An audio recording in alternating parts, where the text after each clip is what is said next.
So, hello again. Warm welcome for the ERF GT Challenge Nürburgring 24 hours 2024. We are close, really close for starting.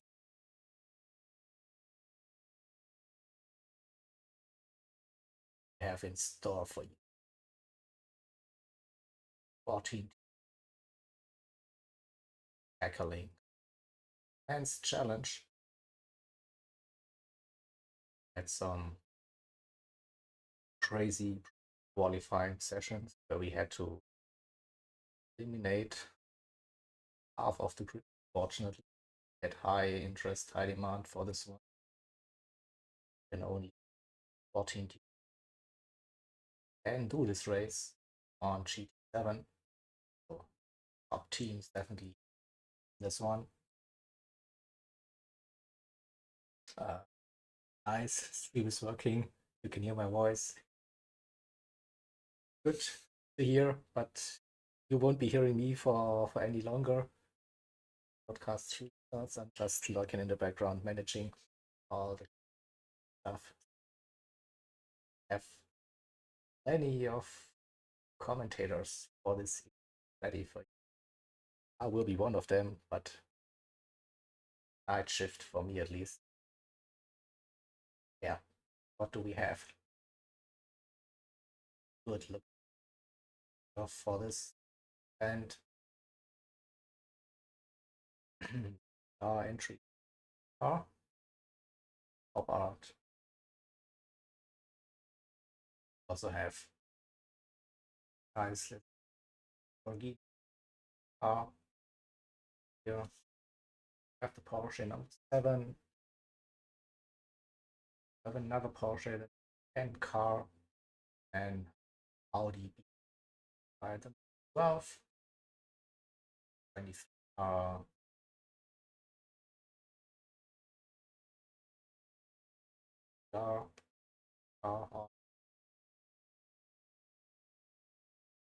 W with us.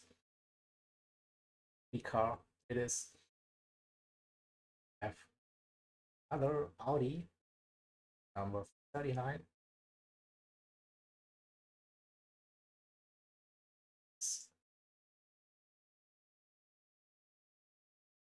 Another W6.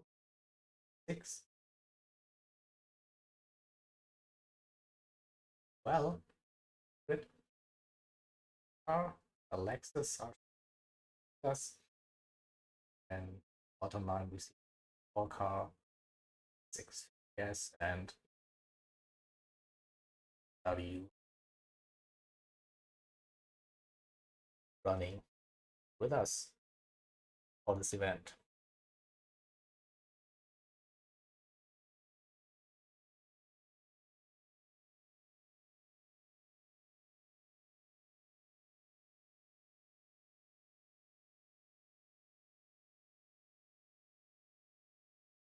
Up the qualifying results for you.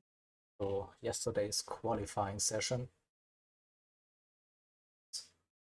crazy close and some amazing lap times.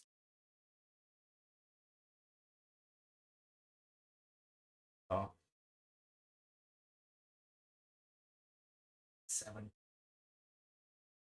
still. Wow. It's just wow. So red sector race, velocity racing. Up 8-minute lap times in the top 7 Super Pole.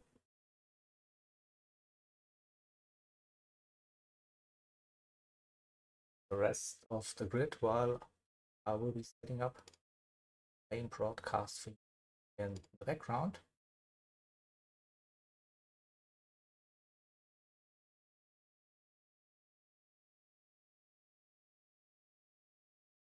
And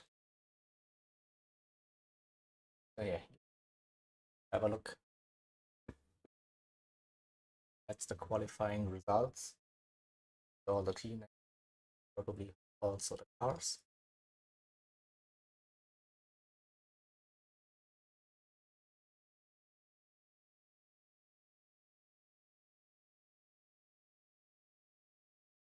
My magic. Organized.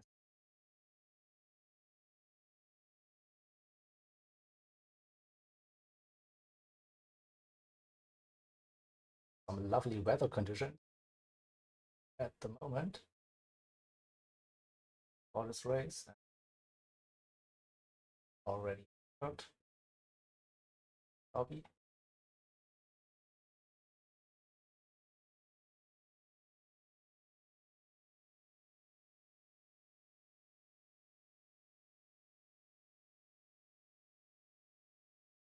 And I guess I will be switching to the lobby for broadcaster 6 as links with him as well for doing commerce. So without any further ado, let's have some fun. That Evo is like it's a well-oiled machine. It's not going to break. Well, Especially when someone shoves it into a wall. I remember I think it was the Eugene 650 at Bathurst, the year after it won the 12-hour. They had bits of it melting out the back of it because it was stuck doing 80k an hour or something. And everyone was sitting there going, there's no way it'll survive. And then they went back out and did fastest lap or something. Well, so the engine at least is built like a tank engine. Yeah. Just remember that the McLaren is genuinely the actual road car version. You can tell exactly where McLaren were before making road cars. Well, they were going to build a Le Mans GTE car. That's when they built these GT3 cars. Yeah, and paired it with BMW for it. If yeah, you the remember correctly, GT1, they yes, I believe. did the engines. Yes, it was the V12 out of the back of it. What was it? It was a something 5.5 was the engine code. Yeah. And that was the one everyone wanted. Of course you couldn't get it. Yeah. Anyway. And then some guy comes along from Ueno Clinic, decides, oh yeah, we want to sponsor one of your cars. You know, if that thing wins, you can keep the car. If it doesn't win, we're keeping it. What did it go and do? Win. That wasn't an expensive mistake at all. Yeah. Okay, so apparently Jaeger has voice. I mean, they needed a sponsor. Yeah, well, I mean, that's what happens when you do odd sponsors. They go and win. So Mazda, we've got our Mazda Speed livery. Oh, all right, Renault, you've been an excellent sponsor. Here, have this livery. Now, every Mazda has a Renault livery on it. Yippee. And this is why we stick to tradition. Ask Mercedes how the 2019 German Grand Prix went. Talking about German Grand Prix, 24 hours of Nürburgring. How are we going to make this marriage? I wouldn't call it a Grand Prix, because Grand Prize implies that it's the prize. There are several 24 hours races that combine to become the crown jewel of motorsport, and the Nürburgring 24 hours is in fact one of them. Indeed it is. So I have no idea if Jaeger is actually streaming this, or if we're covering this, but... Well, I believe we are covering it. We can see some fancy graphics in the bottom, thanks to Jaeger. Everyone's going onto the track now, making sure that we can, in fact, start. Looking onto the lovely GTR Calsonic car there, the number 23. Showing a little bit of gradients like some of my previous Dragon Motorsports liveries, I must say. But it's done it in probably a neater way than I ever have, and tell you what, if that thing ever goes in a crash, one of its sponsors will be able to fix it right up in Flex Seal.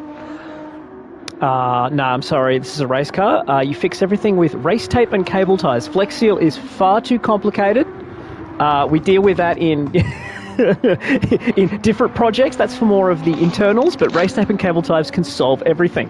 All right, so we are officially up and running, and it's probably a good time to introduce everyone to the ERF Nürburgring 24 hours. This is, of course, the second round of ERF's championship for many, many endurance races.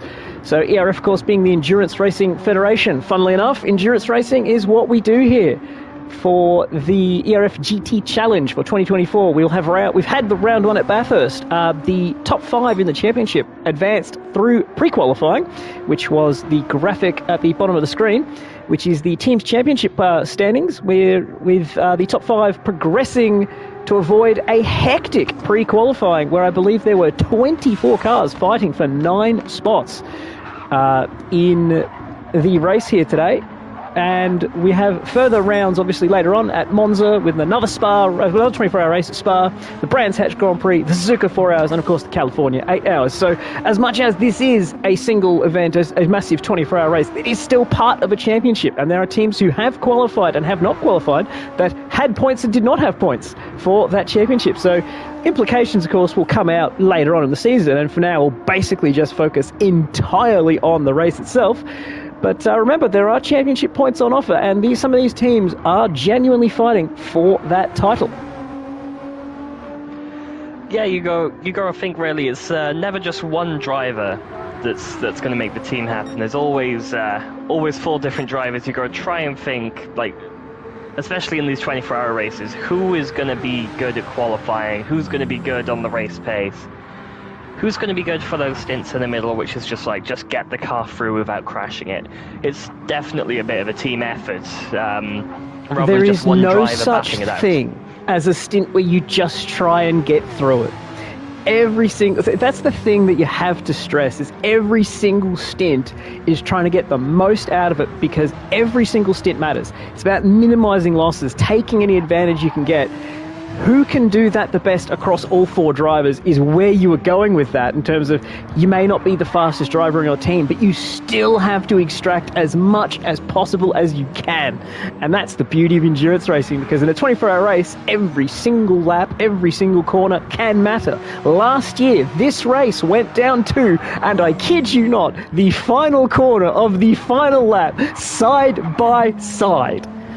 So when they say, just get through the night without damage, no, you still have to push. You still have to take those little risks that aren't too large, because, of course, large risks result in large punishments, but you have to try and get away with as much as you can without going off. Indeed you do. The green howl, as everyone else seems to love to call it, is definitely one of the hardest tracks in the world. Fun fact as being the fastest toll road in the world. But I tell you what, one thing, these teams are probably spending a bit more money than just a bit of a toll access, and it'd be an absolute shame if they were to go into our favourite friend over here, Barry R. Yeah, Barry, he gets around. He loves his racing.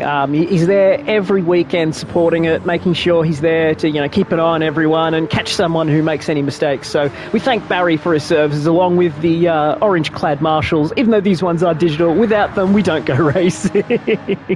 As you can see, we are of the highest of professional quality here at the ERF. No fun allowed, no jokes, just serious commentary.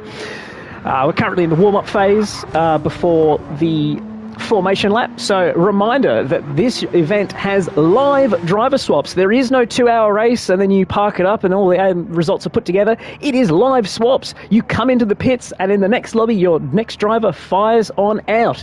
So in laps matter, out laps matter. Every single bit of this race is live. It matters. So we will, on the formation lap, go through the grid after qualifying was yesterday morning, I think, technically. No, hang on, that's my time zone. It was yesterday morning. It was this morning. I don't know anymore. But qualifying was prior to today for obvious reasons, because we have a whole 24 hours of action to get through.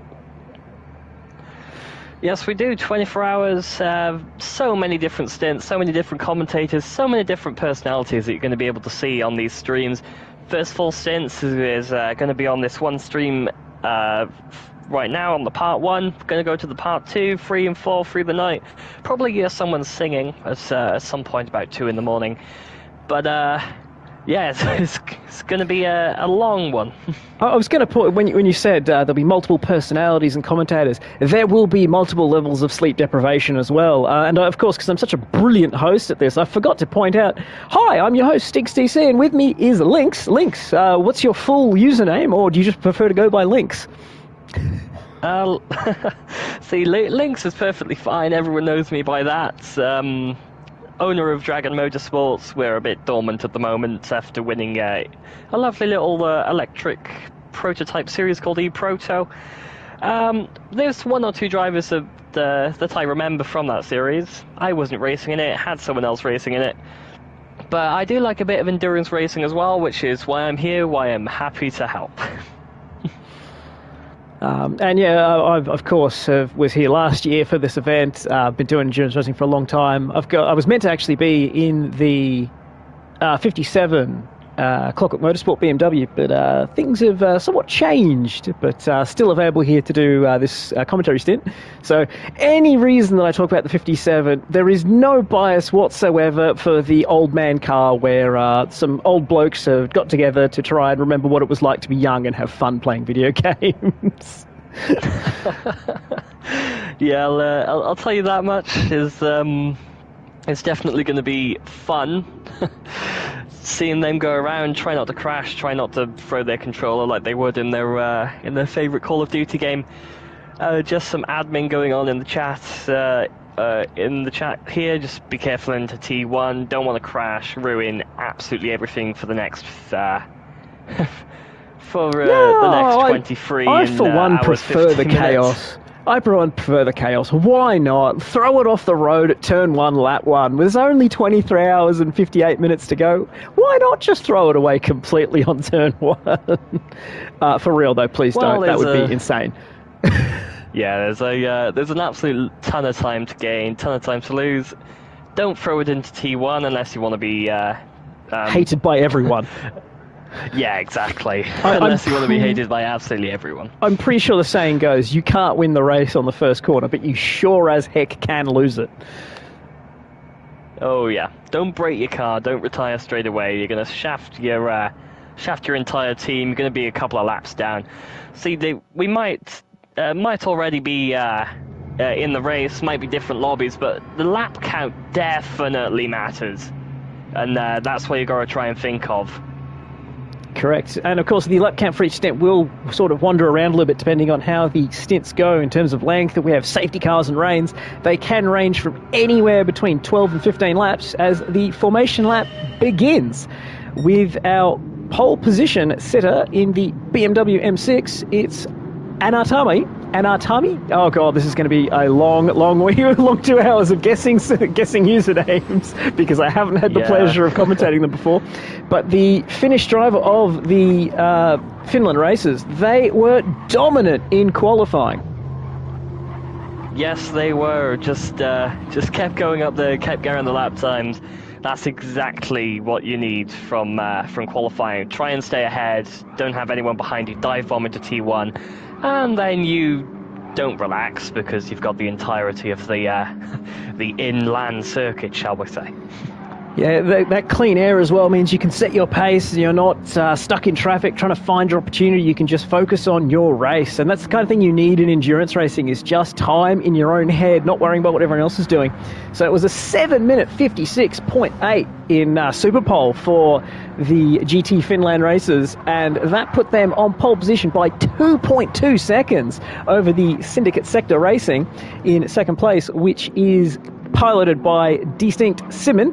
Everyone has 4 drivers in their lineup, and I believe he was the qualifying driver with a 7:59.09.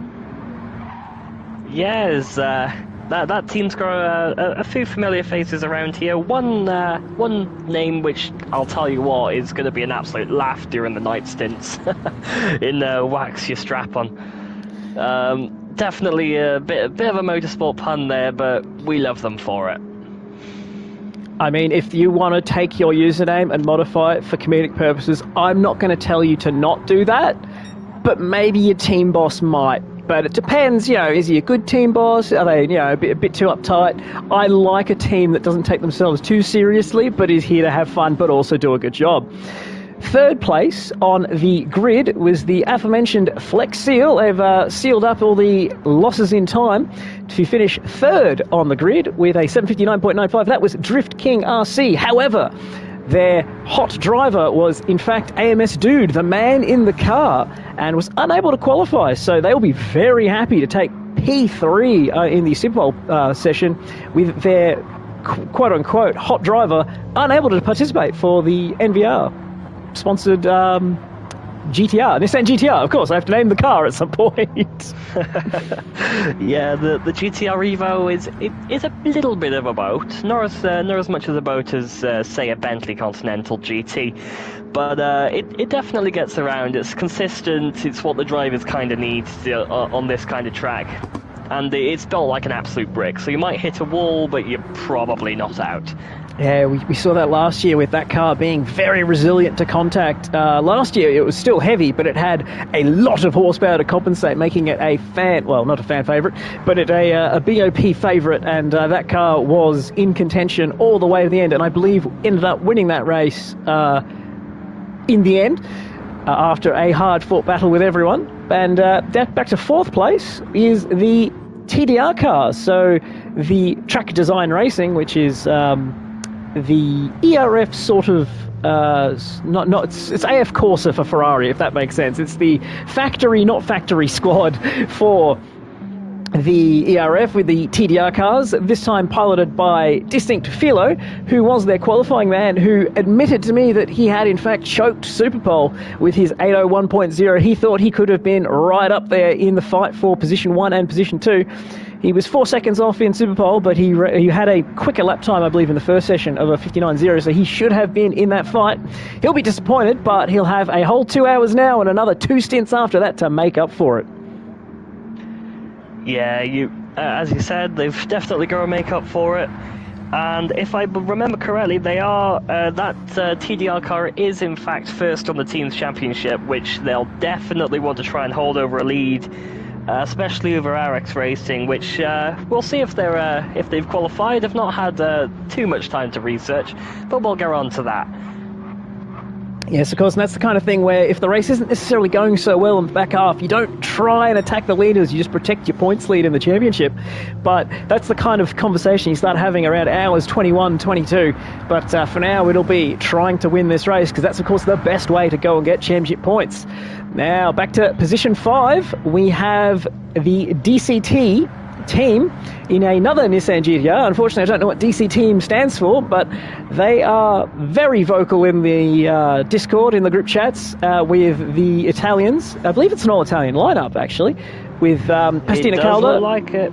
Pastina Calda was the man who qualified the car with an 801.2, just behind Distinct Philo there to take 5th place in Superpole. Himself and Incredible have been around the ERF for a good while now, so they've done a lot of running here, and I'm sure there are a few choice Italian words you could say just to make them laugh, but everyone else might not understand.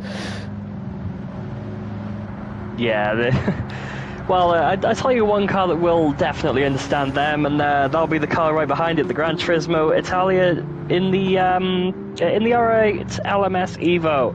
Now that thing, yeah, they'll definitely be saying some choice words. They'll all be able to understand it. And I tell you what, the driver in that car in Sakura, definitely trying to get back up.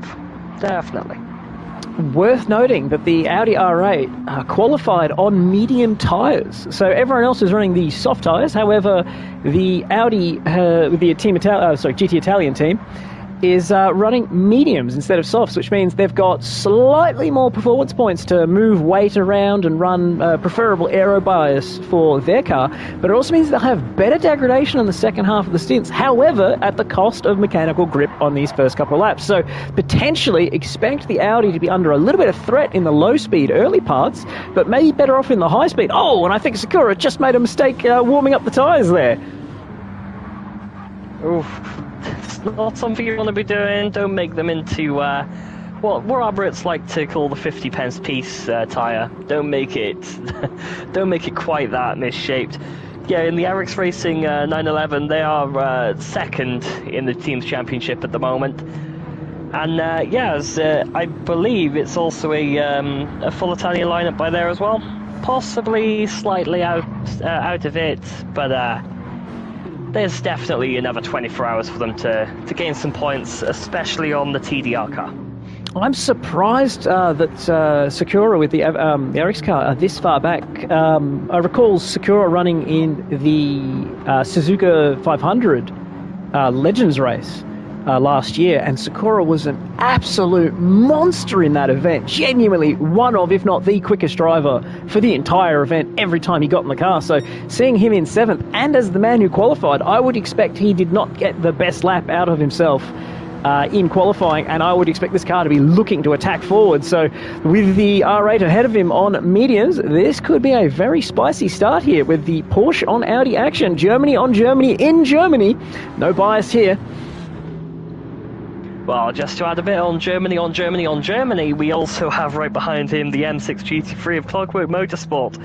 Now, they're a little bit further behind, but especially when they have a few cars, they're also 4th in the championship, which is exactly what you need. Because Scuderia Panthera, they, I believe, are somewhere behind them. But all you need to do is jump them in the 24-hour race, and that's quite a lot of points to jump up into 3rd place into the podium positions in the championship. And yep, but we have, of course, the Clockwork Motorsport car. This is not the entry that got the points of Bathurst, because there was only one Clockwork car.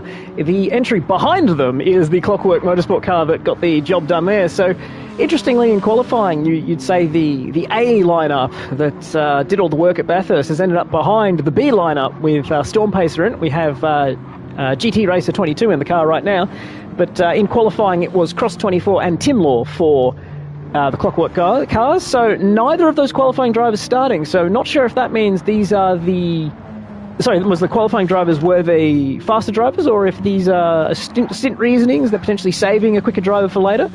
I'm actually not sure why these things are like they are, due to not really being available to hear all those conversations. So potentially some intrigue there in stint 1 with the Clockwork cars in positions 8 and 9, and we'll now move back to position 10 to continue the theme of Germany. Yeah, continuing the theme of Germany, Syndicate Sector Racing again, their second car, the number 7, currently being piloted by Hide. I might have pronounced that absolutely wrong, but I'm just thinking possibly Dutch. Yeah, if they get to the front, I'm expecting to hear the Dutch national anthem, or maybe we'll hear it through the night. We'll have to see what happens with the commentators there. Just if you see someone with a radio, don't let them push play. Now that's a joke for anyone who's a fan of the Lollipop Man, F1 meme reviews. So. Inside joke that some people will get, other people will not, but I absolutely recommend watching the people who are doing animations to recap Formula 1, because inevitably it is far more entertaining than the F1 race itself. Of course it is. Now, the Syndicate cars, they look similar, don't they? It's going to be hard to try and... that's definitely a little bit hard to try and distinguish themselves from each other. The Clockwork cars, you've got one Superdry, one PlayStation, so it's easy to see that one.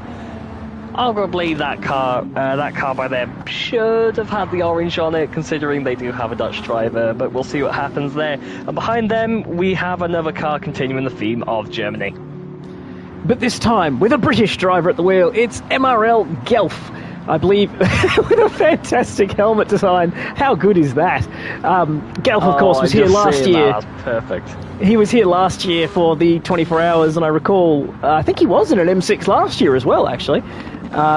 He was in contention for the top 3 positions, as I recall, coming into the second last stint. I had to chase him down to try and steal it back from him. But they were very quick. It's the MRL, of course, is the Medway Racing League, which is, of course, what MRL is in MRL Gelf.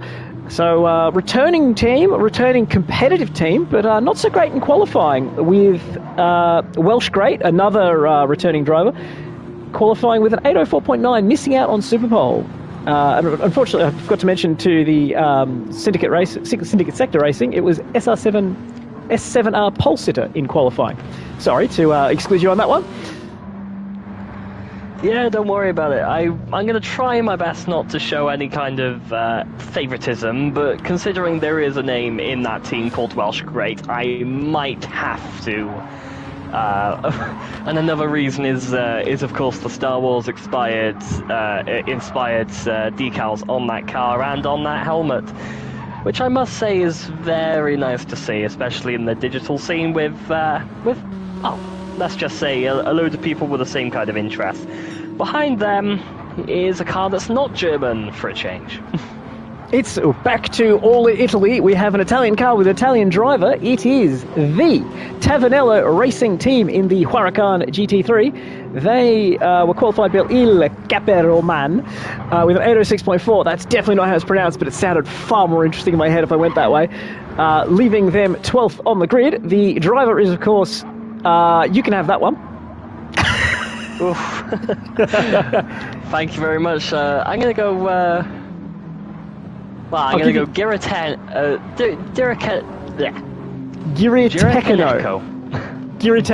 I'm going with that.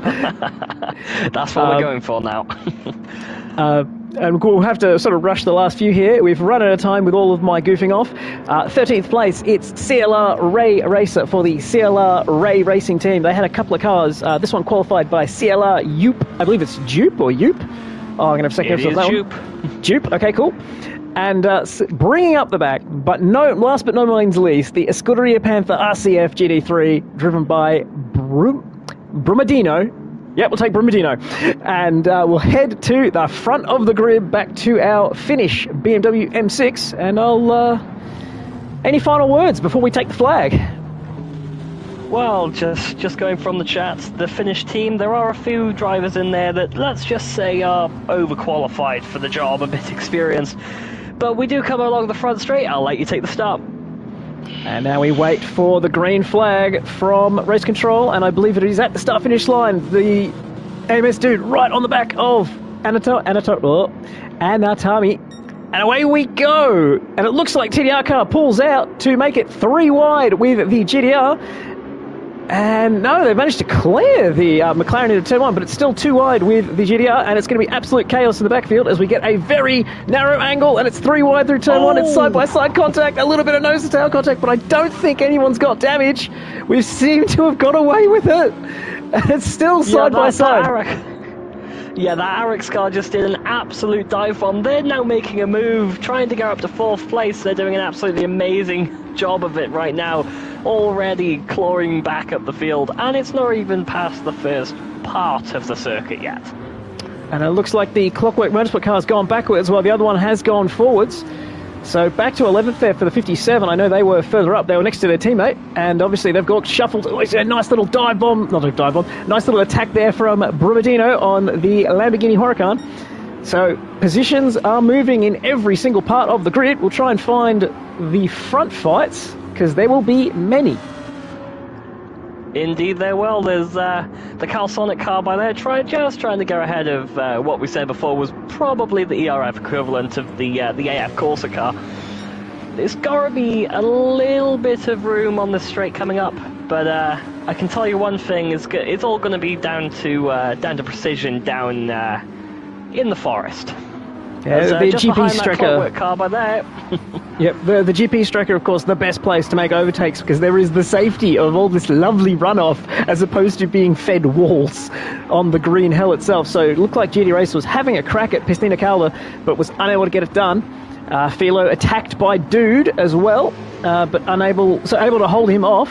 And we can see there's a bit of a train starting up behind Pistina with GT Racer, Gelf and Hide all in that little bunch, with a small gap back to the Huracan. I'm just going to go with the car name of that one. And moving back even further is Storm Pacer, down to 13th. But Ray Racer, no, he's got away with it. So this Audi on softs is obviously had a mistake, but no damage. So the beauty of being pushed off the road early on. Ooh. And they're alive.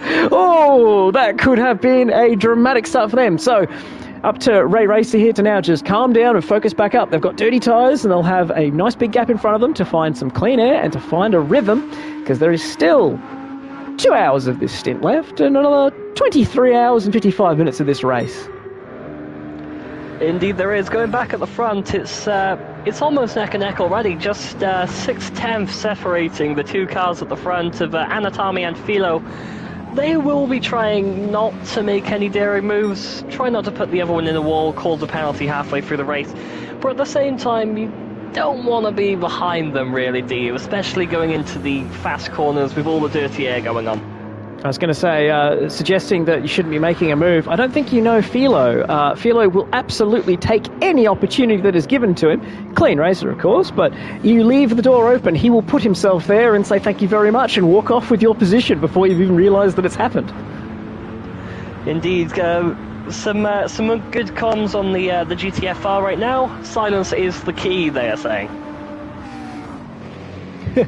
Now the CWM Storm, they did make a mistake by just being notified by our lovely ERF CEO per se.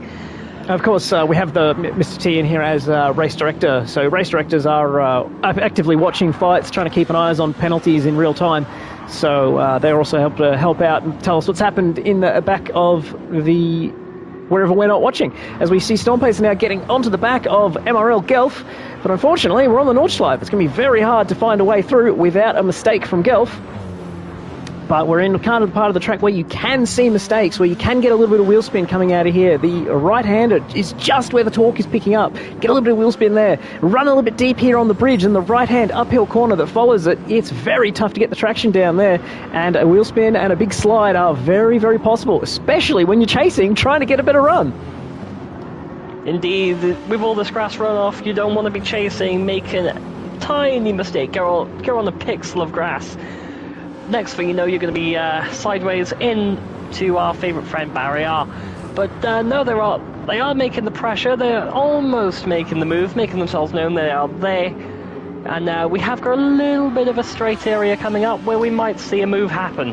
I was going to say, we now get to find out who's got the straight line performance as we climb aggressively up the hill towards the carousel. And obviously that's a little bit of latency where we're seeing people drop off the road. And it's very tough to make an overtake here because you have to have enough straight line speed to get alongside and pull away. And it looks like the CWM car does not have enough straight line, even in the slipstream, to get to alongside. That Lexus looks a little bit quicker in the straights, but through the corners, maybe not as fast. But with the dirty air, everyone being pretty conservative. But looks like Stormpacer's got enough speed in the corners over Guelph, but not enough in the straights to actually make the move. Yeah, you gotta try and be balanced with the setup on this track. You gotta choose one or the other, or you play it safe and just make sure you don't crash. Towards the front of the track at the moment, we are having a little bit of a battle for the lead with the last known lead between the front was 0.2, but it has drawn back now as we've gone past the carousel, so possibly a bit of a mistake as one of the Audis goes slightly too wide there, brushing the wall, no damage.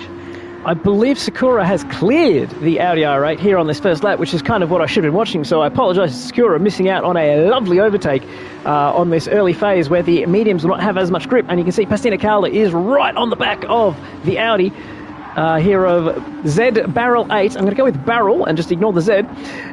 So it looks like they're struggling early on, but I would expect them to come back, and it looks like Clockwork Motorsports going with Pastina to try and, it just hasn't got that mechanical grip. And you can see Pastina just about doing an over and under by accident there.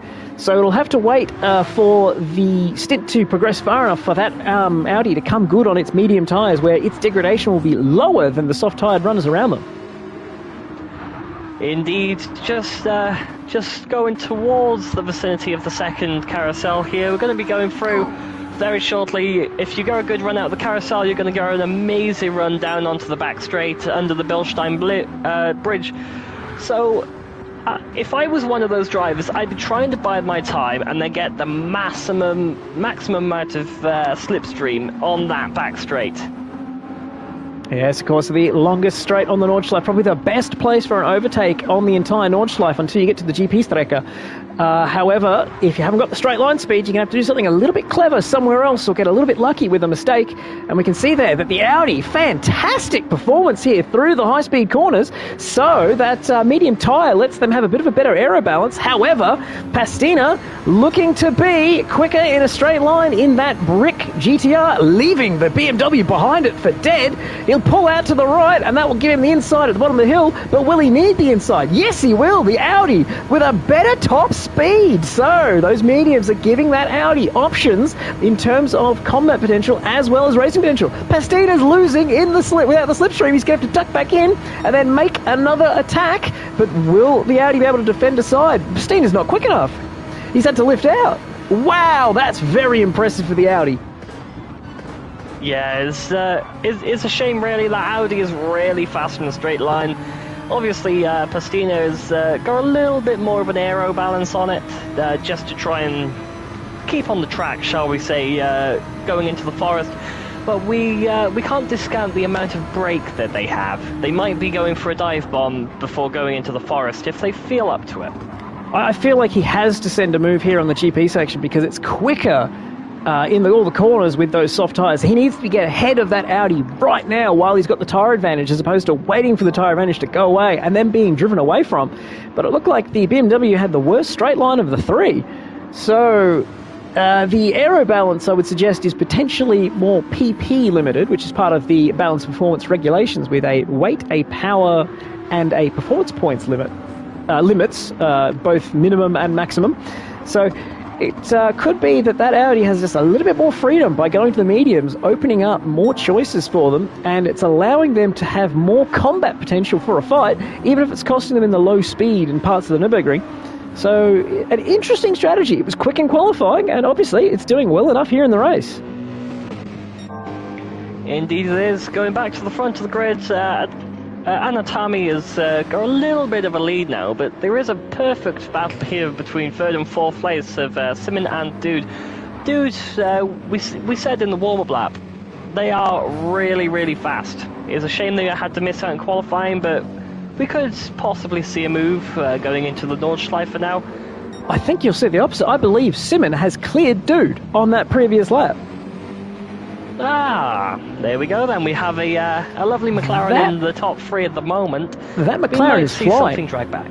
He has caught the boys in front quite aggressively. I don't think he was that close. I don't think Dude was that close a lap ago. So Simon has managed to catch Dude, pass Dude, and now get himself 1.6 seconds away from Philo. I believe we should keep an eye on that car because it is very likely to be fighting for the lead in not much longer. I'll just have a quick cycle through the field and see if we can find anything else. And we see, once again, Pastina Calder on the back of Barrel. Oh, looked like a tank slapper, but it was probably just latency.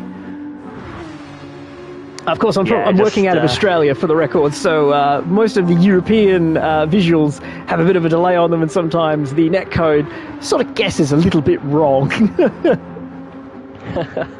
Yeah, their GTR is definitely going to try and go ahead soon. They look faster. They just need to get ahead and then create a little bit of a gap that's required. Whether they're going to do that on the straights or not against that R8 is beyond me, because that R8 has shown to be really fast. And he's going to need to do something like that where he gets a sneaky run to break the Audi's concentration, get past, and then hopefully get away in a section that doesn't involve many straights, because if he gets ahead before, say, the back straight, that Audi is coming straight back past.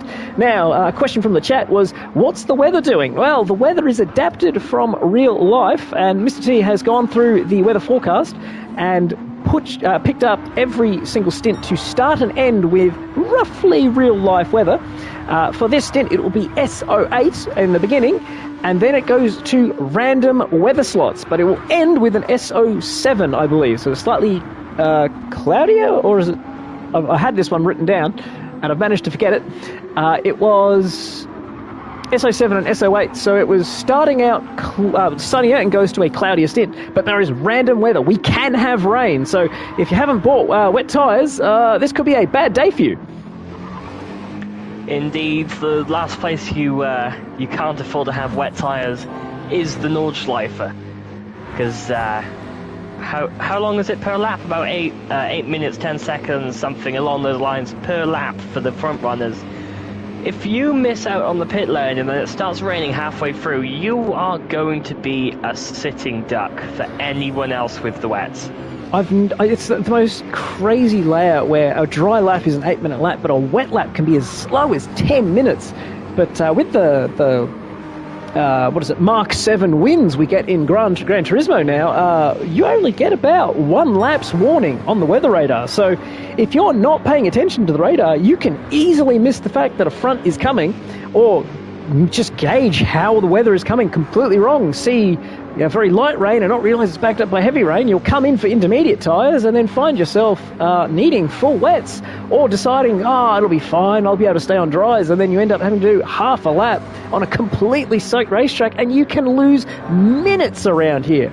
So it's not like, we'll lose, half a lap. Half a lap around here is a long time to make back up when everything settles out. So you have to be right on the ball with the weather radar, right on the ball with your strategy. Try and make sure you've got enough fuel in hand. If you do see weather coming, you can extend your stint and get away with it. Indeed, the last thing you need is for that to happen. Now, going a little bit further back on the grid, the car number 12, he had a little bit of a spin. He's got no damage though, but it's definitely something to think about. The last thing you need now is to have a spin on track before you go on to any kind of wets. If you can't keep the grip on the dry, good luck in the wet. Good luck in the wet. Yeah, well, maybe, because it could be that you've got a little bit of understeer in your setup, and then in the wet, that becomes your greatest weapon, whereas on the dries, you're trying to pick up the throttle too early to compensate for the fact that the car's not turning, and it just makes it a little bit tougher. Oh, looked like he just missed the Ray Racer there, missing the carousel, but that was that early mistake I was talking about, going back to find a rhythm, and they had actually gained on Hide, but with that spin, they've lost more of that time again. So Hide also just falling back, but we'll have to wait a couple of laps to just get a vibe on who's got pace, who hasn't got pace, who's making mistakes. And as you can see there, Hide is 25 seconds up on their own best lap. Their real pace is not an 8:36, so we'll take a couple of laps for everyone to sort of reveal their hand in terms of what pace they've got. And then we can start looking at how much tyre wear they've got, how the fuel is burning. You can see Storm Pacer sort of stuck on the back of Gelf, but also catching the Huracan. So it's starting to form a train here with the Lamborghini, but it looks like it's got pretty good tyre wear for a Lamborghini. So, of course, the BOP does a pretty good job at balancing the mid-engine cars with the front-engine cars. I believe over a lap, the mid-engine cars are supposed to be slightly quicker. However, they, of course, will degrade their tyres just a fraction faster. So they sort of balance out quite well over a stint. And it's about making your tyres work when you need them to, and taking the advantages when you have them. Yes, they're a perfect battle that we've just cut to by here between GT Racer and Barrel. That BMW, it seems to be working. Now, the only thing they need to do is try to get ahead of that Audi. But good luck doing that on the straight. Correct. As you saw, it was struggling to keep up last time with Pastinacaldo, who is ahead, by the way. He has got it done at some point before the straight and is able to hang out at slipstream distance. And did Pastina just move to the left there to feed the BMW slipstream? Am I imagining that? Oh. Am I imagining that? He's definitely seen something there. I think he's decided that the Audi is a bigger threat in a straight line and he doesn't want to deal with it. But once again, the Audi able to just pull away out of the slipstream and hold position. But we'll see what GT Racer can do here on the GP Striker, because that's where these guys have looked far more menacing than the medium shod Audi. But it's not a good run out of the final corner. Oh no, they just lost the back end a tiny bit there. The medium tyres on that Audi definitely putting in the work now. Those softs are going to start overheating. They're going to start getting a little bit dirty, a little bit grainy. Oh, those it's a dive just have a little bit of life. Oh! That BMW did not seem to have its brakes work there. That might be something for the race director to look at. Hopefully no damage between the cars, but that looked a little bit ambitious. I don't think that was ambitious. I think that was a genuine mistake. That was a, oops, wrong braking point. Go to the inside, try and avoid him. And it was a very clean loop back to the left by GT Racer to stay out of the gravel and only lose 7 seconds there. But not the kind of start they want. And we're hearing word that Simin is right on the back of Philo as we go up through the sugar and he makes the move. Perfectly timed. There we go. There we go. He's definitely had his American equivalent of Weetabix this morning, hasn't he? Well, what would be the American equivalent be? Comes with more freedom, apparently, but it's not over yet. Philo fighting back here up into the chicane, but unfortunately it's the fast chicane, so it's not a braking zone big enough to launch an attack, but it looks like Simin is through. There's that McLaren looking very, very competitive here. 8:01.6, fastest lap there on lap 3. Lap 2 of the race, flying lap 2 of the race, using all the road into Sabine Schmidt's curve, using the Nordschleife pit lane on the way in. So he's got a lot of confidence and a lot of feeling under him to sort of use that. You can sort of tell who's on in any given race where they are working back into that pit lane entrance to try and open the corner up, compared to the guys who are just sort of trying to hang on. So that car is looking really dangerous, but unfortunately, it's 3 seconds behind these guys who are only a couple of tenths slower with the Finnish M6. Yeah, that gap is going to be something to look at now, especially between Simin and Philo, because Philo will have the extra top speed now sticking behind it as they do close up to between about 1.5 tenths. This war is going to go on for a bit, isn't it? Well, hopefully, because that would be highly entertaining. But it looks like Philo doesn't quite have the drive, doesn't have the top speed here compared to on the way up to Footpath. So I'm not sure. Maybe he just got lost a little bit of ground there. Oh, through the high-speed corner as the McLaren just about falls off the road. Maybe that's just latency. He's looking like he's far wider than he actually is because he's driving away there from Philo. It's up to 6 tenths. So Philo probably not too happy with that. He doesn't like being overtaken because he's normally got one of the best cars under him and he uses them quite well. Yeah, indeed. They got to watch out, though, both for the pair. They don't want to fight too much. They're going to allow the Canadian of Dude into the battle as well. Making it a freeway battle, that's going to be terrible. If one of them makes a slight mistake, they're going to allow Dude to go right past both of them. That's terrible not for their what race you need pace. Right now. Terrible for their race pace, yes, but it'd be quite polite, eh? Oh, the Canadian jokes are incoming. Here we go. We're not even an hour in yet. Oh, and we have Ray Racer. left damage for number 12. Oh, yep. Ray. Oh, he's hit something there, hasn't he? I'm not sure we can go back and watch it. Unfortunately not. My keyboard is refusing to do anything. Apologies, everyone. But Ray will be spared any embarrassment for that mistake or mechanical drama, whatever it was. But interesting. Australians and Canadians have a very similar chilled attitude on things. So I think I can get away with a couple before they get a little bit annoyed. Yeah, let's just hope for the best. We're having people a bit sad about it.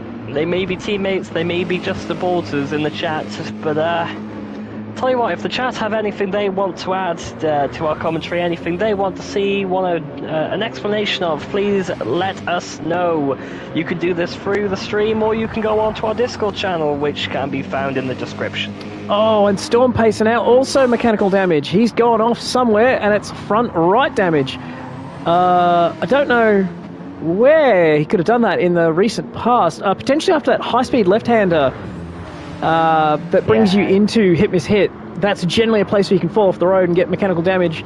So front suspension and the aero at the front. So that's 2 cars mechanical damage. I believe 3 triggers a safety car, which would be not ideal for competition, as we've only been going half an hour to be picking up safety cars. Engine damage will bring about, and we're going to see Hide not quite clearing Storm Pacer. I thought he would go straight up the inside there, but oh no, he's managed to make it move by the end. That aero and the suspension really not helping that car right now. Of course, Hide does not know that.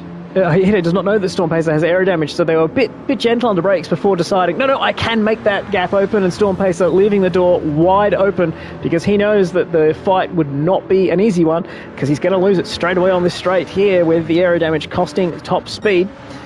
Just have a quick look around, see if there is more fight going on, but it looks like it's just Philo chasing Simin, but they're not really gaining on Anatami for the lead. Now, as I've said, they're battling a bit much at the moment, possibly driving by their mirrors rather than looking out the front. Just allowing Anatami go ahead now. It'll be a full second gap before we know it. Yeah, I think you're right. Simon not really pulling away like they should be, because Dude is keeping up quite handsomely there. So unless Dude has figured out how to drive after forgetting overnight, I suspect that Simon's probably taking a little bit of focus off what's ahead of him, because Philo had been so close in a couple of places and just taking the edge off their performance so far. Indeed. Now I'm just going to try and go through the archive here, see who or what teams may have been here before. Just looking at the 23 official standings with Race Asylum, whether we're actually there, but CWM, Clockwork Racing, they were here in 3rd place in the RCF last year. Hopefully they can try and claw something back up, but they'll just need to wait until the end of the race. It's 24 hours. Yeah, the Clockwork guys last year were not the quickest by a long way, didn't qualify too strongly, but as the race went on, it just sort of came to them. They had no weak link in terms of drivers. They were all top quality drivers. There was no slow driver, and that's why I said all those middle stints where there's none of this, just try and get it home. It's you're attacking at all times. And they meant they were able to filter up towards the front when the safety cars sort of ended in those early stints, and were able to actually, they were contending for the win at the end there. On track, but I believe it was post-race where that pushed them back to 3rd place. But yeah, there are a few returning drivers from last year, a few turning drivers from the series in general. But the lead now, 3.5 seconds, so Anatami not quite pulling away as we'd expected. And on the straight there, Philo not catching Simon at all. Simon pulling away from Philo. So maybe Philo was only quick in the slipstream, but not quick by himself. Yeah, that McLaren has definitely got some kind of low aerodynamic setup on it, at least on the front of the car there. That's called a McLaren 650. Indeed, it's an absolute rocket ship, and they have managed to find now. I'm not sure whether Anatami had a bit of a mistake, but they've managed to close down the gap to almost 3 seconds now. They've taken a whole 0.02 of a second out of the lead. Sorry, they've extended the lead by 0.02 of a second there, with 802.263 plays 802.265. So it could also be that tyre wear just starting to kick in and affect these guys compared to the first couple of laps, and that just might be what's taking the performance out of them, is you just sort of have to adapt to that slight balance shift.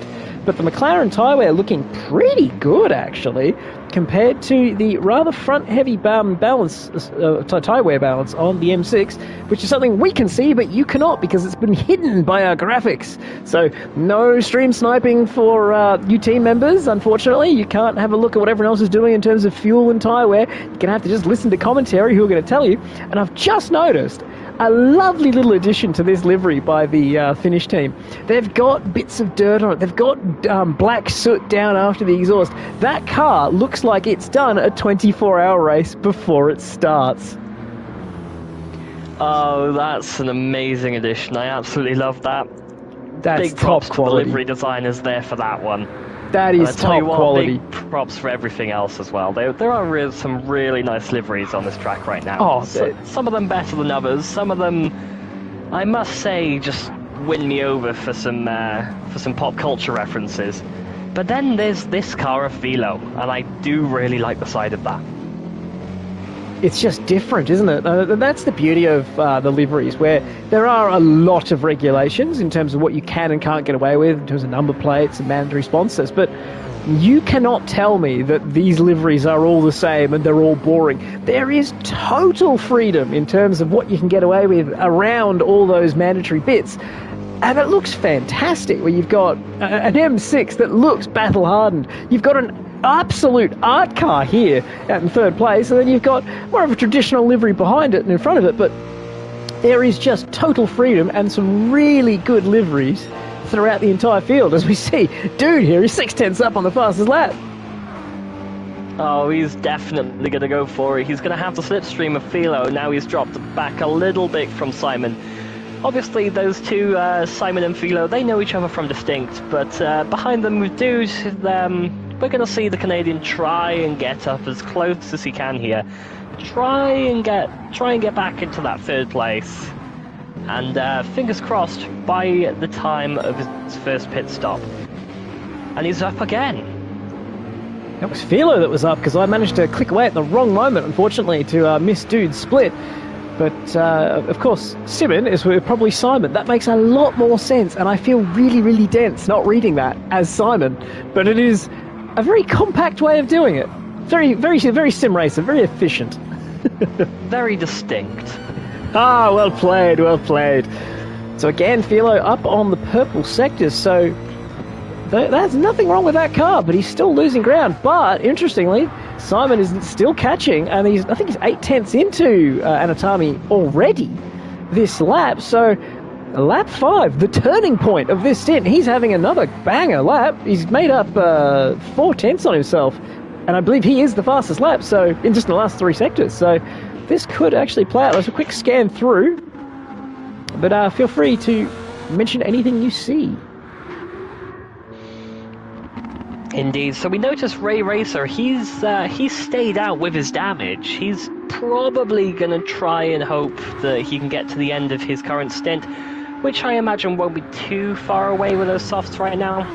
They might be starting to just drop off soon, but Storm Pacer has gone in and has managed to, he is managing to close down the gap by absolute seconds. It was about 19 seconds just a minute ago. Yeah, and that's... Oh, no! I was going to say, the only drama, of course, with aero damage is you can make mistakes there. But I don't... Oh, that's on the exit of... No, where is that? I don't know how that's happened, to be honest with you. It has to be on throttle. But it's good up by news. Rebel Tree. No additional damage, because those were the things that were already damaged. So, the Rebel Tree, of course, yes. I believe that is where it was. So, on throttle in that complex, it's gone around. However, no additional damage with that issue. So, I was going to say that depending on how your strategy plays out, it might be quicker to come in, take the pit stop, and just cop the time loss instead of carrying the damage, because it makes making further mistakes less likely, because you haven't done any testing with this specific combination of damage, most likely, in terms of, I've got a little bit of front left and some aero. You might have done a couple of corners or half a lap getting home to reset your car on such damage, but it's always a little bit different. You always have to feel out how much how much toe camber difference there is, how much aero damage there is. So it's really tough to adjust to a new car, basically, after a hit like that, and try and get consistent lap times out of it. Of course, everyone will learn and get better as laps go on, but trying to get that right from square one means you don't lose as much time. I remember when it was a more simplified damage model on 6, you could legitimately just crash into a wall and then practice with odd levels of damage and sort of get used to what you needed to do before the race. But now the damage model is far more complicated, and you can genuinely feel a difference in terms of, and you hit a wall just a little bit softly or at a different angle, you go, no, it's different. Yeah, the problem now is that he's got to carry that damage all the way through to his pit stop. We're only 30 minutes into the race, but it's already been a bit of an entertaining one. Everyone basically bunched up together, the few outliers, but you could just say they're on alternate strategies as well, because there's no correct strategy. The Nürburgring picks its own winner. Correct, it does. And we saw GT Racer there catching up to Barrel. However, we've missed Dude passing Philo, so once again my brilliant directing has seen the important bits of the race go begging. So apologies to Dude and the NVR boys. They have missed out on the position pass, and we saw that Philo plus 0.06. He's not slow on this lap. Dude's done him legitimately for pace. Yeah, it's definitely good. There is, as I said, the extra bit of clear air right in front of that car will do him very good now, but he needed that slipstream just to get past. We'll see what that BMW can do now as we're closing onto the straights. We'll see if Nissan have got a better engine than the Mercedes today, eh?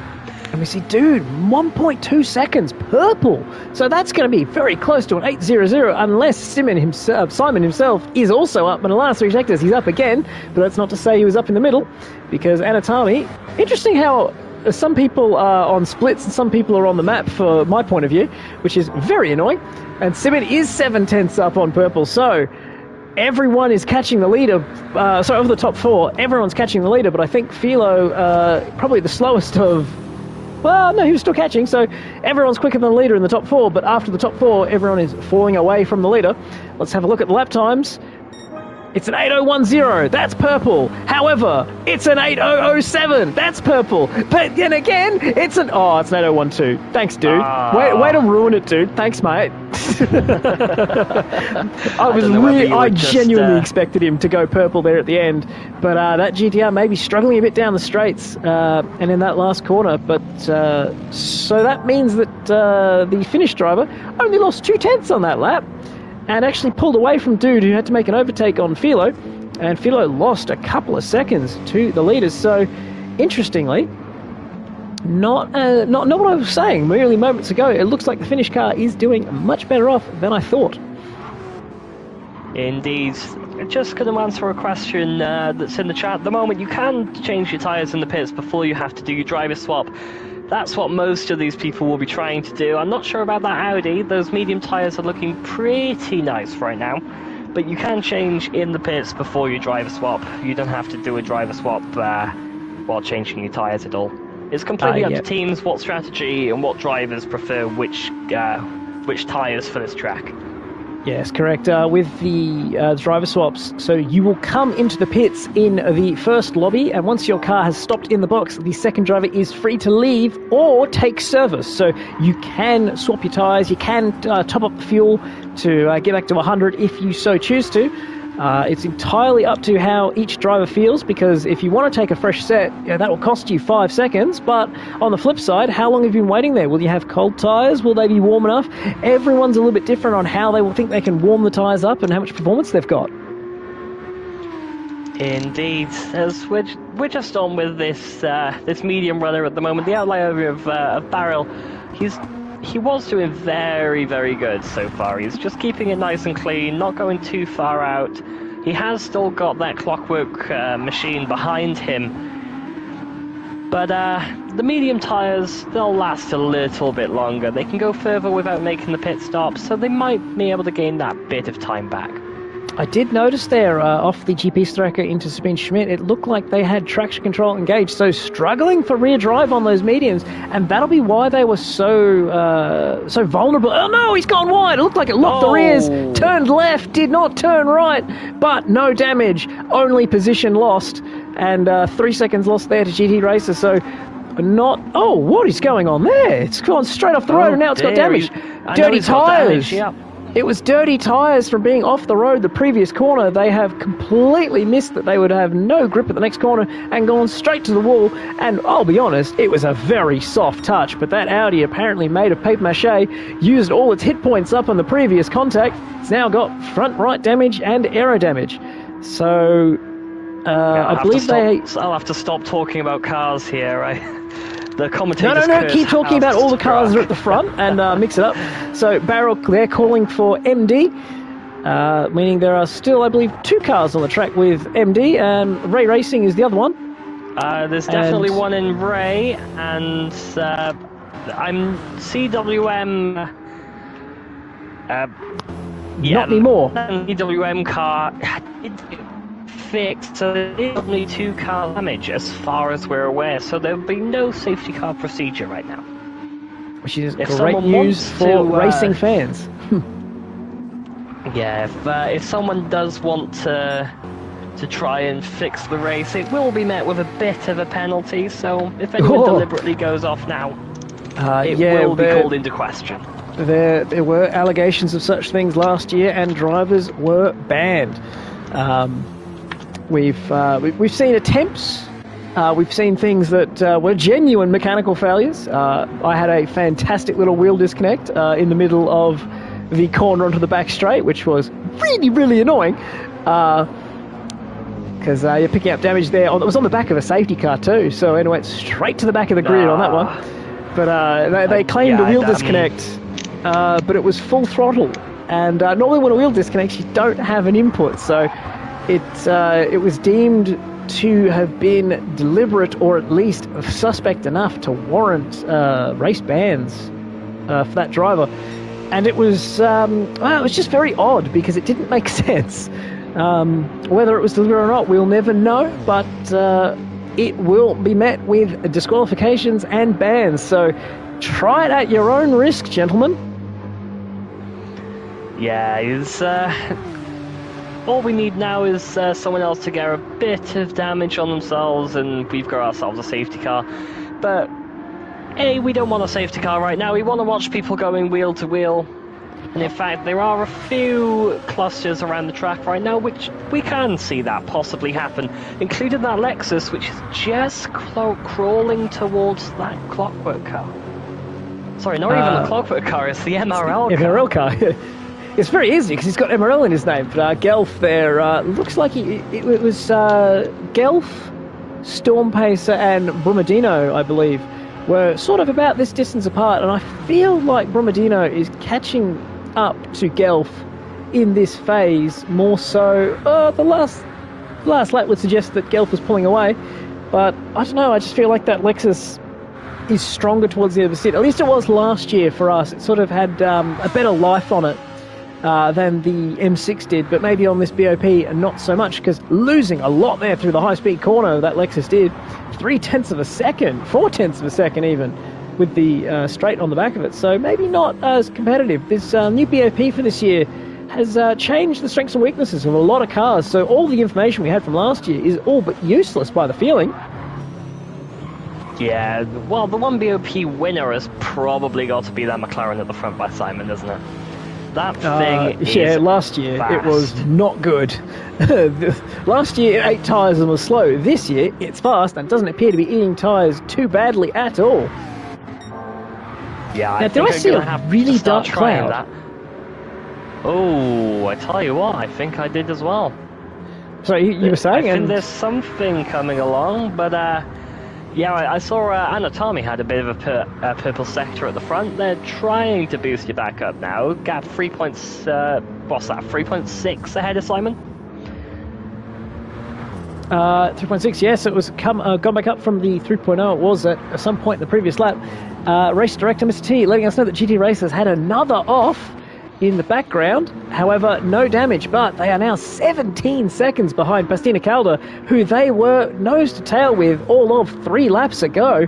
So the mistake down at turn 1, getting past Barrel, and then another off. Not a great start for Clockwork after, well, it's pretty much a Clockwork race last time out, other than when I was in the car. So they've taken me out of the car and decided to keep doing what I was doing, and I would recommend stopping doing that, if that makes any sense. If not, don't do what Donnie Don't does. Get you back in the car. Oh no, I would not recommend that. Get you back in the car. No, we don't do that. Definitely not. Oh.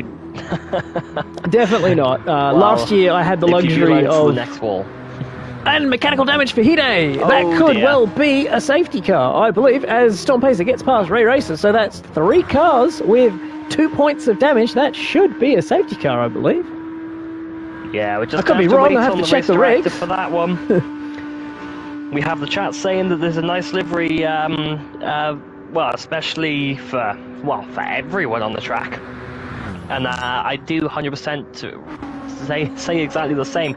Now, it's going to be weird now whether... It's the SC! Safety car... All right, who's going to get a free pit stop? Who gets a free pit stop? And it looked like Pastina was past pit entry. So, GT Racer with...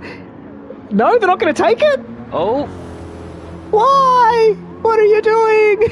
Oh, it was free. It was free 93, my man. But we see Barrel straight in, taking the free pit stop. With those medium tyres, they can now clear their damage. I'm surprised that Clockwork did not take that one. Fresh set of tyres, make that rest of that stint much tighter. And we see the Huracan goes through, as does Gelf.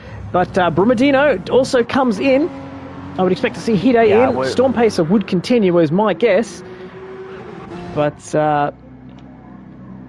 yeah, it's a little bit of an ethic thing now, whether you want to go in and possibly be behind one of the slower cars, or whether you want to stay out and possibly have some terrible tyre wear. But that safety car was called just at the wrong time for some of the drivers, including that Arix Racing team that just went past the pit entry line just as it was called, and that's very unlucky for those guys.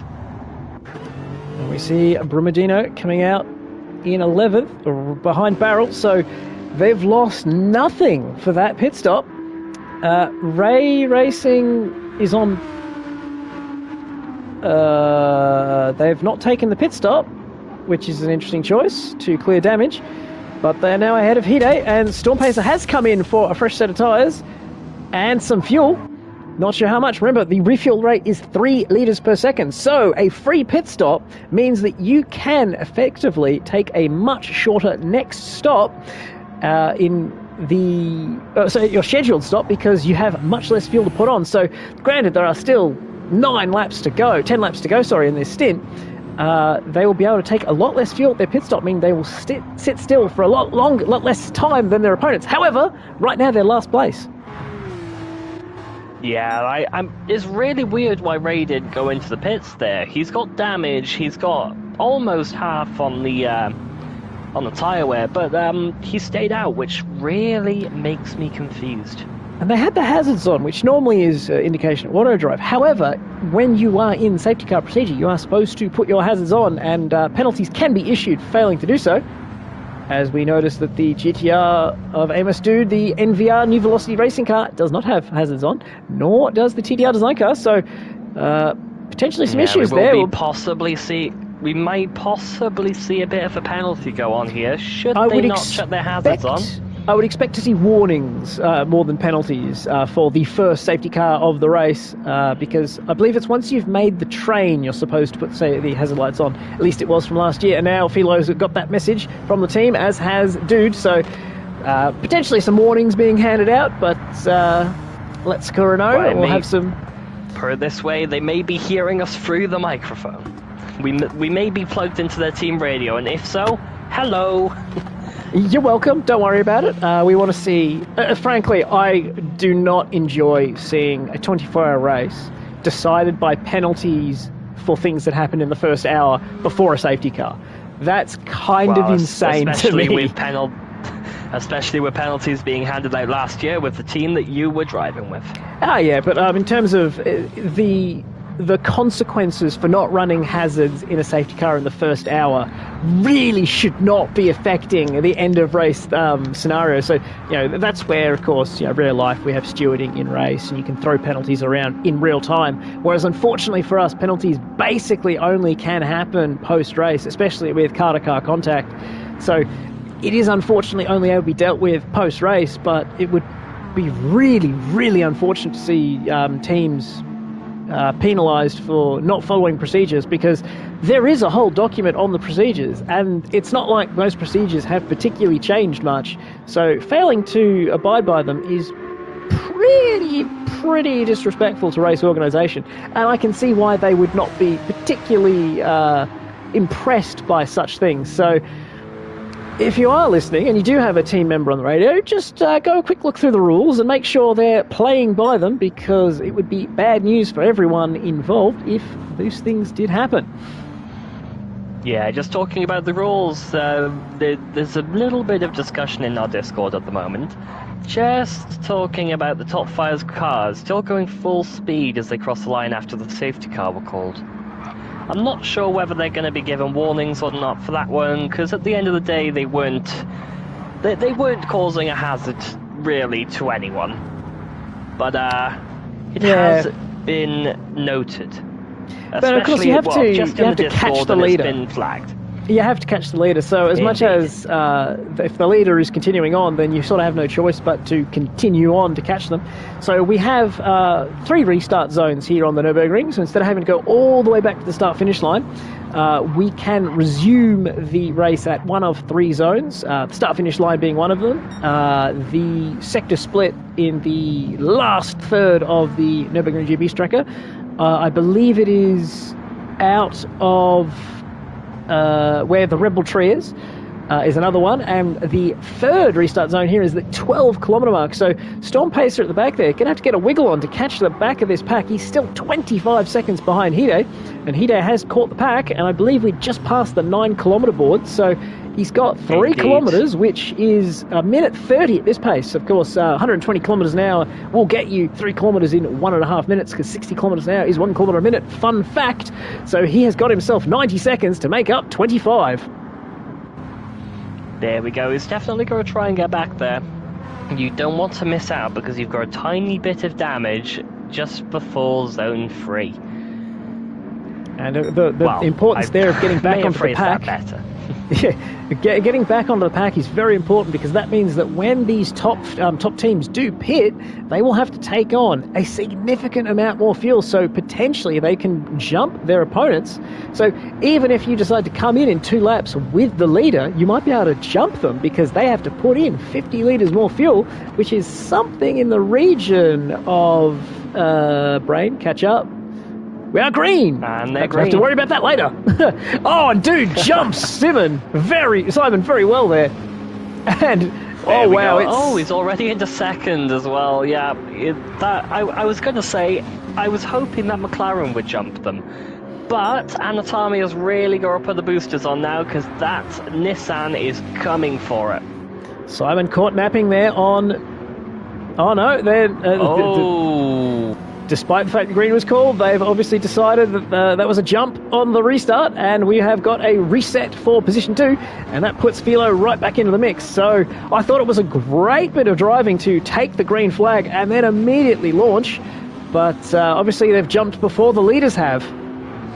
Yeah, there could have been a better zone for that as well, to be honest. Right before the corkscrew, that's going to compromise one person's line. But right behind them, you also have that AMG, the art car. They're coming for them now, because they both had to slow down.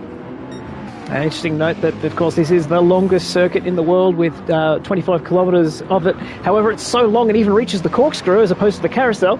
Sorry, I had to make fun of that one.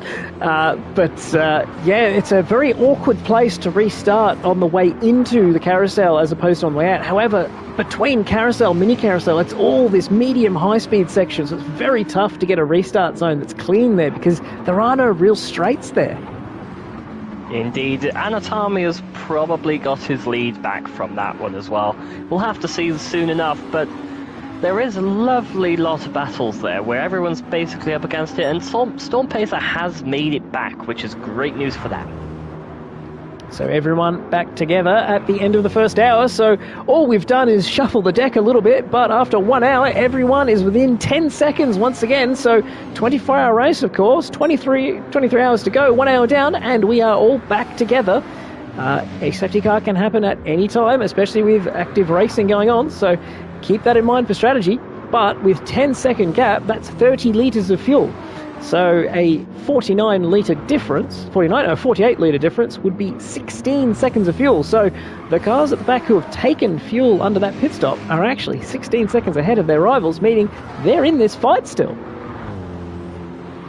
Indeed they are, and just a little bit of discussion. Dude may have just overtook before the actual zone line, which, okay, it was called green, but you still got to wait until that 12-kilometre line. Yeah, and that'll be... That McLaren is just sipping up that slipstream there. We may see something next lap. Yeah, and that's what we sort of suspected, because he did catch Simon napping, but unfortunately he caught them napping a fraction too early. And of course, that would have otherwise become a penalty. We saw Fila there taking a defensive line because he's giving away slipstream to Sakura behind him, but not by enough. Oh, that looked like too wide. It's an overtake. GT Racer gets Pastina Calder in a straight line. So the GTR not at all strong in a straight line. The BMW able to make a move. Finally an overtake for the BMW team. Yeah, exactly what they needed. Now what they have to do is try and keep their car right ahead of the other one now. Try and not look in the mirrors too much, but just watch out for any dive bombs may happen as well. Just need to keep it consistent, keep it fast. The first of the cars that has pitted is Brumadino, and they are not able to make any impression on the Huracan or Guelph ahead of them. However, that's because they are full of fuel. So they have the tyres, but they do not have the fuel load. As we see, Hide still has his hazards on. Might need to get rid of those. And Storm Pacer has cleared Ray Racer, who still, of course, has not pitted with the damage and the tyre wear, which I still don't understand. But Well, Okay. they're going to have to pit for fuel soon enough. Yeah, they're still a couple laps away on fuel, so potentially not familiar with the regulations, allowing pit stops under yellow there, or deciding for some reason that they did not need one. However, as we saw, Storm Pacer was very close to not making it back. Oh, look like sideways there for Simon. Ho ho! Oh, Run wow, wide those cars. ran wide in the Schumacher S by look of things, and then got over onto the gravel on the inside there and had a massive tank slapper. The left rear was on fire when we caught up with him, so done well to stay alive. But you can see that Distinct Simon is pushing like crazy, trying to catch the Finnish masters in front, who have pole position and have led every single lap, and currently do not have fastest lap. It's the only thing they haven't got going for them, but it's only by 0.2 of a second. Yeah, there's two cars there that could possibly go and catch Anatami. One of them Simon, the other one dude right behind, which is only 6/10 behind Simon right now.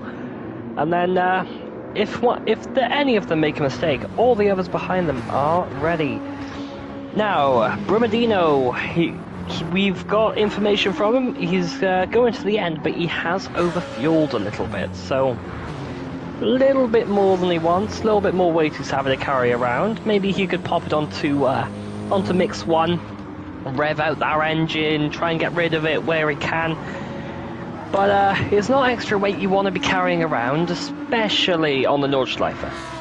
Yeah, worth noting that Lexus was very good on fuel last year, so the fact that they can do, with that half lap of safety car, they can do 9.5 laps on fuel is very impressive. So that means they will cut out a pit stop, they will cut out the need to refuel, potentially take tyres.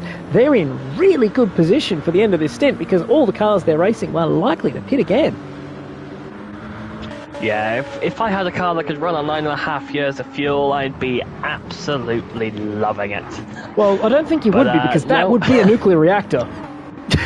Oh well, That's the only way that's possible. Car. What could possibly go wrong, right? It'd be very heavy, unfortunately. Beyond that, I cannot see any issues with the nuclear powered car. And we see the fog lights show up on the BMW M6 for Clockwork Motorsport. That's not the push of a button, that's automated. That's because the cloud cover has come in. Potentially going to see some rain here. And it looks like Philo is actually kind of falling away from the top 3 and creating his own little train with Sakura and GT Race in it, as we see dude right on the back of Simon. Yeah, the last thing we want to see on these cars now are the wipers start to come into effect. Then we know there's something going on. That track is going to get really greasy really quickly with drops of rain. I mean, you can say we don't want to see that, but I would love to see that, because that would add some chaos, and all we need now in the second hour of 24 is chaos. We've had a safety car. What would a bit of rain do? It would definitely bring another safety car. But for now, it's really tight at the front. Philo falling away and starting a little train of his own. And more chaos at the back, with various levels of tyre and fuel advantage. So Barrel on the mediums we saw earlier, he definitely can go to the end in terms of fuel and tyres. So Barrel looking the strongest of those who have pitted. I missed them on the original rundown there, because they were so far ahead of everyone else who had taken pit stops. Indeed, that gap is looking to start going down now between the leader Anatami and the rest of the grid. But the safety car will seem to do that. You can't rely on flat-out pace all the time, because one safety car and they're right back in it. Especially when they start carrying your slipstream, which is probably helping Simon right about now. Yeah, normally you'd just, put a lap on your opponents, then the safety car can't hurt you. But around here, putting a lap on your opponents is a little harder. A little easier said than done when a lap is 8 minutes. And we see dude right on the back of Simon, but there's nowhere to get past without making a kamikaze move here. Have to wait till after the corner we called cholesterol, because it gives you a heart attack every single time you go through it. And loses a bit of ground there in the dirty air, and is unable to make a move into the corner before Carousel. Really good braking zone to make an attack, but unfortunately with that high-speed corner preceding it, makes the opportunity very tough. Yeah, you don't want to be going anywhere outside of that carousel as well. It's banked on the carousel itself. You don't want to be going riding up on it, because that's just a one-way trip to the wall. But as we start going along the rest of the windy section of the forest, we will get to the mini carousel. After that, we got the massive straight, which I think we could see that that GTR of Dude really make a move if he just bides his time. Yeah, looking really strong under the back of that McLaren, and with a slipstream, there is a very, very strong chance he gets the overtake done on the Dottinger Straight. But of course, we've seen that is not necessarily easy as easy as it sounds, because the Audi R8 was able to fight back once their opponents pulled out of the slipstream. So, is the McLaren low drag enough to resist the GTR, which we saw earlier was not that strong in a straight line? So potentially a bit of a fight there for Dude. You might have to do something a little bit different to try and break away. We saw in the background there, looked like Sakura and GT Racer were very close together, with Pastina going with them. Stay with Dude. We're about halfway into the stint now, and well, put it this way: we've not been sleeping halfway. We've been keeping up with everything as best as we can. Again, if you want to see anything, any kind of particular racer, any particular team, or just want to look at one team because their livery is nice, please let us know and we'll try and do our best for you. You can find us either on the comment section of the stream, or you can find us on our Discord as well, which is on the description. So we've got two attempted moves here. We've got Dude on the back of Simon and GT Racer on the back of Sakura. Let's keep an eye on this one first. And it looks like Dude has not got the run. Bad run through the final corner before the Dottinger, and it looks like Simon will survive. So we'll cut back to GT Racer. Sakura going straight to the inside. It's a move to defend, and now we're going back to the left. So a bit of a weave, not really a weave in terms of illegal weaving, but a little bit of a cheeky right to left. Can't afford to move any more than that, otherwise they might find themselves in the penalty. And it looks like it's an overspeed for GT Racer. The gap coming down with each little bit of the straight, but will it come down fast enough for that BMW to get alongside on the downhill? It looks like no, it won't, but he will have the overspeed, but not enough, unfortunately, for the Clockwork car to catch Sakura. However, he's now right there, and there is still an opportunity coming out of the last corner down to turn one. Hopefully this time GT Racer able to get on the brakes. Anatami is in. Oh, so about time. Is GT Racer. So it looks like we're trying to see undercuts as cones go everywhere. So half the field is in. Yeah, we'll probably need those cones replaced by the next stint. Fingers crossed when everyone's gone in, we can replace them. But yeah, Anatami is going to be interesting to see what kind of strategy they go on for the second hour. And Ray is finally pitting, and he's finally, hopefully, going to get rid of his damage. That would be great, I believe. However, it's worth noting that pitting early might not be the best play with these dark clouds around. So some of these teams are probably going along just anticipating potentially the rain, as opposed to coming in early and hoping it does not rain. So the final stint is preset. However, we are only halfway through. There is a lot of driving left to go. It could rain, so coming in early could end up being the wrong choice, but it also could provide you with an undercut if you did get this right. Yeah, the last thing you want now is to see one of those wipers go. You can drive in the rain for a tiny bit, but you have got an indication in the game that basically gives you a hint on what tyres you need to be on, but is never always right. So you can always rain on one side of the circuit and then be absolutely dry on the other, and that's one thing you need to take into account when choosing your tyres as well. Yeah, normally on a sort of normal track, the rain is sort of pretty consistent from one side of the track to the other. It's sort of a little bit drier on one side, and of course it's wetter over the curbs and in places. But here at the Nürburgring, genuinely, the GP Strecker can be completely soaking wet, full wets required, and then 90% of the Nordschleife is bone dry. Or you can even have wet, dry, wet, depending on where you are. So large circuits like Spa, Le Mans, Nürburgring, the classic 24-hour race venues, have the worst management of rain conditions, because you can never find yourself on the right tyre, because it very rarely rains all the way around the circuit to make the whole thing wet. Indeed, just racing for not quite the net lead, but definitely could become it, is Simon and Dude, with only 5 tenths separating the current number one driver on the grid and his closest competitor right behind him, 5 seconds behind a Philo, which could make a little bit of Little bit of interest, considering he's on low fuel. His tyres are starting to go, but at the same time, you don't want to go in right now just in case the rain does come. I'm very surprised to see Filo getting dropped like that. 5 seconds in the last couple laps since the restart. And it's only 2 seconds back to Sakura, who's now only 7/10 ahead of Pastina Calder. So potentially Sakura in that Porsche just starting to get a little more degradation than the front engine cars around him. And that's allowing the drivers like Pastina in the GTR and GT Racer in that BMW to get on the back of them. So the degradation of that Porsche, not so good, but that's kind of what we expected, where in qualifying they were meant to be a little bit quicker, but the degradation meant that they would come back at the end of the stint. And this is the end of the stint as far as we can work out, near soon or near enough.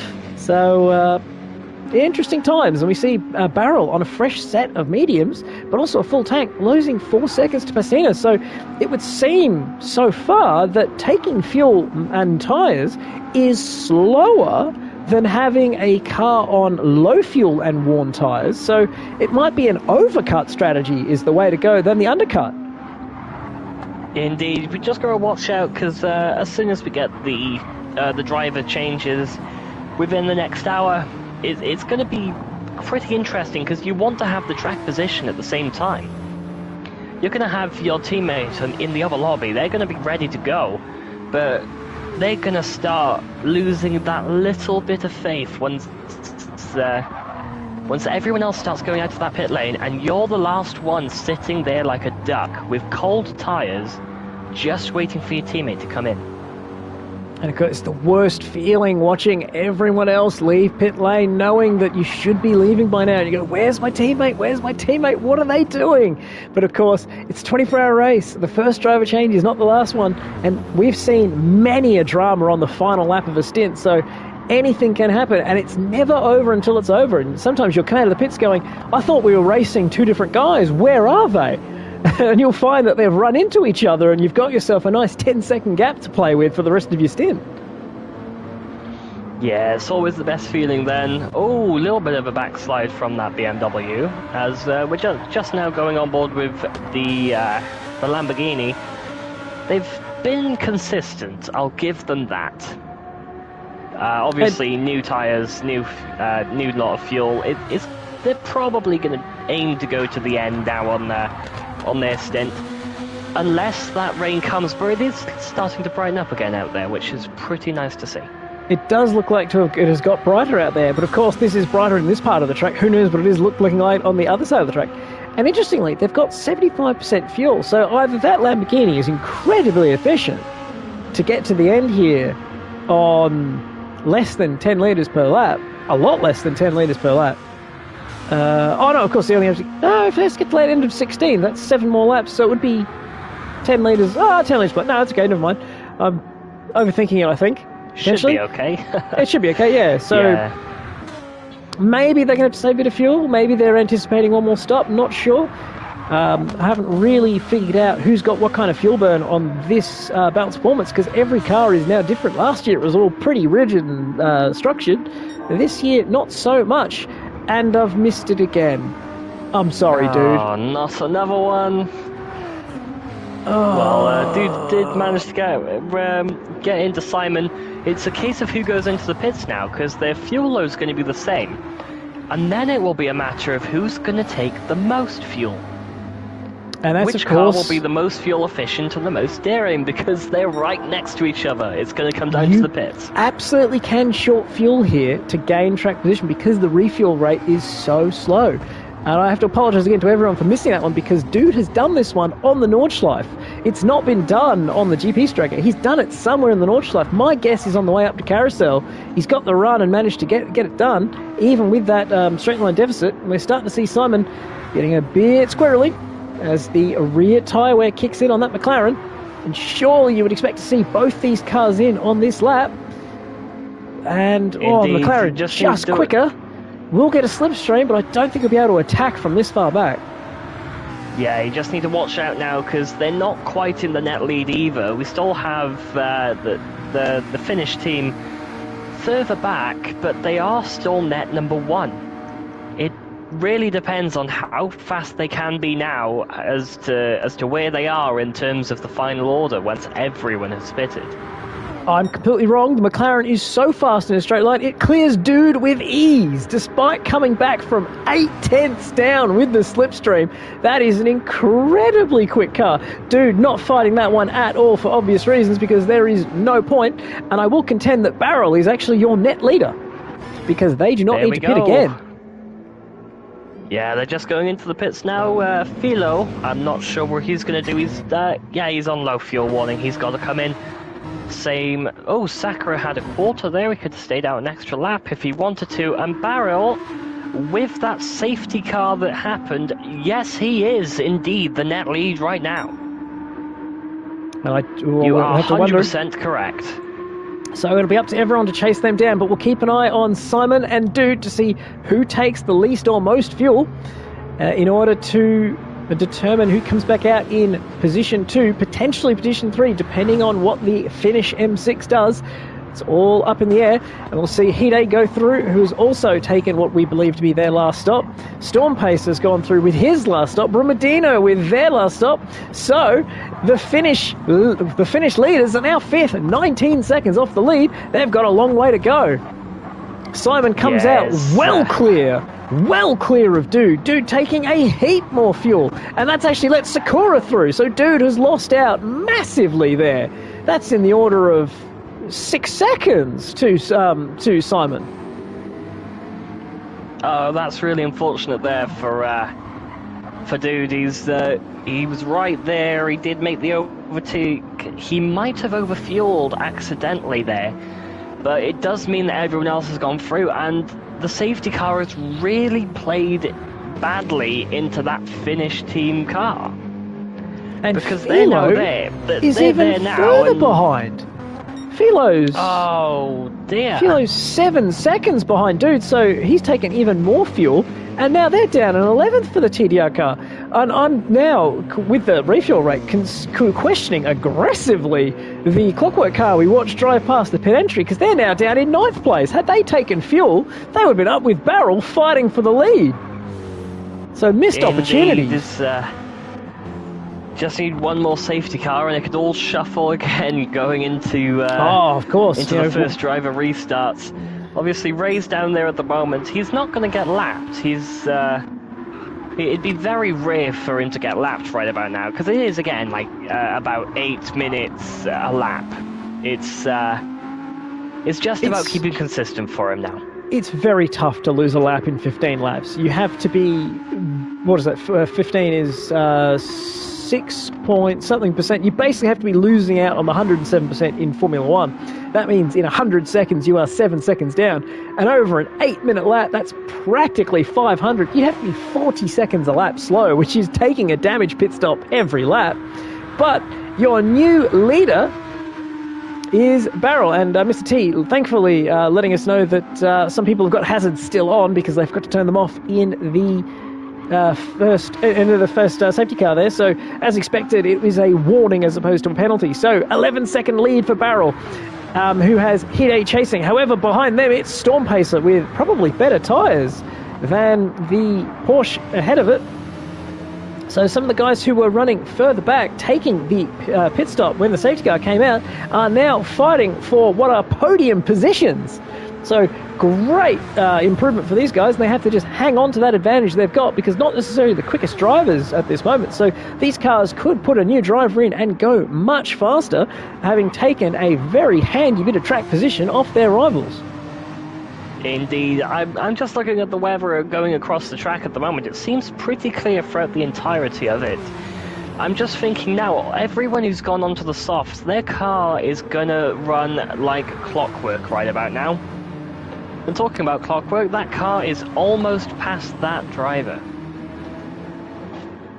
And in the background, I saw our Finnish race leaders have caught a Brumadino.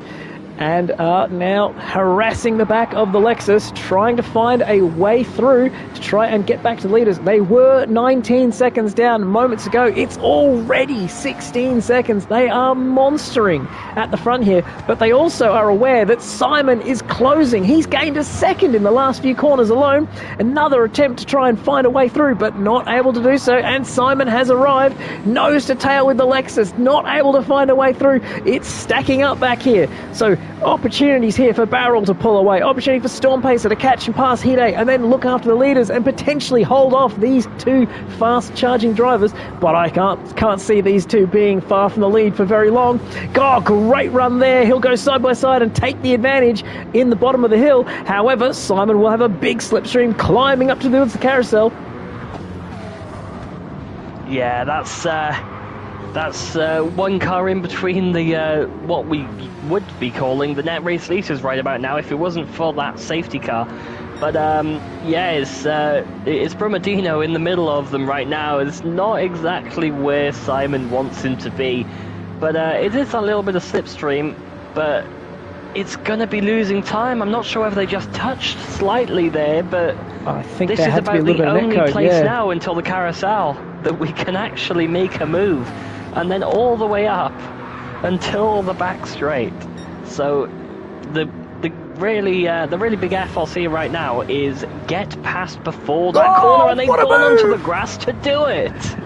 Oh, I was going to say, you've called that one early, saying that Simon has no opportunities. He's going to get by because he knows how important it is to try and keep up with Anatami, because as these two clear traffic, they will now find their way forward. And in all that, Storm Pacer has got past Hide and is now 10 seconds behind Barrel for the lead. However, 4 seconds further back are the Flying Finns, with Distinct Simon chasing them down. So Storm Pacer's now got Hide as a buffer between them, but I suspect that the Finns and Simon will catch Hide probably before the back straight and be able to make a move quite easily. And even if they don't, they've got all of the GP tracker. If Hide can hold on to the Nordschleife, that will give Barrel and Storm Pacer another little opportunity to try and build up a bit of a lead so that they are able to stay with these guys for the lead of the race when the driver change comes around in another 6 laps time. Indeed, it's 1.5 seconds now between Anatami and Simon.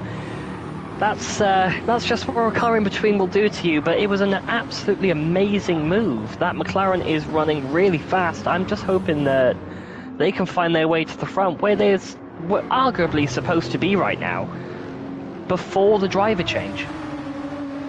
You see Dude has caught the back of Sakura, and he will be trying to make that move, I think, on the back straight, but it looked like before I left there, Anatami is now 1.2 seconds behind Hide. He will get the opportunity to slipstream pass, on the Donninger Straight, so might have to just leave Dude alone to make another overtake off screen. I'm sorry. So we'll have to just see. Yes, he's going to get slipstream, so that BMW is going to find himself up in 3rd place by the end of this lap. And that is going to put the leaders under enormous pressure. That gap was 14 seconds a moment ago. It's down to 10 already. They are flying. They are destroying the competition with how quick they are. Simon, of course, going with them. But there is not much the current leaders can do to defend from the pole sitters, the former leaders. They will be straight on by, pulling on out. Thanks, cameraman. No, not pulling on out. Losing ground in a straight line to a car in clean air? No! That has to have a slipstream from the BMW in front of it, and Storm Pacer's not really paying attention to be giving the Porsche slipstream in the background.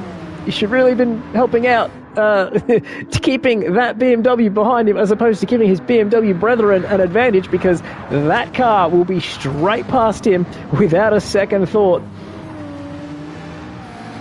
Yeah, that's... There are a bit overqualified, as the chat has also said.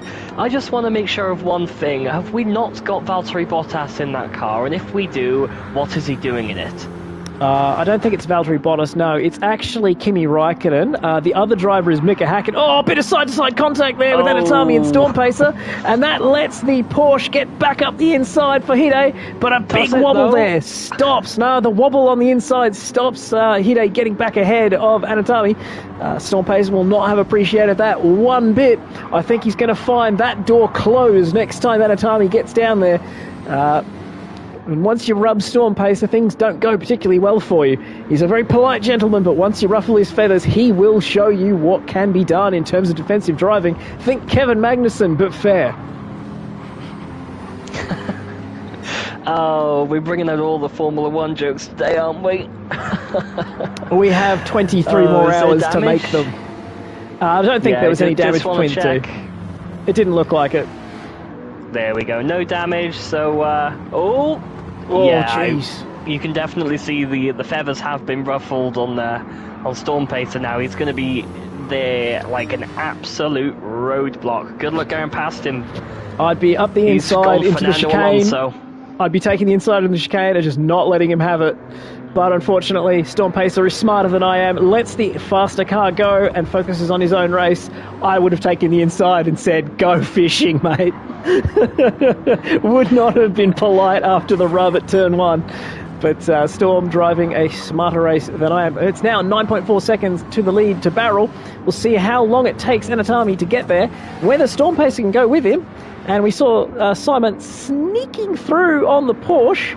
No damage for either of them. And once again, Dude has made a move off screen to pass Sakura, I believe, on the Dottinger or in the GP Strecker. And we'll just follow him as hopefully he makes the move on Brumadino on stream so that he has some highlights to look at as opposed to hearing about them post-highlight. I'm sorry. Oh, yeah, that's not a highlight he wants to see. Oh, my. And he's going to back off. Oh, the Porsche as well. Almost got hit there. I'm hoping no damage. Because we are getting word that the number 12 car has got damage and just pit again.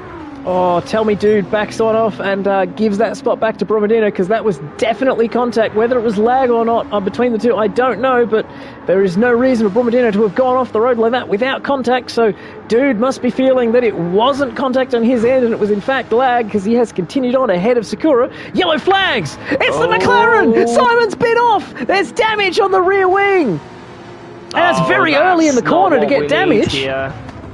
That's very early. I think he's tried to make a move on Storm Pacer.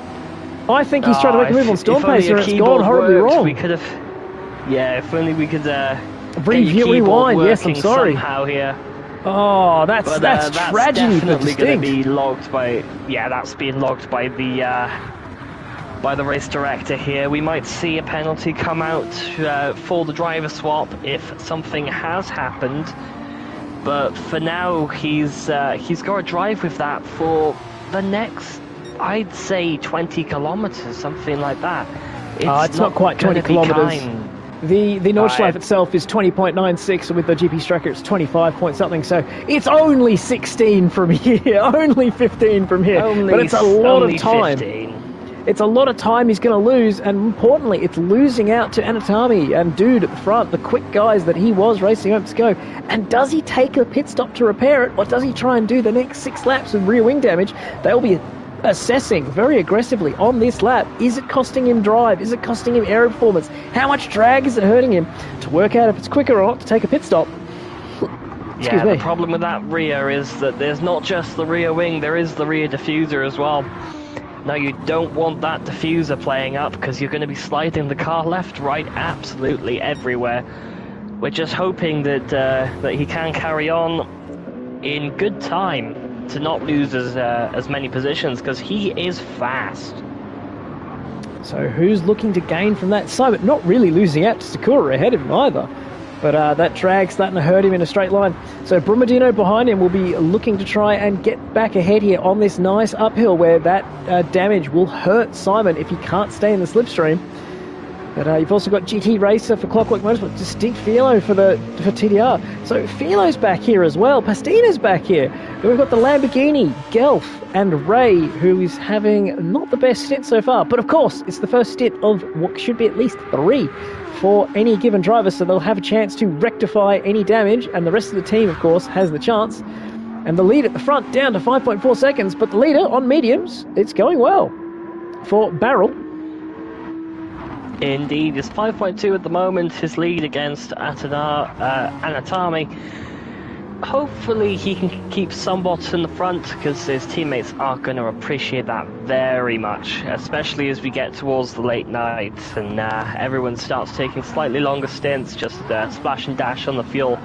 It's going to be up to the drivers to basically just make sure their team have a bit of a better run through the night. And obviously not DNF the car while they're at it, because that would not be nice. It's practically impossible to DNF the car in Gran Turismo without someone having a proper drama on their end in terms of a mechanical or a power outage. And it has happened before. It's always very disappointing. We do have compensation for disconnects and drivers missing stints, so it is possible to continue and fight on and actually get yourself back in that race, because the time loss, it's not minuscule, but it's enough that you can still keep up. So the later, of course, you disconnect in a stint, the less time you'll lose. So there is always a chance to come back. And frankly, with the ability to never really have a car that's fully damaged or it's completely off pace because of damage, like you can get in iRacing, you should never give up. You should always fight on, because anything can and, frankly, will happen. Indeed. Now, we're going into the crunch time now before we start making these driver swaps, and it's going to be a battle of position absolutely everywhere, as we do see Wahide and Dude already over the back of him, gonna try and make the move as fast as they can, or are they gonna buy their time just a couple of turns more just to get to that straight and maybe use a slipstream from the car in front of Storm Pacer? I wonder if Storm's got damage, because he's made a couple of mistakes. It was 2 seconds, now it's 3/10. So Storm Pacer might find themselves with 2 cars coming through, because I think the Porsche might be quicker in a straight line, and Dude will have a double slipstream here. So Storm Pacer picking the worst time to have a couple of really rough corners, and we'll have to sort of keep an eye on what's going on here, as Bromadino has damage. Oh, no! But we straight away, the Porsche pulls out and is ahead. Storm Pacer needs to move to the right and pick up the slipstream, and does not do so, and Dude will take the slipstream and go on past instead. Yeah, if I remember correctly, is one more driver needs a tiny bit of damage on his car, and we will get another safety car. I'm not sure about that. It depends. It is still completely up to the race director on what to do here. It depends on if Ray repaired their damage, because I believe they did repair their damage. And they did repair their damage, yes. The McLaren is only 1 point of damage, because it's only the rear wing. Well, let's see if it does result in a safety car. It depends how many points of damage, I guess, the other car has. So Anatami now right on the back of Barrel for the lead. Dude up to third, but 10 seconds back because they were unable to get through in the opportune times. Storm Pacer now back to fifth on this alternate safety car strategy. Potentially probably should have still been in fourth there, but made a couple of mistakes, and that's how it goes sometimes. Silence still holding on to seventh in the background. I'll just keep an eye on here, because this will be a fight for the lead with the Flying Finns versus... Oh dear, they've closed up. Well, we expected that. Absolutely massively here. This is the mediums on Barrel. He's hoping to go to the end. He's got half a tank of fuel left. And Anatami, I assume they're on the softs. Yes, they are, with about the same amount of fuel. So they both know what the fuel burn is. They both know what they can do. It's completely up to driver skill. Everything else is about the same here, apart from just the engine in that car. Yeah, so Gran Turismo Italia against Finland. So Italy versus Finland. It's a fight we never expected to see in terms of world politics, but it's one we're very happy to see here on track. We've got Italians, we've got Germans, we've got Finns, all Finnish lineup. We've got Germans, we've got Americans, we've got Brits, we've got all sorts of nationalities here. Even Canadians and the Dutch both quite enjoy certain activities quite a lot more than the rest of the fellow parts of the world. But anyway, there's a lot of international flavour here, and that's what we love about endurance racing. Anyone and everyone, it's all about driver skill. It doesn't matter who you are, your gender, your name, where you come from. It's about how you can drive a race car and make it fast. Indeed it is, as the BMW is just going on the back here. Two German manufacturers going battle on the Nordschleife. It's going to be a massive case of trying to go ahead before the twists and turns, before the medium corners, and we have another car with MD.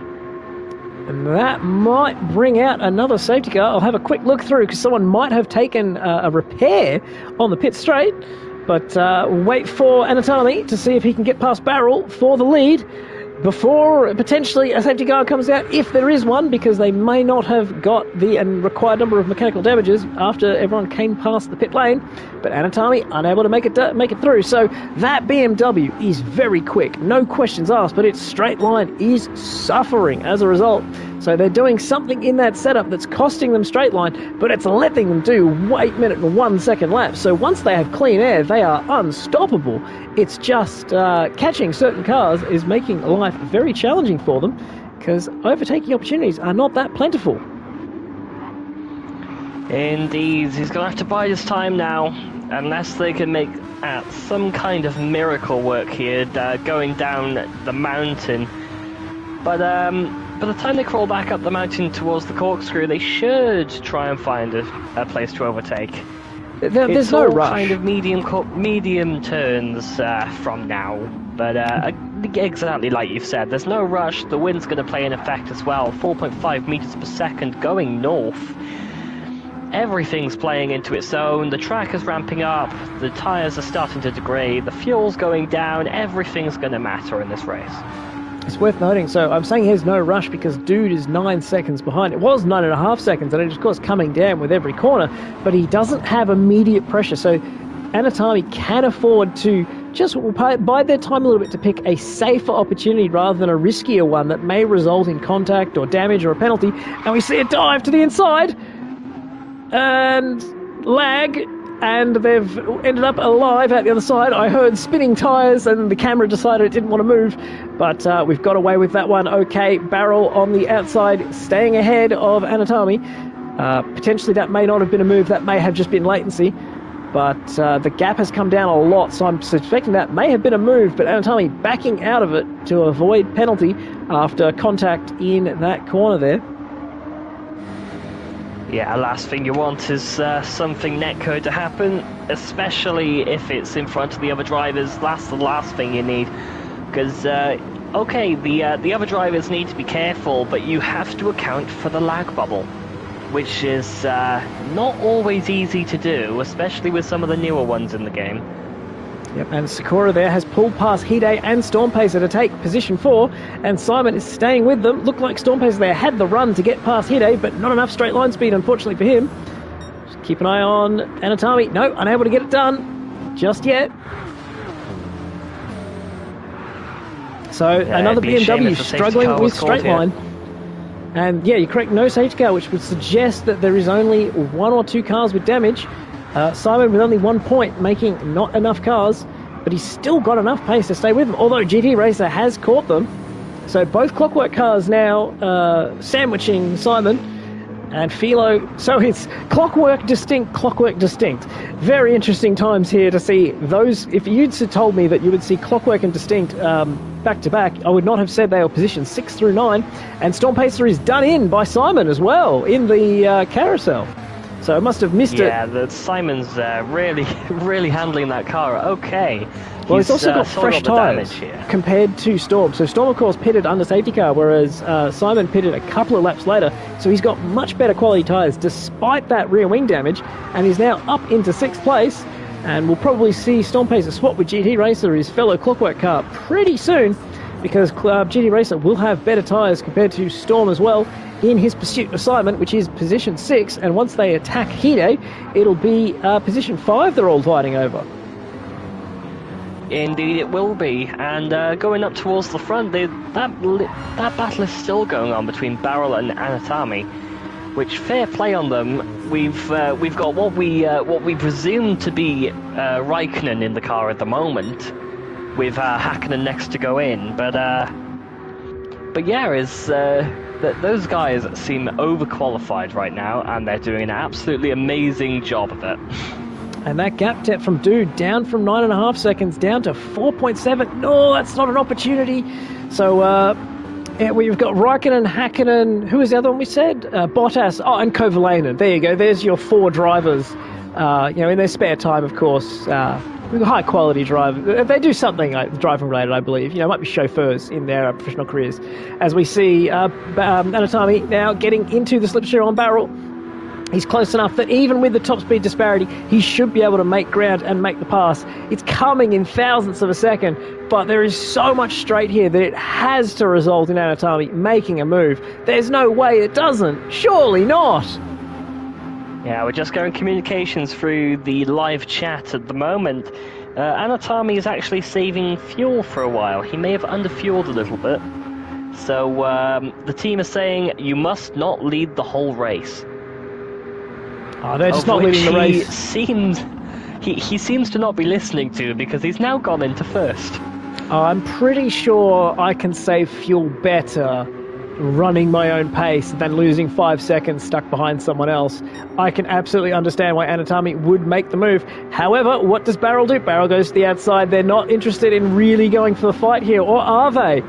I would have gone to the inside. He had choice if he was looking for the lead, as opposed to just trying not to be held up. There we go, switchback, but will it be a double switchback? Not quite. Not enough grip on those mediums.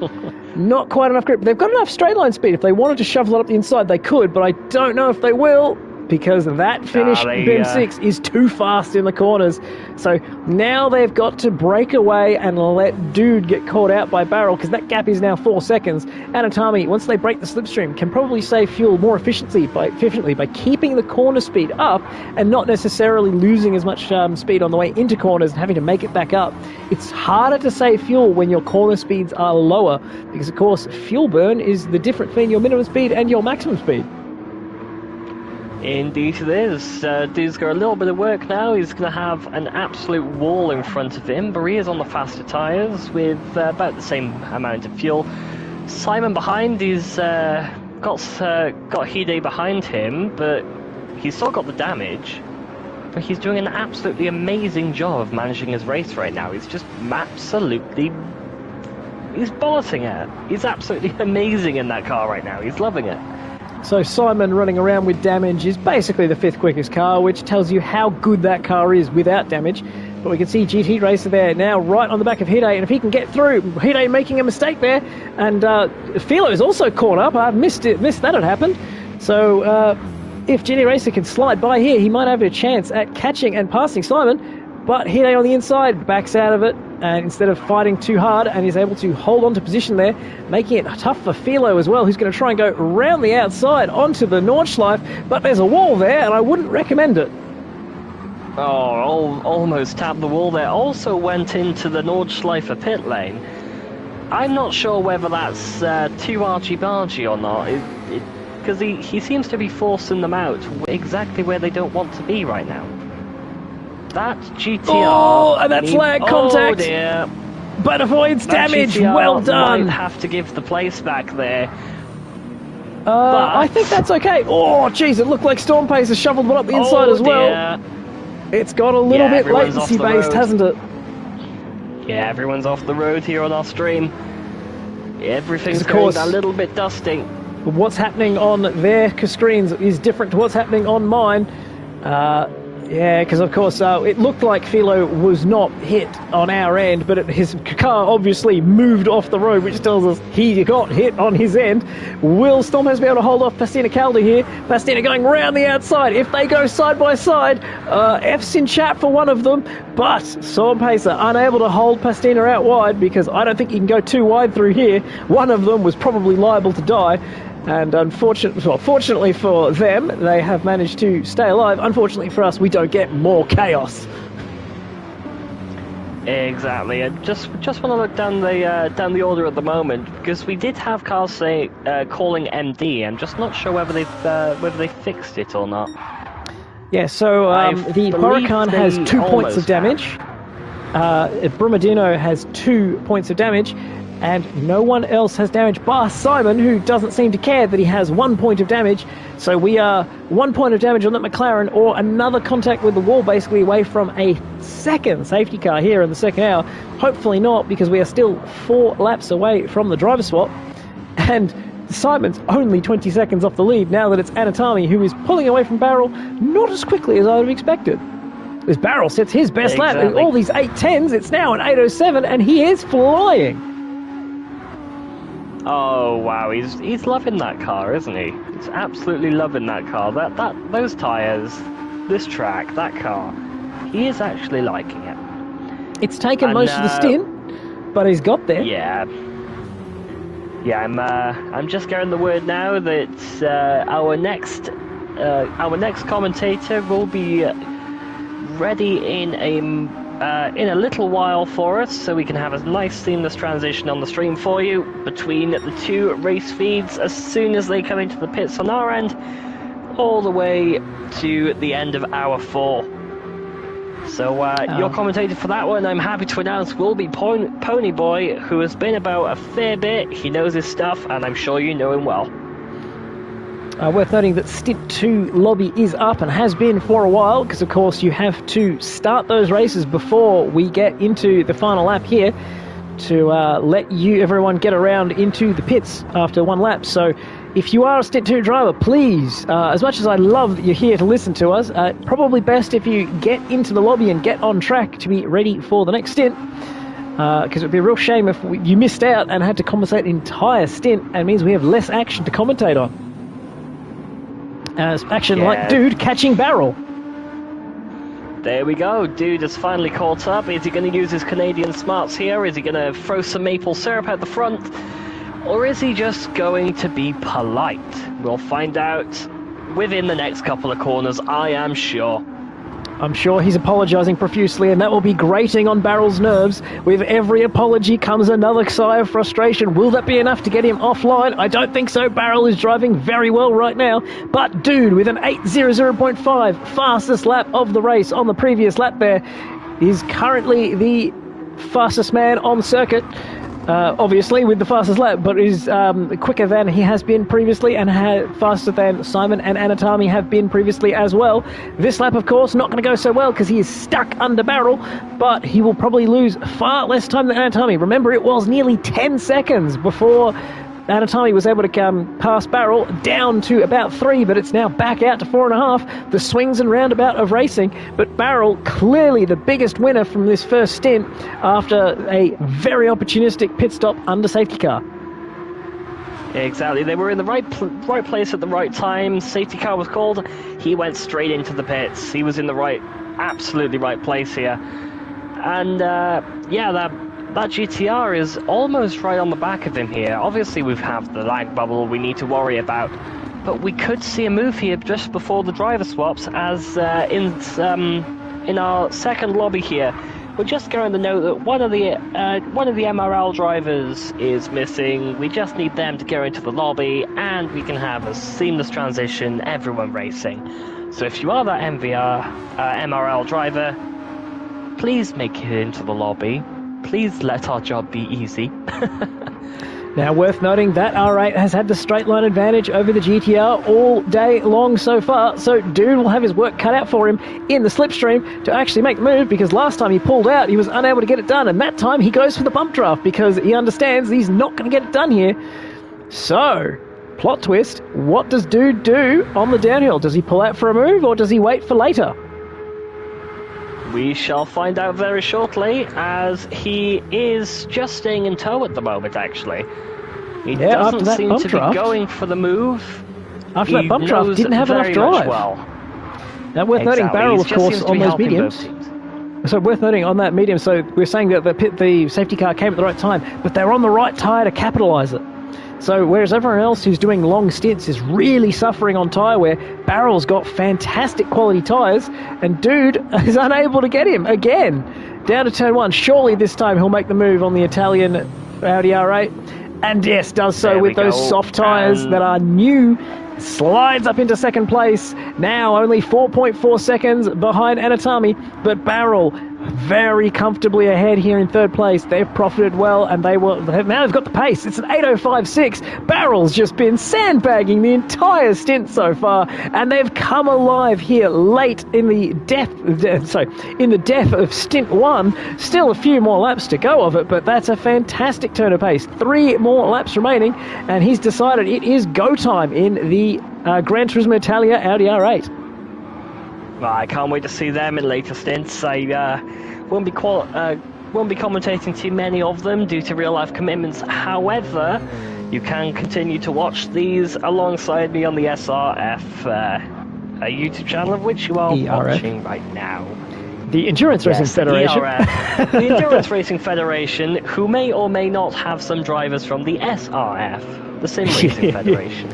So Philo has stolen position 5 off Simon without wing damage holding him up just enough, and GT Racer has found his way to not really onto the back of Simon yet, but Pastina Calda has passed Storm Pace and made his way up to the next Clockwork car, so that is looking to be a bigger threat than GT Racer is to the back of Simon, and that's Simon with wing damage, so Clockwork really struggling compared to last year when they were contending. But we'll have to see if the other drivers in every other car are just as competitive as, say, Simon is now, because it only takes one driver who's not entirely on the ball, make a couple of mistakes, and then minutes are lost. So that's how Clockwork were in contention last year, but maybe not so much this year. We'll have to see if the rest of these stints play out as they did last time, or if these high-quality lineups are like the all-pro finish lineup, overqualified. Exactly. Just coming down towards the first section of the forest right now, and yeah, that McLaren is still going on really well with the with the other cars. All right, they're chasing him down a little bit. They're getting the slipstream where they can, but the McLaren's still in a little bit of a league of his own right there. If he didn't have the damage, I reckon he'd be still up the top. He would definitely be in the fight for the lead with Anatami and Amdoud, no questions asked. And the fact that he's able to stay on the pace of the guys in the top 5 with damage is just frankly ridiculous. He's doing 809s with damage. Some of these guys aren't even doing 809s with clean cars. As Pastina looking in the background there to try and make a move on GT Racer, but not quite deciding to do so. Smart play there from Pastina. That would have been very ugly, and surely that's lag watching those two both go off the back of the curb and then come back down, having lost no speed. But it's 3 in a line here. Pastina on... Oh, wow. Who's going to move out? I don't think either of them can, because the McLaren's just too slow with that damage, and GT Racer backs out, and Pastina has to back out with him. No damage on either of those cars. Yeah, it's not exactly the part of the circuit you want to be bunched up, is it? You want to be a little bit further back to capitalise. No, you'd rather have... I'll tell you what, that GTR might capitalise pretty soon, because the gap has formed a little bit, just enough to get that GTR back in front, should he wish. That's the difference between that undercut we saw earlier, where GT Racer came in a lap before everyone else, and then Pastina will come in, I think it was 2 laps later, so he's got much better tyre quality, which is allowing him to monster the back of that Clockwork car and make progress, because he's just got fresher tyres. So that missed safety car pit stop really punishing that Clockwork car. Could have seen them up in the lead there with Barrel, but unfortunately they're down here in 7th, fighting Pastina for 8th, unable to get past Simon for 6th. Exactly. Is lovely bit of racing everywhere on the track, actually, coming into the dying 2 laps. Everyone is required to make it back into the pit lane at the end of lap 16 if they want to go and get their miles or what have you for GT7. Then after everyone has gone in and all the procedures have been done, I imagine they can go around the track should they wish. However, it has spread out at the front again. It's Anatami at the front, Dude is second, 3.6 seconds separating them. Barrel after there, and then the fellow Italian of Sakura behind them. And it's all starting to die down a little bit towards the front. The back is still pretty heated, as we do see the GTR has got ahead of both of the cars there. I just noticed that Pastina had cleared GT Racer, and then as I went to move for it, Pastina cleared Simon. So that aero damage has just hurt him enough that the slow, quote-unquote, GTR in straight line was able to take him in a straight line, and that puts GT Racer into the slipstream of Simon. But because of that tyre wear, unable to capitalise. And what I was going to say was, dude is not actually losing ground to Anatami. He's gaining. It's now down to 3 from 4.4 seconds when he made that overtake. So they're closing in at the front, and they're closing in here. I'm not sure where to look, to be honest with you. Because I believe it was one of the comments in the chat was saying all the pressure's on the GTR, don't jinx it. But I was about to then say everything I could about how brilliant dude was and how incredibly his time gain was, and the fact that he's got better tyres than Anatami, and he needs to capitalise on that to try and steal the race lead at the death of the first stint. But unfortunately, Pastina interrupted me by making things interesting here in the mid-pack, as he's now leaving Distinct Simon behind to fight with GT Racer from Clockwork Motorsport for position 7. There we go. We'll just see what that BMW can do now. They don't have any damage, obviously. They'll be running a different setup. They'll know exactly where their car works and where it's got its downfalls as we go up just towards the first carousel here. Oh, we're beyond the first carousel. It's going to be hard. Yeah. We're coming into Flames Garden. A little bit difficult. Yeah, so that's... sorry. That BMW has been not great in a straight line so far. We've seen that the McLaren has been, but the McLaren has damage. So if GT Racer can just stay within that slipstream, he has a chance to make a move down the Dottinger straight and try and keep up with Pastina Calder, who has disappeared. But unfortunately for GT Racer, Simon has fantastic quality tyres compared to the BMW. So even if he doesn't have damage, he just doesn't have the same amount of grip on the front end to stay in that dirty air to keep up, but doing a good enough job to stay with him in through mini carousel and hangs on out the other side. It's just under 3/10. However, it's a high-speed corner they're coming up to, and that's where that dirty air costs the most performance. But hanging on so far, looking like it's all good. It's going to be a straight line duel. The damaged McLaren versus a perfectly clean BMW M6. Yeah, we go. Just going under the Audi Sport banner here. We're going to be going up towards the Touristenwagen entrance. Very well, the Touristen entrance by there. And the Bilstein banner is next up. We'll just see who's in front going under that gantry. That's going to be a great point to check here. It is the BMW ahead, and we have Ray who has MD. This might be a safety car to close out the rest of the race, because as far as I'm aware, no one has repaired their damage. We'll have to check that in a moment, but we saw there Simon was cleared easily by GT Racer. However, hooked straight back into the slipstream and was actually able to catch up, and I think gave GT Racer a little bump draft, just telling him to get on with it, to not hold him up any longer, because he has 2 more laps to do on this damage, and then it's not going anywhere. So, as far as we are aware, the SC is indeed out. Brumahino's got damage. The Huracan has damage, and Ray has damage. So the back 3 all have damage, and it's SC out. Who can profit from this? It's Gelf. Gelf is the only man who can take fresh tyres, and does. The question is, would he...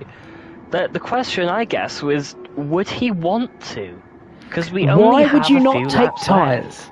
Why would you not take tyres if you're going to catch everyone, and everyone behind you has damage?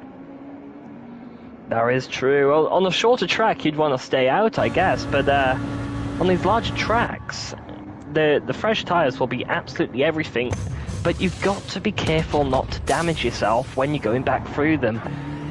And that's going to be the pointer now. They don't want any more damage or any more mistakes towards the end of this race. And what that does is it closes all the margins back up, and we will probably end up going green at sector 3 again, potentially even the start-finish line, because Ray is a long way back.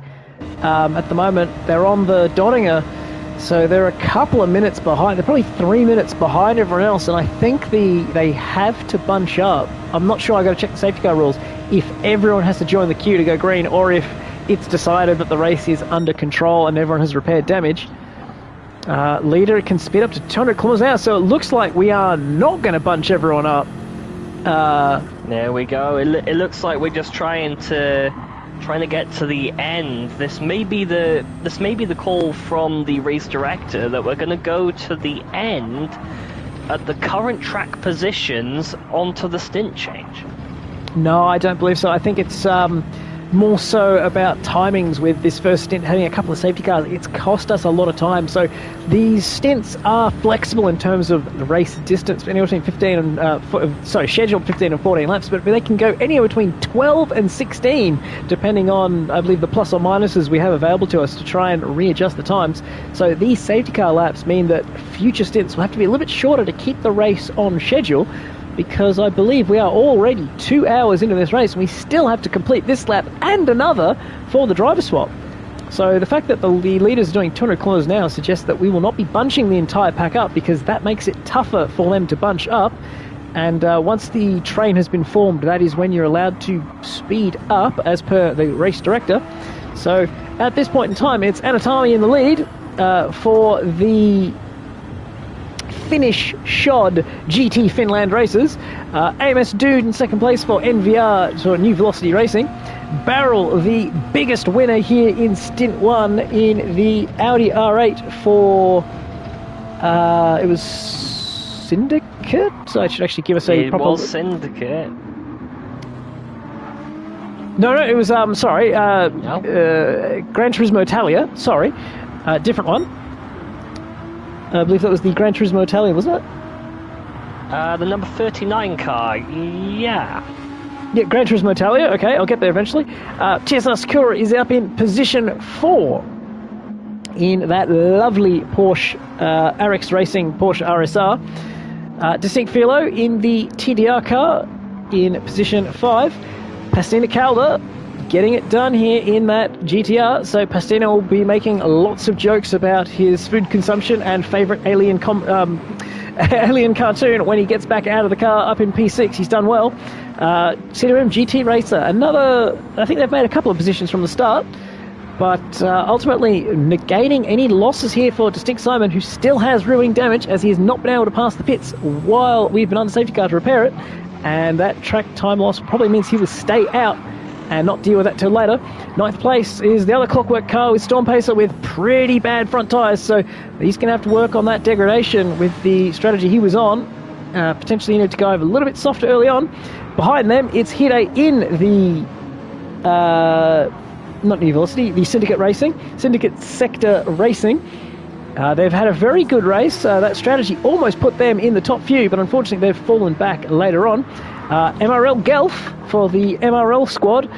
They took tyres there when the safety car came out, so they are 35 seconds down right now, but they are catching with every phase of this safety car, and they will likely get back onto the pack and have the opportunity to attack those in front of them, as will Brumadino with that lovely looking Lexus.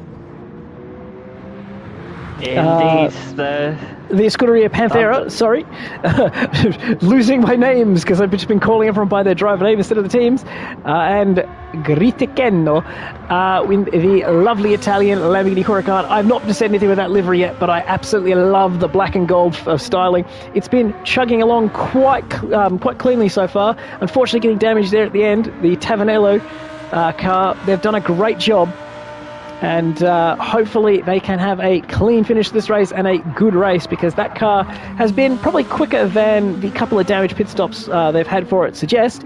And Ray Racing for CLR Ray Racing, they've made a couple of mistakes here, but an 8.11 on the previous lap was their personal best, and they are looking like they're finally getting on top of this car to try and get themselves back with the leaders. As we can see there, Anatoly has very worn tyres compared to AMS Dude, so Dude would be frustrated that it hasn't gone green yet, because he could probably steal the lead. Yeah, exactly. We've got a lovely lot of 22 hours and 5 minutes remaining at the moment. 1 lap to go in this stint, so we may just go into our second proper hour before the driver changes. It looks like we will be going for that final lap. Everyone seems to be back on track with hardly any damage to warrant the safety car to still be out. We'll just have to see what happens here. I believe everyone's we've supposed to be 2 car lengths. I believe we've missed that last restart zone, so I think it is on the back straight, if not the start-finish line for the final restart zone. So we'll give us one flying lap till the driver swaps. There we go. That one sprint. I'm hoping everyone who has been able to pit, they've chucked on the soft tyres. Definitely the most beneficial for a one-lap sprint around the green hell. And especially with tyre temperatures dropping with every moment. So, of course, going around on a safety car, oh, it's great I get to catch up, but you have to manage you have to manage your tyre temperatures so that you are able to have something to fight with when we go green again. And race director there is saying to reduce speed. So the call to speed up, obviously they've now realised that the back of the pack is a long way back. So we're going to have a much tighter bunching as we go to the restart. And you were saying that 2-length minimum, and that's just a safety precaution to make sure no one gets damage under safety car. That was introduced after last year, where the 1 car length gap was often infringed upon, causing abject chaos early in the race before some changes were made to improve the scenario early on. So that's 2 of the 3 safety cars Mr. T predicted for this race already spent. So we're going to have to get through 22 hours with just 1 more for him to be correct. It's possible. We had a long green flag period last year after the early chaos and the rain with the safety cars and all the madness that went on through there. So I think we had only 2 more for the rest of the race. So we'll have to hopefully see a bit of a cleaner run for the rest of the race. Exactly, by the looks of it, we'll be going green on the start-finish straight rather than the back straight. Just hoping that everyone has got their hazard lights on, because that is a requirement, as we said, during the safety car period, no matter where you are on the track. But I do believe the regulations do say that you do only put it on once you've reached the pack. So everyone in the pack should have their hazard lights on about now, and then take them back off at the green. Which, fingers crossed, will be announced very shortly. Commentators to the Audi Italia squad, please put on your hazards before Mr. T notices. Thanks, guys.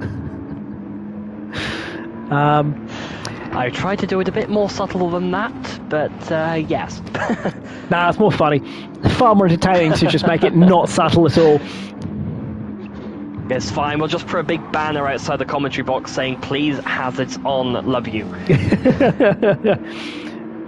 going to have to see, do we go back to racing or not? Because we haven't had a restart zone announced, which may be because we are still waiting for the back of the pack to catch up. So we're going to see less than a lap of racing.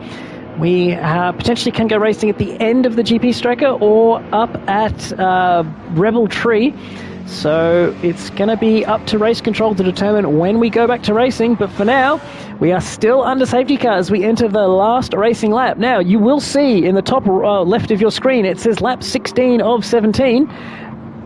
But that is, of course, 17 laps, including the in-lap. We have green at zone 1, which is at the sector split, at the end of the GP Strecker, where Sector 3 ends and Sector 4 starts, because I believe the GP Strecker is 4 sectors.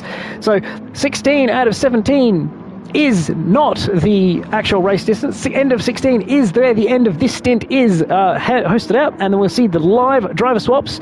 But we are still most of the lap away from that, and with everyone in close proximity, tyres at different levels, fuel no longer a concern. It is a all-out sprint, and as Mr. T points out, 2 car length gaps are required. No overtaking before the restart point. And then it is all out for war for the next 20 or so kilometres. Indeed it is, 20 kilometers, and then you have to remember as well, you need to enter the pit lane at the end of this lap. Don't make any heroic actions on the last actual turn. Don't stay out for another lap, because you will cause a penalty. There will be a disparity between yourself and everyone else, ruining all the timings and making the stewards hate you. But we are back to green now, it seems, and let's see what happens. And a reminder to turn off your hazards if you'd only just turn them on. Alrighty, so Anatomy, it's the racing. Oh, big slide there for Finland. I'm just going to say Finland because we don't know which of the Finnish aliens are there, but they are now struggling on cold, worn tyres, whereas Dude in the background seemingly has more grip on warm, fresher tyres. They've got much more grip in them, and this could be a fight for the lead, a change for the lead on the final lap of this first stint. Oh, this will be absolutely amazing to see right here, because everyone who has managed to pit, they're all on the newer tyres here. Finland, the Finnish team at the front, they're on really worn softs right now. They've been on them for an hour, and I'll tell you what, they're probably baked. No, sorry, that would be the Dutch car or the Canadian car. No, anyway, Anatomy here for the GT Finland racers, hanging on just around the outside there, running almost out of road completely as the tyres are screaming for help. They are still 18 kilometres away from salvation, and they are going to be worked the entirety of those 18 kilometres, as Dude is now only 3/10 back, but importantly, Barrel is also going with them. Indeed, they've managed to keep it there. They're on the medium tyres, but don't let that stop them, because it's not all about the tyres here, it's about the pace as well, because different parts of the track, you're going to want different tyres. If that were possible, then that'd be absolutely lovely. Those top three within a second of each other.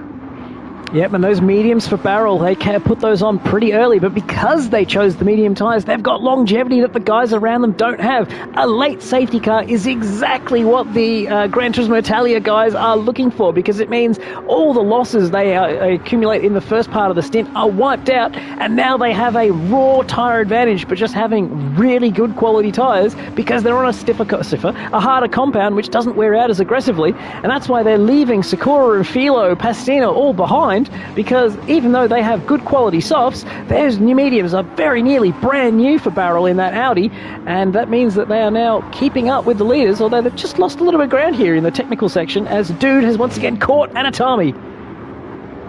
Indeed, I just saw Sakura's fuel consumption there. I'm really hoping that that's enough to last the end of the lap, because the last thing you need right now is to go onto a low fuel mode in the on the last straight. It looks okay for them. It does manage to go. It looks okay. The liter fuel goes red at 10 litres, and we're seeing 10 litres is comfortably enough for most people to do an entire lap, and it doesn't look much lower than the fuel anyone else has got, as we see Anatomy now into that fuel warning light for the 10 litre zone, but they look very similar to what Sakura had, so I think they're both A-OK to finish out this lap with the fuel that they have, as we see Dude now catching a slipstream on Anatomy. There we go, Dude's definitely got a bit of a tyre advantage here, that you might expect them to make the move, might expect them to even take the lead before the end of this lap, to then become the leaders to exit the pit lane in stint number 2. As we have the massive battle by here between the AMG and the Yarix racing machine, side by side on a part of the circuit I personally wouldn't want to be side by side on, as we're coming up just towards the carousel, and then there's two cars in the grass. I'm stunned. We went back there to watch Philo decide around the outside of Sakura was a bad idea, and then we watched GT Racer go, no, it's a brilliant idea. I'll go around the outside of Pastina Calder here. And to their credit, they did it cleanly. And then on the right-hander, both Sim and Simon and Pastina Calder go off into the grass with what looked like no contact from GT Racer on our end, but there is a very real probability that both those guys copped a bit of lag from the Clockwork car to see both of them run wide there on the outside, unless they both made the exact same mistake where Simon decided that whatever Pastina could do, he could do better. Exactly, we're just coming along to the final stretches of the track now. The Finnish team really need to basically keep a massive wall even on the straight. Alright, you're not allowed to you're not allowed to weave, but you're going to have to try and do something within the rules to stay ahead going into the pit lane. Especially because the car behind Barrel, okay, he's 2.5 seconds now, but should there be a mistake from both of them, Barrel could capitalize it for his team. And the thing about having another car there is it can force you into another mistake, and then it lets Sakura in, that looks Philo in, then GT Racer, and you can find yourself losing a lot of positions very quickly because we've just had that safety car. Everyone's in the train. It's 4/10 between Dude and Anatomy. As we're just coming in towards the mini cork. Well, the mini corkscrew is not quite the right one. It's the mini carousel. The kleine carousel. I knew that one. That's all I had. Das ist mein German, all of it. And it's 2/10. He seems to have a massive overspeed here. He's got the slipstream as well, going under the Audi gantry as we speak.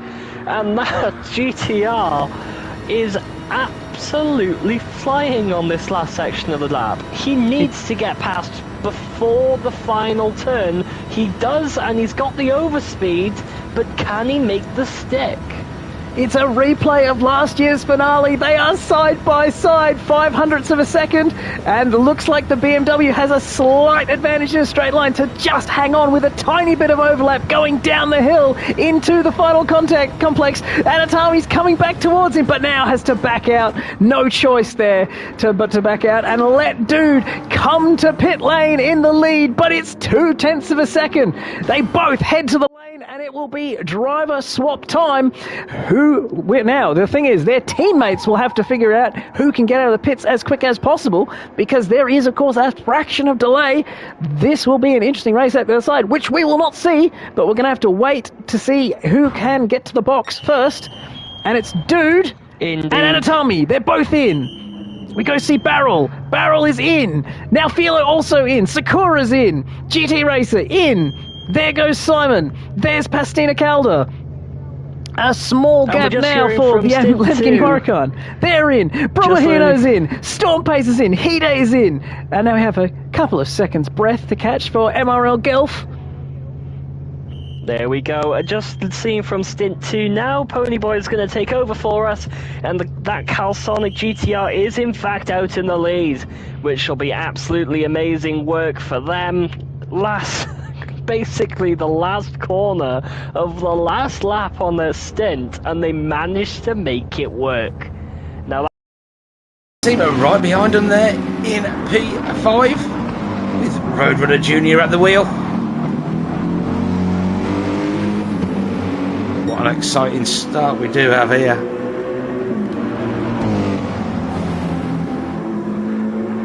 And Jaeger, that looks pretty damn cool, buddy.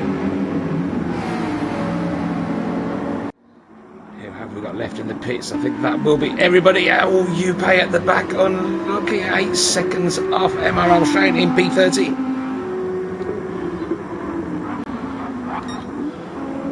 But it does look I am at the wheel as we have a change of lead, as we see Max Outfin for Finish Racing taking the lead. Slipping past Drift King, who's dropped back to P2 now for the New Velocity Racing team there. And that lovely GTR there, look at it go. Then with P3 we do have the Arix Porsche. What a great contested battle here. We have the third, who is going to be taking that final podium step at the end of stint 2. As it stands, it is a battle between these three, with the Arix Racing team, the GT Italia team, and the Clockwork Motorsport team there, who has managed to make their way past the TDR AMG there.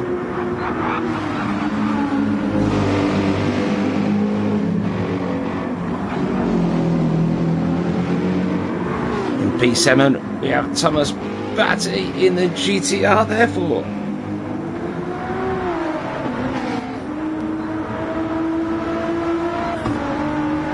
It's the DC team GTR. Well, I don't remember seeing them qualify. They must have been in the top 5, I think. Then we have P8, Shadow Chef. I thought it was Shadow Chief, and then I'd looked at it properly and thought, I'm glad I did take a second glimpse. That's the Syndicate Racing McLaren there. currently in P8. We know it was well up the order earlier on, so can they make some of that ground back? Because after the first 2 and a bit hours, we are only 13.6 seconds behind at P8. Obviously, them safety cars have helped a lot. And good evening to everybody who is on the channel, is joining us on the stream at the moment. Don't forget to give the channel a like and a subscribe, and the stream a big thumbs up if you wouldn't mind, fellas and ladies, and whatever else we have watching us out there today. I'm sure there is a few children as well, so I'll do my best to keep it clean. There we have the Scudero Panthera team there, but let's get back to the action for P3, shall we? It looks like the Arex team have got themselves a little bit of breathing room now with a 1.2 second gap. But the challenge still very much on for P4 for the GT Italia team and the Clockwork Motorsport team and the TDR Design team. AMG, they're hanging on at the back. Gone back to its traditional pop art look there.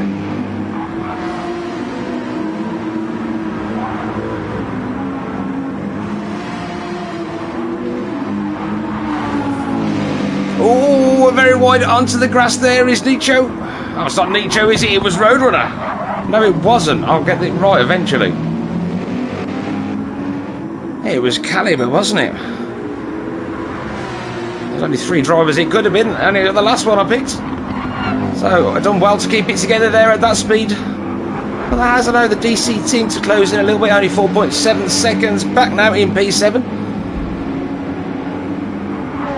Should have put a little replay marker in there, shouldn't I? I could have watched that back again to see the Syndicate racing car there, getting very, very close to the edge of that curve. That could have all gone horribly wrong, and I'm sure things will over this next 2 and a bit hours. And we have ECT, we did see them in for the Scudero Panthera team. And that lovely looking BPS kind of colours, isn't it? Yeah, very nice there, that Lexus. In P10, a nice contested battle there with the Lambo and the M6 there.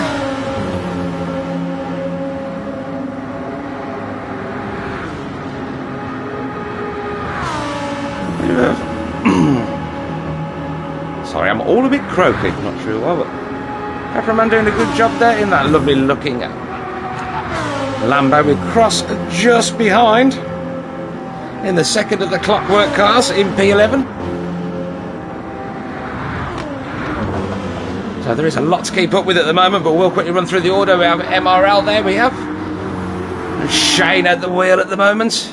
And just behind them we have Stig, Zander and Yupe right on the back of him now. We're going to get moved on. The Secticate Cinder racing car and there, and the CLR Ray car. Trying to get everybody's names right. The sooner I get them said, the easier they are to remember. I do know a lot of them though from many of the streams in the past. But it's where to focus at the minute. Is Yupe going to get a move done? And they are closing right back down on the back of MRL, Shane. The team MRL under a little bit of pressure. The Sector Syndicate car are definitely feeling the pressure there. CLR really putting the pressure on. I'm going to see if I can say pressure one more time.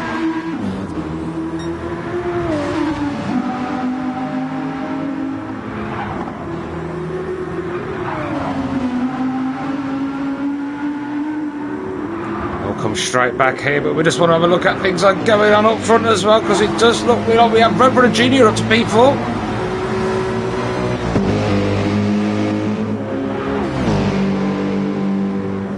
So has something happened there between Caleb? I think it must have been Nietzsche made a little bit of a mistake to drop him back to P6.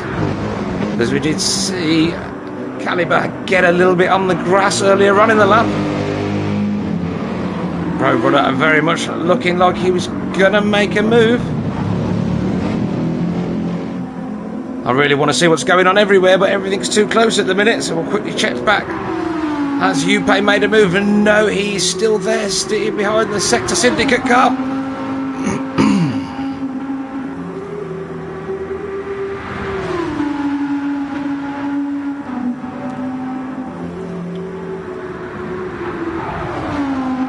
But it probably is the place to be at the moment. He'll probably sit there, I would have thought, until the straight now.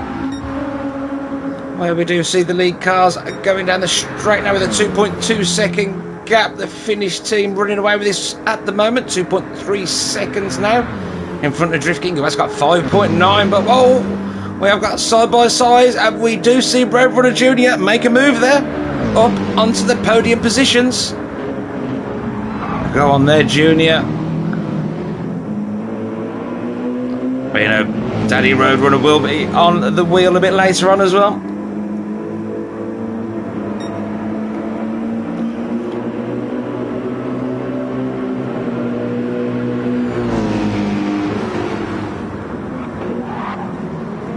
Does seem we have some damage somewhere. Trying to keep up with everything that is going on. But yeah, you're doing an absolutely fantastic job at the controls of this stream. Linking everything together and making it look so pretty. Let's quickly check back with Yuppie. As we see, Stig's up there going into the pits. Is that where the damage was? You would think so.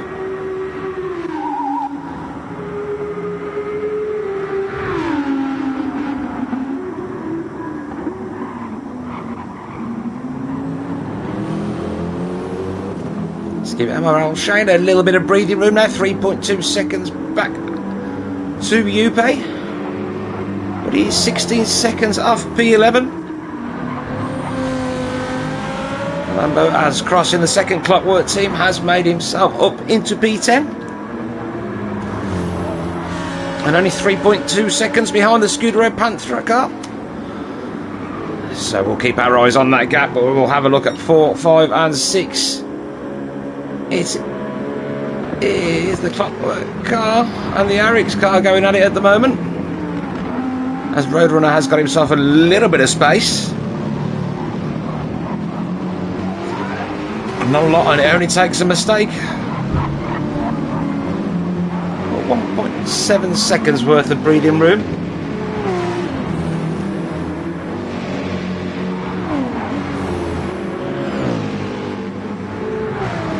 Nice sector there from Arix. Oh, very much using all of the road through their messes. It's great when you do get endurance races like this, keeping you entertained when we're well over 2 hours in. 2 hours and 18 minutes to be precise. Thanks to this wonderful clock we now have. Technology, eh?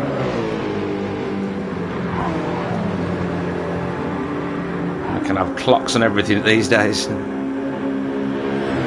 Roadrunner stretching that lead now, 2.17 seconds over Arix.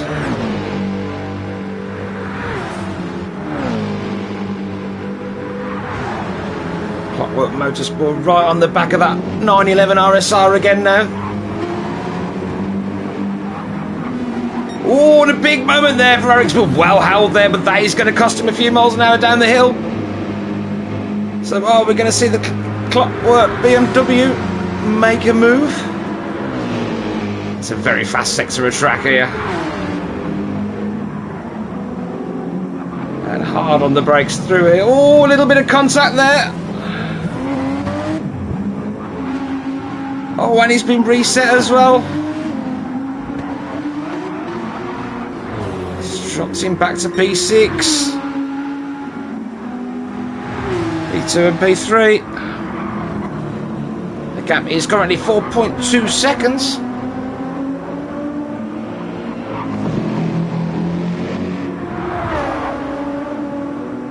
Yes, thanks for pointing that out. Yes, I am Pony Boy, if I didn't catch that at the beginning of the stream, because we didn't want to be talking over each other.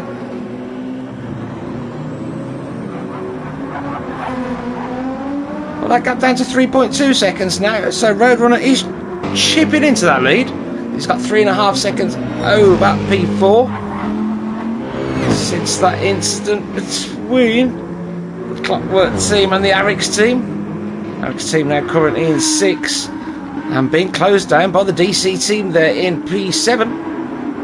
That gap only 1.2 seconds, and that looks like the Syndicate Racing McLaren closing in as well. Good old Shadow Chef there in the McLaren.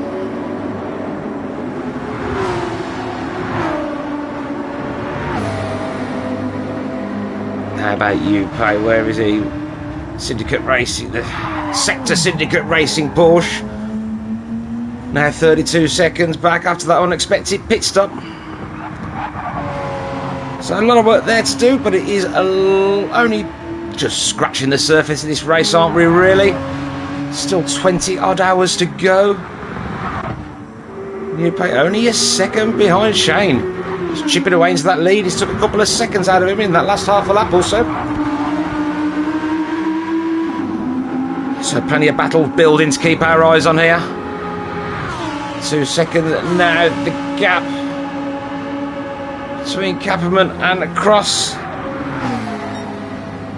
But the second Clockwork BMW, they're really chipping into that gap between himself and P9 Yeast. Here's Scuderia, Panther and Lexus. The gap is shrinking. He's going to be feeling that pressure very soon if he isn't already. It's Cross now be in the draft.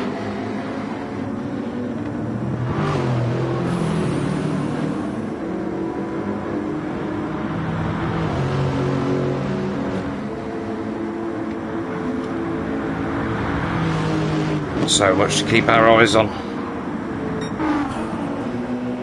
The gap at the front, 2.2 seconds. That's come down there. So as Max Finn had a little bit of a moment, but Roadrunner desperately chipping away at that gap. 2.1 seconds the difference now between 2 and 3.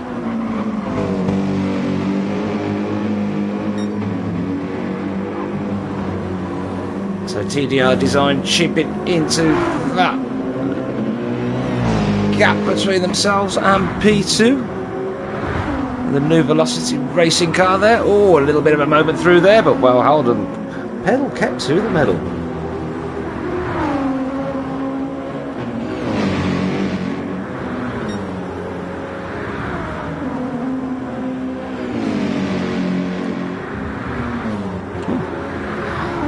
Thanks for that info there, Final Boss. Everyone I've seen from the Finnish team at the moment has been incredibly quick. So yes, I wouldn't be surprised to see some sub 8 minute laps. I'm positive we will throughout the day. We did see, I know I saw a 7:53 in pre-qualifying, which I was pretty gobsmacked with.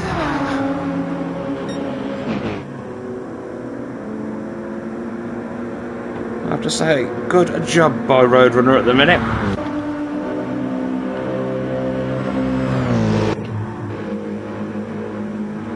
Calibre in the Clockwork Motorsports BM. It's a bit lonely now with 4 seconds either side of him, but he has got a target. Either way, keep your foot down to stay away from the GT Italia R8 there. Oh, side by side, who is that? It is Shadow Chef, who has made a move on Thomas Batty there.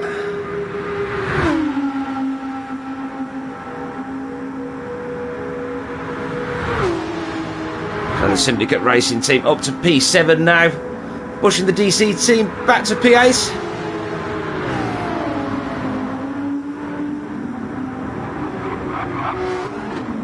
He does seem to have some good pace at the moment, Shadow Chef, so it might be good to try and suck in behind him and see if he can drag you up through the order. So he does seem to be closing that gap down to P6 now.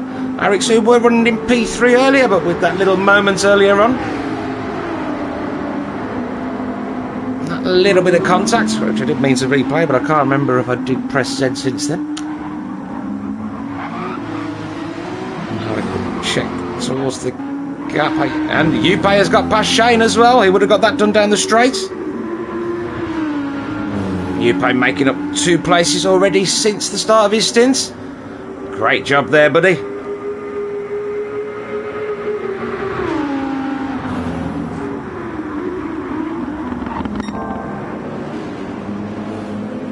And we're now 2 seconds behind Cross. But that gap down to just, it's gone back up to just over a second.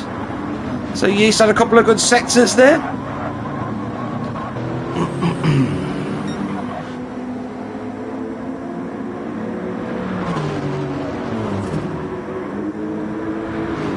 He's got quite a bit of work if he wants to chip into the DC team's lead now, currently 4.7 seconds. But he is hanging in there with Syndicate Racing McLaren. If you can keep that gap something like it is, until we get to the straight, which is nearly a lap away, then he'll be laughing. Absolutely, Mr. T. It's not normally we have to focus this hard in the sector 2. We've normally got some gaps opened up by now. But the gap between P1 and P2 down to 1.6 seconds. Here's Max just chilling and saving his tyres and fuel a little bit. Well, he's using every bit of track and some there, isn't he? But as we know, most of the Finnish very at home on the dirt. They're pretty much taught in bangers from a very young age to drive on all surfaces. They absolutely adore their motorsports over there. You're basically born a petrol head if you're Finnish. Gap down to... have we got damage? Seems to be losing a lot of time. Am I allowed to have a quick peek? Dare I?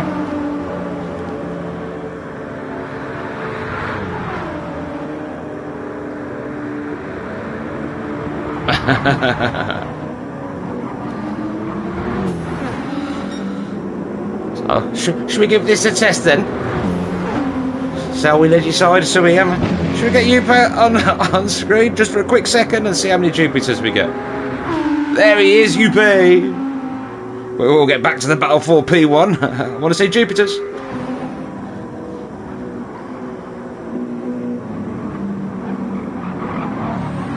That's why he's the gap to P2 now. He has opened it up to 2.2 seconds.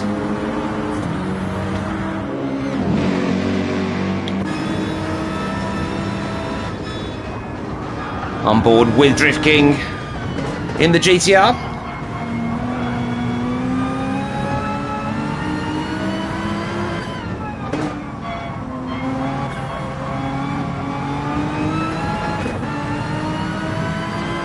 This track looks so much narrower when you're on board than it does from external, so you can understand why nobody even attempts to make a move around here, because you do need all of the track, and as soon as you go offline, you're going to lose time. We have some lovely Saturns there, it seems.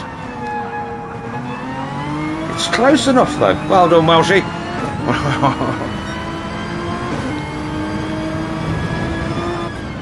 A PB bet by nearly a second. I hate that corner. I always think I can go around it quicker than I can.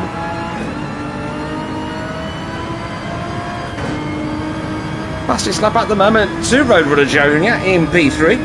Let's get back out the car as the gap has opened back up to 1.3 seconds again. But the gap between 2 and 3 is down to a second. So can the TDR AMG get in that slipstream? Currently on purple sectors, beating his own quickest lap by nearly half a second. I should be starting to feel the effects of that slipstream. Well, it is P2 in the slipstream. I think he's just outside, at 1.2 seconds back. So this is just for P1. We've got nearly a three-way battle going on, and still 7/10 up on his own best lap, which is currently an 8:05.6. Yay, well done, ERF. We'll test it again as the night goes on. Oh, it's Pastina. Hey, thanks for joining us. Yep, the DC team currently in P8. With Thomas Batty there. How far is he behind Shadow Chef now? 1.9 seconds behind the Syndicate Racing McLaren. Well, I got 3.6 seconds up to the Arix Porsche, who hasn't made any inroads into Nicho. 4 seconds at the moment as it stands, but it looks like the gap is coming down to the GT Italia R8. And they're currently languishing 8 seconds behind the Clockwork BMW. With Roadrunner sitting pretty in P3, who is half a second now behind Drift King in P2. And that has really bunched up the front. Oh, I've had somebody has disconnected.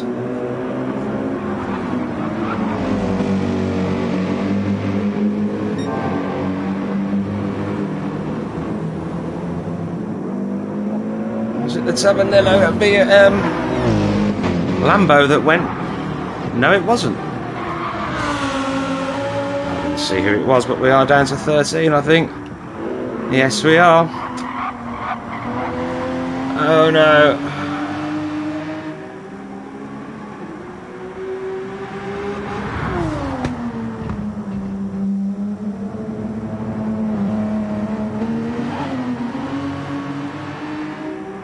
I might have to see if I can highlight the chat on screen or something. No, don't know who it was. I saw it come up, but I'm partially blind. Oh, it was Nicho. No. Oh, it's horrible when that happens. Sorry about that, guys, but obviously we will sort something out. And the way things are pretty close at the moment.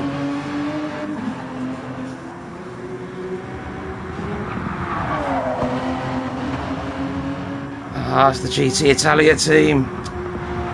They're running sitting pretty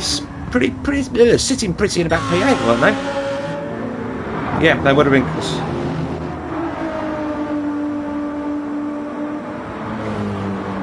Yeah, but they're back to the lead anyway because we do have the Drift King right on the back of Max. Finish racing, feeling the pressure because TDR Design has joined that party full time now. Great job by Roadrunner, great job by all three of these guys. One amazing job to keep it in the lead down that straight, so he must have got an excellent drive onto it.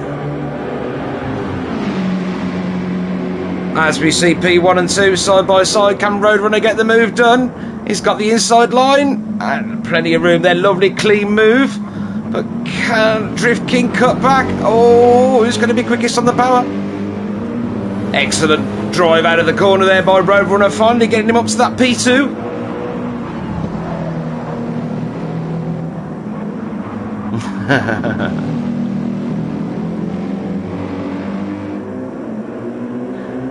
Indeed, Welshie, good to see you, mate.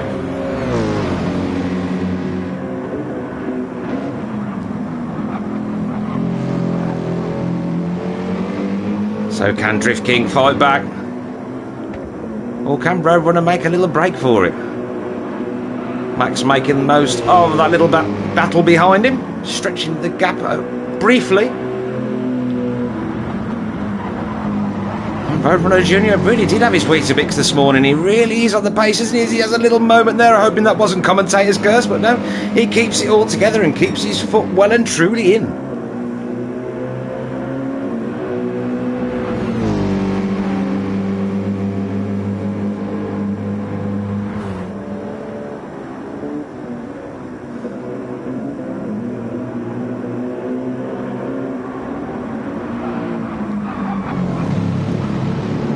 Having a look for P1 now, Roadrunner. He's really full of confidence today. I would jump on board, but it is the worst car possible to go on board with the AMG, because as soon as you look to the side to see anything happening, all you can see is headrest. So pointless. So we'll stick to this view, as it's more than exciting enough. Oh no, we'll jump on board just for a little bit, yeah. But if we do go for the overtake, we will jump back out. I do have lightning fingers.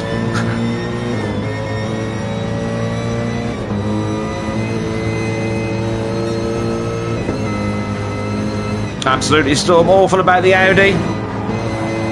The GT Italia team gutted for them, so all the work they've put in so far, but like we say, oh, Roadrunner trying to get himself a little bit of breathing room between himself P2 and 3. Pull away as he gets the move done into P1, but he gets it all wrong there.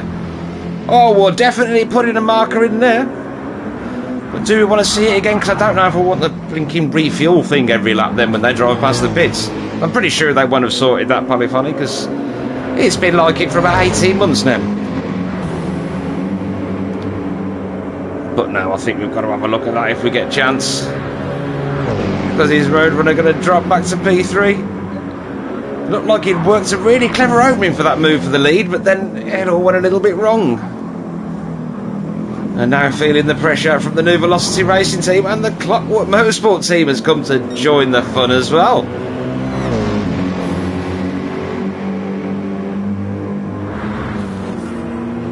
And another shout out for the DC team. They are currently running in P7, Mr. Thomas Batty. I will show you them in a minute, but with a little bit of contact there. Oh, Roadrunner Junior just about keeping it on and keeping the place. But nearly 3 abreast there. Oh, and this, oh, what a move there by Caliber. It was like a double apex corner there, and it was a 1 overtake per apex. Great move by the Clockwork Motorsport BMW there up to P2. Now they've got to try and chip into that 2.8 second lead. Max has opened up with these 3 battling it out and slowing each other down. As you see, Drift King doing what his name suggests, but keeping it together.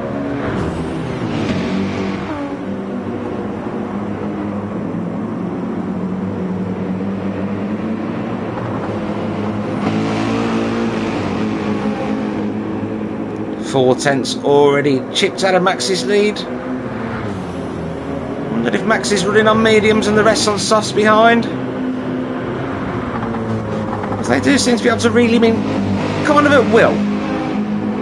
Quickie slap still Roadrunner Junior, but he did improve with an 8:02.481 on, was it the previous lap? Yes, it was indeed. Well, it'd have to be, wouldn't it? Because we're only on lap 3 officially. Well, they're 4th.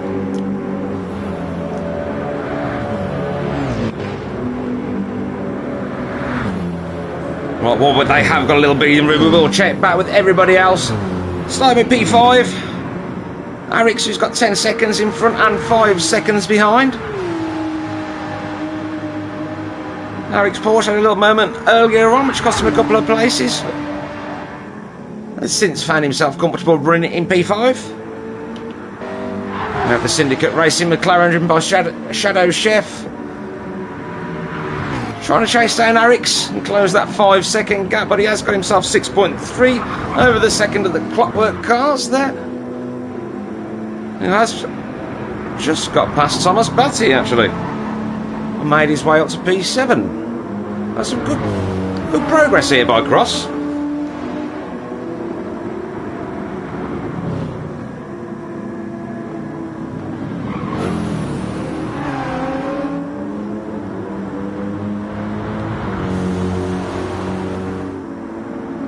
It doesn't appear like Thomas Batty can hang with the Clockwork Motorsports BMW in his GTR. The gap opening up 1.5 seconds already, but he has got 2.8 seconds over the Lexus. In P9, driven by Yeast. His Scuderia at Panther it seemed there, coming under a little bit of pressure from the Lambo there.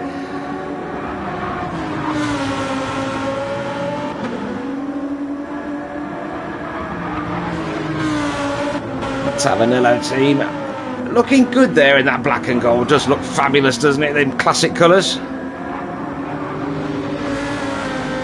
We have a jump on board with the Lambo.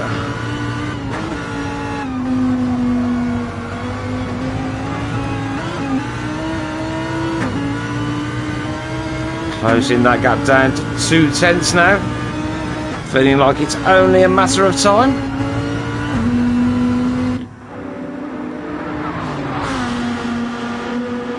Check at the front again. Oh, it's down to half a second again. But Drift King seems to have dropped off the back a little bit. 1.9 seconds back, but we do have 1, 2 and 3. Extremely closely contested. Now, I'll tell you what, if the racing stays like this, as we see the Clockwork Motorsport team go up to P1.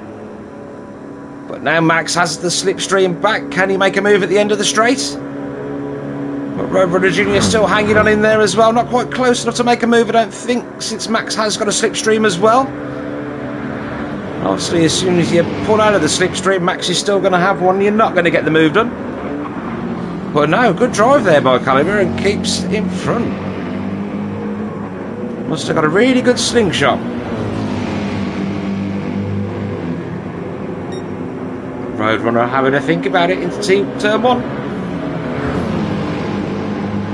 This is where he did get the move done the lap before when he made the move up to P2. But No, Max is near and he has got the inside line, and can he get the power down this time? A little bit of contact, but just a bit of trading paint. But a better exit there from Max, keeps the place. Keeps Roadrunner tucked in right behind him, but while these two are messing around, we do see Caliber starting to open up a little bit of a lead. But I'm sure they won't let him get away, and they'll stop squabbling and keep that gap to a minimum. I do love that on the Finnish motor car, where you got the rubber build up at the bottom of the sills. Very classy.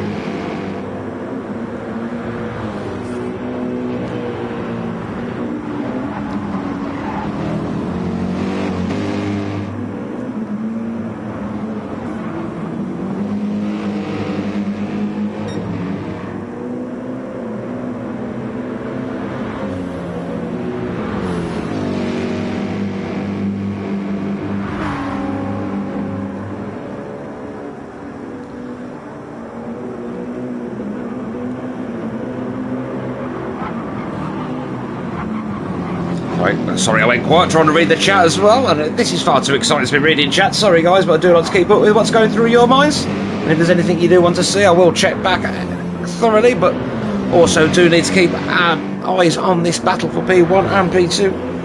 I wish my phone had stopped bloody buzzing.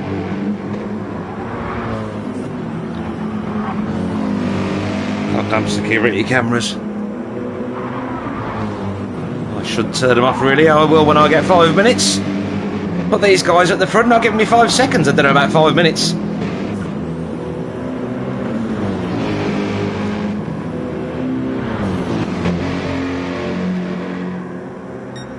It's very unlikely there will be a move made down here, but you never know with Roadrunner.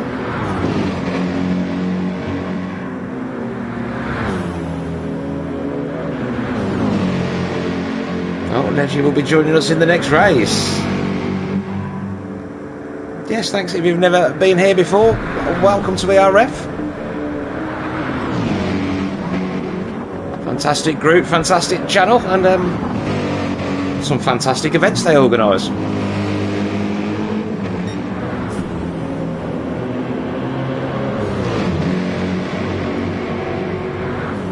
Caliber opened the gap up. That's 2.7 seconds now. Oh, TDR Design having a look. Well, Max shutting the door there. I think Roadrunner was a little bit closer than he thought. Oh, a little moment there. Bit of dirty air possibly for P3.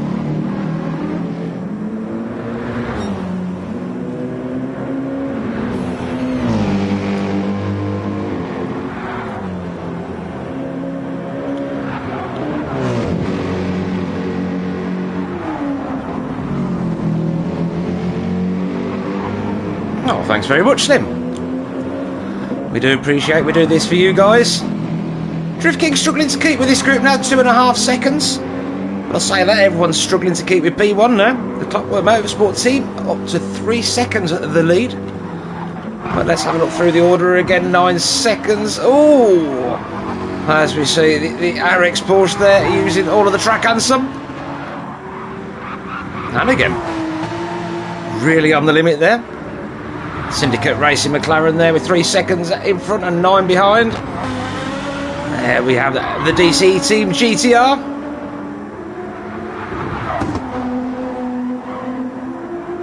Edgy, you're in 13, are you? The Sector Syndicate Racing Porsche. We have Morale Shane all the way back in P12. Not where we used to seeing him, but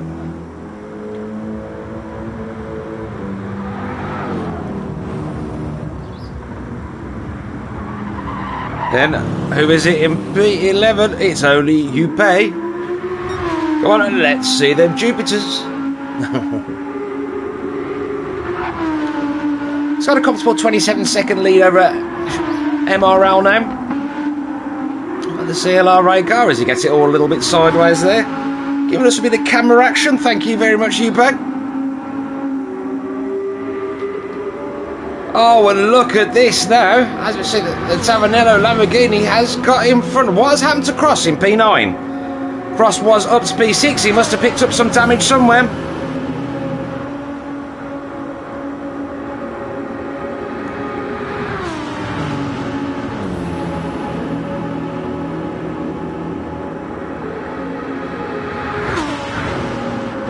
MD at the front.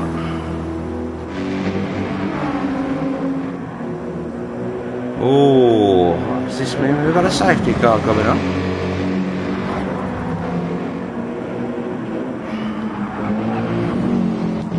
Oh, I think we have mechanical damage.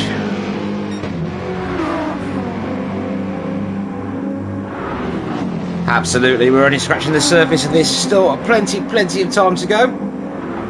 21 hours and 14 minutes to be precise. I do love that countdown. That's fab. Well, love it, Jaeger. Absolutely fantastic.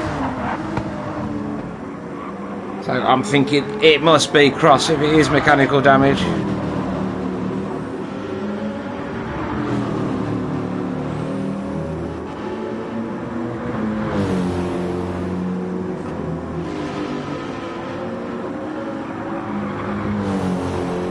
Yes, you should definitely get your PlayStation out. No, and not necessarily do dailies. Jump in lobbies with people. It's a lot more accessible without wanting to kill everybody. I see Upe coming up now. He is going to get past Cross.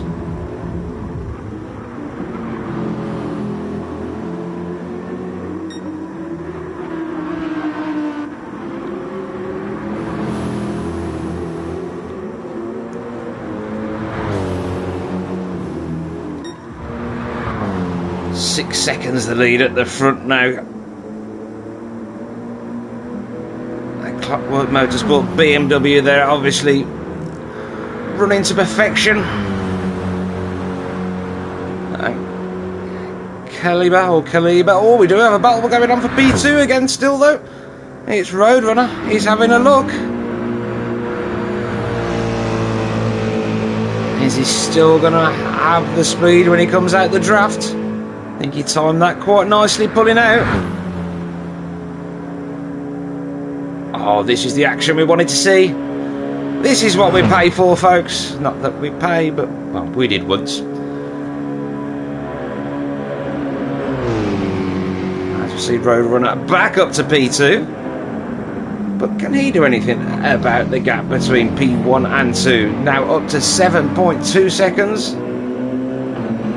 As we see Max into the pits, and he was on softs.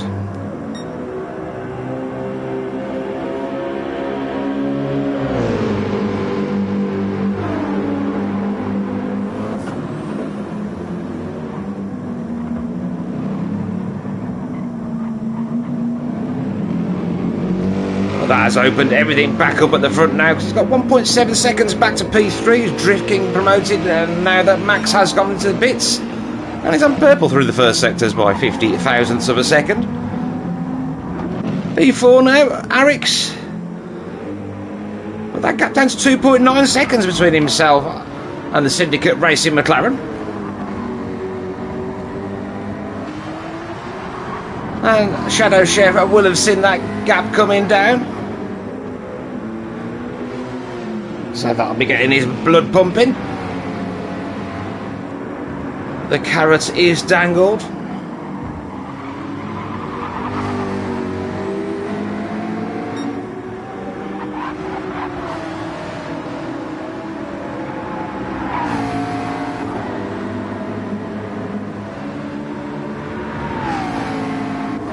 Oh, so it's the Finnish team that have got damage to the car. That's why they pitted early.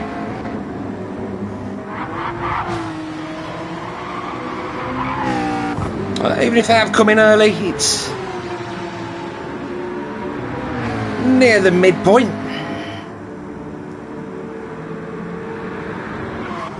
So without bringing the info up, I can't look at the fueling and stuff, but looks like it will be a one-stop for a majority of them if we're still running now.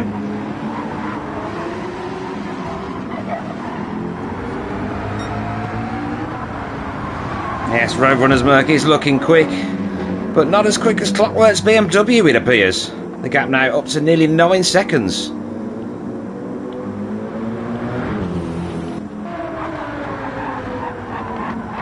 Let's have another Lambo. Got itself a little bit of breathing room. As it does rub a little bit of paint off there. But that'll buff out. He's got himself a 2.7 second lead over Yeast in P8. Wait, he's only got 5 seconds over. Wait for it, wait for it. It is Upay. CLR Ray Racing. That almost looks sped up the way he went round there, didn't it? Alright, it just turns very quickly, so it looks overly animated. There we can see Max out the pitch just behind him, down to P10 after the stop.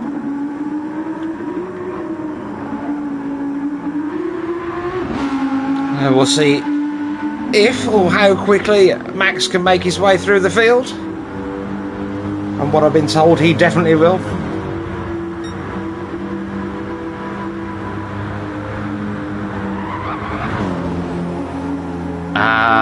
That does make sense. We did see a little bit of contact, which didn't look that bad here, but it doesn't matter what we see here compared to what they see there. We know this lag spikes are getting a little bit ridiculous again. We had them at the beginning, they seem to iron them out, but now they're back with a vengeance. One day they'll make this game properly playable. But we do what we can with the platform we have.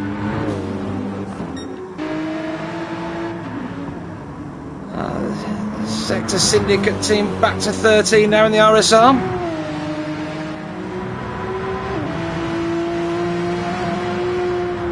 And Cross, after what I can only presume was damaged because he did go in the pits at the end of lap 6, it was an 8:44 lap.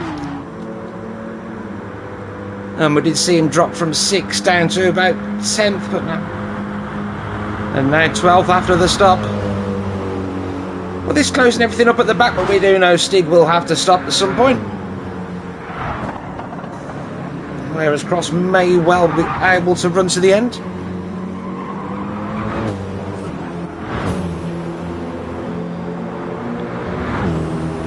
Yes, indeed, study hard and good luck. MRL Shane with only 3 seconds over Cross now, so he's bringing that gap down. Shane will be under pressure soon. Oh, Max bringing that gap down to Upay pretty damn quickly, and we know Upay was catching Yeast at an alarming rate, and that's what that gap up to 3.7 seconds. Actually, it was 5, wasn't it? So he's taken 1.5 seconds out of him. Well, Max really closing that gap down now, but this might work out really well for Upay if he can tuck in behind Max and possibly get dragged up the road a little bit.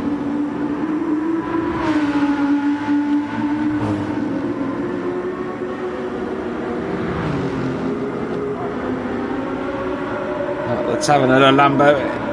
Pulling away from Yeast, the gap up to 3.6 seconds. But can they close down the DC team? GTR in P6 now. And how close? 4 and 5, the gap down to 1 second. So we've got a couple of gaps to keep our eyes on.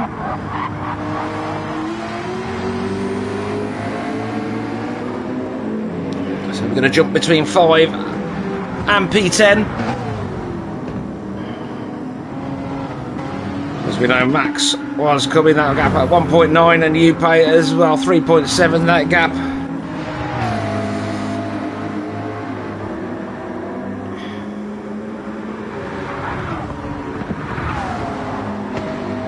We should check the gap between 2 and 3 as well, because that's down to half a second. Has anything happened to Roadrunner? Has he had a moment? Or has Drift King just got back into the swing of things?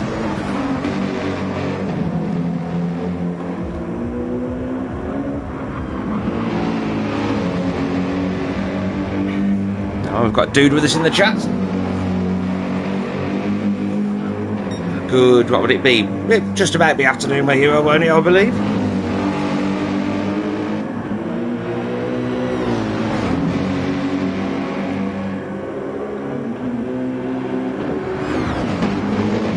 These guys 11 seconds behind the leader now. Was that a little bit of contact? I don't think so.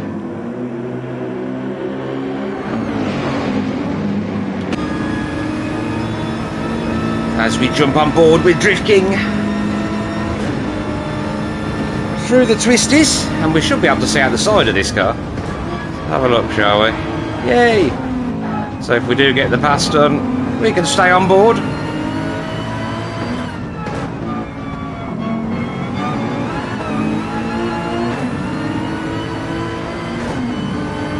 Oh, and it looks like we have some more mechanical damage.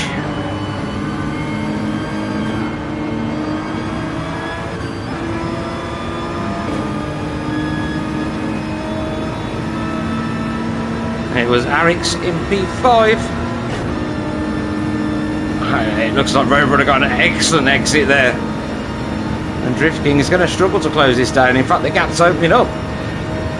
Excellent job there by the TDR design AMG.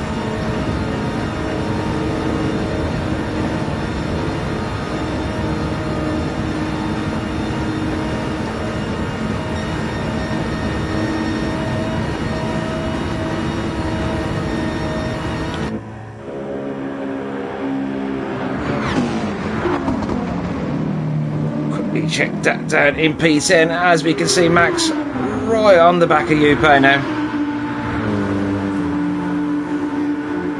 And we do know Max has got that damaged fixed.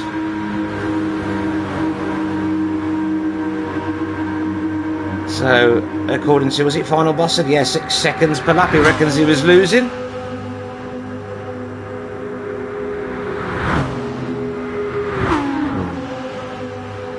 Yupo showing he has got good pace because Max not breezing by.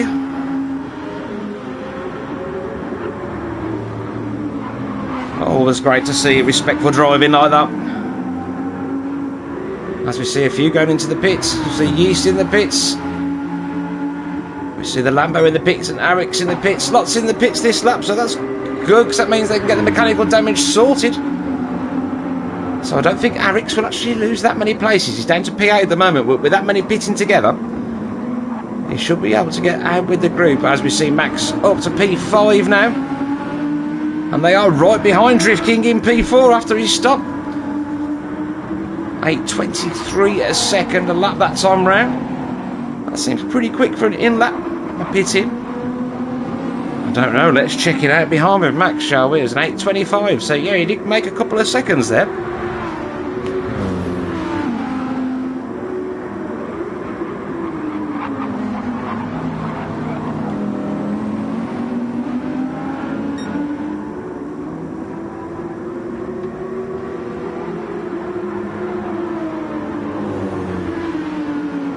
What do we put instead of the back straight then? Just more wigglies?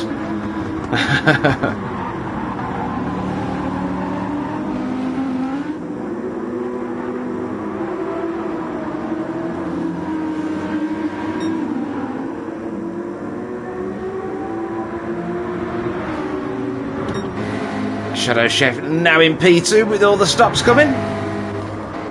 25 seconds off the lead. It's not bad considering we are nearly an hour into this stint. Well, we are, yeah, no, it's about an hour coming up to. And he has got a nice healthy 19-second lead over the DC team's GTR.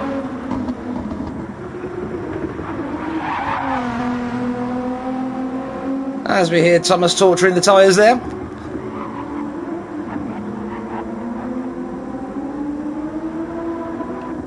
We should have Max right behind Drift King now, but this has worked out pretty well for Yupo at the moment, now in P6. Obviously we'll drop a little bit more down the order after his stop. Roadrunner exiting the pits in P7. But he has lost a good few seconds between himself and Drift King and the new Velocity GTR. He's 59 seconds behind the leader, and P4 is 51, so it's a good 7.5 seconds he's dropped back.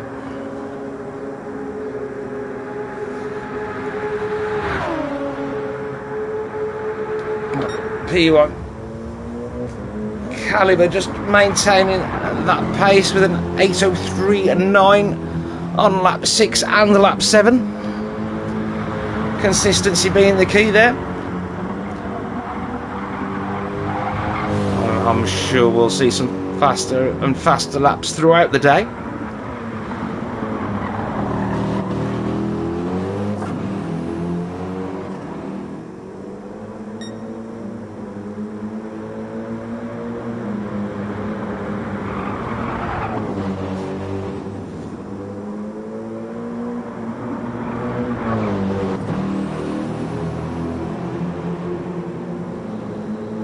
Where have we got any action now? It should be a bit further down the order, shouldn't we? Road running 3.2 seconds behind you, place. So we'll keep our eyes on that. Max closing, Drift King back down for P4.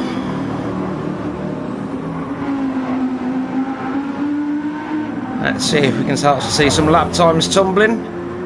Now that damage is fixed. And we can see the finish racing at BMW's full potential.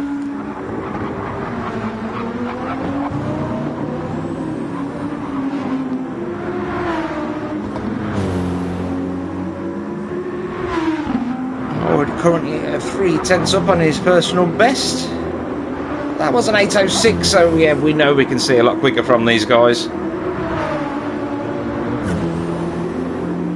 Where else has everybody else come out the pits? Eric's come out in P8. And he's 19 seconds behind Roadrunner, so yeah, by the time all the stops are done, he's going to be roughly back up to about P5. So it hasn't worked out too bad, the mechanical damage. But as we can see, a slightly slower in-lap there with an 8:31. But it obviously wasn't full engine damage then, just...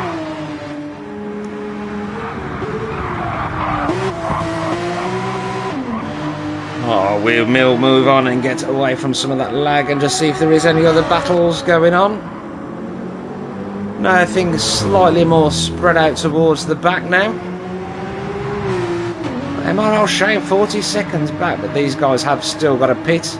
So Shane must have come in that lap, yeah, with an 8:31 again, so did he pick up damage, but his pace not up there today with the guys at the front.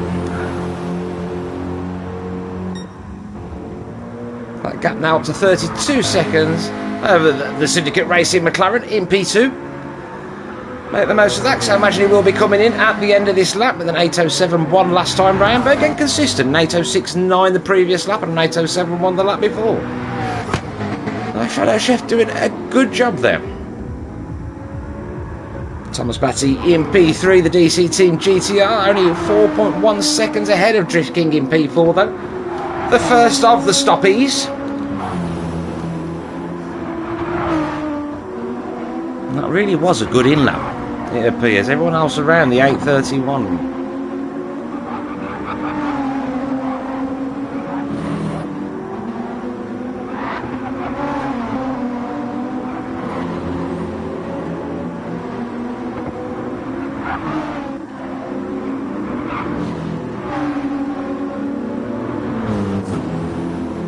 We'll keep our eyes on that because that will be P1 before we know it. Well, P2 and 3 at least. UPay still hanging in there in P6, but Roadrunner got that gap down to 9/10 of a second. So we could see a change in position here, or he could just hang it out until UPay jumps in the pits at the end of the lap, I'm presuming.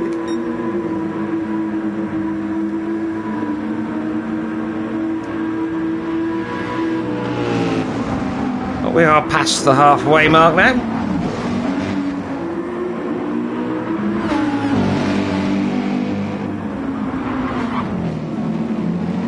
Obviously only of this stint, not of the race. We're only 3 hours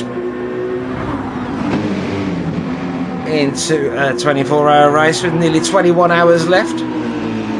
That's 21 hours of incidents and everything, folks. As we do see the leader in the pits.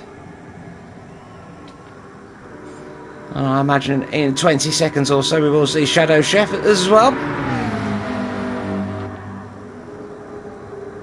And I think all the leaders, as we see at the first of the stoppies, 4 and 5, how close is Max? 2.7 seconds. Is he sitting there and short shifting a little maybe? I have heard that mentioned in the chat. Maybe you do have to do a little bit of short shifting to go with the one stopper. Or is it because he stopped a little early, he's having to do a little bit of short shifting? Well, the gap at 2.5 seconds now, as we do see Shadow Chef and Thomas Batty. And what's the gap at the lead now after the stop? It's coming right down. It's 10 seconds. So still a nice lead to have.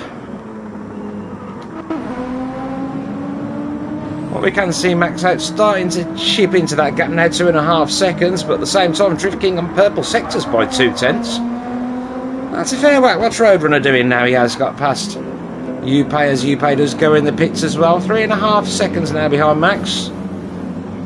And still currently with the fastest lap. We've got 8:02.4. Nice little bit of supercharger whine there from that car.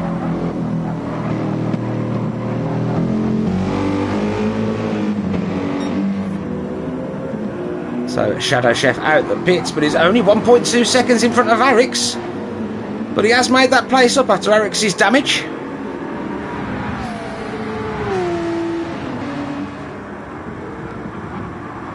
Oh, we could see an interesting battle between these two.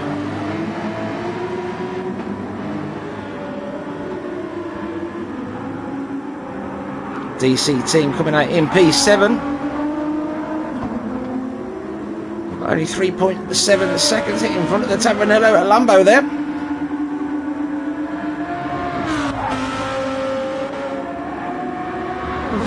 He's got in turn got 7 seconds over P9. The Scudero Panthera Lexus. Upe all the way back in P11 now, but how far is he behind Cross? He just had a bit of a moment there. There was a lot of gravel. Certainly went a little bit wide.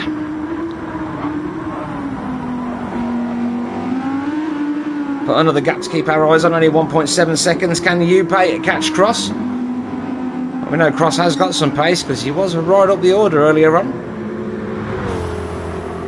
And what was the gap down behind him? He's got 6.5 seconds behind him.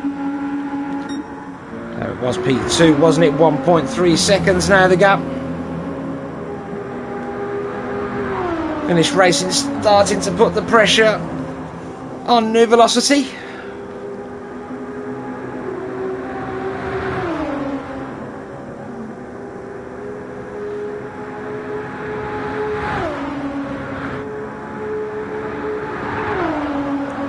Let's just give this a refresh. See how many likes we got now. Don't forget to give the stream a thumbs up, guys,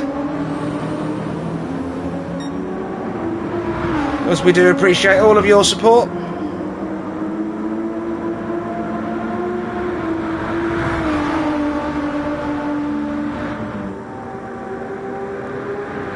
It's better, 38.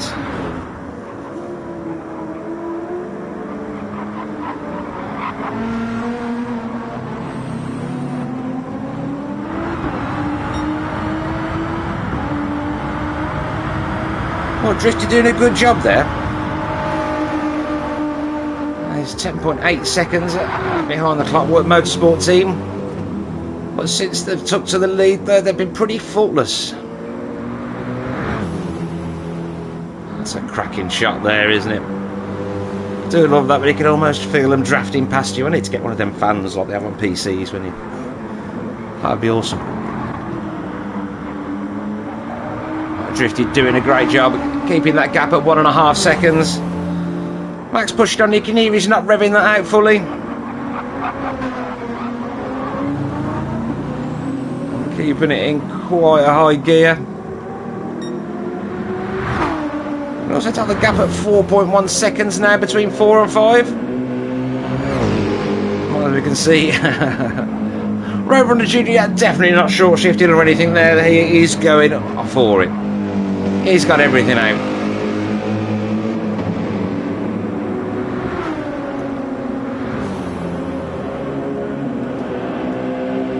Including a comfortable 21 a second gap between himself and P5.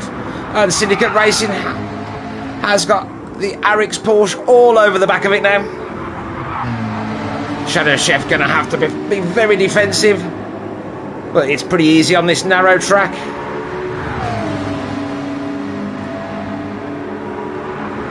Oh, but the Porsche having a look.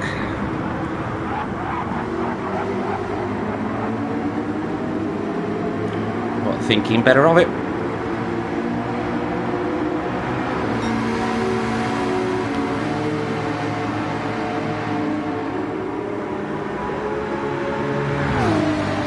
Oh, cutting the grass there.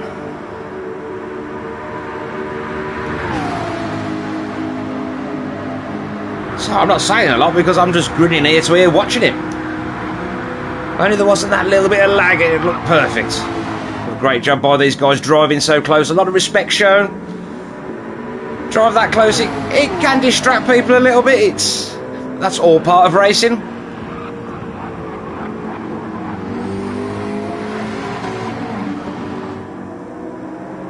Shadow Shep on his first lap with his fresh tyres.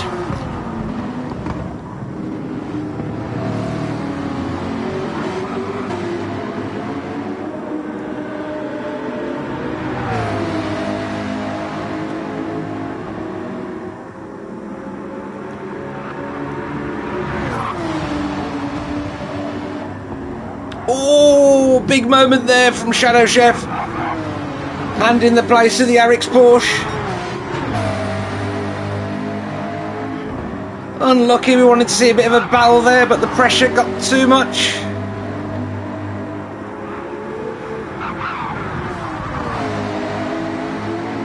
Eric slipped by, but can the McLaren hang with the Porsche? We shall see. Certainly tidier through that section. He might be quicker now the pressure's off as well. And he has got a 10-second lead behind him, so he doesn't need to worry about that. He can just concentrate on what's going on in front of him. Get his tyres clean. Stay there till the straight. And attack back. I'm just going to quickly grab a drink, folks. I'll be instantly back.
Does help if you turn your mic back on. But something must have happened to Drift King in P4. Yes, it is got a bit foggy. Well pointed out. That will affect the grip levels, and that's not something you want with the way you ride the curbs around this track. Especially these flat out guys with that gap opening up at the front.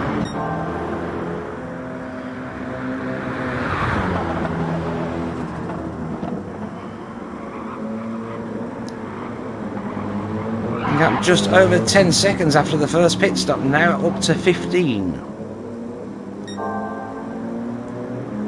And purple by nearly 0.4 of a second.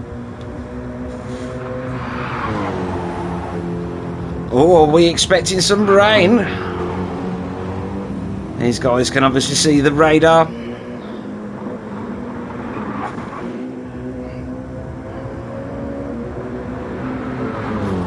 2.8 seconds now, the gap between P2 and a 3. That was 4 seconds last time we checked.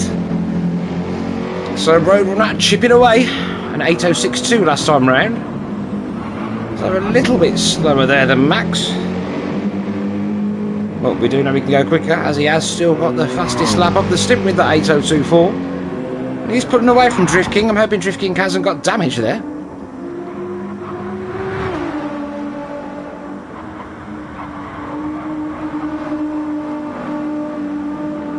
Whether the rain is brief or not, rain round here is nothing but horrible.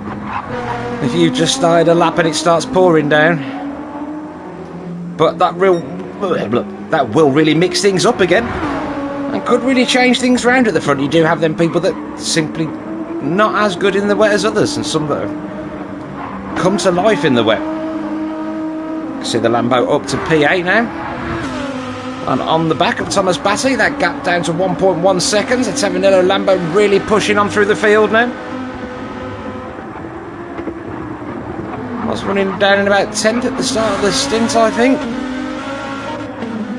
So some good progress made.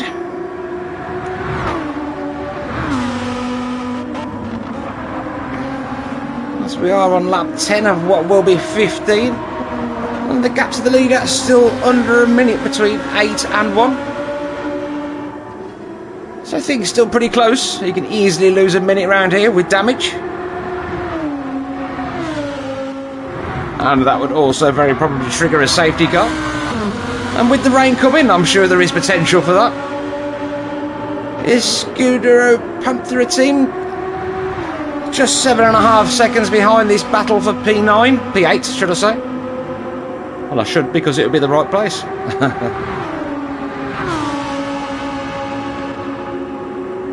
And he has got cross for company, only half a second behind in the second of the Clockwork Motorsport cars. One in P1, one in P10 at the moment.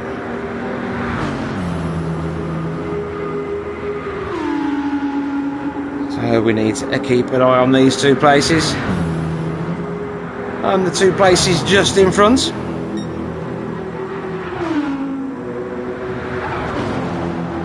And we could hear Yuppie in the background there.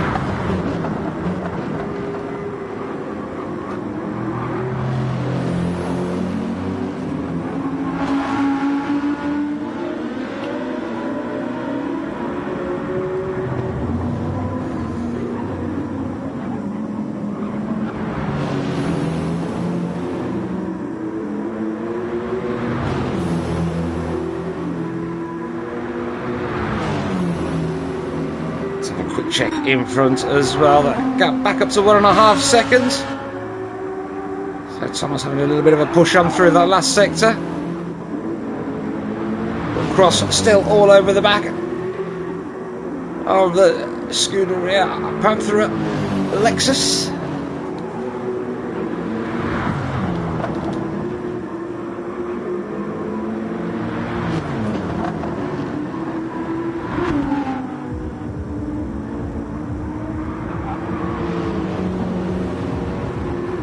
Now is he just going to sit there and wait to the straight? It probably would be a wise move because he'll only get passed back. We can see Yuppie really closing that gap down, but it is back down to 0.2.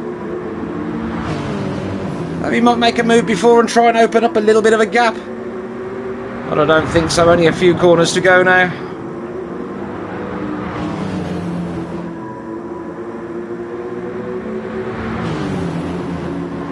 Oh, very close there. As we see the sparks flying through the dip. The cars bottoming out, running as low as they can.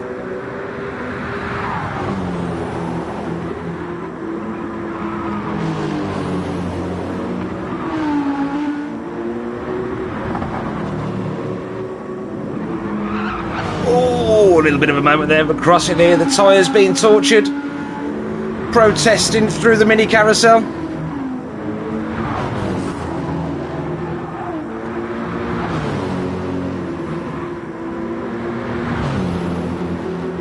He's tucked right in. Don't pull out too early though, because you don't want to be allowing him to pass you back. Oh, and that Lexus having some straight line speed.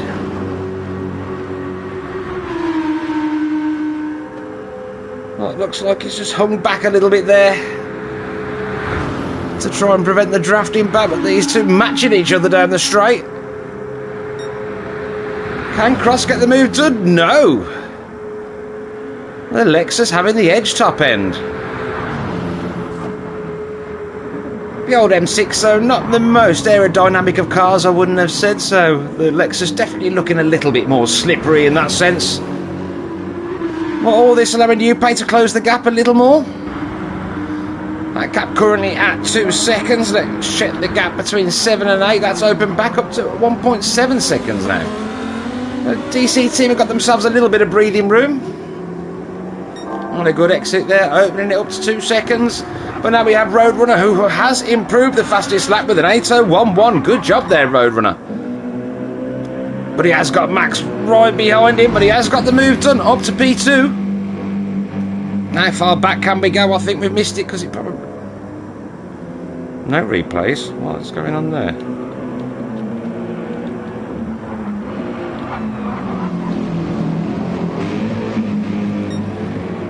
Interesting.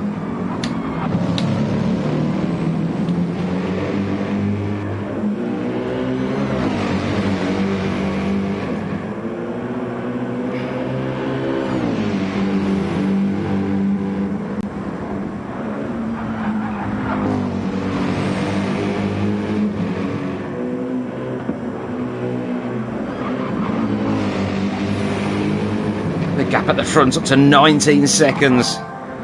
Kind of really stretching this lead in 8:01.6 last time round.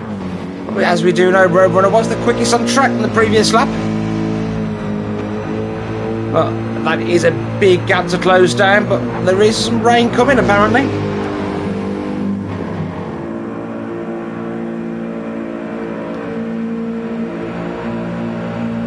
What's the gap? Drift King 11 seconds back now. He must have picked up damage or something. Really struggling to stay with this group.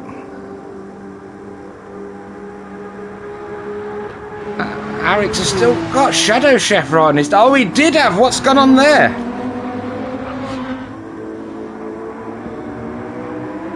Oh, I've got no replays for some reason, and I was in the lobby on time and everything like that, so there is no reason I shouldn't have replays. I'll have to have a clear down after this stint. Make sure I've got plenty of room on my hard drives, etc. It probably is something stupid like that, but there should be plenty of room, so I don't know. Delete some Gran Turismo replays or something. I know that used to cause problems in sport. It probably is the same with this, even though you did get more storage, but I do a lot less streams. Roadrunner opening that gap up to 1.5 seconds now. As we see, Cross has made it past Yeast, and Yuppie has. Yuppie up to P10 now.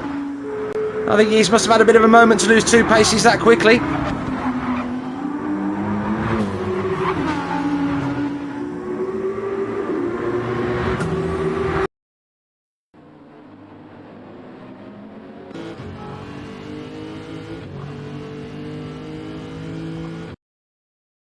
That little moment there for Shadow Chef, he's lost a lot of time. He was only half a second behind Arix. It's now 15 seconds. Oh yes, a big moment there. Oh, let's have a Lambo there, still in tow. If these two start slowing each other down.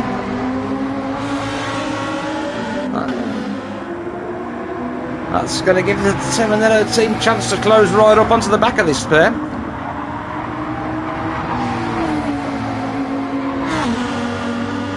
Unlucky for Shadow Chef though, he'd been having a great race up until that point. But still holding his own in P6, and he might be able to get it all back together and open that gap back up. Just check the gap between 2 and 3 and then come straight back here.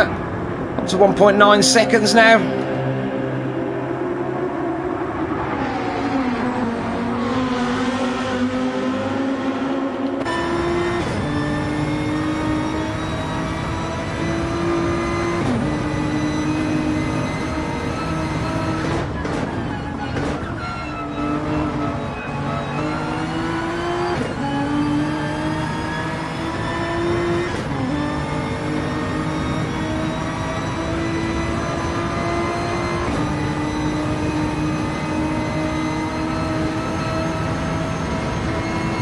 We'll see a move around here, but we can see that Lambo lurking in the background, but he's having a look. Oh, as we have the three of them to get that through the S's at the Lambo up a position. And Shadow Chef losing 2 places. Oh, that's got to hurt. I am presuming he's carrying a little bit of damage.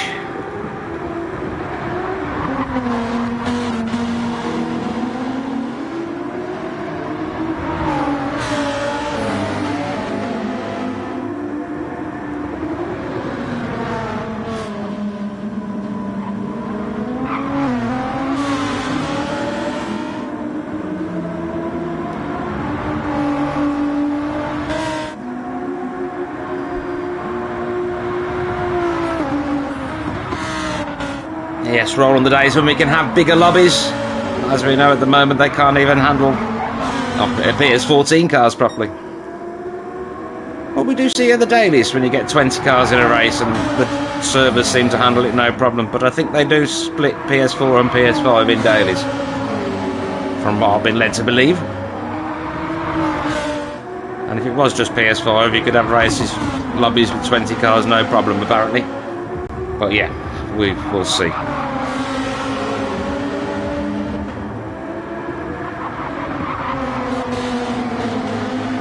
It's a great battle for P6 here. And it's great to see 3 different manufacturers battling together as well. Makes it a lot more interesting to look at. I see Shadow Chef struggling to keep on the back of these pair.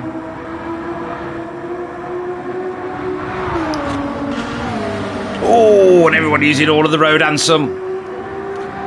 Kicking the dirt up into the Syndicate Racing McLaren's face, chipping that lovely paintwork.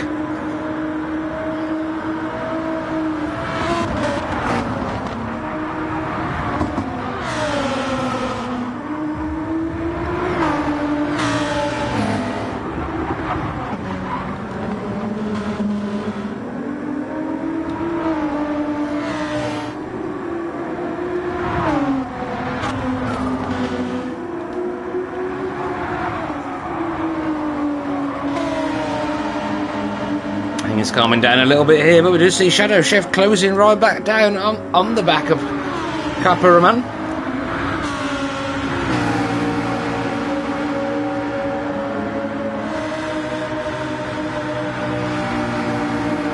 Interesting to see which has the straight line speed, and if the McLaren has got any damage, is that affecting it in a straight line, which you would think it would. Yes, as we see the Lambo, the slippery Lambo, making its way up to P6. And nothing Thomas could do about that.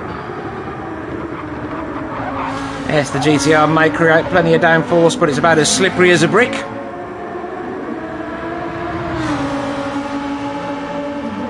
Not looking to make a move back into turn 1, but he is going to be on the outside. But can he do the old switch cut back onto the inside? We've seen Roadrunner do this move a couple of times, but we have just seen Max go up to P2 as well. But we'll just stay here and see what happens. As DC team have got the move done and back up to P6. Oh, but Copperman is fighting back. The Tavanilla Lambo not giving up. And he's got the inside line here. But he is going to be on the outside and put DC team back up into P6. But he's good on the power there in the Lambo.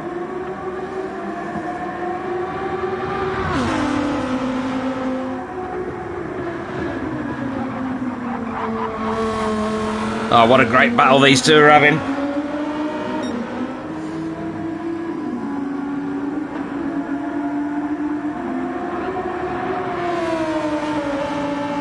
Lambo seeming to be able to take more sweeping lines than the GTR. And the GTR seems to be able to turn a little bit tighter.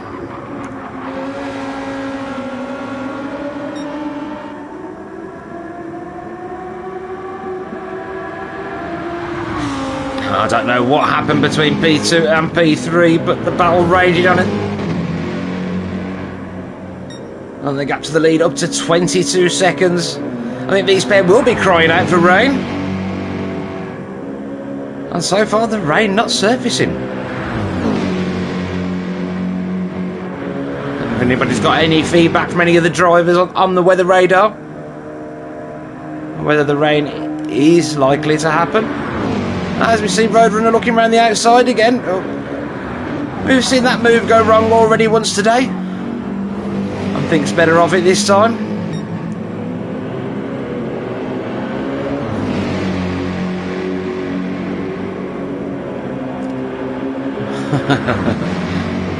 Yeah, let's quickly flick back to the DC team as well. Or the, as it's been so politically correctly put, the spaghetti pizza mandolino battle. As long as there's no pineapple on the pizza, I don't mind who wins.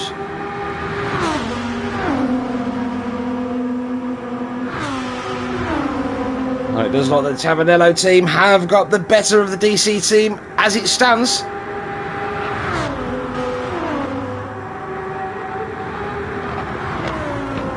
And we'll check out P2 again. This has been a fantastic stint so far. Action pretty much all the way.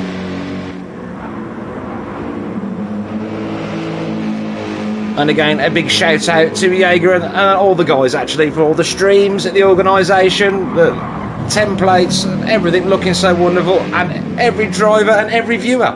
All of you, thank you very much. And again, don't forget to give a like, a subscribe and a big thumbs up to the stream.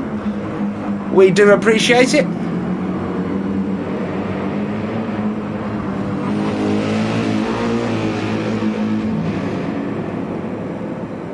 Great when you see a couple of drivers so evenly matched.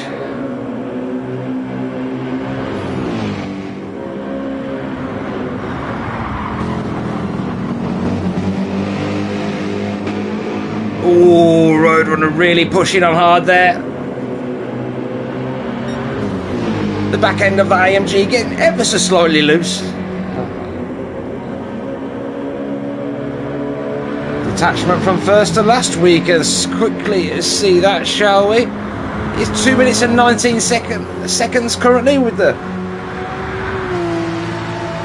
Sector Syndicate Racing Porsche. He's only 1.2 seconds behind Shane. These two still were closing right up last time we checked.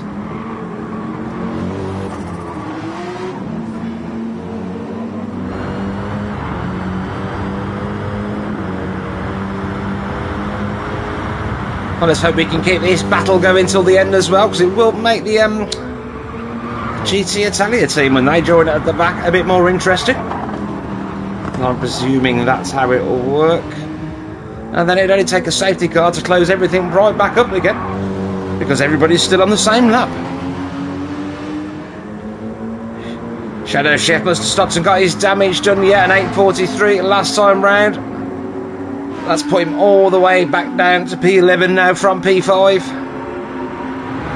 There's only 5.2 seconds behind it. You all know who. It's Yuppie. He was dropped back behind the east again with an 8.15 last time round, so Yuppie must have had a little bit of a moment. Let's hope he hasn't got any damage. But again, another likely battle here. As well as P2 and 3, because that is still raging on, less than half a second between them.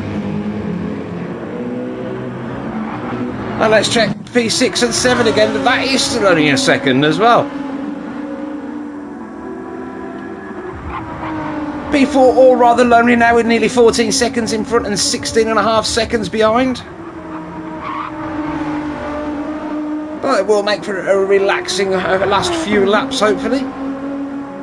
Eric's in a similar position with 17 seconds in front and 20 seconds behind. P6, 1.5 seconds. He's managed to find another half seconds between himself and DC Team's Thomas there, who in turn has 7.3 seconds in front of Cross in the second of the Clockwork Motorsport team, who has got 6.2 over Yeast, and we know who is right with Jaeger. That gap down to 0.4 of a second. Jaeger's coming whether Yeast likes it or not. The Scuderia Panther are feeling the pressure from the CLRA team.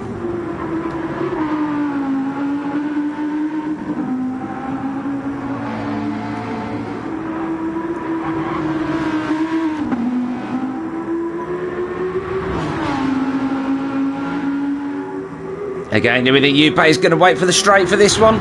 As we see him get a little bit of air at the front end there. I do love that corner. Dropping down that dip and into that immediate right-hander. Oh, look at the movement there. Audi floating through some of these corners.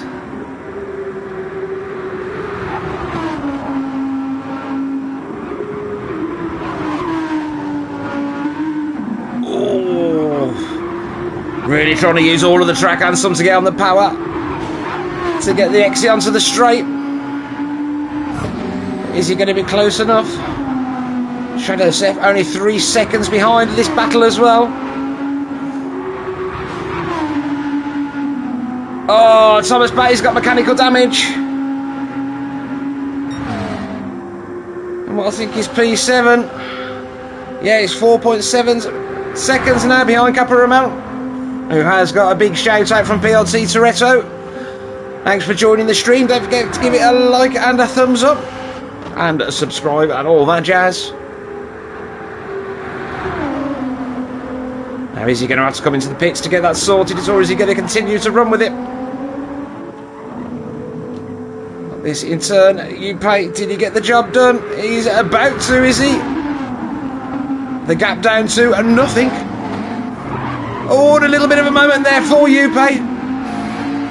And is this going to allow Shadow Chef the chance to attack? Because he lost a lot of speed there. Don't think he's going to get the chance to attack, but he's going to be able to get right on the tailpipes of Yuppei.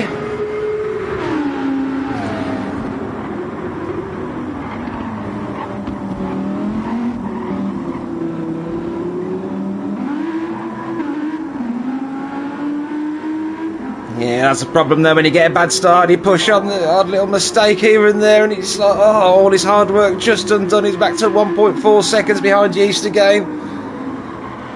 As Cross makes his way, yes, and he has got into the pits. A DC team car has. Thomas now back out in P11. Unlucky, running so well there in P7. But this handing the place to Cross now, so the second of the Clockwork Motorsport teams up to P7. So a good day for them so far. In P1 and P7 currently. P1 now with a 24-second lead. And Max still with the fastest lap of an 8:05, and he has got Roadrunner all over the back of him still. Go Roadrunner, he's having a really good race.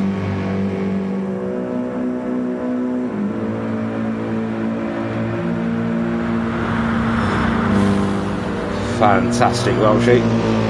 That's what we want to hear.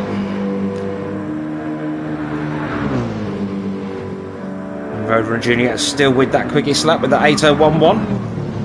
And really pushing on, putting Max under a lot of pressure here. And this has been going on for a good few laps, but Max not flustered.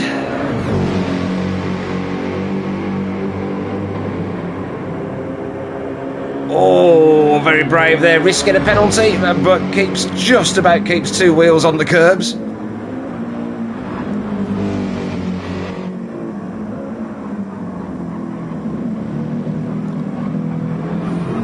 Yeah, absolutely, mate. Caliber has driven an absolutely amazing stint. Was battling for 4th, made his way to the front and just pulled away. 25.2 seconds now. And just consistency being the key. Hasn't had the fastest lap. That's been held by Roadrunner pretty much the whole stint. But just consistency with them mid-801s into mid-802s. Great drive there. Max a little bit unlucky with that damage early on, but not quite managing to get up to the speed of Carragher.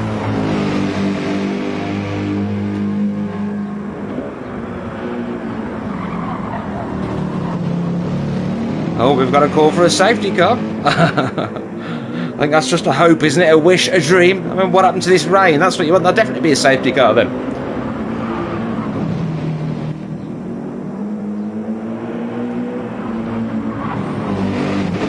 Let's just flick back. Yuppie has still managed... Oh, he's still got Shadow Chef behind him, and he has closed right back up on the back of Yeast. Now we'd have a nice little 3-way battle building here. Now we didn't know that Shadow was running higher up the order until he picks up that damage, so can he make his way back past and further up the order? We shall see, but Yuppie doing a good job there in P9.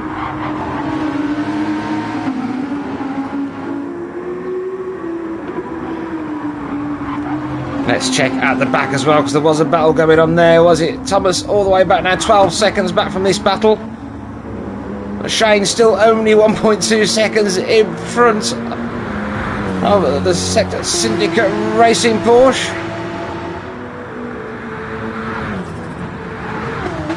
And P2, oh, we see Roadrunner making a move, and I haven't got replays. I don't know why they're broke. I will sort that out before the next stint.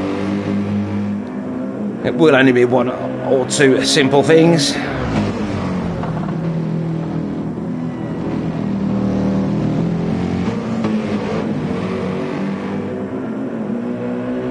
With only 2 laps left to go for these guys at the front, well, for everybody. There's the gap only 2 minutes, or nearly 2.5 to last place now. But Max struggling to hang with Roadrunner there. I mean, at Roadrunner's pace, and you can see he has been held up the last few laps with 806s. And now we see if he can push on and take any time out of the Clockwork Motorsport BMW there. We'll keep our eyes on that gap. As we see, Arix and Drift King, both with plenty of time around them. And Cross now 11.4 seconds in front of Yeast, but here is the battle with Shadow 7, Yuppie and Yeast. Everyone having to attack and defend at the same time. When is the best form of defense attack? Probably not.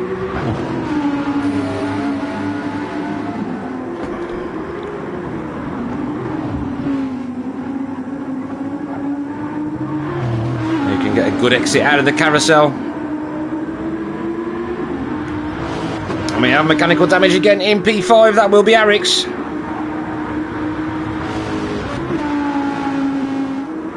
Not sure how bad it is.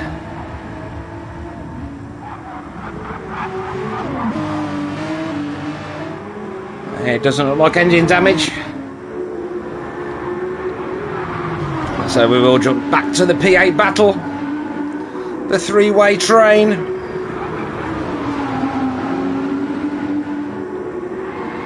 Oh, what a massive moment for Yuppie.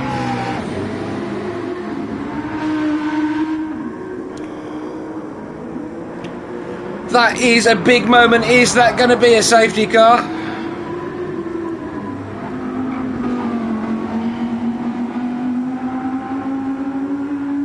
That's 2-point mechanical damage. I'm presuming that's going to be aero and suspension. Oh, so unlucky though. Yuppie put in a lot of work this stint, and a lot of it now is going to be undone. As in the background we could see P11 there. The DC team's Thomas Batty. And that gap will be coming down now, especially when he hits that straight, that mechanical damage. The aero especially will be slowing that Audi R8 down. Let's check P2 and 3. That gap there onto under a second again. Max not letting Roadrunner go. And it was another 8.06 that time round from Roadrunner, but what can he do now? He has got open road in front of him for the entire lap. What did Max do in 8.07 that lap? Meanwhile, the leader, an 8.03.6, I'm presuming tyre wear coming into account now. Everyone's time starting to drop off. And towards the end of a 2-hour stint, you will be starting to feel a little fatigued by now. And if it was me, definitely desperate for a piss. But that's probably down to my age, and sorry about the language, I probably should have used a different word.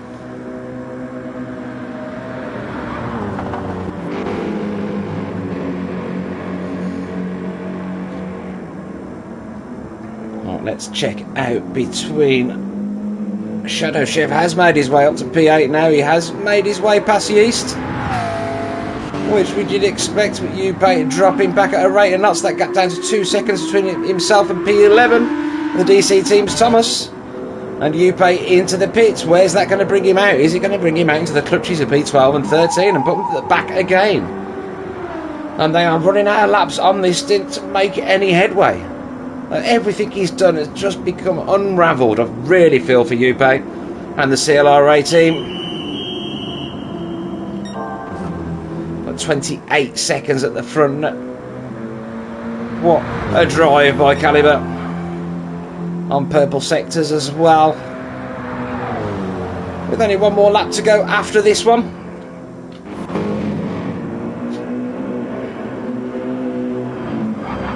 While the battle's still raging for P2.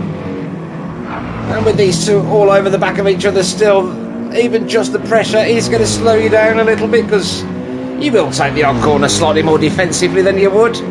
And this just giving Calibre that extra 10th here, that extra 10th there. Not that he needs any help at all.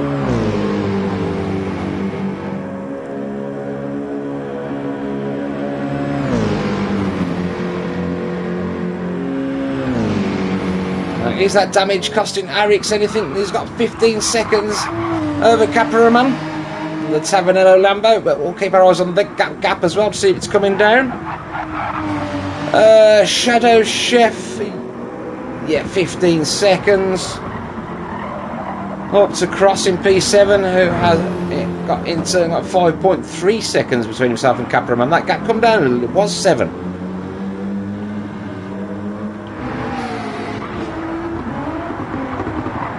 20 seconds now, the gap between 10 and 11. CLRA team are really suffering today, but they still not last, and they've got nearly a 20-second gap between themselves and MRL Shane, who's still circulating just over a second in front of the Sector Syndicate racing car.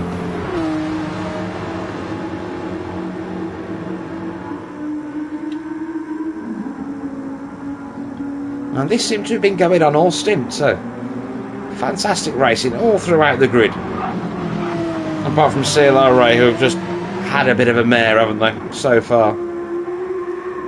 I don't think the R8 helps. I think it can be an evil car. Just when you think you're comfortable with it, it bites you. 28 seconds now between P1 and P2. And Roadrunner manages to keep Max behind him still, opening that gap up to just over a second as we speak.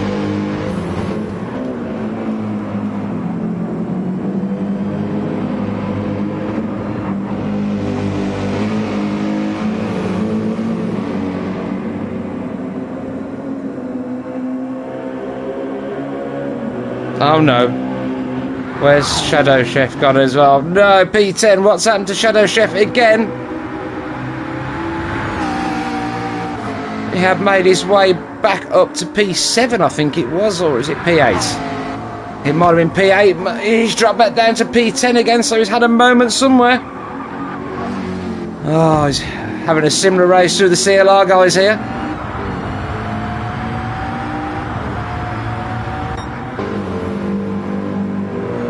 P1 and 2 at 1.3 seconds the gap now.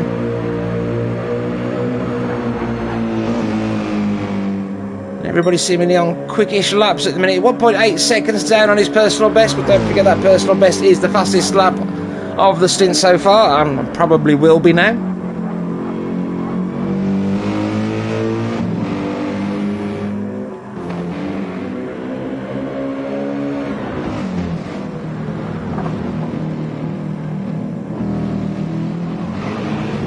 There's Max Outfin just going to sit there and go all out attack on the last lap.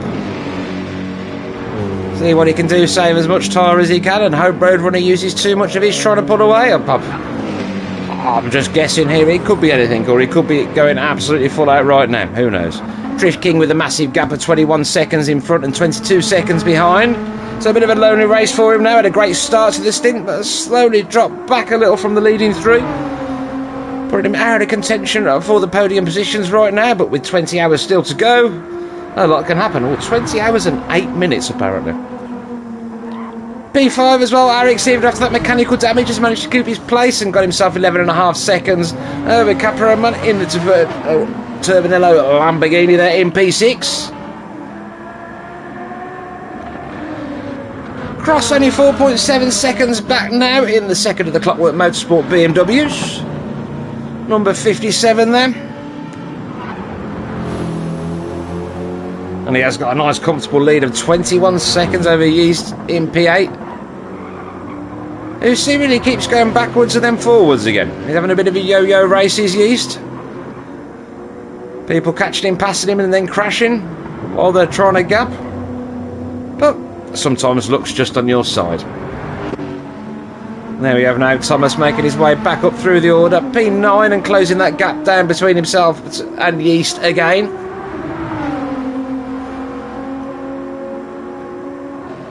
And Shadow Chef we can see dropping back that gap up to 5 seconds between himself and P10. So obviously carrying a little bit of damage there. But Yuppie not really making any inroads with a 21.5 second gap. And at the back, that gap down to half a second now. Stig Sander pushing on. Can he make up a place on the last couple of laps?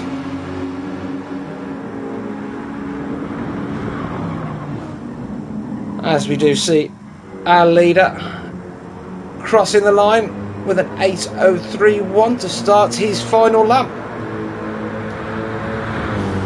Ready for the handover to start stint 3. Absolutely fantastic drive so far. I don't want a commentator's curse what he has done, but yeah, phenomenal job and great first sector. Look, 2/10 up on Roadrunner's best time, and Roadrunner looking comfortable to finish the lap in P2 with nearly a 2 second gap over Max for Finland Racing. Sorry, Finland Racers, not Racing.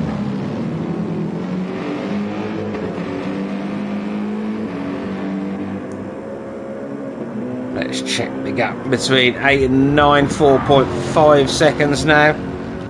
The gap at the back is still half a second. MRL Shane keeping it together and keeping Stig Sander behind him.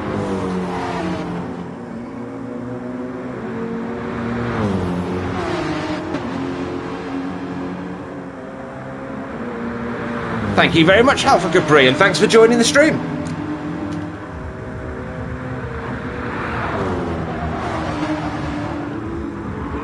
What other battle did we have? Is Al Shadow making any ground up? 3.9 seconds between himself and Thomas Batty, and that gap at 4.5 seconds between Thomas Batty and P8 Yeast GT for a Scooter React Panthera. Well, there is a 24 seconds gap then up to P7 with Cross, who was closing that gap down between himself and Il Caparaman.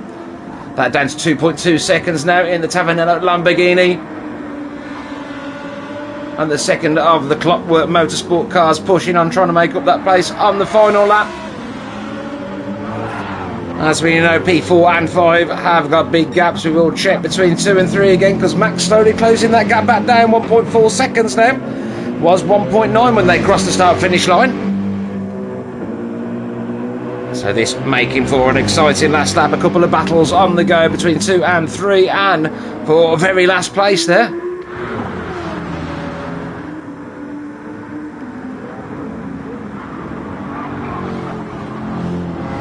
As we get these two around at the final corner, everybody now, once they cross the line, will be on their final lap. Those that haven't seen it before, they will come in at the end of lap 15. And the driver in the next lobby will take over. And thanks to some of the talent of our great friends in the group, Jaeger and Urban Pirate, who unfortunately can't be with us today. Urban Pirate, that is, Jaeger is at the controls.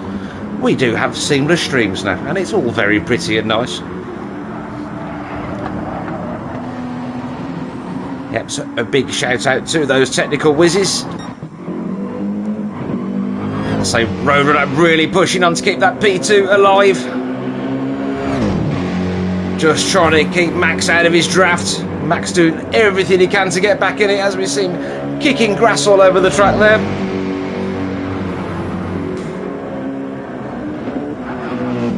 Oh, P4 just pitted, Drift King, that's not good. Oh, but it's alright, he has still got A in P4, but he's only 6 seconds in front of Arix now, he won't like that. That will have cost. The driver is handing it over to roughly around 20 seconds. Oh, that's just on the last lap as well, isn't it? There'll be something similar on this lap as well, so it's probably more like 30 seconds. Well, he won't have just put enough fuel in to get round the lap, I think. But Rover are doing a fantastic job there, opening that gap back up to 1.7 seconds. Let's check at the back there, where we do have MRL Shane still under pressure from Stig Zander. So MRL versus Sector Syndicate racing here for the final lap and the final position.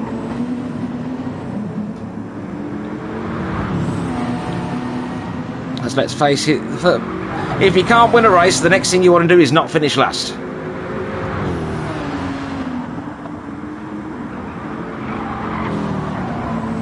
What, 2.5 minutes from P1, but a safety car or two could soon sort that out, and so could a splash of rain. Anything can still happen. The gap just under 30 seconds now for Caliber over P2 Roadrunner, who's got nearly 2 seconds between himself and Max.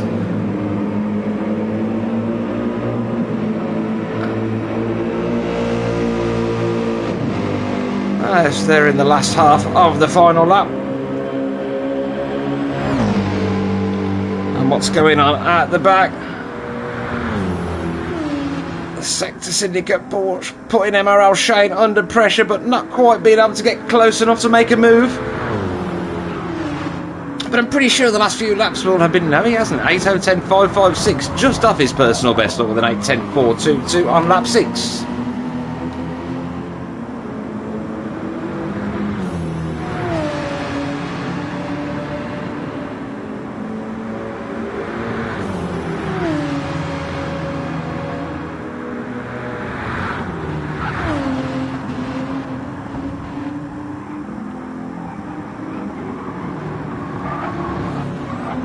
Right, as we come back to the leader.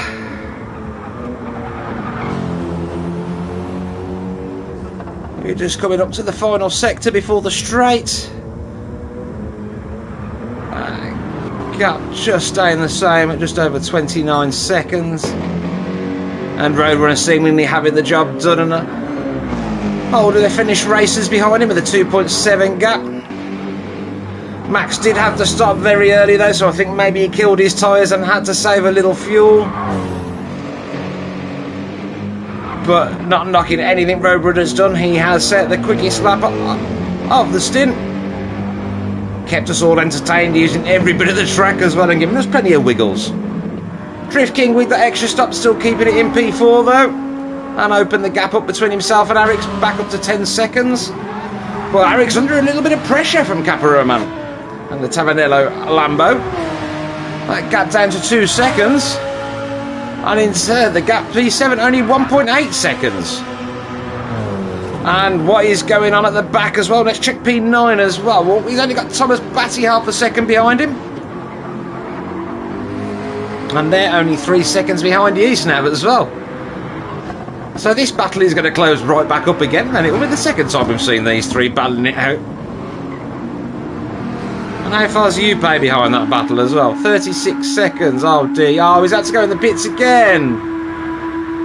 Oh.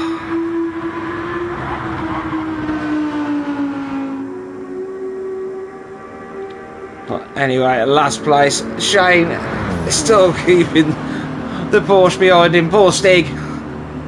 But he has done a good job, and at least he is right up there to continue battling to stint 2 if he doesn't get the move done. But right now we do have P1 making his way into the pits for the first change.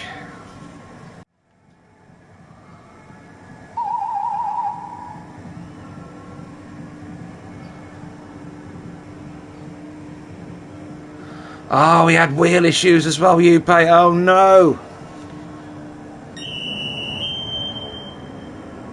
Right, and here we are for the first handover.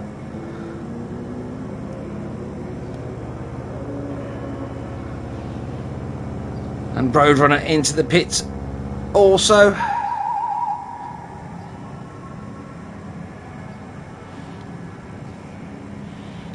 Max Finn also into the pits. And they got 44 seconds between themselves and Drift King. I mean, this is a hell of a lot closer than a lot of endurance races we have done in the past, where we could be up to 15 minutes difference, and at the moment it's only 2. So this is the shortest 2-hour stint I've ever done. Next in will be Drift King.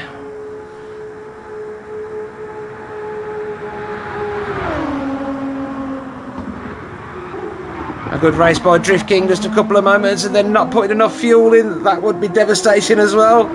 It has cost him a good few seconds, but still excellently driven and leaving the Canadians well in contention, only 1 minute and 17 seconds behind the leaders.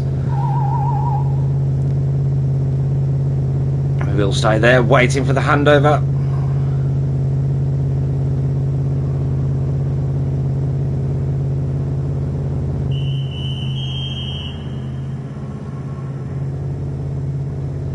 Oh, and everybody's coming in now. P5, Arix. A good stint after that moment early on. To see Stationary and the Lambo as well in P6, these three. Oh, they've all come in together.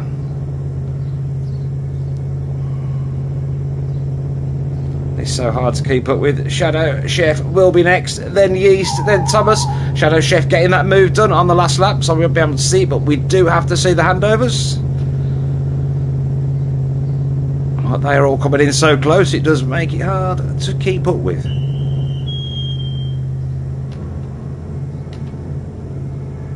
That was as good as I could do. Hope that was okay, guys, there. Next up will be Yuppie. Oh, and Stig Sander has got the move done. Relegating MRL Shane and the MRL team to the back of the field.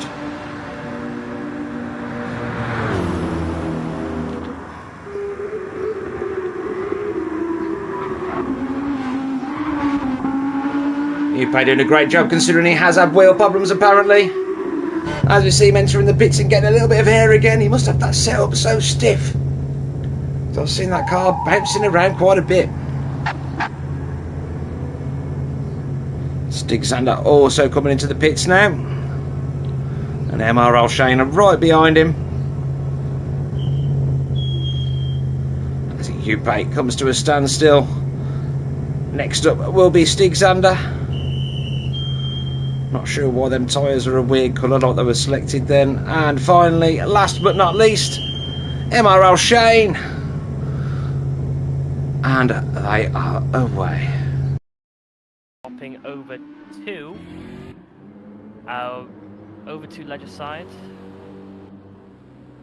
Alright, so we just got one driver left here, waiting for that driver swap here, so It's tough racing here at the Nürburgring 24-hour. We've seen some great battles early on, but we've also seen a little bit of adversity needing to be met here from some of our racers early on as well. Some early on mistakes, some great battles, and it's a very narrow racetrack. We've seen some great side-by-side racing here, but again, concentration is very important here at the Nürburgring for our racers. And now that the teams and the drivers have settled into this very long race here today, it's about pace management now here in Stint 3. It's not necessarily about pushing as hard as you can go. Maybe for our second and third place drivers right now that are trying to close that gap up, but they're also kind of involved in our own little battle here. So the bigger question is, I guess, really, is second and third place going to settle down here for a little bit here on the racetrack as they got a little bit of separation? Is try to close that gap to the race leader here a little bit. 24 hours is a long time, lots of time for mistakes to be made.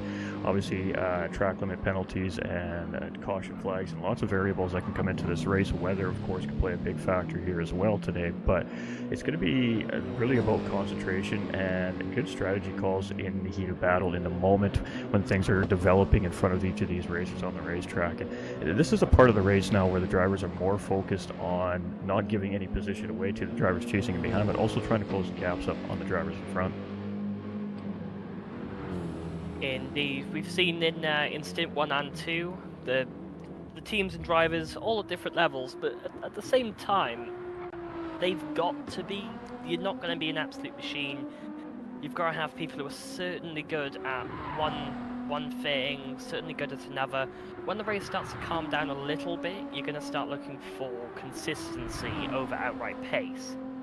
Okay, you're going to still need the pace there, but at the same time, you're looking at GT Finland racers. They've got a really strong lineup today. Clockwork Motorsport took a little bit of time for them to get through the grid, especially with their qualifying position. But you can't discount them out, considering the lead that they've not long put on the team. Same as well with the New Velocity Racing team.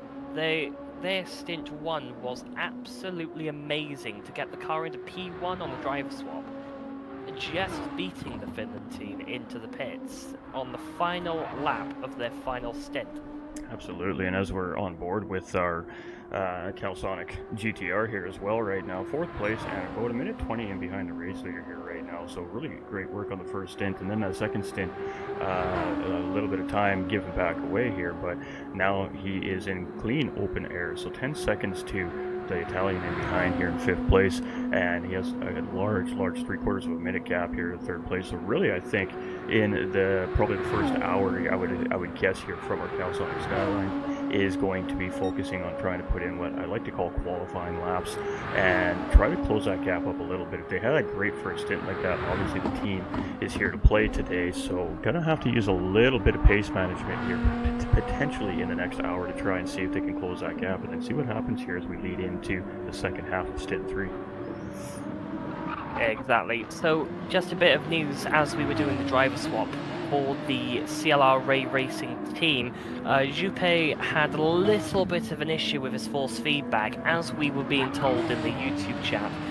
Lost a bit of force feedback, and the wheel, as I quote here, started spazzing out for a minute. But he says it was working by the end of his stint. That should be an issue now for the next driver. But it's something to watch out for Juppé later on, as I'm getting note that we have a battle for 6th place going on. We got our Lamborghini Huracan here battling it out with a BMW here, so interesting battle. These are two very different types of cars here. We have one car that is designed for straight line speed, and we have one car that's in its advantage here right now. It's going through a high speed technical sector. This Lamborghini should be really good here maintaining pace, but he's in the dirty air, and the BMW has a big wide rear end to it, which means it has a big hole that it is opening in there. So our Huracan driver has to be very aware of that as well, so being very patient here right now. It doesn't seem like he's looking to attempt to pass here, but again, recognition of where we are here on the Nürburgring is also very important, because there are ideal passing locations on this racetrack. Sometimes you just need to settle in behind, not lose that rhythm with the driver you're battling with, and wait for that more opportune moment. And again, we're getting to a point of the racetrack here where the BMW is going to be very strong, so our Lamborghini driver here may very well just be trying to set this up to stay in the slipstream here up the very long back stretch.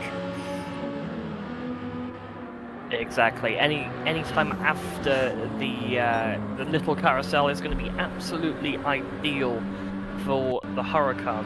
As it goes on the back stretch, it's going to go under the Audi gantry, under the Bilstein gantry, and by then, ideally, we should have the move done.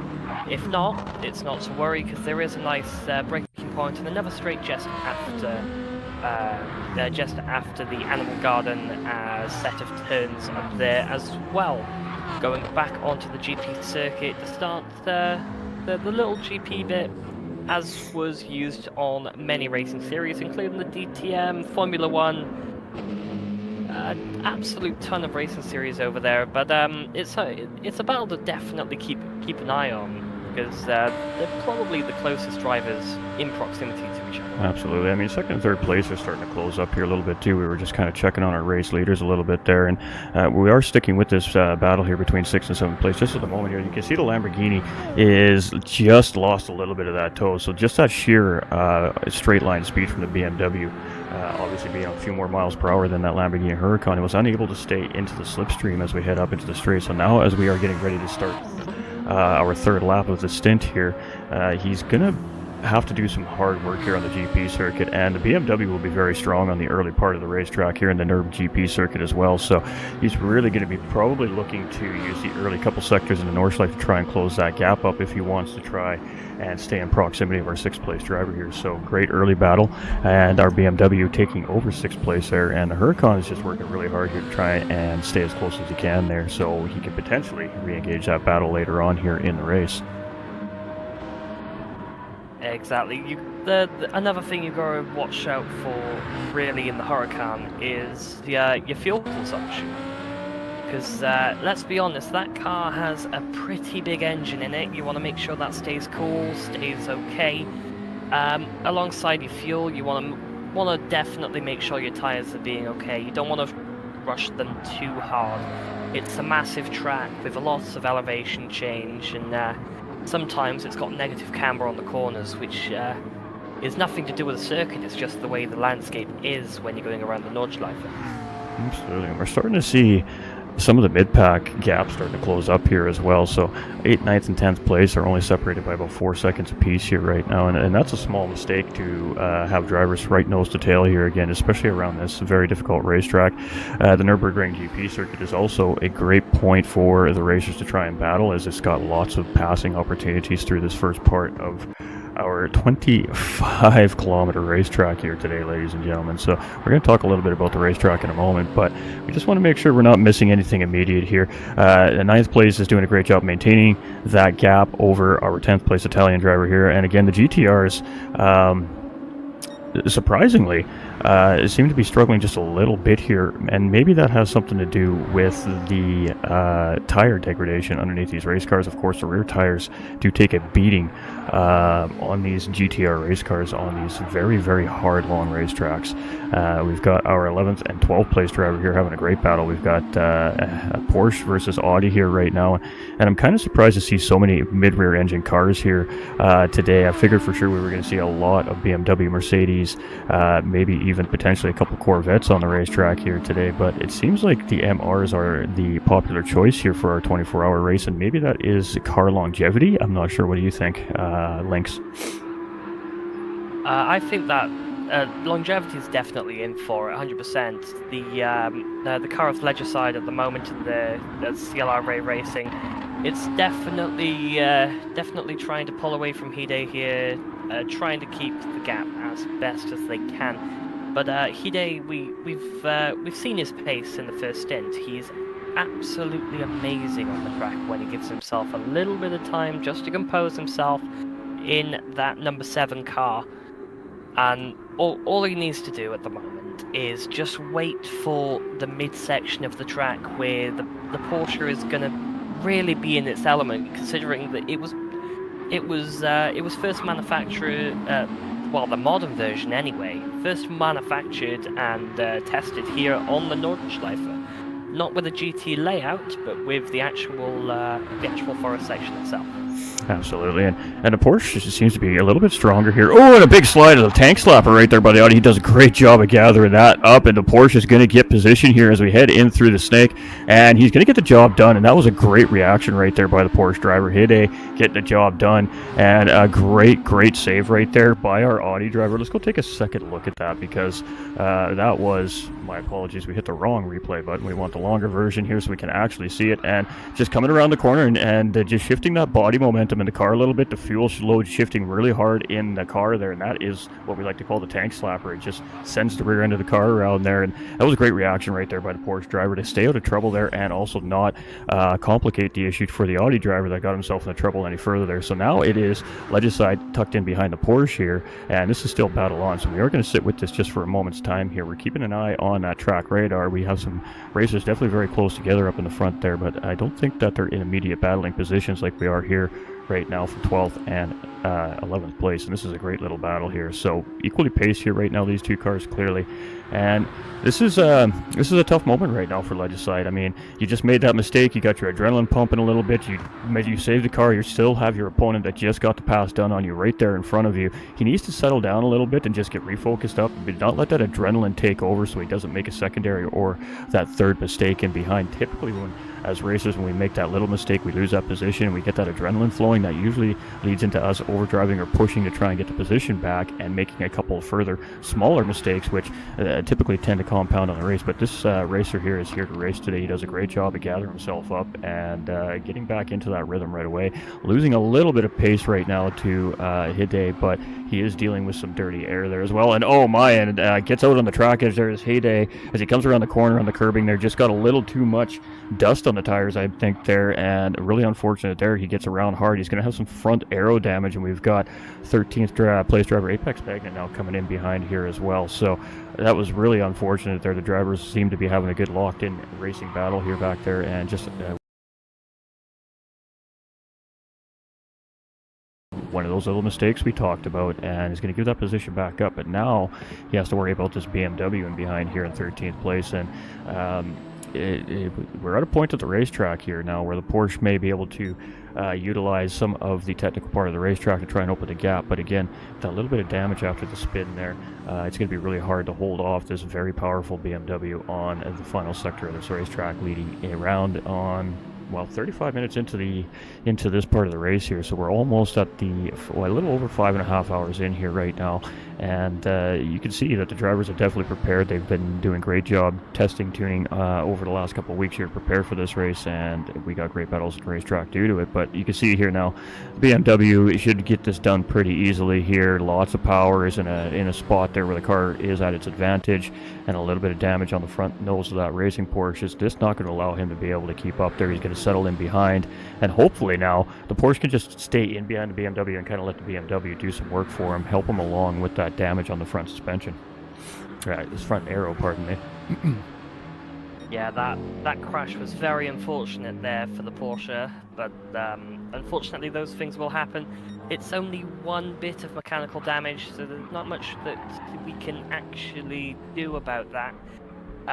For a safety car, as a reminder for anyone who has just come along, may only just be joining the stream, maybe just joining back, and after we had said it in previous stints, the safety car procedure at the moment is you need 3 different cars on track with 2 or more damage on their cars, so that could be front panel and front panel or suspension. It could be both side panels, anything like that. It just needs to be 2 lots of damage on your car, and that will constitute a safety car, which our amazing race director will pop in the in-game chat and tell us all about it.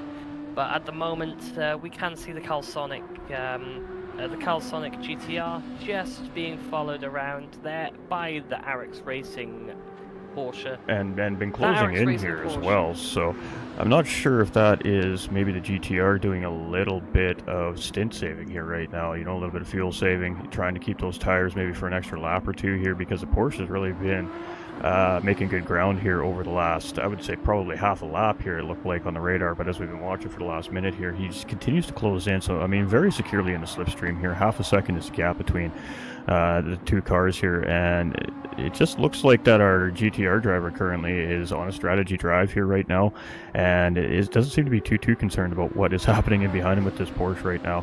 And the gap was a minute 20 now noted as well, after the driver swap and pit stops, and the racers got up to race pace here, and it's about a minute 27 from 4th place to our race leader here currently with Clockwork Motorsports. So he's doing a great job still continuing to control the pace of the race here early on, but just waiting to see if the Porsche is going to make a move here. It seems like our Italian driver Sakura here has been quite better coming under braking into a few of these corners, and he's just been very patient and just making sure that he doesn't get into the GTR in front of him. Obviously contact could create damage or potentially create an incident where both drivers go off track, and that's just going to cost both drivers time and position on the racetrack. So that's not obviously what he's looking for here. And again, in a long race when you're battling and you're thinking about making a pass, it's not necessarily about being overly aggressive, it's about being smart, so keeping your car safe and getting the job done quickly and efficiently. So I think right now Sakura realizes that he's a little bit better on the racetrack here right now than the 4th place driver up in front, but I also think that he realizes that he needs to do exactly that. He needs to find a spot where he can do it very clean, fast and efficient, and just get it done. And here we go as we come in through the S's there. Thought we were going to see there maybe a little bit of contact or maybe just a little bit of mirror watching coming from our 4th place Calisonic Skyline there, but definitely a mistake in the second part of the S's there. He goes wide off the track, and I feel like that was him maybe keeping an eye on the direction of our Porsche driver there and just lost sight of his turn-in and his braking point there and just overshot slightly. But he does a great job, keeps the car out of trouble, keeps it out of damage, and that's going to allow him still to continue at full pace once he gets that dirt off his racing tires. But unfortunately for him, they're just going to drop him down into 5th place. But again, we're only 4 hours and 39 minutes into the race, so there's plenty of time left here for mistakes to be made up for here today. Exactly. That mistake is almost exactly the same as what we have seen on the previous lap. That one was between it still had a Porsche in that issue, but it's not a Porsche thing, so don't hate on them too much. So we're just going through the chat at the moment. We have a ton of people saying hello, so hello to you all. Good afternoon. Welcome to stint number 3.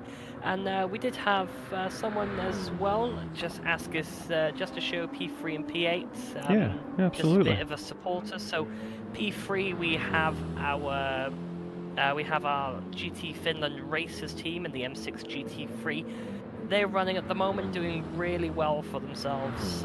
Did an amazing first stint, managing to hold first for net first for about most of the race, just up until a safety car caught them out, just allowing the New Velocity Racing GTR to get past on the final corner of the final lap on that stint. Now, P8, who do we have? We have Wax. So Wax is, if I can just find it by here, he's on the Syndicate Sector Racing team in the 650S GT3. That team is looking really good at the moment. Their first stint, their second stint is absolutely amazing up until some damage, which unfortunately saw them drop down the order a little bit more. That team, at the time that I was last commentating, was being driven by Distinct Simon, who put in an absolute shift on that car. Absolutely, and I really feel that very early on here, as the race has progressed, that the MR cars, I think, are going to struggle with fuel mileage here today, and I think that is going to ultimately potentially place them in the mid-pack or better here for the most part today. And the biggest reason why I feel that is obviously just the nature of how you have to drive these race cars to get their maximum output, and that means that you have to put our McLarens, our Porsches, our Lamborghinis, the Audis, for example, fairly high into the RPM range to get maximum power output. And if you don't do that, then you're going to be moving a little bit slower around the racetrack. So the racers in the MR cars here today really kind of have that strategy struggle of maintaining as quick a pace as they can here around the racetrack, but also still managing the fuel usage in these cars, because the higher the RPM range in these racing cars, the more VP racing fuel that these cars are going to burn off. Yes, exactly. Fuel is absolutely everything around here. In the last stint, we did see someone pit on the penultimate lap just before the driver change. Just about fuel, we can't let them pit a lap early to do the driver change. They'll be out one lap on the synchronization. And the way we run it is we have a set amount of laps at the moment, which you will have to complete before doing your driver swap. That allows us to keep it nice and streamlined between all of the sessions, or all of the online lobbies that we have to set up and maintain, just to make sure we also have the correct counting, which will be done by every lobby admin race director.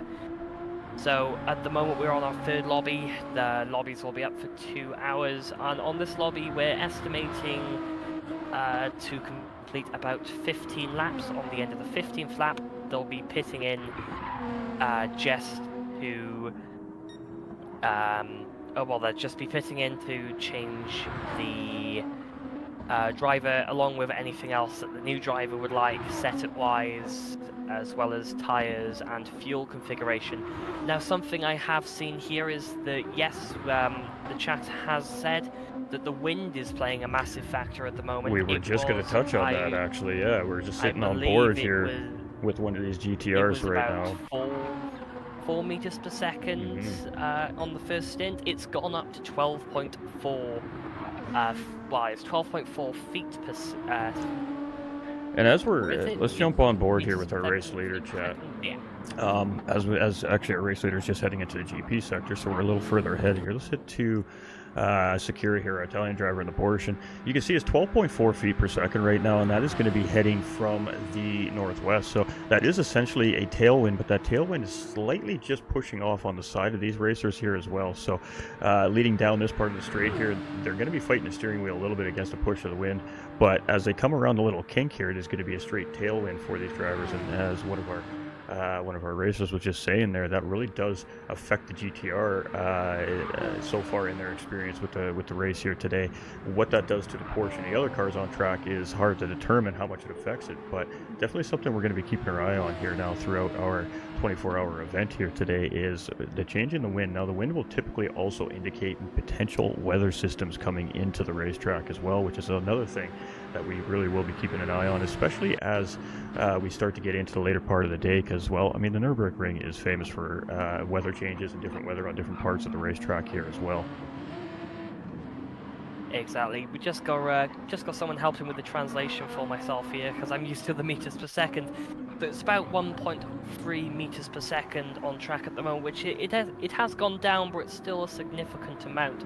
If you translate that to miles per hour, that is approximately, and I believe, about 6 miles per hour, which doesn't seem like a lot, but with these cars, they're basically tuned to be as unstable as possible while also being able to drive fast and stay on the road, which is something that a lot of drivers like to say. They like a bit more of an unstable car every now and then.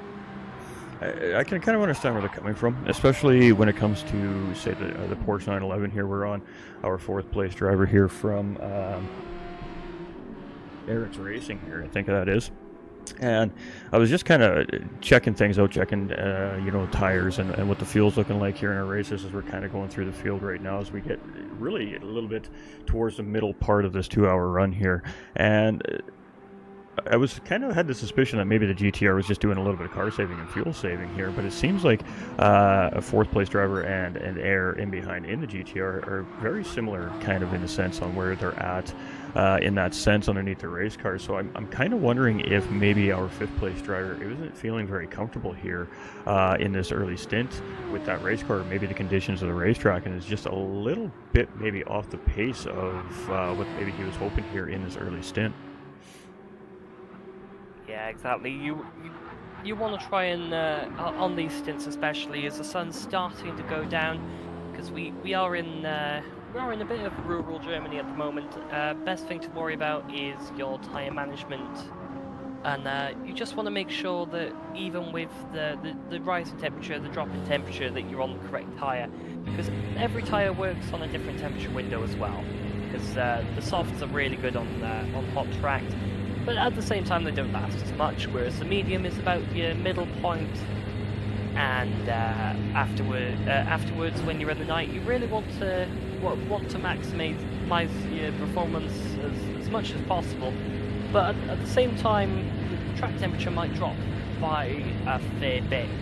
And then once you add rain into the mix, if there is any rain in this race, it's a load. We got a yellow flag here in front of our 5th and 6th place drivers here, and a mistake made by Sakura here, the ERF Motorsports team driver here, going to drop down into 6th place here. We're actually on board with our other Clockwork Motorsports entry here, the BMW, and he is closing in very, very quickly here on our ERF Motorsports team here, and just a little mistake made there and a spin. I'm not sure if there's damage or not on that Porsche in front as we're sitting on board here with our Clockwork Motorsports BMW here, but I was just going to note that he is closing in on the GTR in front here. That gap has been closing almost a tenth every other corner, it seemed like here. So feeling the rhythm here right now in the latter part, nearing, I would assume, the point where these guys are going to start maybe pushing a little bit here. So the first half of this 2-hour stint really is about saving your tires and making sure you got enough fuel in this racing car, and of course trying to place yourself in a good position to potentially gain position before that next driver swap or that next pit stop. And he's doing a great job at doing that. Slowly but surely he's been just bleeding down the time of 5th and 4th place in front of him, and of course with that unforced error from Sakura in front there, now he is starting to apply some pressure here. So let's jump back out, let the TV crew continue to take over our footage here for a moment, and you can see he is being very patient here in behind the Porsche driver. So good recognition that the driver was in trouble. Most likely the driver was going to have some dirt on the tires and had to kind of get that car sorted out, so he just kind of gave him a little bit of space, let him kind of settle back into his race, and maybe feeling out to see if the car's struggling at all, maybe seeing if he can see any signs of damage on that Porsche to maybe try and take advantage in where this BMW is strong on a longer run here on the racetrack. But the Porsche seems to be okay. He's doing a really great job here, and he's starting to open the gap back up now on our Clockworks Motorsports BMW here. So a little bit of a tense moment here in this middle part of stint number 3, but everybody is moving. Everybody kept the car safe here, and we've seen some great saves in this stint here so far as this race continues on. Exactly. We just got the chat talking about night stints. Yeah, they'll definitely be an interesting predicament. It's something that the drivers will have to figure out for themselves. And another thing that has come up, where we were talking about the track temperatures, but as well, thanks for pointing out, Carl, in the chat, one of the biggest effects is the low visibility that you'll have in the dark as well. You'll definitely see the headlights coming, but at the same time, if a bit of fog rolls in, you are going to be driving blind. Absolutely. Now I know at the Nürburgring in real life, when they do their sprint races and they do their multi-class racing all throughout the season here, you have to do a night driving session. So as these races are preparing and practicing and testing and tuning, getting ready for the 24-hour racing event, you have to do night driving, and you have to meet a certain amount of hours or miles in that night driving, and you have to be certified in order to do the night stint. So I'm assuming that is not a whole lot different here today. Our racers that we're going to see in our nighttime stints were drivers that were recognized by race control as efficient racers in the dark conditions, and that is due to the extra complications.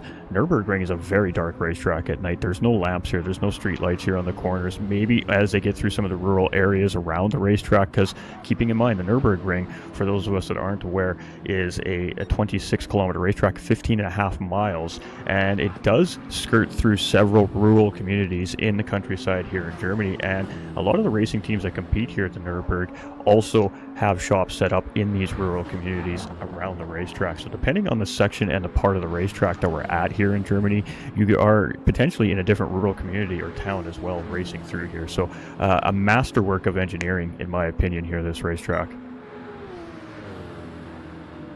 Yes, the racetrack that we're on, it's absolutely massive, to be completely honest with you. It's 15.77 miles in length, or 25.38 kilometers for anyone who uses anything other than the Freedom units. It's mixed between tarmac and concrete. As you can see, we're going through the tarmac bit. The tarmac bit will be the basically just the entirety of the main GP circuit. Anything afterwards is almost concrete with a little bit of asphalt in there as well. Elevation change overall is about 300 meters, which is absolutely massive for these kind of cars. You don't see that even at Spa. Absolutely, great show there. And I mean, this is, in my opinion anyways, one of the most difficult racetracks in the world. Now, there are actually larger racetracks around the world than the Nürburgring here, not many, and one of them is actually deemed one of the most difficult racetracks in the world over the Nürburgring. But you love this track and you hate this track. Most racers, when you're first learning how to braking points, your racing lines around the racetrack, and just how to get around the racetrack without hitting a track edge or catching a curb and bouncing into a wall or something like that, it's scary. And that scariness is what makes it very it makes the drivers kind of weary to want to race here. But when you get a big 24-hour event like this, it draws in the hardcore racers here. It provides really great racing, this racetrack, and it always has provided great racing here at the Nürburgring. And we're seeing that here today. I mean, we're only almost 5 hours into the race here now, and we have very close battles all throughout the field here. So we do have a pit stop being made by our Porsche driver here, and that may very well be to attend to that earlier incident we've seen there as well. So we'll have to wait and see where he comes out there. But topping off the fuel load, it looked like as well there, as we've seen the fuel man doing his thing. We got signal light here on the GTR. Must have been signaling a racer to go that way around potentially, but has not turned it off yet. So a little bit of mixed communication potentially here with the driver in behind, but these are pros in behind the wheel of these racing cars. They definitely know what they're doing here, and really it's situational awareness when you're on the racetrack around other cars. And so far, every one of these drivers is 110% in tune with what's going on here today. Exactly. The indicating is definitely something you got to think about in these cars. Whether you want someone to go around you, whether you want to indicate there is an incident ahead, you can use the hazard as well. In this series, whenever we have a safety car, I talked about the procedure a couple of minutes ago. When we have a safety car, when you pulled up to the main line of people, you have to turn your hazard lights on to confirm that you are in fact there. Car. There are warnings and penalties for multiple infringements of this, and it's something we definitely got to look at. Now we're just being asked to look over to our number 7 car of Hide. Just gonna check 100%. Currently sitting in 13th here on track. I believe that recently just had a pit stop. 64 of Wax. Yes. Not long gone into the pits. The 650S, absolutely amazing car. Seems to be built like a brick house. That thing has not long come out of the pit lane. Absolutely, and just basically getting the tires scrubbed in at this point here on this racing Porsche here from Syndicate Racing today. So 13th position, but that doesn't mean anything. Again, we're only at hour 5, not even quite at hour 5 of 24 hours here. So the first 12, not even first 12, I'm going to say the first 20 hours of this race really is about each driver on the racing teams, their respective teams here, keeping the car in one piece, keeping it safe, making sure mechanically that they're not overdriving, over revving, doing that crucial damage to the transmission and the vital parts here in this racing car, and really trying to set up for the final 2 stints. The second last stint, the last hour 20 to hours 22, is really going to be a push stint from a lot of our racing teams. I think this is where the strategies are going to start to come into play near the end of the day. So what we're seeing here is just a lot of patient strategic driving. Every team has an idea and a strategy in their mind, and depending on, of course, how our race started here today, I don't think too many of our team's strategies coming into our race today have changed on the fly too much here. Maybe just a couple pit stops for damage and a little bit of changing for fuel has cost some teams some track position, but overall, it's been a pretty good race here so far today. And now up in the 12th place with a pit stop made there from the Apex Magnet GTR driver there as well. So starting to move his way back up, 3.2 seconds in behind Legicide here. And again, that GTR up ahead. So it should be quite interesting to see if the Porsche can start reeling in here now. Weight of the fuel and of course tire condition is definitely going to make a difference on the lap. So what I have noticed as we're been progressing here halfway through this third stint is the gap between first and second place. It was 28 seconds after driver swap and the drivers came out and got back to race pace. That gap now on track is currently down to 16.4 seconds here. So the Clockwork Motorsports BMW, orange and white BMW here, doing a great job still controlling the pace of the race, but that Mercedes in behind is starting to do some work here and starting to dig into our race leader's time. So Mercedes starting to show some power and some strength here on this racetrack, cutting in some great laps there as we're looking at 8:02, an 8 minute, and an 8:01.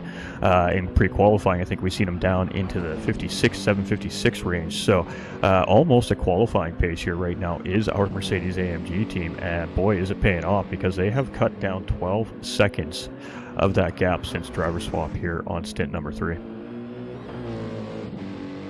Yeah, exactly. That's 16 seconds. It has gone down. Speed Hunter has definitely been throwing on the work today. A little bit of error there as we came over the hill there from that Mercedes too. There, a little bit of a rough ride there for him, but he is moving. Exactly. You get air off that little hill there in these GT3 cars, and this is a driver that is very determined to make some distance up very quickly here on a racetrack right now. Yeah, as though this is one of the few tracks where you can actually see GT cars jumping as they go over some of the crests. Usually you would end up seeing some rally cars do the jumping, but definitely for this one today. So that number 2 car it's been in the midfield for most of the race. It's now being held in second place with possibly one of the fastest drivers in this stint. The one who in fact has the fastest lap on this stint. Absolutely, and that's the first. That is the first close to sub 8 minute lap we've seen here, I think, today as well on the racetrack. So the pace is starting to pick up here a little bit now, and I guess it's the bigger question is now, does the Clockwork Motorsports team choose to respond here, or are they just going to continue in that path that they're on here right now? This is the pace I want to run for this stint. We still have a large gap here. I feel if we see this gap between first and second place go down to the 10-second mark, I think that's when we see the Clockwork Motorsports team start to pick up the pace a little bit, maybe put the pedal down a little bit harder. But right now, it is definitely Speed Hunter, fastest driver on the racetrack here right now, and putting this car literally on the edge every time we see him go around the corner here, running those qualifying laps to try and close that gap up before the end of the stint. So let's see if he can do it. 16 seconds is the gap with an hour remaining here in stint number 3, ladies and gentlemen. Yeah, I've seen bigger gaps. Bigger gaps come down to the absolute wire, and this one may just be one of them. Next thing you know, we're gonna have ourselves a pretty nice battle for first place. If not, they'll go on to the next stint. The next 2 drivers, one of them may be a familiar face. Just have to see what happens there. So as we're saying in the chat at the moment, the actual end of the stint is going to be lap 15. Drivers will go into the pit lane, and their fellow drivers, their teammates in the next lobby, they'll be the ones taking over, and then they'll be running the race in the same car, the same livery for the next 2 hours. Absolutely, and we're just what our admin is saying. Jumping into we can refuel and we can change tyres throughout the stint. It's just at the end of the stint we'll be doing the driver change. The driver change is through the lobby, so anything new that would like to be done with the driver and the driver between the car, any preferences, setup changes, any wheel changes, that'll all be done through that swap. Absolutely, and just keeping an eye on our GT Finland racing team here now as well. And I've really been trying to keep an eye on these gaps between first, second, and third place here right now. Obviously, these are our current podium sitters right now as the race progresses in our number 5, little over hour here, number 5 now. So I do apologize at the beginning of the stint. I said we were into hour number 5. It was actually just hour number 4.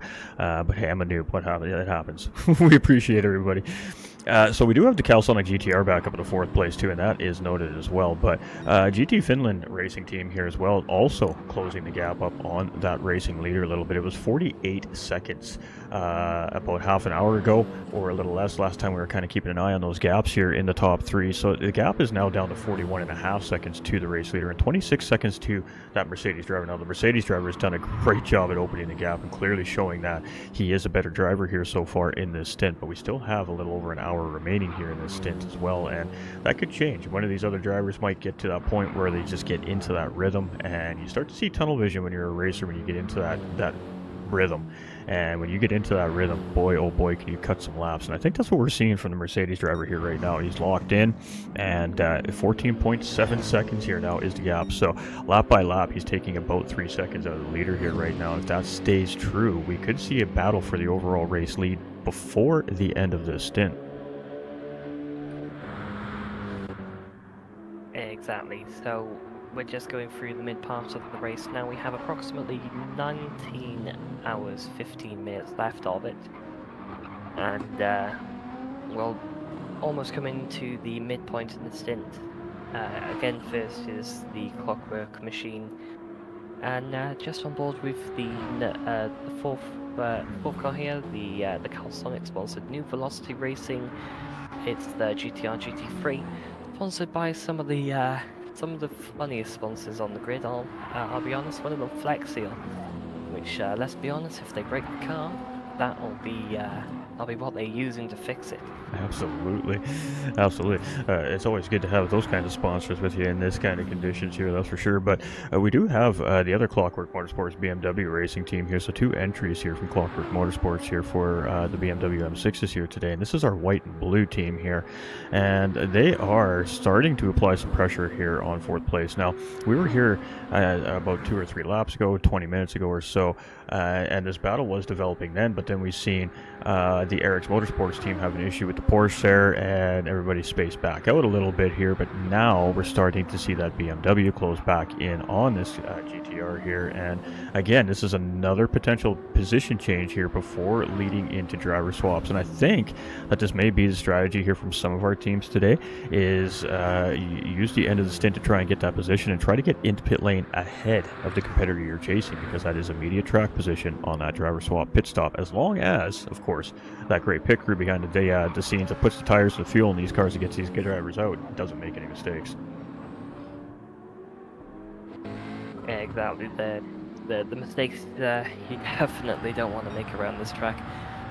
Anything outside of grass, so you're probably getting a nice little meeting with one of our friends is as Barry R. Speed Hunter still making absolute progress up at the moment, starting to close that gap as much as he can, but we keep going drivers with MD, so multiple damage, so we might see a safety car soon.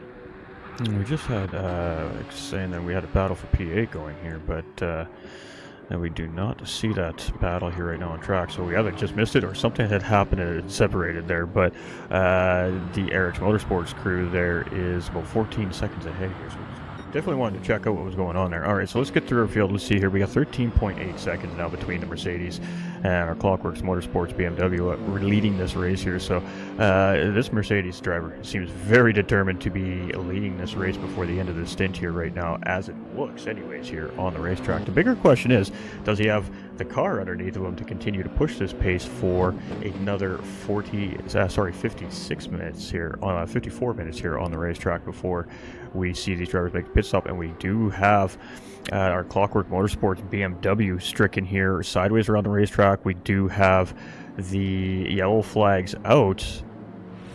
Let's take a look at what happened here. Was closing in on our Calsonic GTR here. Again, just maintaining that gap, about 3 car lengths there. Coming around the corner, everything looks pretty good here.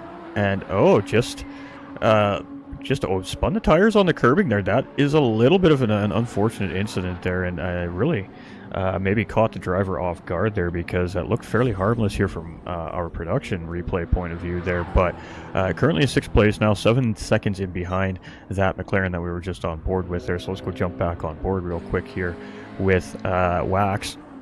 And we were talking about the McLaren. Now, the McLaren was down, I believe, in the 6th or 7th position here. The driver swap got himself now up into the top 5 here. So, been doing a really great job at managing his race car here. 4 seconds behind that GTR now, and has about 8 seconds ahead of the Clockwork Motorsports BMW white and blue team, due to, of course, that incident we just saw there a few seconds ago. So sometimes just being consistent and keeping your car out of trouble will gain you positions on the racetrack, and that definitely was the case here for Wax as we are continuing on here in stint number 3. Exactly, we're just looking at the moment, because we had a few cars say they had mechanical damage. We do have our number 6 driver with a front end damage, and we do have our number 10 driver with some damage on the racing car. However, I believe it is not constituting our yellow flag setup here yet either.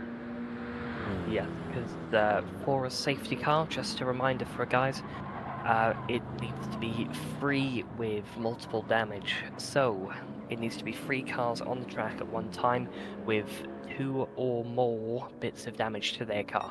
That's so that correct. could be front and side, front and rear, front and suspension, anything like that. And that is really not...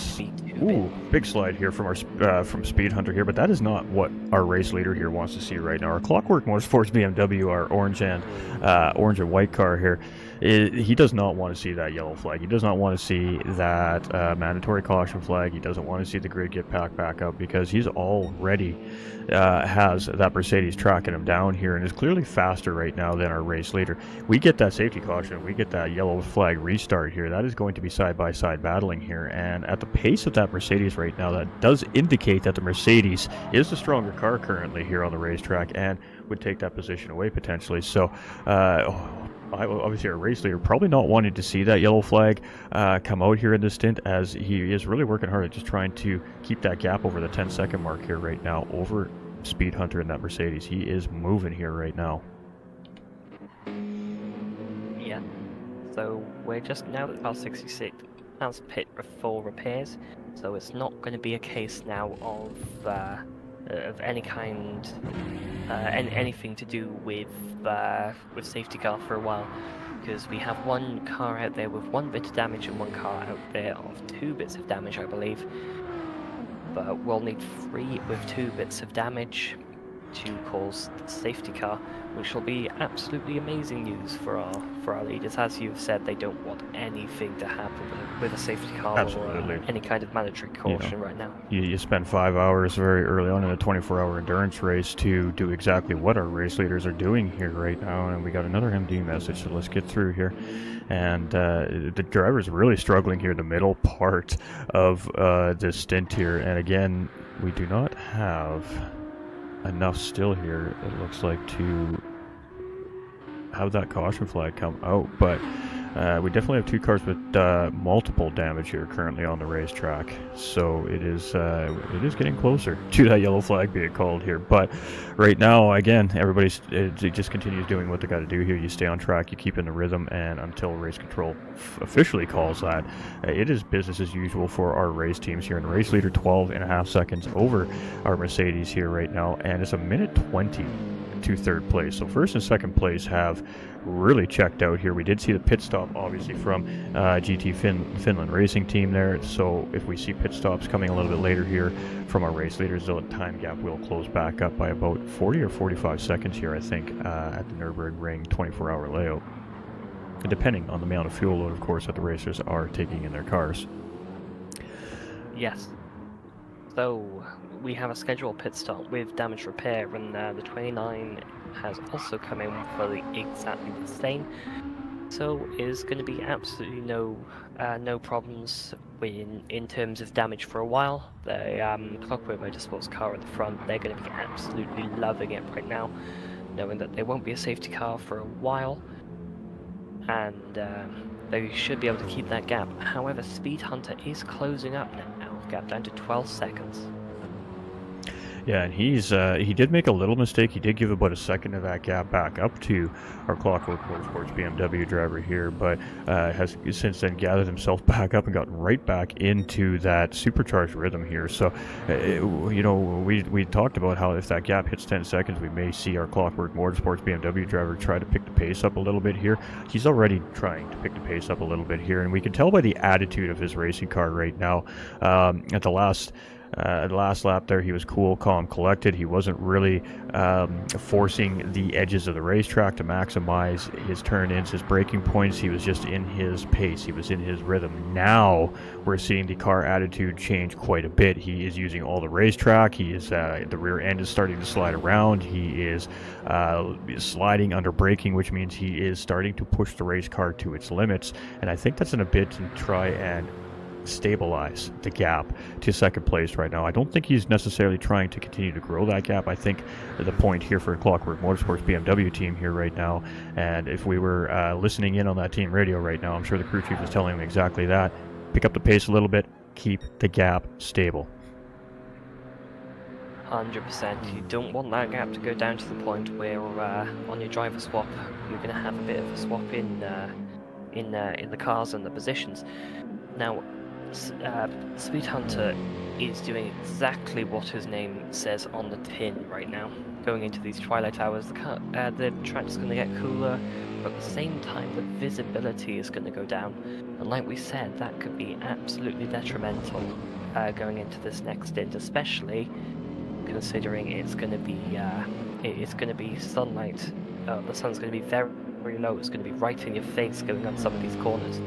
That's Absolutely. Probably worse than driving in the dark. And a YouTube corner being one of those corners there where the sun can definitely be a visual blocker for a braking point or a turn-in reference, as there's a big hole in the trees right in that particular area of the racetrack, and maybe that's why our racing fans always like to set up in that corner there and get great shots while we're watching races here at Nürburgring. But it is definitely one of the trickier spots here with the sun setting, and you're not going to want to necessarily put your best nighttime racer in here in the next stint, because it's only going into those nighttime conditions here. There's still going to be a little bit of daylight and a little bit of light, I think, as we near towards the driver swap. But you're going to ideally want to be saving your best nighttime racers for that early morning stint when the track is really at its coolest point. The track, when they get cool here, especially under dark conditions, is going to be very slippery as well. It's going to be like driving on ice in a sense. So you're going to want your highest skilled night racers in behind the wheel of these cars in that part of the race here. So it's going to be interesting to see here now how the teams have decided to schedule their drivers here as we lead in towards our early evening hours here. Exactly. We're just coming up to the midpoint in our stint at the moment.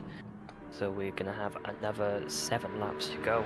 At the end of that last lap, they're going to go into the pit lane and then do the driver swap. Now, if you'd like to see any action on track, any particular drivers, any teams, or you just want to ask any questions, please don't hesitate to ask in our chat that we have going on at the moment. Or if for those of you who might be in the Discord or might want to get involved in the future, please visit our Discord. The link is in the description for you should you want to have a look at it, or just come in, ask a question, look at the insides of what we do. Absolutely. You're more than welcome to do so. In the sim racing world, for those that are viewing at home and wondering what's Discord, well, Discord is it's a server. You can build a server, and it's a server where you can do pretty much anything. You can have any kind of group, but it allows you to also set up scheduled events like this. Now, in the sim racing world, Discord servers are essentially the community hangout spots. It's where the competitors and the general fans also like to hang out. So when you compare sim racing to real life racing, it's like the race is finished, it's dark, and the lights are out, and all the families, the moms and dads and the kids, they get to go walk across the start finish line there, get in behind pit lane, and go talk to the drivers, check out the cars, maybe get some cool swag. Essentially, it's kind of the same thing here in sim racing. But it's done through a Discord server. Discord server is essentially where the fans get to go meet the drivers, talk to the teams, pick their brains, check out their cars, and get any kind of information you really want related to the platform that we're racing on, whether it be GT7, which is the case here today, or some of the other great sim racing platforms that are available out there as well. 100%. We're just getting some chats requests at the moment for the Porsche number 7. We had a look earlier in. That Porsche number 7 is currently being driven by Hide, who is... Yeah, wrong drive. Wrong Porsche. 11th place currently. 11th place currently is the leaders coming for the scheduled stops without any damage on it.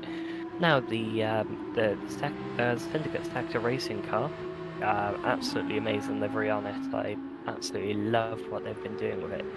Now that car has been running pretty nice in the midfield at the moment. Absolutely, He's, but he does. 1.6 seconds ahead. He does have an Audi. Well, so he does have someone coming for him. And that is in Legiside, who is, I believe, in number 12 CLR Ray Racing. Absolutely. Let's just take a quick little peek between the two guys here. Let's see what we're seeing here. Very interesting. Okay. The Audi driver seems very dialed in right now. Doing a great job at closing in on Hide here. 1 second is the gap, and after seeing what I've seen, it's actually quite impressive what our Audi is doing right now in maintaining our pace and behind number 11. And as the stint continues to grow deeper in, potentially will end up with an advantage here at the end of the stint. But we'll have to wait and see how this develops. You can see the Porsche got a good run out of the corner there and very quickly opened that gap up well over to 1.5 seconds. Going to break the slipstream, which means the Audi's not getting a free pull up the racetrack here anymore. And Hide is up and moving. He has... the tires must have just started to feel good on the car, and he has clicked in, and he is really sending it here right now. And the objective, obviously, very clearly seems to be open the gap up on Legislide, and let's start closing in that 1 minute gap to the Italian driver up in front.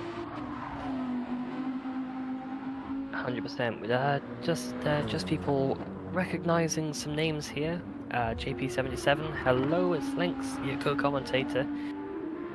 It is Lynx, both JP. our names are in both of our names are in the pinned comment that's currently on the YouTube.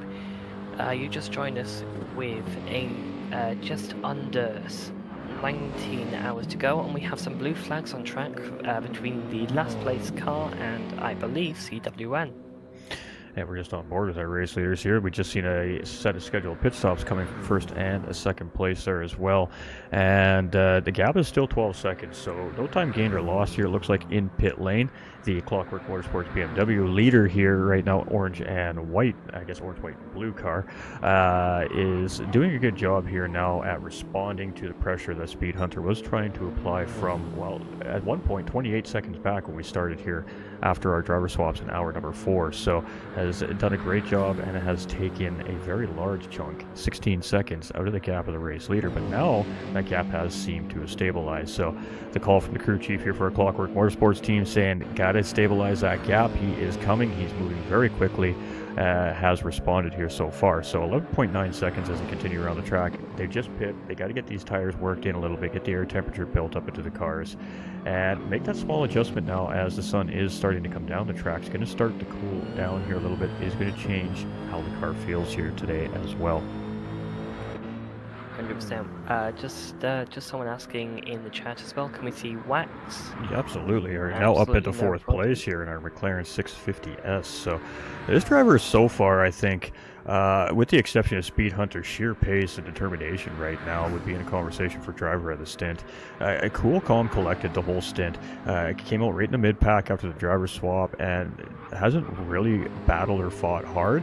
Just been putting in his laps corner by corner, mile by mile, and rewarded right now for just being consistent and keeping the car very, very safe and in good racing condition. Right now sitting in fourth place and only 18 seconds in behind GT Finland racers. So starting to close that gap up to the podium a little bit here as well is this McLaren 650S right now on the track, and doing a great job here in this race car. Again, having to manage fuel and tire and pace in this car is not an easy task, and this driver seems to have the answer here so far.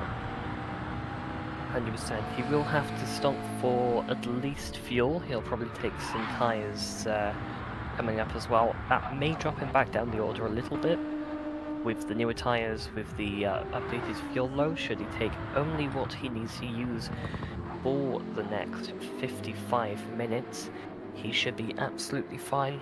to carry on, hand over to one of his teammates, which I have a funny feeling is going to be TCR Kemp or Shadow Chef. I feel when he does make that pit stop, I think we're going to be seeing him come somewhere either right in between our 6th and 7th place drivers here, or very, very close to the Clockworks Motorsports white and blue BMW team here, who's currently in 7th place. He is about 45 seconds in behind our 4th place driver here. So but think about a mid-pack drop here once he does decide to make that pit in McLaren 650S, but has shown, again, great consistency here today, and that's kept him out of trouble, and that has him in a decent running spot here very early on in this 24-hour race. 100%. That second Clockwork car absolutely purring in the work at the moment. Both of the Clockwork cars were actually started the race pretty far back. So for the 56 to be leading and the 57th to be 8th right now, well, sorry, 7th, they're doing an absolutely amazing job of just trying to claw back what they have right now. It's a long race, so there's still time to go. A little bit of a tense moment there, right there for Clockwork Motorsports white and blue BMW there, as he not sure what happened there, but he got a tire into the grass there and almost tried to pull him into the wall there. So does a good job of recovering that, but that is going to cost him a little bit of time on the racetrack there, hanging out with a couple tires in that grass here around the Nürburgring. And you have to be aware of that as a racer. If you get a tire dipped off the track with the track surface, you do need to think about that for the next 2 or 3 corners and slightly adjust your braking and entry into the corners to make sure that you don't overshoot your corner, because all it takes is for your tire to rotate right into a dirty spot on the tire right under the moment you go to brake, and it just feels like you have no brakes in that car, and then things get really, really bad really, really quickly for these racers. So having that awareness that you just made a small mistake and you have to make that adjustment going into the next 2 or 3 corners, ultimately in the long run will save the racers more time than trying to push with those dirtier racing tires. And when you put these tires into the grass, it does take a small amount of air temperature out of them immediately, because the grass is quite a bit cooler obviously than our track surface here as well. So drivers really got to weigh the risk versus reward at utilizing as much of the racetrack as possible. Exactly. The most time you're gonna actually use the track as much as possible is actually on the GT layout of it. We basically have the entire circuit of what used to run the Formula 1, what still runs DTM, the Deutsche Touristen Motorwagen, to this day. And after that, we just peel off to the left rather than take to the right, and we end up down into the lovely outside bit. Same track that Nicky Lauda had his big crash at back. That's correct. Back a while ago, right in the forest, but we can guarantee you that before, and definitely now that the FIA and other racing organisations have come in here, and they have said, look, we're not racing here until you upgrade the safety facilities on this track. They have done so, and fair play to them. They've done it pretty well while keeping the main ethos of the track, just like Brands Hatch, which we'll be going to later in the ERF season. Absolutely. And it's a very fresh season here so far as well, so very difficult, probably one of the most difficult races of the season here is going to be this race for the drivers. But again, some drivers may tell you that Spa is going to be a tougher race just because maybe some of the racing teams struggle with that track more than this track, but definitely one of the toughest tracks here on the endurance schedule here this season, and everybody's doing really well here, managing it really well. And I mean, every car that has started our race here today is still ongoing in our race here today as well. That is very important. So 100%. Starting the race is one thing, but finishing it is another. And doing a pretty good job in the midfield at the moment are some of the Italian teams. They've stayed in the midfield and continued in the midfield. That's about where you need to be right now. absolutely. Just in case the safety car happens. If it's time to perfection, you may be able to get the pit stop and then jump everyone else afterwards, which is exactly what happened in our stint 1. And pit strategy really is key. I mean, endurance racing, we're going to see several pit stops from these racers. We're going to see basically 2 every 2 hours, about a pit stop an hour, give or take, here from our racers. This is the average, it seems like. And we're on board with our Lamborghini driver here. And, you know, the only Lamborghini in the field here, not the easiest car to drive around any racetrack here on Gran Turismo 7, and definitely taking this thing out to challenge the NERB 24-hour with it. So huge props to our Lamborghini team here today, because big engine, and when the tires really do start to wear down here on the Lamborghini racing car, it gets very difficult to control under braking from high speeds. So it really is a high skill race car, in my opinion, here on the Gran Turismo 7 platform. So definitely keeping my eyes on that Italian team here as the race progresses. And when I come back in a little later this evening here on a later stint for commentating, I'm definitely going to be seeing where that Lamborghini team is sitting, because very secretly one of my favorite cars here in the game is that Lamborghini Huracan. Yeah, another one of the teams that are driving with only one car at the moment is the number 64 Syndicate Sector Racing. Currently Wax in that car. Still, I believe, yet to pit for their scheduled pit stop. They have made their scheduled pit stop here. It looks like they've just recently come out of pit lane. So only losing the one position here, actually, from 4th to 5th place. So losing it to Eric's Motorsports, Porsche driver there.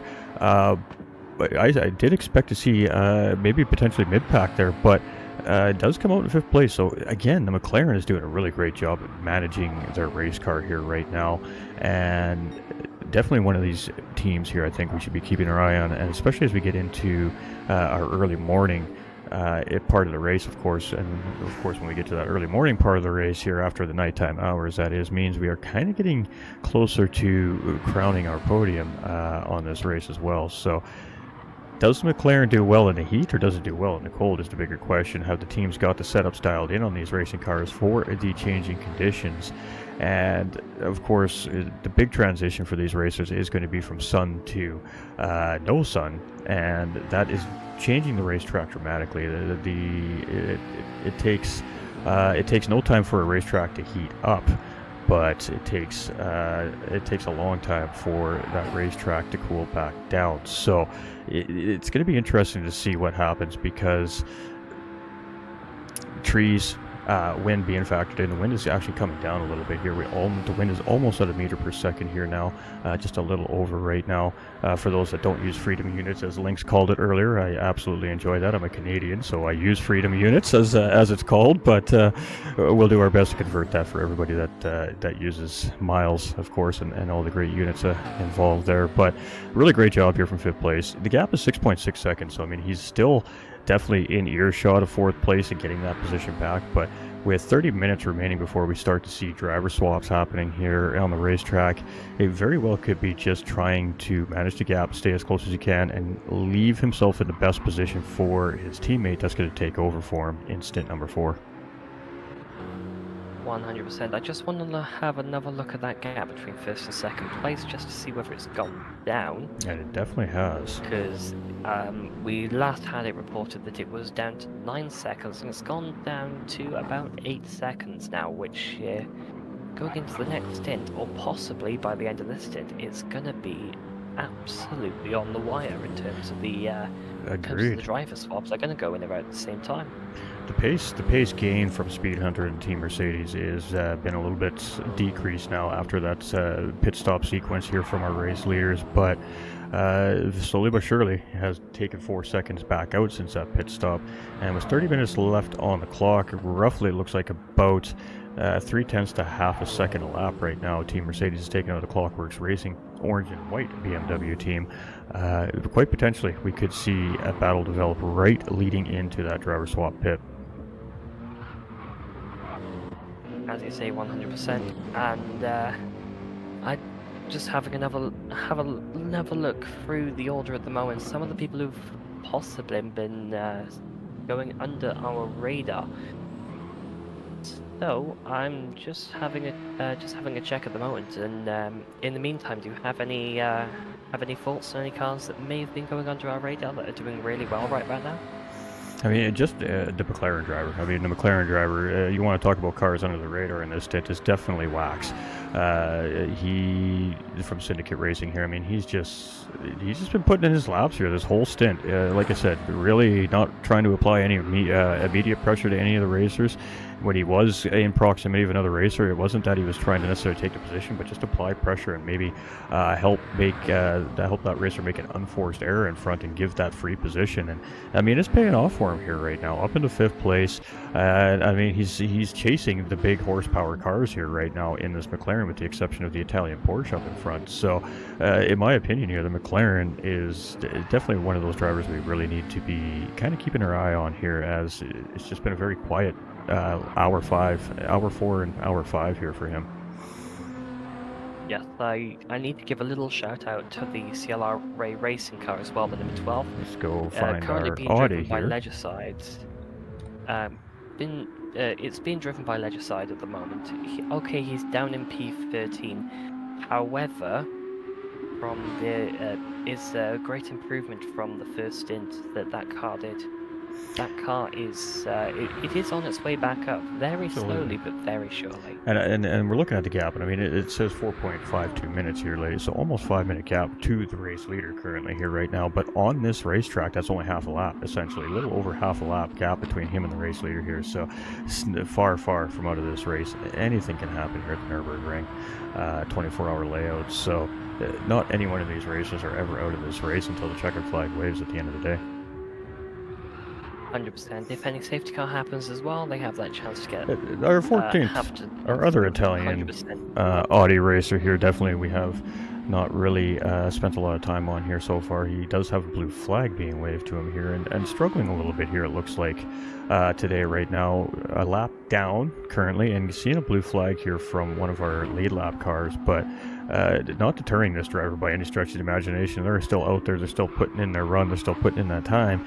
And again, you know, a couple of caution flags throughout the middle part of this 24-hour race, and a couple of good pit stops, and that could all change very quickly. Get this driver back on the lead lap, and once you're back on the lead lap, I mean, you take the gloves off, you get your elbows out a little bit, you put the pedal to the metal a little bit more if you feel comfortable with doing so, and you just try to pick up some spots along the way. So right now, definitely our 14th place driver is going to be hoping to see a couple of caution flags throughout the race here today, this team, and that would most certainly help them and give them an opportunity to get back on that lead lap as well.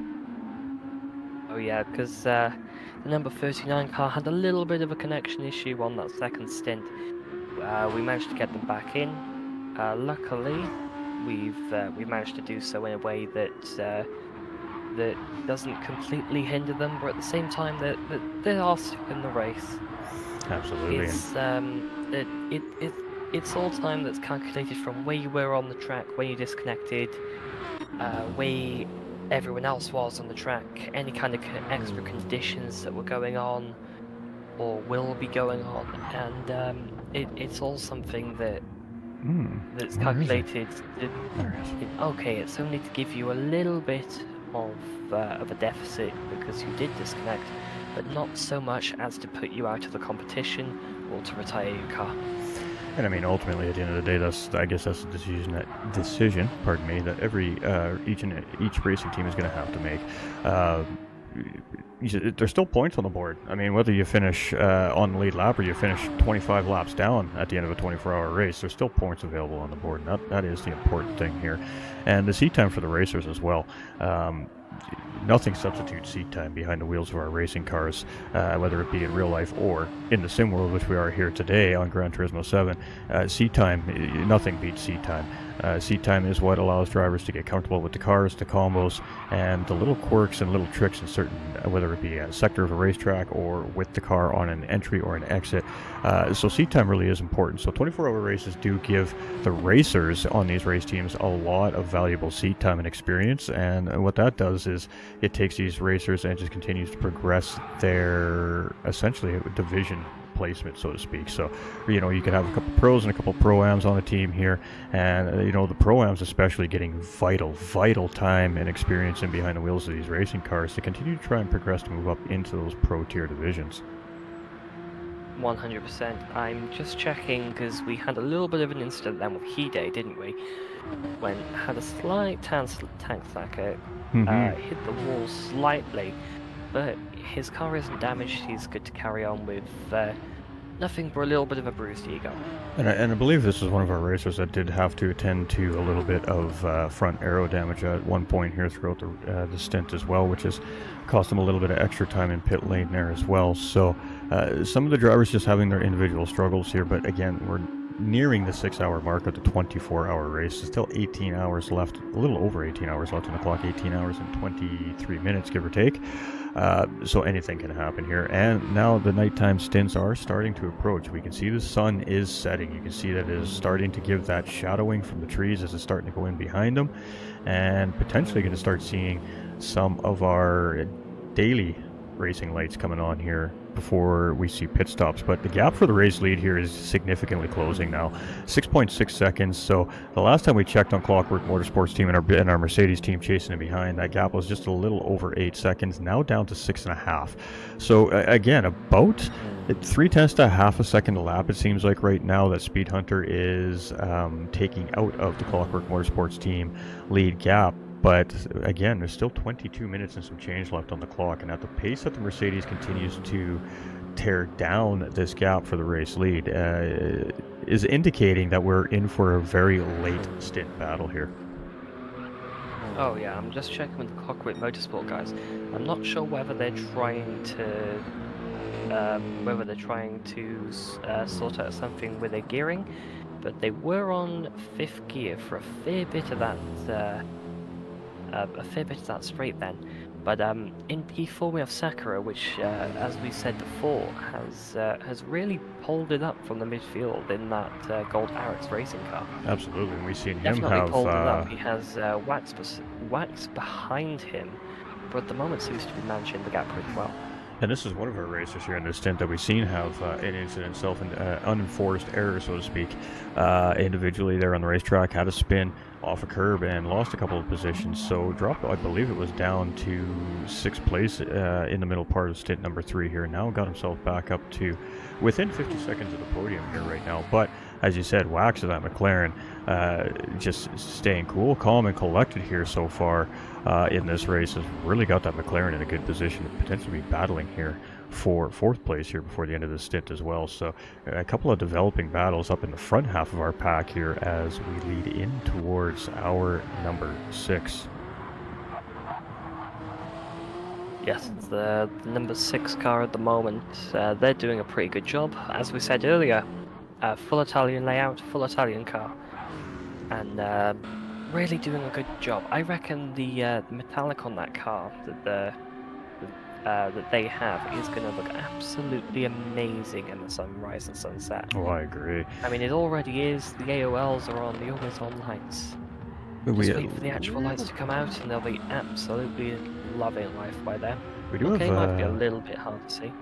We've noticed though that our Lamborghini driver here, the lag has been increasing here bit by bit as the stint has been growing on. So with 20 minutes left on the clock here, hopefully that doesn't cause our Italian driver too much more issue. The driver was lagging a slight amount here at the beginning of the stint, but it seems like it is starting to progressively get a little bit worse, and a big mistake there into the grass at the Lamborghini, and that is going to put him in trouble here. He is going to get into the barrier, and he's going to pick up a couple pieces of damage on that racing car there as well, but didn't lose a whole lot of time there, just kind of bounced off and kept on going, but definitely going to hurt the racing car here, and definitely a little bit of damage there on that Lamborghini. Not ideal as we're leading 20 minutes into the end of this 3rd stint. Yes, I'm just checking what the damage was. It doesn't seem, I think it was 2 sets of damage there as well, so they could call MD should they want to. The McLaren, we've been told, has spun as well.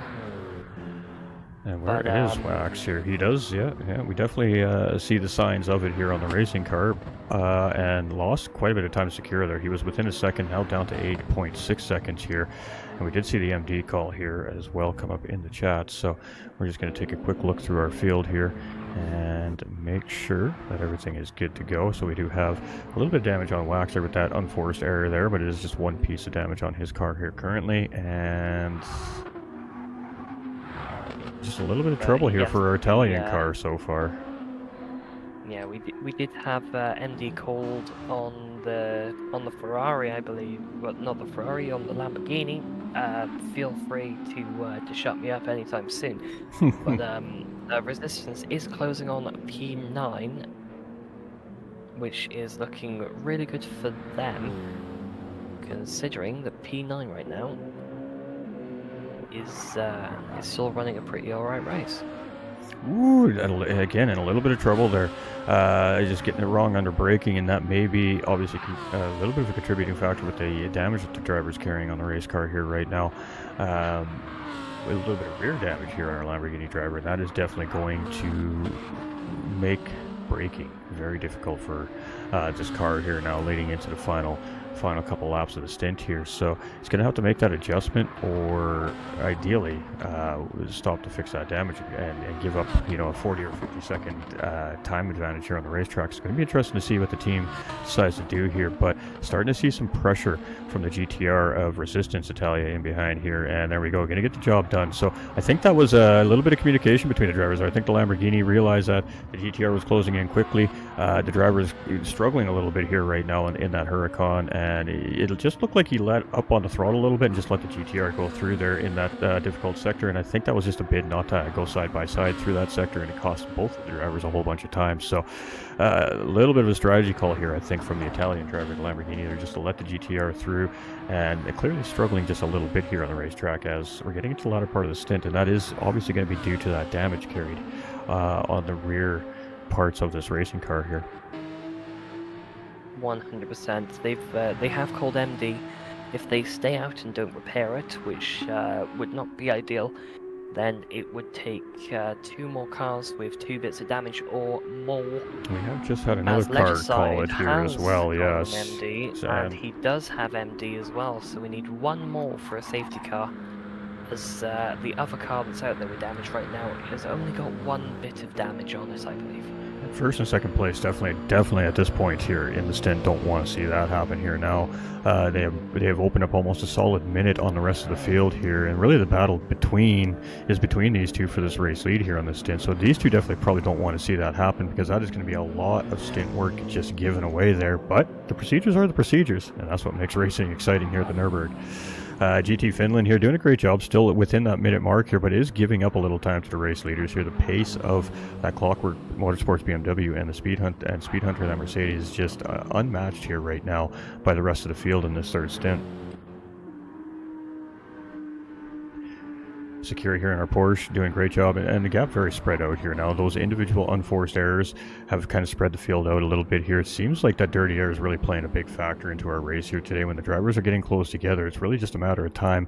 It seems like that before the dirty air is catching the rear driver out and a small mistake is made. So I think really what you got to do as a racing team is you got to make an adjustment in that, and instead of settling in behind a car for maybe multiple corners or a lap or two because of the dirty air factor, especially coming into this evening stints when the track's going to be cooler, the car's not necessarily going to have the ideal optimum grip levels, then they're going to want to I lost my train of thought.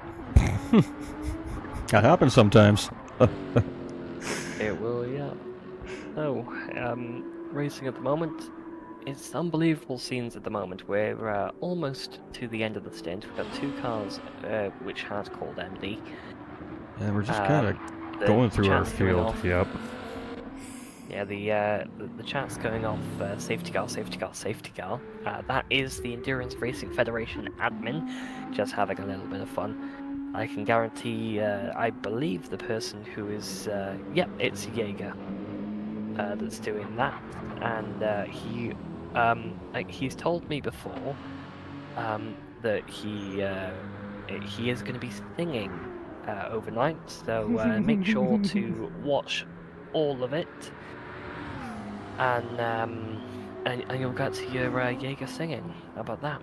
All right, so we have Wax here. Wax has lost, dropped a spot there to our Clockwork Motorsports BMW driver, obviously with that little bit of an incident, unforced error made by the McLaren driver. He does give up the position there, but still all in all in the mid-pack here right now. So the 2 Clockwork Motorsports BMWs so far showing signs that this car is very strong here in this race today, and obviously our sole Mercedes on the racetrack here today is clearly very well set up, at least for this stint anyways. Now, it's going to be interesting to see how the car is as our temperatures start to cool down. Is it going to tighten up on these on the racers, and is it going to lose a little bit of pace around the racetrack, or do they just have this car this dialed in? And really, is this the team we should be watching here for overall race win today? Because the Mercedes has put in some heavy work here in stint number 3 and is taking 23 seconds out of a 28-second gap over the last hour and 45 minutes here. So very, very good stint here for Speed Hunter, and trying to set his team up for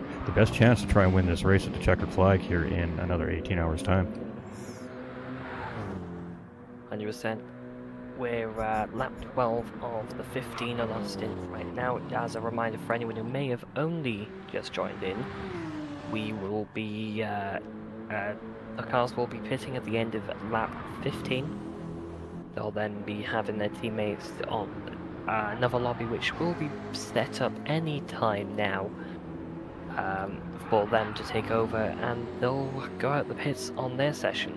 Now, Geiger, who is the guy who may or may not be singing later, he will be in charge of the graphics here, and will be showing us 2 different streams at the same time, so you can see all the drivers going into the pits and then their teammates driving out, before we go to the next commentator, who I believe is Flawed. Yeah, I'm just looking that up right now. That's right, we'll be handing it over to Flawed for sure, Flawed Gaming, Flawed Genius Gaming as a matter of fact, here in about another 20 minutes time. So we will be back at 6:45 p.m. my time. So what is that in British Standard Time? That is going to be 2:45 a.m. BST. Will be when I will be back to stint. So we got a lot of race that's going to happen from here till then. So I can't wait to see what some of the drivers that we're really kind of keying in on here in this race end up when we get back. But Flawed Genius Gaming, definitely a great commentator, and will take over the next couple hours here for us. But you still got to hang out with us here for the next 20 minutes or so before we lead into that next great commentator. So let's go through our field here. Let's just check these gaps out.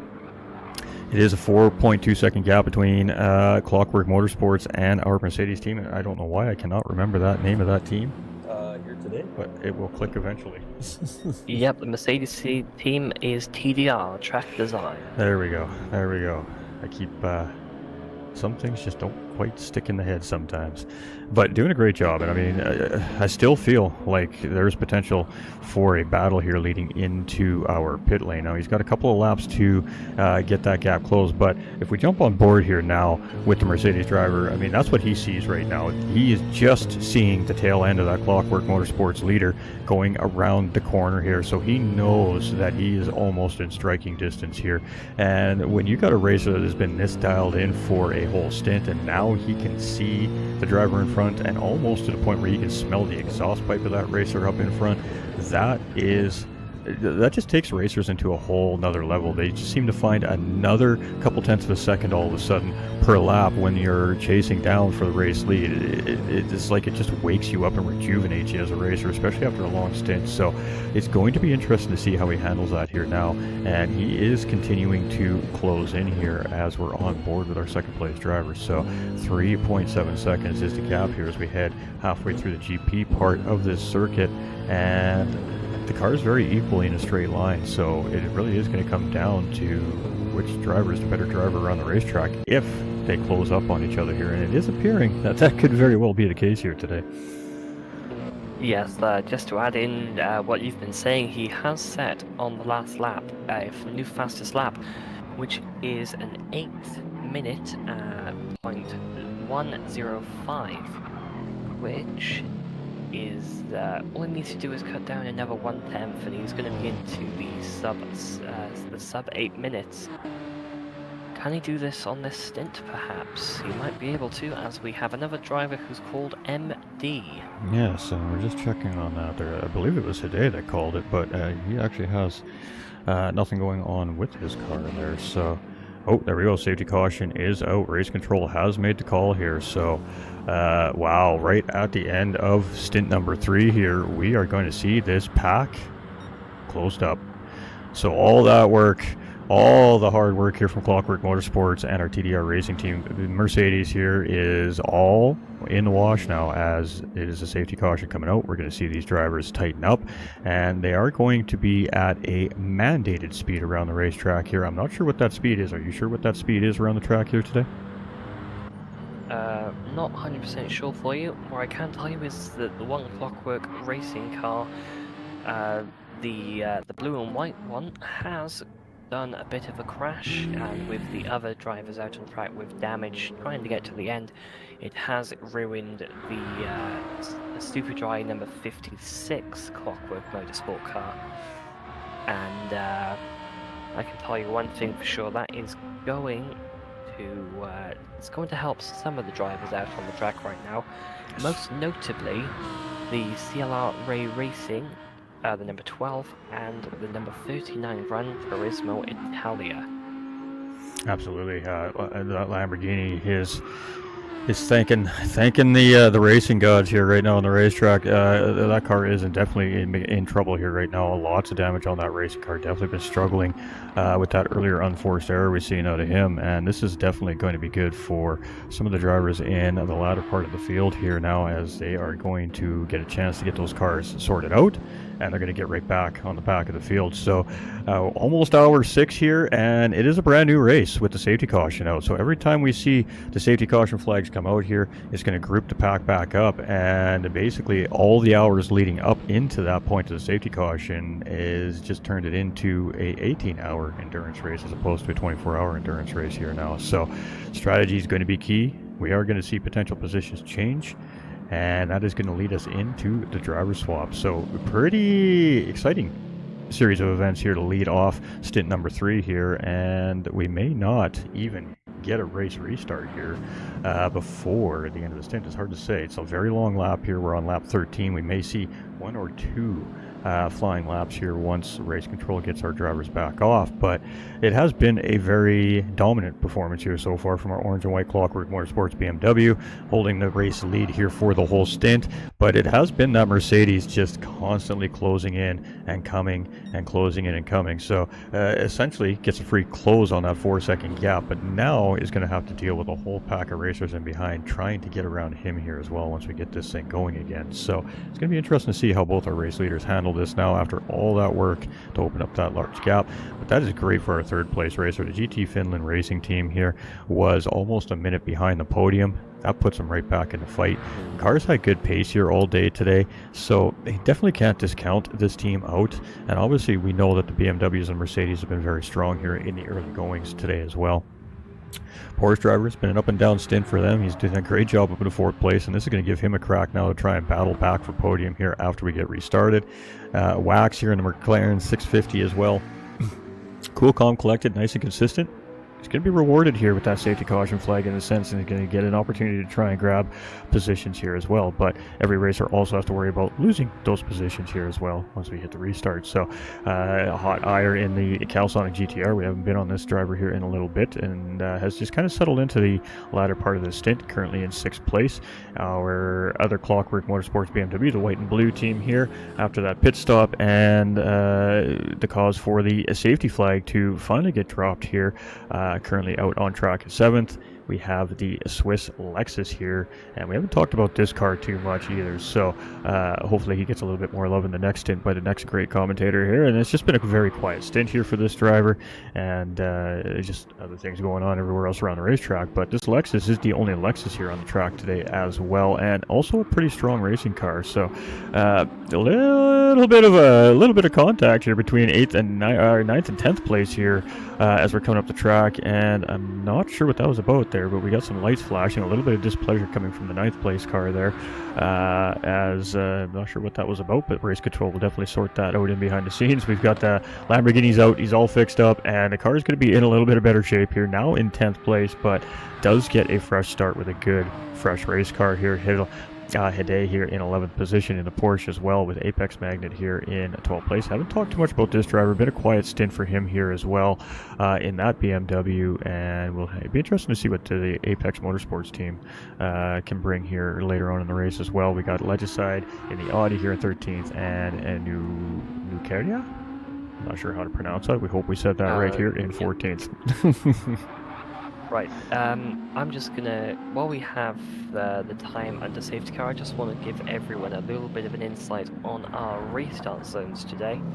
We have 3 of them, zone 1, 2 and 3, very aptly named. The first one is on the sector line at the end of the Warsteiner curve on the GP circuit. That's the line on the floor just after the Schumacher S. The second zone is at the 7-kilometer sign on the Nordschleife, which is up by where the Rebel Tree is, for those of you in the know. And zone number 3 is at the 12-kilometer sign on the Nordschleife, just to the right kink after the Kesselchen. Absolutely. The minimum distance between the cars is supposed to be 2 car lengths. If someone does infringe this, they can be getting in with a warning. Any more after that, and you may be looking at a penalty after the race. Absolutely, and definitely not what you want to do here in a 24-hour race is be collecting up those post-race penalties, because post-race penalties add overall time to your race, and if you have too many of those post-race penalties, it can definitely cost you your finishing position here at the end of the night as well. So that is definitely something that is very important for each one of the race teams competing here today, is definitely to stay out of the steward's office. That's always key in these big, long endurance races, and the stewards, they don't have it easy. They don't have tough decisions to make out there, but they are the final say. So definitely got to keep it right and tight on the racetrack here throughout the 24-hour event as well. The best we can anyways. Racing is racing, but that's why we have the rules in place, to keep fair play in play for every team involved here in the series. Yes, just another thing to say about the safety car procedure, that hopefully a couple of the drivers on the track can listen in and do so now, is when you are in the safety car line, you have to put on your hazard lights. That's both of your indicator lights. Looking at you, Mr. CWM, at the front. At the front, leading the pack here. Yeah. A couple of the others as well. Just have to remember that your hazard lights need to go on. If they don't, you can be caught with a bit of a warning, and for the same car and a couple of infringements, you can get a penalty for that as well. Once we go green, you can turn them right back off to stop those massive clicks. We do have each of the drivers, just so you see, moving side to side, left to right here on the racetrack. For those of us that are fairly new to racing and wondering why the drivers are doing that, it's not a orchestrated water polo show for the viewers. It is the drivers trying to keep the temperature in the racing tires, and obviously their brakes as well. Both those things are very important on racing restarts. As you're driving at a slower pace around the racetrack, you are losing air temperature in your tires, which means you are losing a grip in your racing tires. Now we're at the end of the stint, which means these tires are also worn down a little bit, so it is very important that the racers keep the proper temperature of the tires the best they can, and the best way to do that is do exactly what we see here on the racetrack. Use a large straightaway in single formation, leave enough space between your cars, and that's where that 2 car length gap comes into play there. It allows the racers to try and keep their cars in those optimal racing conditions, so when we get that green flag dropping, ideally the drivers have full grip in their tires and full braking power. So we see a lot of things happening in these formation laps. We'll see drivers speed up and hit the brakes really quick aggressively sometimes as well, and that's just to try, again, to keep everything ready for race restart. But mainly what we're seeing here is the drivers trying to keep the air temperature built up in their tires. Now, once we get to that restart zone, however, it is stated that the drivers need to stay in single file, and there is no side-to-side motions. So the field is starting to close up here, and we should see a 1-lap dash here, I think, as we get ready for this race restart at the end of this lap, I'm assuming. We should. It might be 1.5, depending on when the race director deems it necessary. One of the bits of news that's coming out at the moment from the stewards' room is the number 12 is under investigation, because it has been involved in a few too many safety car causes. This would be after other cars have announced that they have MD or multiple damage. Because they are further back, it is a little bit suspicious that they have been involved in some of the incidents, either by themselves or with other drivers, that could have caused the safety car to come out. So that will be under investigation. and will be up to independent adjudication by people that are not in the race, with an unbiased opinion to make their decision on that. Alright, so we got our top 8. We got our top 8 drivers all grouped up here, and the rest of the pack is starting to catch up here. So we're just waiting for word for race control to give word to our race leader, who is essentially our safety car here right now. So our race leader is essentially our safety car. It is a virtual safety car on the racetrack in a sense here today. And there are restart zones, there are imaginary lines, so to speak, that are of course done in driver's debriefing before race time here, so all the race teams are aware where those zones are, and when race control is ready for the race leader to take over, he will of course get that communicated to him, and then it is up to the race leader to control the race restart from there in the appropriate restarting zones. Yes, so if we were to go to a restart in the near future, we aren't it's a little bit short notice to go for our restart zone 1, but we could go for restart zone 2, which is at the 7-kilometer line on Nordschleife, which is up on top of the hill. By way of those of you in the know, but those of you who may or may not be aware of a certain Nürburgring person called Jimmy Broadbent would know, it is the Rebel Tree. Absolutely. Absolutely. And of course, Jimmy now competing in real life in a GT4 BMW here on Nürburgring as well. So it's always fantastic to see some of our sim racers getting out into the real world machinery on these real world tracks too. Alright, so we do have race control starting to shift the lineup here a little bit. We did have a pass around from one of the cars in the back around another car there called by race control. So it does appear that we are going to get ready here to potentially see a restart coming up in towards the next restart zone. Let's just take a look through our field here. We still have a couple of drivers closing in on the pack here. But that does not necessarily mean that race control will not start this race. When race control feels the race is ready to race, they will make the call and this race will continue on. So it is up to the drivers that are trailing in behind to get up the racetrack and get caught up to the safety car lineup.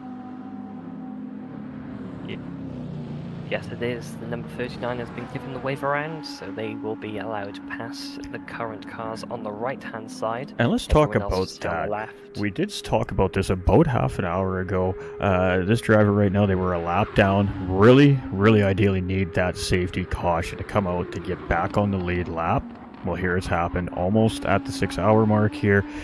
Our 14th place driver is now officially back on the lead lap once he gets around the track here and catches up to the pack. However, the restart may happen with him well in behind the racing pack, but the bottom line is this Audi is now back on the lead lap, and that does give this team now an opportunity to start to try and make positions up on the racetrack, and race control has verified that we're going to see a green flag restart at restart zone number 3.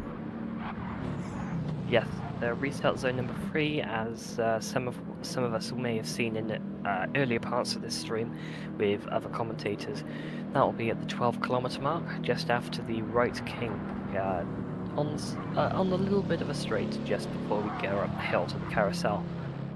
Now, our race leader almost making a big mistake there under this yellow there. He was just getting some heat up in those tires and caught the track edge there and almost lost that BMW there in front of the pack. So very tense moment right there from our Clockwork Motorsports BMW driver there, and got to be careful when you're trying to keep his tires warmed up. You definitely don't want to get it into the grass. Track temperatures are starting to drop here now as well, so that could make for an interesting race restart here if some of these drivers have not built up enough tire pressure back into their racing tires here. And we do have drivers on combinated different tires here as well. You know, we are using racing softs and racing medium tires here, so that is also going to add to this race restart here. But we're going to stay on board with our first place driver, the Clockworks Motorsports BMW here, as we get up towards our restart zone here. Yep, and as we come towards the restart zone, I'll let you know what happened last time we ended up restarting at zone number 3. So we had a little bit of an issue before where one of the drivers jumped the gun, and they had passed another car before the 12-kilometer line. Despite the track going green, you're not allowed to pass another car until you are both fully past that line. So you have to really be careful there, as the number 39 has been seen overtaking over the safety car before they were actually given any kind of indication they were allowed to. So, despite the fact they were given communication that they may have done one overtake on another car before they were actually allowed to by race control. Now that'll be checked just in case, but it's something that we have to keep in mind. Absolutely. And I mean, it's very tough. Racing is racing. Mistakes are made in these situations, and really what it comes down to is how the drivers and the teams, of course, come out on the other end of those mistakes. They're going to happen. You're going to make them. You're going to lose some time and position on the racetrack. Not any one of these racing teams or drivers is going to have a perfect race here today. There will be mistakes made. It's how you recover from those mistakes that really matters the most. Yes, it is, and we're not too far away from this restart zone now. I know someone wanted us to have a check on our P12 car at the moment. Unfortunately, we will be sticking with the race leader to watch that restart from the front. But if you'd like to see them later on, we will see them in racing with other commentators. Absolutely. And definitely we'll be seeing them in the rest of this race. All right, so we are gone. The leader has taken off here, and he got a great race start. He's going to get a quick 1 second gap here. Speed Hunter is going to stay in second place here, but boy, oh boy, GT Finland Racing is all over him in that BMW. Third and fourth place, McLaren and the Porsche are fighting it out here. Let's get checking that out too as well. McLaren tried to make a quick move there. Porsche cut it off, blocked it off, got a great little defensive maneuver there, and we are 4 deep here for second place right now. Clockwork Motorsports BMW got a great restart there, caught the pack off guard, sleeping a little bit, and he's going to open up that quick early gap, and that's what he needs with just a 1 1/4 lap dash essentially here until we get ready for the driver swap. So exciting here leading into our next set of pit stops and new drivers coming into these racing cars, but it is very quickly that Clockworks BMW up the road. We're still on board the third place driver here. We're trying to kind of keep an eye on these two battles here, third and fourth and a second and third place here right now, and a great job here. We have our other Clockworks BMW still in sixth place. We've got the GTR's Calsonic Skyline right there in behind, and everybody is very close together nose to tail here. Lexus in 8th place with the other GTR right tucked in behind here, and the Lamborghini just a back off just a tiny little bit here to give himself some clean racing air, and I think that's by design, but he does have Hide and Apex Magnet all over the back end of him here right now, so he's going to have to be careful at how much he's controlling that gap in behind the drivers. Legicide and Nukara, who got the wave around there, is a little bit in behind the pack there, but they are on track and on the lead lap moving here. So 2 cars did not make the back of the pack here, but 12 did, and 12 got a great green flag restart here, and very early on, the Clockworks Motorsports BMW opening up the gap. Second place driver here, maybe potentially a little bit on the defensive side here at the race restart. Maybe was definitely didn't want to give that second place position up, and maybe just by ensuring that GT Finland racing team did not get up ahead of him there, that did maybe potentially cost him the good jump he was hoping for on the race leader. But starting to show the pace here and starting to try and open the gap back up on the BMW in behind. Now, there are 2 types of BMWs here for the M6. There is a Sprint Edition and an Endurance model, and I'm assuming here today we are seeing our drivers running these Endurance model M6s. Just slightly different suspension, I think it is what it comes down to between the 2 cars, and obviously the Endurance model designed for long distance racing. Yes, it is. We're just getting calls that the 64 might have a bit of damage. That's being driven at the moment by Wags. Just having a check. Just there.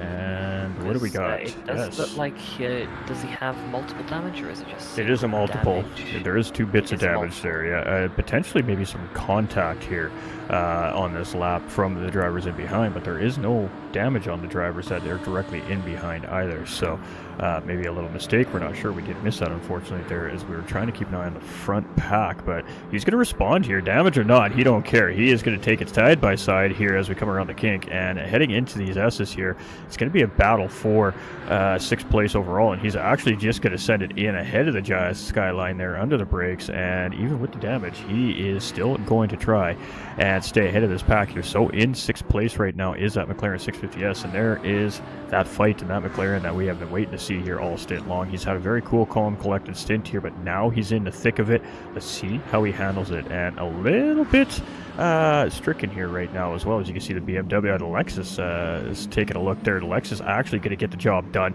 and move himself up ahead of Hot Ire here now in the Calisonic GTR as well. And this is a good little mid-pack battle here, and we do need to keep an eye on what's going on up front here as well. So we'll come back here real quick. We're just going to take a look at the GT Finland getting ahead of the Mercedes here. So Speed Hunter losing a position and now under fire from the Italian Porsche driver. So obviously something happening here on the racetrack to our Mercedes driver, and he is under fire now, looking to go down into 4th place here. And the Porsche takes a very bold late break there, almost goes too deep through there, but just manages to pull it out, gets the job done.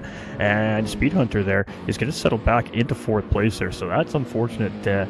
We missed what happened there, and that's always the way it goes. We're always missing the action just as it happens, because we're looking at another battle on the racetrack. But top 5 only separated by 5 seconds here right now, and it is again the Clockwork Motorsports orange and white BMW controlling the pace of the race. Got a great race start, caught the pack sleeping, so to speak, and now 3 seconds up the road here. So it is a GT Finland racers here now doing a great job in 2nd place, and has set their team up for a good 4 stint here, getting ahead of the driver that has been definitely the fastest driver here in our number 4 and 5 in that Mercedes, finding himself down a couple positions here after that caution flag. So again, not exactly what the Mercedes and BMW wanted to see here this late in the stint was that caution flag, and that is exactly why. Now the Mercedes finds himself in 4th place and having to battle through 2 more cars to try and get back into that position to be battling for the race lead here again.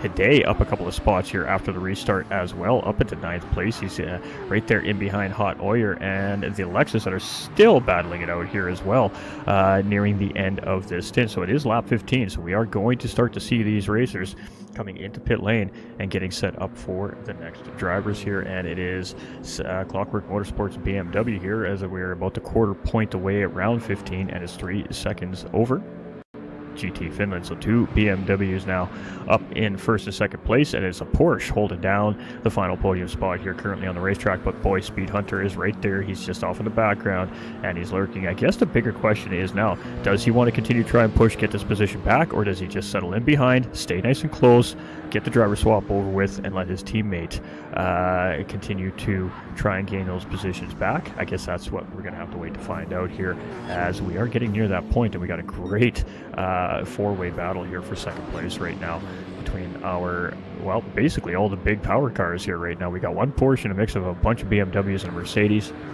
And it's a good scrappy little fight here. We got Wax. He has actually broken free from that pack. He's kind of in no man's land right now, even though it's a small no man's land, but he has lost the front pack and he's starting to open up the gap on the back pack. So he's put himself in a good spot leading into the surrounded pit stops here, and he does have damage on his race car, so he is definitely on it here right now.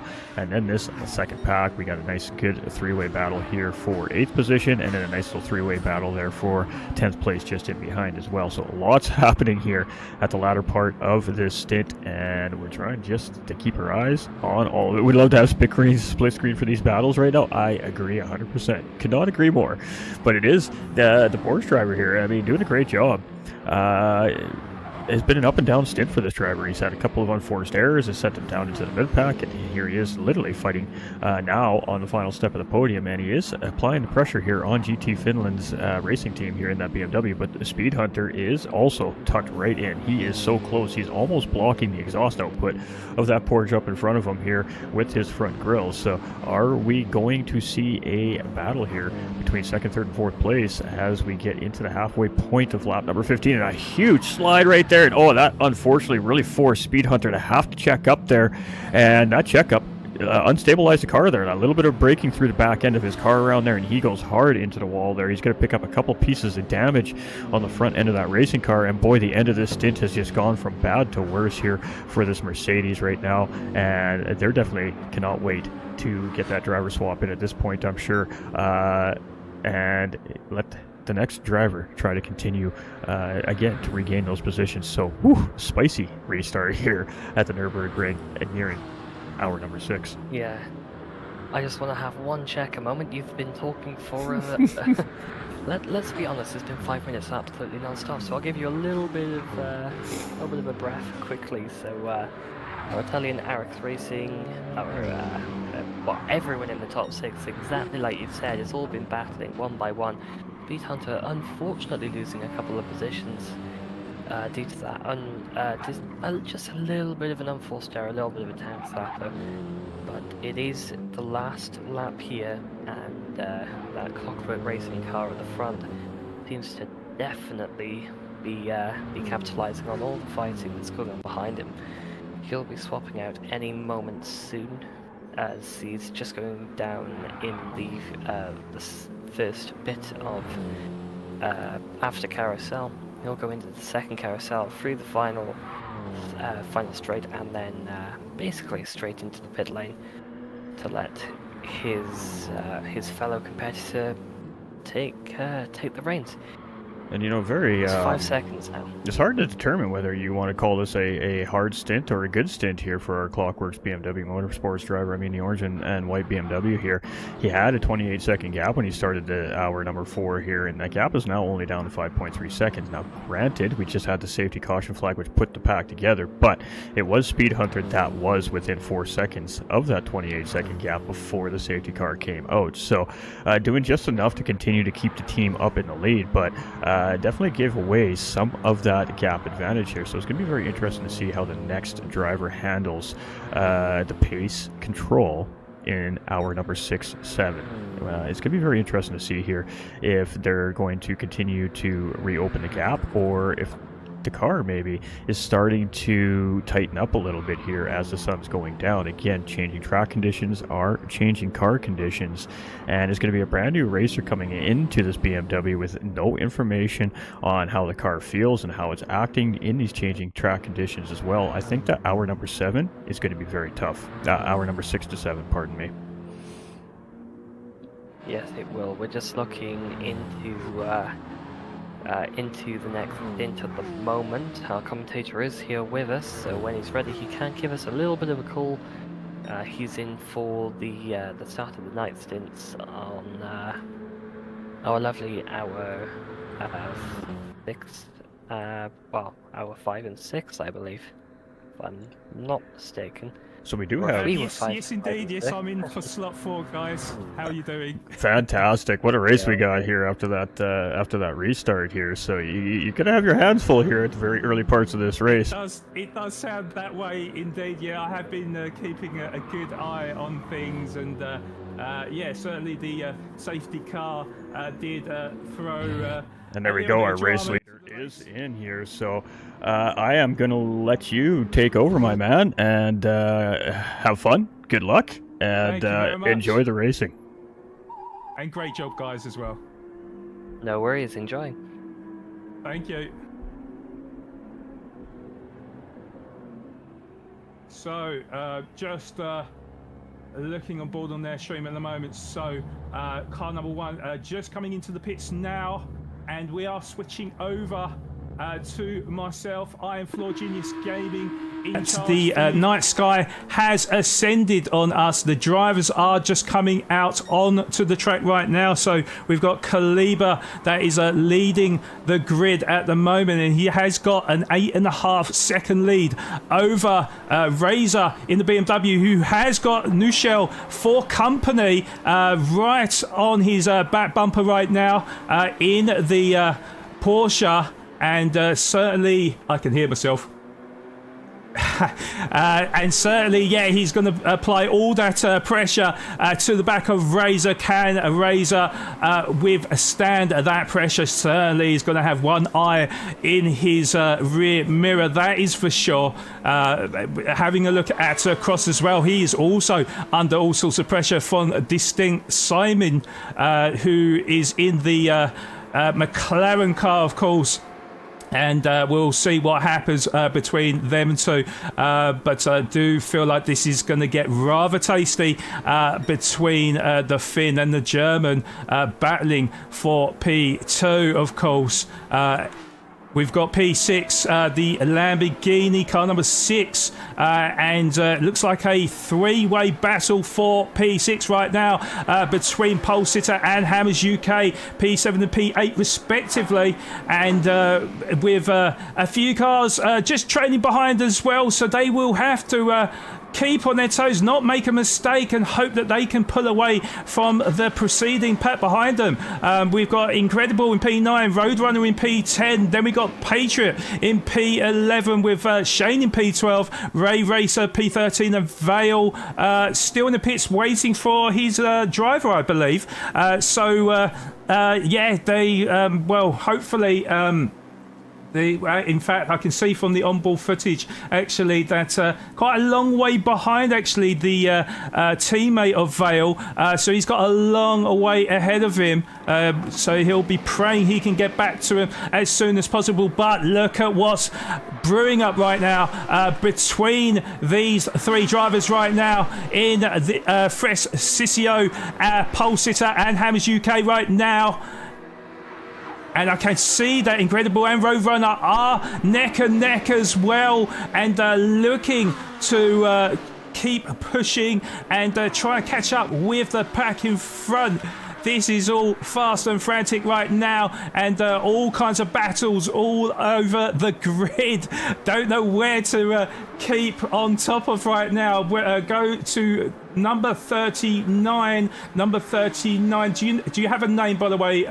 Just out of interest, it's Vale, isn't it? Vale. Don't worry, I've got you there. I've got you there. So Vale is, yeah, so he's right at the back. Yeah, he was the one right at the back of the grid. Sorry about that, guys. Just trying to keep on top of everything right now. We are actually live on 2 platforms right now. My name is Floor Genius Gaming on Twitch, but we're also live to you on the Endurance Racing Federation channel, and you know, looking to provide all the action as it happens. So yeah, it looks like Razor has pulled a slight gap to Nushel in P3. 1.9 seconds is the gap, and it's a 5-second lead over Cross and Simon, who is still applying that pressure all the same. It is 0.4 seconds between the two Americans. Then we got a 5-second gap between the American in Simon and the Italian in P6 in that Lamborghini, but he still has Pole Sitter and Hammers UK for company. Yeah, obviously a long race ahead of us here, guys, and you know, we've on board with me, we have got at least 2 hours on this stint, so yeah, I will keep on board with it as much as I can. But yeah, we may be joined as well by Jaeger in due process, but for the time being you are stuck with me. But certainly in these conditions, very, very difficult for the drivers to navigate in the darkness, and certainly does help for the cars behind, because they have got that light. Wouldn't like to be the car in front though, who currently occupies P6. The Lamborghini driver there got it all to do to try and pull away from the pack behind. But welcoming everyone on the YouTube side, and yeah, hopefully you can keep me company, and I will also try and keep up to date with all the requests that you throw my way. But just bear in mind, guys, 2 chats that I'm looking at right now, so I'll do my very, very best. So who do we stay on board? I don't really know. But yeah, certainly, yeah, Hammers UK slightly lost a a bit of that tail to pole sitter, 1.2 seconds, and it has separated a little bit to the German in Roadrunner in P9. 1.6 seconds is the gap, with a 1.7 second gap to the Italian in P10. So let's have a look at these two then, because this is where the battle is at for now. 0.3 seconds is the gap, and with the long straight fastly approaching, it's going to be very, very important for pole sitter to maybe set up an overtake using that slipstream. It is definitely going to be a game of cat and mouse, and very, very interesting to see, as we saw the Italian go a little bit sideways on the curb there, just managed to regather it and fight to live another day.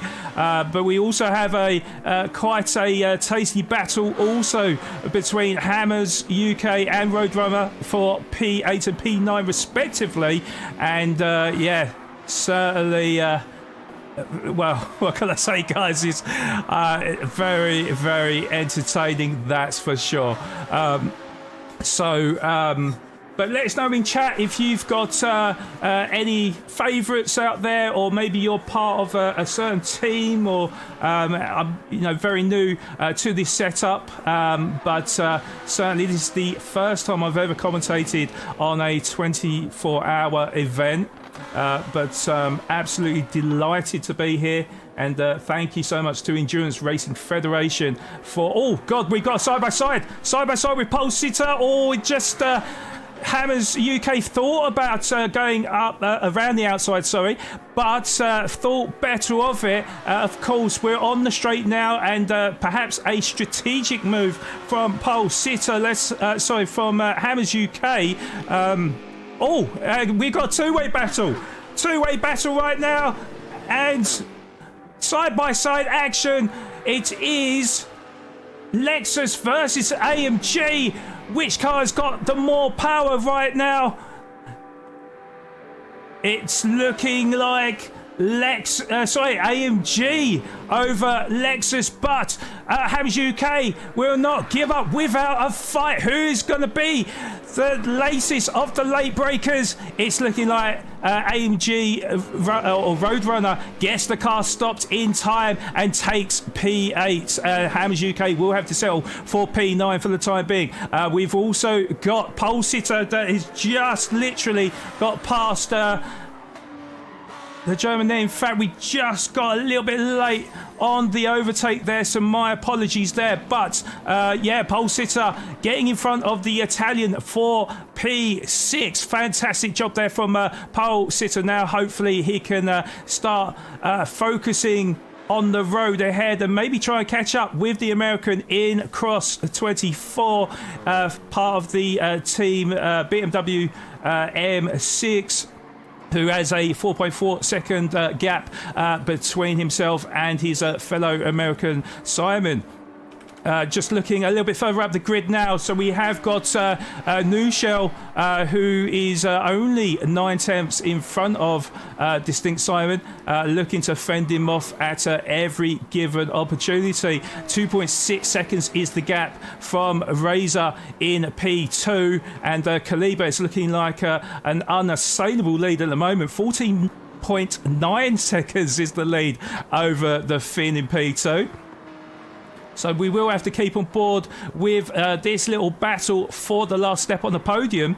And Simon is starting to draw his way closer to the German and apply all types of insane pressure on the German. Can he get it done though? That is the question. Let's have a quick look on the onboard as well, and we can actually notice that the sky is starting to brighten up, and this will be good for the drivers, because of course in the night it's very difficult to see what you're doing, and very easy to make a mistake, but certainly as we can see that the morning sky is starting to light up the track. Simon will be looking to make a pass imminently.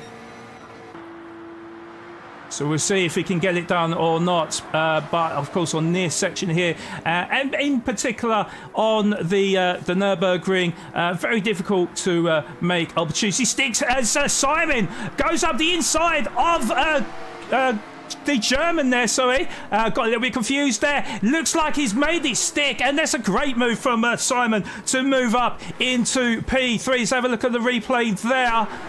And you can see he was right up his chaff there, swung it to the inside, and there was nothing the German could do.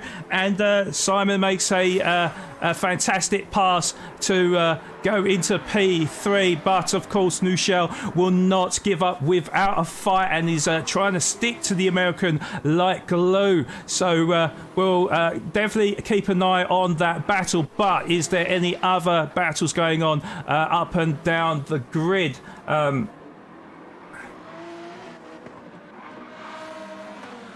So look, nothing as of yet. There seems to be about a 2-second gap between Pole Sitter and the Italian for P6 and P7 respectively. Then we've got Roadrunner in P8, Hammers UK in P9 with a 3-second gap to the German in front. Then we got DCT Incredible in P10, who is 1.8 seconds behind the British driver to occupy that top 10 position. Then we got Patriot in P11, Shane in P12 with big gaps actually between the two drivers. Then we got Ray Racer in P13 and Vale occupying the final spot on the grid.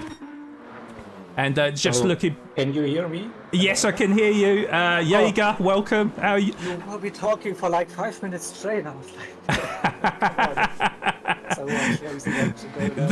Yeah, when there's action, you can't stop, you know. So. Yeah, it is. How are you, though, Jaeger? Hopefully, you're doing well. It's really exhausting, to be honest. Like doing all the background stuff, but totally enjoying it. Well, you're doing so far. You're doing a fantastic job, I have to say, and it's kept me engrossed throughout the whole broadcast. So, big round of applause for you and your whole team, for setting up this event and keeping us entertained, of course. Race is not disappointing by any means. It's not indeed. I do need to ask you this question though, Jaeger, because I'm still trying to understand all the rules and stuff. So how many? So of course we have a safety car that gets deployed should there be a number of drivers that picks up mechanical damage, I believe. Mm-hmm. So how many mechanical damage or how many cars that may have picked up mechanical damage do we need to have a safety car? So I think we have three possibilities here. So first thing is when three cars have mechanical damage or multiple damage, let's put it that way. Yeah. So that's suspension, aero. So at least 2 parts on your car have to be damaged. Sorry to cut you out, Jaeger. Bit of an incident happened there from the Italian in the Lamborghini. Went a little bit wide and he's now under pressure from Roadrunner. We'll have a quick look on the replay now, though. But got out of shape, out of the carousel, went wide, hit the barrier on the right-hand side and was lucky not to lose control of the car. He's just managed to stay in front of Roadrunner in P8, but certainly a close call for the Italian. Sorry, Jaeger, continue. All good. So when we have 3 cars at the same time on track with multiple damage, then there's a safety car. Then if one car has engine damage, that's an instant safety car call. Okay. And then on the third one, there is something about 2 cars being involved in an incident at the same time, but I have to look it up. Not give you any false information on that, but I'm prepared. Basically, just loading up the rulebook and. Okay. Yeah, no problem. Thank you for that insight. Whilst he looks up all the details and stuff. We'll just update you on the current situation on the grid right now. So there is a couple of gaps that have formed, but there is still a few battles going on. As I said, the Italian who it looks like he has recovered from that initial incident, although I just said that, and then here comes Roadrunner, who has closed that gap to within half a second. Now the Italian was very lucky not to pick up damage from going wide there, but will be a sitting duck on this very long straight. I believe it's over a mile long, and here comes Roadrunner. Roadrunner looking very fast, firmly in the toe of the Lamborghini as we go up the hill. You can see the difference in speed as Roadrunner gets sucked along in the fumes of the Lamborghini car. I don't know if it's going to be enough though. Don't think he's quite going to get in front by the time they get into the braking zone, but certainly he is going to apply major pressure to the Italian sitting in P7 right now. It looked like he just grazed the barrier on the right hand side there, and I think he just about got away with it there. Luckily it seems like that Lamborghini very fast down the straight line. That really does surprise me, actually, Jaeger. Nice setup, yeah, nice setup. I mean, we have a custom BOP like Open Tuning, so it's set to a maximum amount of power output and minimum amount of weight and performance points as well. And so drivers and teams can find a decent tune for it. And obviously, some have gone for less aero than others and get some more top end. That is, of course. So that's the difference between the cars. So it's definitely something different compared to the standard BOP you get in game. So you can't really judge it by that. So it's like a really custom-made BOP. Also, shout out to Philo for coming up with the BOP. Plenty of testing involved with that to get those cars really close on speed. So yeah, indeed. That's why.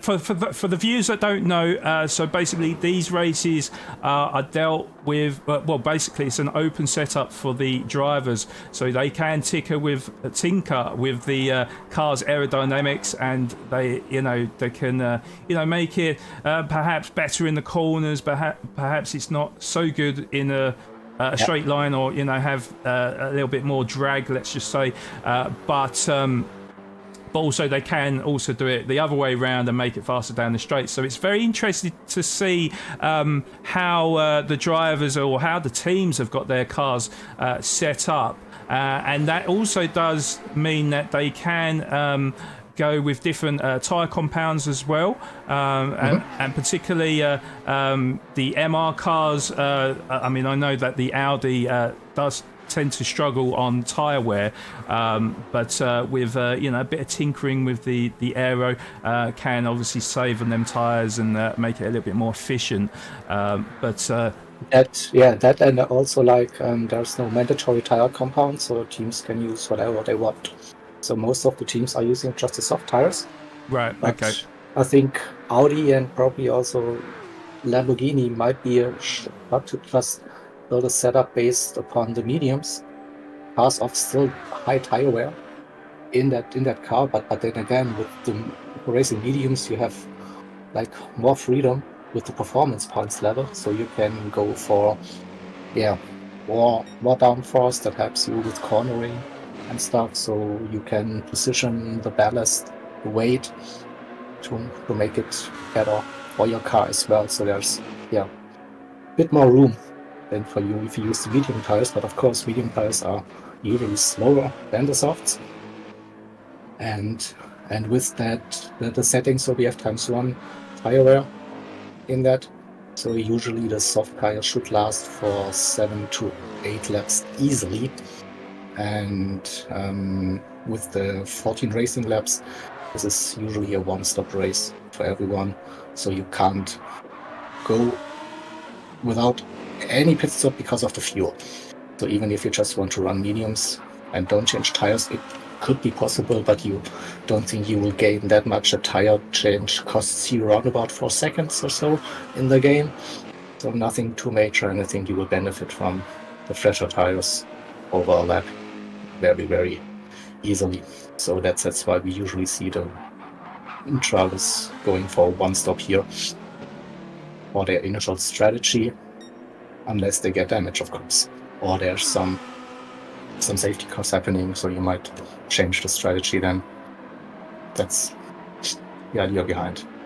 Yep. Okay. No problem. Thank you very much for explaining that. Definitely gives us a good insight into let me start again. The team's strategy and what they do with the car, and of course, as Jaeger explained, the tyre wear is actually pretty low. So tyre wear is at ×1. The fuel is set to ×1. And for those that are new, because I'm streaming on both platforms, as I said, guys, we're both on Twitch and YouTube. My name is Floor Genius on Twitch, Floor Genius Gaming on Twitch, but we also stream. You don't know your own name. I know. But also we are live and direct on the Endurance Racing Federation YouTube channel. I have just provided the link in the Twitch channel, so go and check them out right this second. Please do hit that subscribe button and click on the like button as well and all that good stuff, and you'll get to meet all the amazing community in chat with some pretty graphics on show as well. So exactly, we're just going to mention, look at those lovely overlays. Mr. T, the ERF series organizer, manager, whatever. He's just a genius when it comes down to creating graphics and decals and all of that. And then he gave me the job of now integrate it onto the broadcast. Come on, you can do it. I was like, okay, here we go. So we have now top 3 and the countdown timer and whatever. So all that good stuff. Yeah, so for those that just joined, this is a 24-hour race here at the Nürburgring 24-hour layout. But 24 hours is the key point. So we are currently on stint 4 out of 12, and each stint is 2 hours long. And I have to say, I'm very, very impressed with how it is set up on here, because of course the game doesn't really give us the ability to do driver swaps, but somehow this organisation has set it up to an absolute T, where it seems to be very seamless, where we have 2 lobbies running at the same time. As soon as the drivers on the earlier stint goes into the pit lane, you'll have the later lobby then gets the go-ahead and gets to pull away out of the pit lane. It's very, very cleverly done, and I have to say, very, very impressed, Jaeger. I mean, it wasn't like our idea, so we borrowed it from other organizations as well, but we started last year already with the big events, so we have a bit of knowledge and experience, and this is basically the only way you can really do endurance racing with driver swaps on GT7. If you don't want to then do separate lobbies and then they race each other, but then you add up each race times to have an overall standing. So this is just to way cut more you out there, comprehensive for everyone. Just to cut you out there, Jaeger. So I see it. we got Roadrunner and Fresh Sissio in side-by-side action right now as we come down the hill. Can Roadrunner eventually? No, he can't. I was just about to say, can he beat the Italian before we get into the braking zone? They were side by side. Looked like the Italian was that slightly bit braver and brakes that little bit later, but within time and within track limits. More importantly, holds on to that P7 from the German. So the German will have to do it all over again. We'll see if he can get the better of the Italian through the GP layout. Yeah, we see that top end, that Lambo really strong, and that AMG. I think we saw it on the earlier stints as well, but that AMG did struggle a little bit on top end.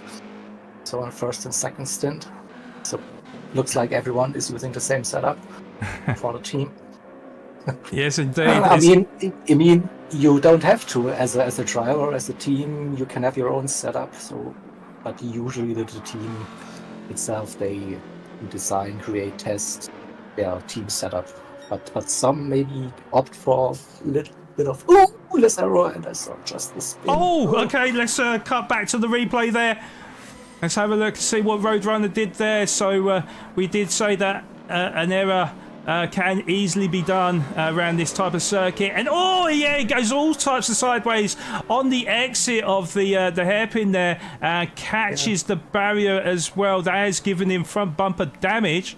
Really unlucky there for Roadrunner, and that has sunk him down into P10 with Incredible and Hammers UK getting in front of him to go into P8 and P9 respectively. So unlucky there from Roadrunner, and our first casualty, it looks like, on this stint 4 as well. So interestingly, also on the GP loop, right? So you would imagine the GP loop is the easier part of the track, but no. I also heard it from the real-life broadcast that on the GP loop, you don't have that many reference points when it's dark compared to the Nordschleife itself. So that's why many incidents happen on the GP track. So we just saw that. Yes, indeed. Crazy. Yeah, it's quite crazy actually, because the darkness. Certainly. There's not as much visibility for the drivers to see, although we are starting to see an orange sky appear in front of us. So the track will lighten up in the next few moments and make it a little bit easier for the drivers. But yeah, as you were saying, Jaeger, it felt like a little bit of a weird moment for Roadrunner there, because it wasn't like he went wide and got the car unstable onto the curb. He just kind of maybe got onto the power a little bit too early and maybe a little bit too hard, and unfortunately that spun the rear wheels up and couldn't save the car in the end. It's easy to do with that AMG. Still, it has like a torque then to it, and especially lower gears when you're on the accelerator, that rear tends to step out very easily. And we saw that. We do have a battle brewing for P5. It is between GTP and Nushel, and do tell me if I'm getting the pronunciations wrong here. I am British after all. We say what we want. Yeah, Lucian. That's basically something like mumbling in English. Yes, exactly. Yeah, it's almost impossible for us Brits, unfortunately. So I would do my very best, guys. I do apologise. But we do have Cross, who is all over the back bumper of the German, looking to apply that pressure, and certainly will want to make a move shortly, because we are approaching the more technical part of the circuit. So I do believe there is quite a long straight coming up now, isn't there? So before the sort of long right-hander. So he'll be looking to use that slipstream to his advantage and perhaps get the overspeed before the braking zone. Not quite. So he has got another reasonably long straight now, which should pull him up the hill. And we'll see... We'll see the comparison between the Porsche and the BMW in terms of straight line top speed, and with that extra little bit of slipstream, that should help him push even quicker. We'll see if he can eventually get past the Porsche, but the Porsche driver not going to make it easy for him though, Jaeger. And look, I thought he was going to go up the inside there, thought better of it, and. Yeah, oh god, they are as close as they can be as we approach the all-important carousel now, and we'll see how the drivers get on here. The MR cars, I do notice that on the carousel do tend to struggle a little bit on on control. Very difficult to keep it smooth through there, but negotiated very well by the German driver there. But yeah, you go. Totally, yeah. So also down to the setup probably, so you can just like the standard setup is really tricky in MR cars to get through the carousel, but the fact that you can adjust the suspension also definitely helps there with getting around that part of the track in a safe way, even for MR cars. And coming back to that Porsche, that Eric's Porsche showed really strong straight line pace earlier on as well, so it will be hard for that BMW to get past. Indeed, yeah. To be honest, so my experience on GT7 is I do a lot of like the daily races, obviously the more recent Manufacturers Cup as well, which I actually do know Pole Sitter actually, and enjoyed a very, very good race with him. I think it was like half a second separating us after the Fuji race for P3 I got in the end. Can be found on the Super GT video, by the way, guys. No promotions, but you know. But yeah, you can see Cross right now all over the back bumper of Nuchel, looking to apply that pressure now. I do believe that he may save a little bit of fuel, try and keep behind him, because of course we have got that long straight coming up, which you know, if I was here, oh my god, didn't get the best exit out of the mini carousel there, and has lost that advantage, I feel, unless there was a slip up from the German, but it does look rather smooth through there. But yeah, onto the back straight now, so it does look like he's a little bit too far off from the Porsche in front. We'll get on the outside on board there. As we go up the hill, this is where the Porsche is going to struggle. There's the power of the BMW. Maybe he might be able to get past here. It's very difficult to see in the low visibility, and the German driver comes across, defends for his life. Does look like he's going to stay in front of the American now that we're into the braking zone. But good pressure from the American, and he has got this straight as well before we get into turn 1 of lap 6 on this fourth stint. So it does look like it's close. It's very, very close. I don't think he's going to make it stick, unfortunately. It does seem like the Porsche's really well set up there. Got a great balance of speed and cornering ability. So hats off to team, and I forget the team. It is... Which would be Eric's. Is it Eric's? Eric's Racing, is it? Yes, Eric's Racing. For you know, providing a great setup to that car. So yeah, unfortunately, Cross will have to do it all over again and see if we can make it third time lucky past the German. We'll wait and see. I'm going to have a look a bit further down the grid quickly just to see if we've got any other battles that are brewing up right now. We do have Roadrunner that's just in front of the Italian, and they have been pretty much nose to tail for the majority of this race. In fact... oh no, sorry. I thought that was the Lamborghini driver. Spin, yeah. I think Roadrunner had that spin. That's now right. Down to P8, and now he's in a battle with the GCG. That is correct. That is correct. We are also down a driver as well. I've just noticed. So not 100% sure. Disconnect. Okay. Who are we missing? I am just trying to work that out now. Yeah, I've got Ray Racer and. Yeah, I'm not. Can we get a confirmation of who's missing? I can't really tell who it may be. Didn't catch. So I have to guess now. Let's see. Yeah. What car it is? I thought we did start with 14 though. GT45. Maybe it's the second GTR, not sure. Okay. So we have one GTR with the DC team. Do we have the second GTR with us? Let's quickly let's quickly go look through. So that's an Audi. That's the GTR, isn't it? So we've got Patriot, haven't we? So MVR, New Velocity Racing, isn't it? Right. Okay. And also, no, that's an Audi. No. So difficult to say. GTR. Yeah, there we go. GTR. Yeah, you can tell from the rear lights, can't you? Okay. Yeah.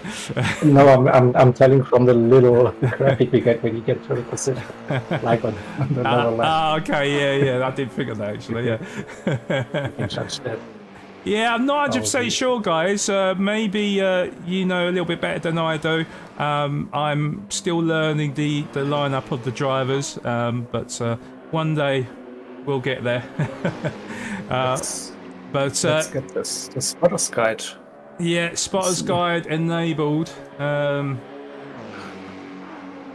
So I did see an Audi Roadrunner's there, isn't he? Yeah, we're on board with him now. So Shane, is it Alexis? Hammers UK? Oh no, Hammers UK is on. No.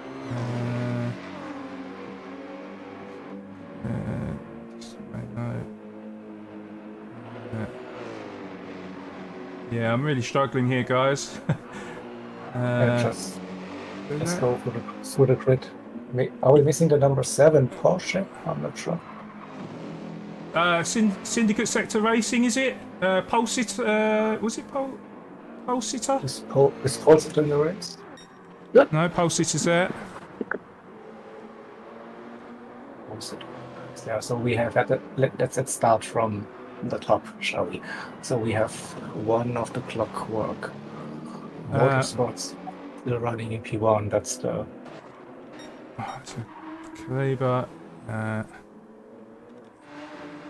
We've got the Lamborghini. Oh God, we've got some. Sorry, I'm gonna have to cut in here because we've got some close racing action here between Razor and Pulsiter for the battle of P3. So Pulsiter really applying that pressure to Razor, and we are in slipstream area, although we are coming up to the braking zone now as we approach the carousel. But Pulsiter, really making Razor very twitchy and nervous. And can he hold his nerve here as we go through the carousel now? I mean, God, that is dangerously close now as we exited the carousel. But certainly Pulsiter looking rather competitive right now and looking to charge up the field. I doubt he's going to make a move through this twisty section, but he will at least try to force a mistake for the Finnish driver. It does seem like the GT Finland Racers team full of superstars of what I've seen, super fast Finnish drivers, and actually I do know Razor from my racing days of GT Sport, actually. Extremely fast driver, and not surprised to see him in this racing team. But yeah, you could see nerves of steel right now. You could almost call him ice cold. He is defended admirably from Pulsiter in P4, and actually the gap is up to nearly a second now as he's starting to pull away. It does look like Razor looking a little bit more comfortable through the technical section. Maybe the case is that the Porsche, perhaps the way that the car's set up may be better down the straights. We'll have to wait and see, but yeah, certainly a good battle brewing up between P3 and P4. We'll just have a quick update on the top two. So Kaliber currently has a 13.7 second lead over Distinct Simon that we're on board with at the moment, as he went 1.3 seconds purple. So certainly the American on a bit of a charge right now. His current fastest time is set by him, an 8-minute 1.081, and he is, as I said, currently purple right now. So certainly, 1.4 seconds. Could he be the first driver to set a sub 8-minute in race? We'll have to wait and see as we come into the last sector of the lap. That is lap 6, of course. And as we go and approach the start-finish line, it's a 7:59.5. So certainly the American is flying right now, and maybe Kaliber will be looking over his shoulder, but also going purple in the first sector. But he has got a very comfortable lead, of course. Simon also has a 23-second lead over. Oh, Pole Sitter's gone in front. I've missed that. I've completely missed that. And it looks like he already made the move before the braking zone, so I do apologise there, guys. I completely missed that as I was looking on board with the fastest man on the track. So, I feel very guilty about that, guys, but hopefully Razor will not rest on his laurels and come fighting back. We do want to see some exciting action, that is for sure. But yeah, great racing between Pole Sitter and Racer thus far. Then we have got Cross in P5, who has got a comfortable lead over Nuchel, who is in P6. 4.5 seconds is the gap between the two of them, but has a comfortable gap to the British driver in Hammers UK, currently occupies P7. Then we've got Roadrunner in P8, and actually will be coming under a little bit of pressure from the Italian in Incredible. And it is down to under a second now, so we may stay on board. We'll quickly go down the grid quickly.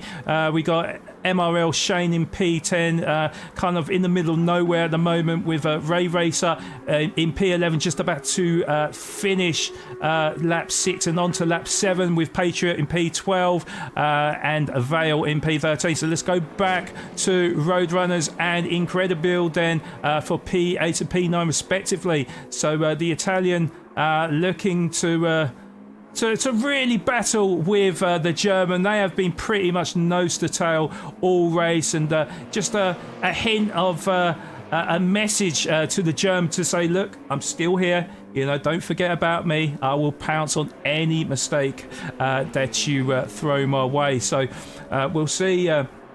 We'll see if this. Yes, I just checked. It's the number 6 car where we see that Lamborghini. Don't see that. Okay. Okay. Is it? Let's go quickly through the fielding, guys, just so we can confirm with you. Still 1 second gap. We will keep on board of that one. It does look like that, isn't it? Yeah. The gold. It's the gold car, isn't it? The black and gold. Yeah. Okay. So, unfortunate for the team, it's like Italia or something, isn't it? It's Tavernello Racing Team Hurricane, that's it. Unlucky for that team. Of course, we're literally only a third of the way through this 24-hour event, so plenty of time for them to come back into this race, and of course, safety cars galore, which actually quite surprised that we've not seen a safety car in this race. Certainly, we do want to see racing action, of course, and we don't, want to see too much of the safety car. But maybe for the viewers, we want to see carnage. I don't know, but yeah, certainly, certainly, what is hotting up is the battle for P8 with Roadrunner and Incredible looking to apply that pressure right now. And let me just switch on to the cockpit camera. You can see lots of sparks flying up as the underside of the car scrapes along the tarmac. And this is really, really good driving between the pair of them, and almost touching as they went through the braking zone and the hairpin there. But for now, Roadrunner able to fend off Incredible, but. It's so close to too close to comfort. So certainly we'll have to keep on his toes and hope that either Incredible makes a mistake or he can find some sort of pace in this lap. Let's keep moving around. I will go back to the outside view there, and it looks like Pole Sitter has escaped the claws of Razor in P4. There's a 3.7 gap between the two drivers there, and actually interestingly it looks like Razor is losing a fair bit of time because Cross has clawed back some of that gap. It was 5 seconds last time I looked at it. It's now down to 3.7 seconds. You can actually see, actually you guys probably can't see, but I can see from my information that Razor's soft tyres are pretty shot. I mean, maybe nothing to do with these drivers, but Cross, his tyre management being very, very good, and certainly eking out a little bit more performance out of his BMW right now, and has closed in within just under 3 seconds as he went a little bit sideways out of that corner. But certainly that is a man that is pushing right now and looking to really close on in on the Finnish driver. Just under 2.5 seconds now, so that could be one to look out for in the near future for sure. Then we've got a 9-second gap between the American and German Nuchel, who is kind of having a lonely race right now, but certainly having a great performance right now, and doesn't have to watch over his shoulder so much and just concentrate with his own pace. We got Hammers UK P7, kind of the same thing really, a comfortable 7-second lead over the Italian Incredible, who, hold on a minute, Incredible's got past, oh my god, he's got past Roadrunner. We missed another bit of action.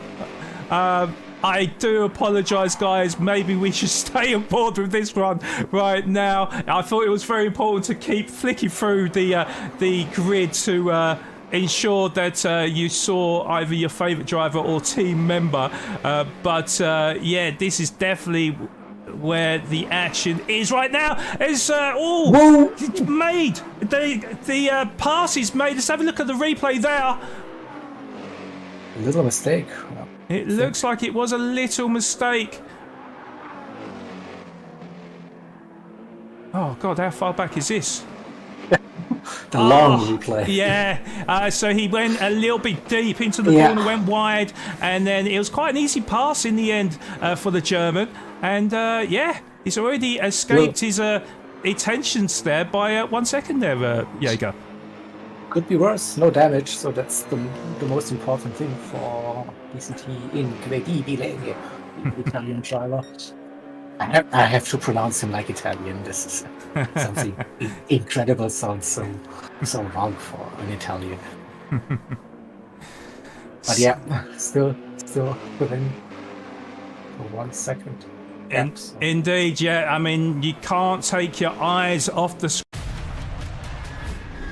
Der Feind hat sich meines Throns bemächtigt. Wir reisen nach Königsmund. Krieg zieht auf und keiner von uns kann gewinnen.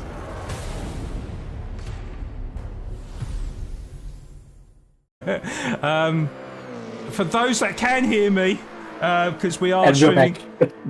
We're back now. We're back. Okay, I've got a bit of delay on my stream because apparently there's still 10 seconds rolling on the YouTube, so I'm not really sure what's going on here. But if you guys can hear me, unfortunately, we do get a pre-roll from my Twitch channel. There's nothing I can do about it, unfortunately. But that should be it for the ads. So I So basically, Legicide, I am a Twitch streamer, and I am streaming directly from my Twitch channel. So I'm actually looking at two lots of chats right now, both yourself and my Twitch channel, as we got two side by side now. I told you we can't look away from this action right now, as we got, it looks like Roadrunner on the outside of the Italian. The Italian goes deep, and is he able to defend it?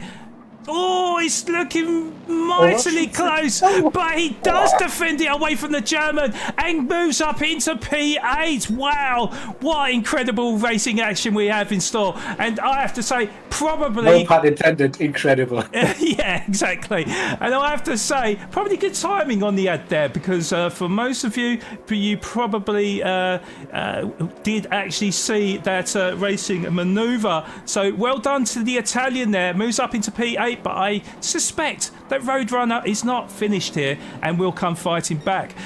There is currently just over a half a second gap between them. It does look like Roadrunner is not going anywhere, so we'll definitely keep on board with these two right now. But we are roughly halfway into this stint, so we're on lap 8 of 16.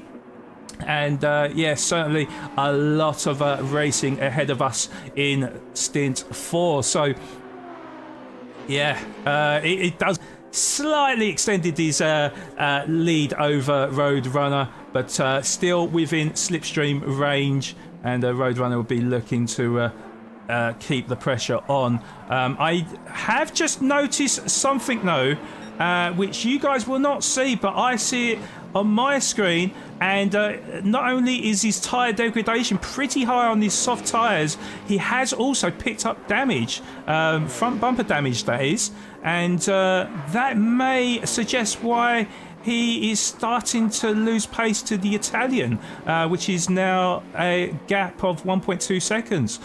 So I didn't see that there, and it's very difficult to see at night there. But yeah, unfortunately, it has picked up a bit of damage, and becomes the second driver, I do believe, with damage now. Oh.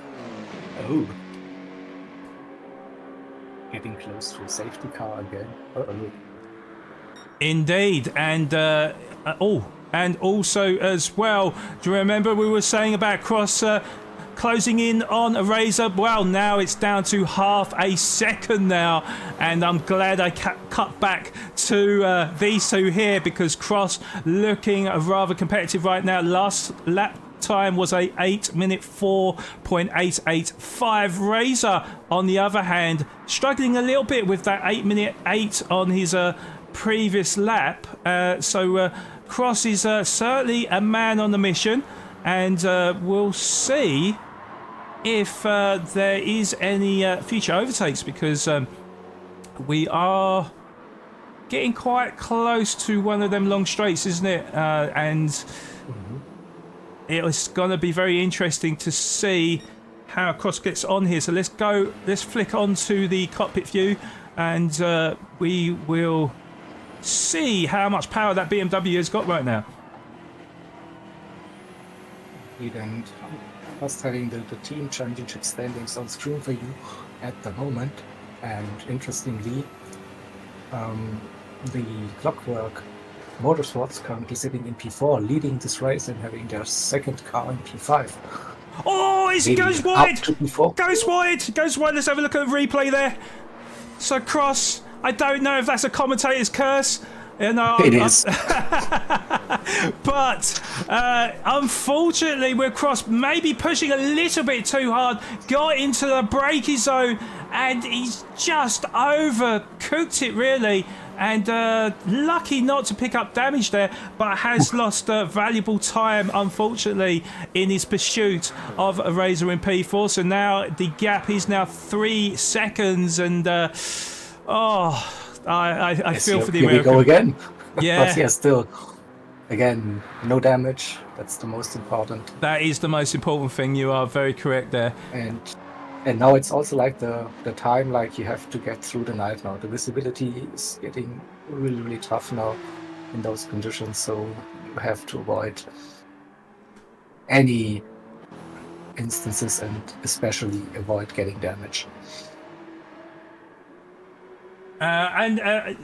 I do apologise, guys, because obviously I'm just looking at the comments now, and I do apologise for being a little bit slow there. There's been a lot of action. Oh! Michelle loses it into the barrier as I looked away and back on, and wow, that's a big move for the German. Oh. So let's have a look on the replay. Yeah, that come out of nowhere onto the carousel. Oh, yeah. Wow. So just got on the power a little bit too early and got the car unstable over the curb on the exit, and unfortunately turning left on a right-hand turn, not the optimal line there, into the barrier, and has picked up front bumper damage. So, interestingly, Jaeger, is this close to safety car time? Two now, I think. And we also have cursed it. I think we said how good looks that Porsche through that carousel. How good. You know, it's always happening when you I'll just keep my mouth shut positive. from now on, you know. So yeah, unfortunate for the German driver there, has lost a valuable amount of time. We'll await and see if race control will be bringing out the safety car or not, or maybe there's maybe one more incident or not. But if the safety car does come out, that does mean that the pack will be pushed together again, and the likes of Kaliber and Simon, and actually again, something that I've kind of missed out on here. Kaliber, only a 3.4 second lead over Simon in the end. It was over 13 seconds. Both of them going into the pits from P1 and 2 respectively, both with roughly 20% of fuel there. So good. Also look at the fastest lap. We have this first sub 8 minute lap time during the race. Yeah, Simon did post the first sub 8 minute lap there, 7 minute 59.574. Kaliber, just to have a look on his laps there, I mean, still very fast lap times. Fastest time 801.826, and his last lap time was an 804.9. So you can see why Simon was starting to close in on the German, but certainly the German was still rather fast. They all start to come in now. Cross, I think, has carried on with his race, so moves up into P3, but Pole Sitter and Razor coming in from P3 and 4 respectively at the time, and Nusha, I would imagine, may come in. I think he may come in with that damage. Not too much of fuel, roughly about 30% of fuel it looks like, and yes, he does come in from P6. Makes sense. It will be. It remains to be seen what kind of strategies these drivers go on, and if I just look at Kaliber and Simon, it's a 2-second lead from the American now, and tumbling. So both of them on the soft tyres. It does look like slightly more fuel was put on board to Kaliber, and that is why the gap has come down slightly. But 2 seconds, getting a rather nervous time for the German there, that is for sure. We have also got Cross in P3, but he's yet to make that pit stop, so a little bit of a false position for Cross, and a lot of breathing space between him and Pole Sitter in P4. We have got Razor in P5 as well, kind of sandwiched between the German and the British driver in Hammers UK. But again, they are yet to stop. So there's quite a few gaps in between. I think we may have to go back on board with the leaders. Roadrunner is in, or just actually exiting the pits now, and rejoins in P10 with pretty much no one around. Ray Racer also just coming into the pits with 13% of fuel. Vale looks like he is having a bit of a miserable time right now. He is a long time behind. Unfortunate for Vale there. Still, they got lucky with the last safety car to get onto the lead lap again. Well, this is the interesting call, isn't it? If the safety car does come out, then this humongous gap between first place and 13th position will get closed up, and it will almost feel like it was all for nothing. So we'll have to wait and see what happens. But in the meantime, Kaliber and Simon, the gap has reduced to just 1.7 seconds now. Looks like Simon is a man on the charge. And I don't want to jinx things right now, because the last 2 times I've said that, chaos did resume in the race. But it does look like Simon looking very composed right now. Gap down to 1.6 seconds and closing as well. So we'll see in the very near future whether or not Simon can close on into the German, get into that slipstream range, and we'll see how much that pulls him even closer. Other than that though, guys, what I can see, Cross is 4.5 seconds down on Simon in P3, but as I said, yet to stop.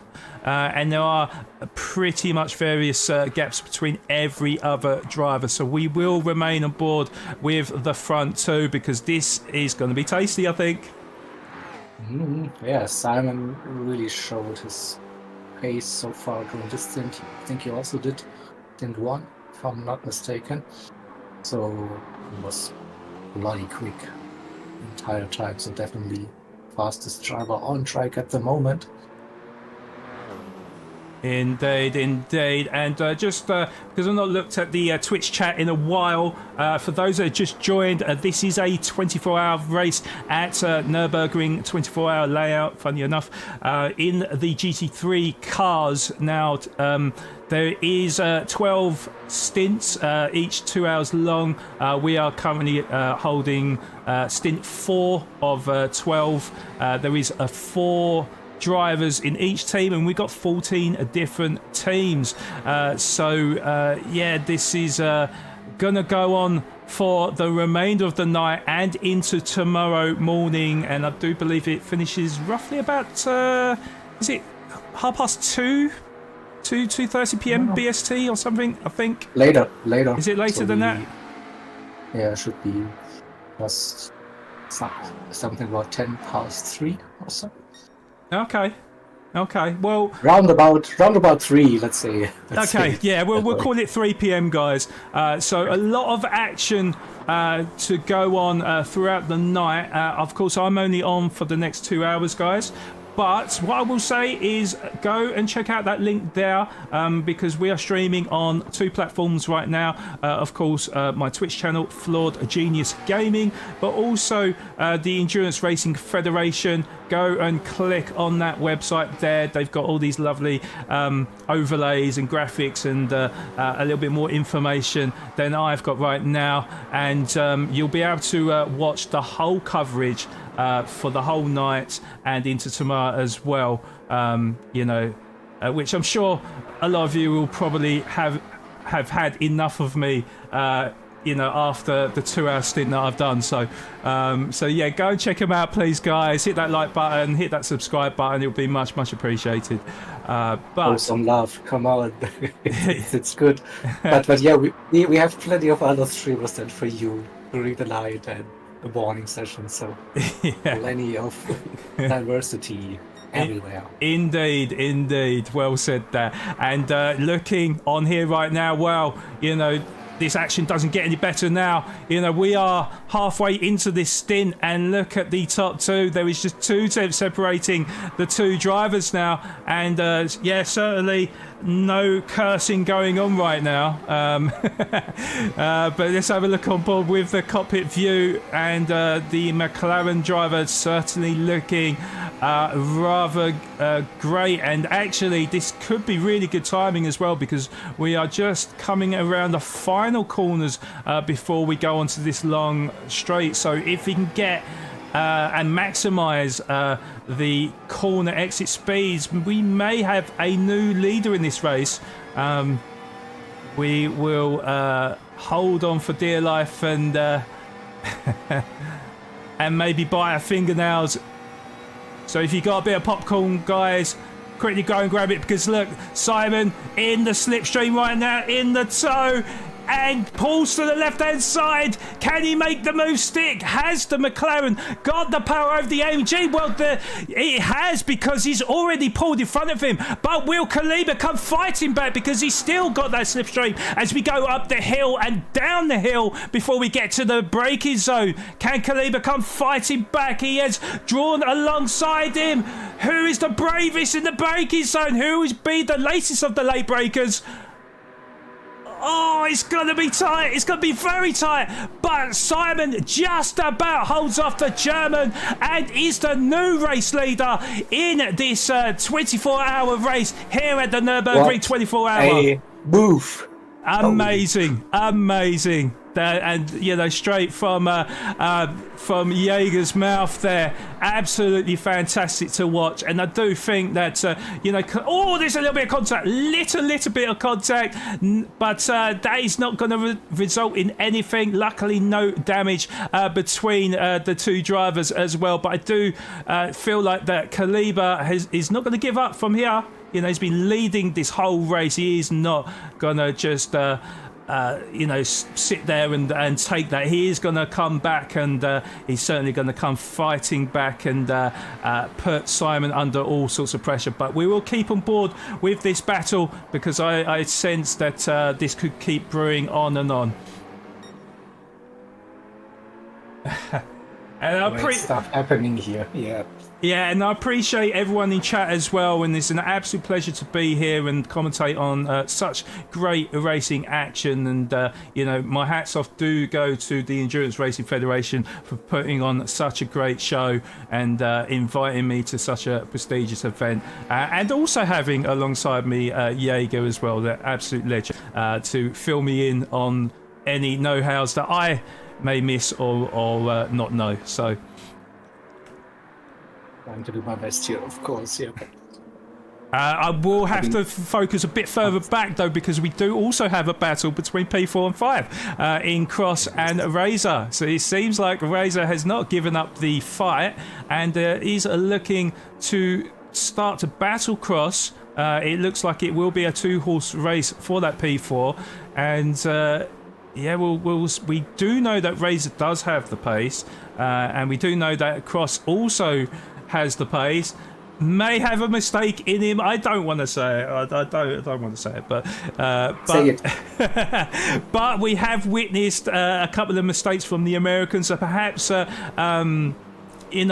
as consistent as he would like to be, and maybe Razor is Mr. Consistent. But yeah, certainly this is going to be a very interesting battle as we just come off the GP circuit onto Nordschleife itself, and we'll see who has the biggest on nerves through this technical section. Let's just quickly look on board with the top two as well, because we got Simon and Kaliba still neck and neck. It is roughly about 8/10 between the pair of them. But yeah, certainly Simon looking good for the race win currently. So we will definitely keep an eye on the battle for the top two positions, but I do feel like something's going to happen here between P4 and 5 as well, between Cross and Razor. Hammers UK pitted is the question.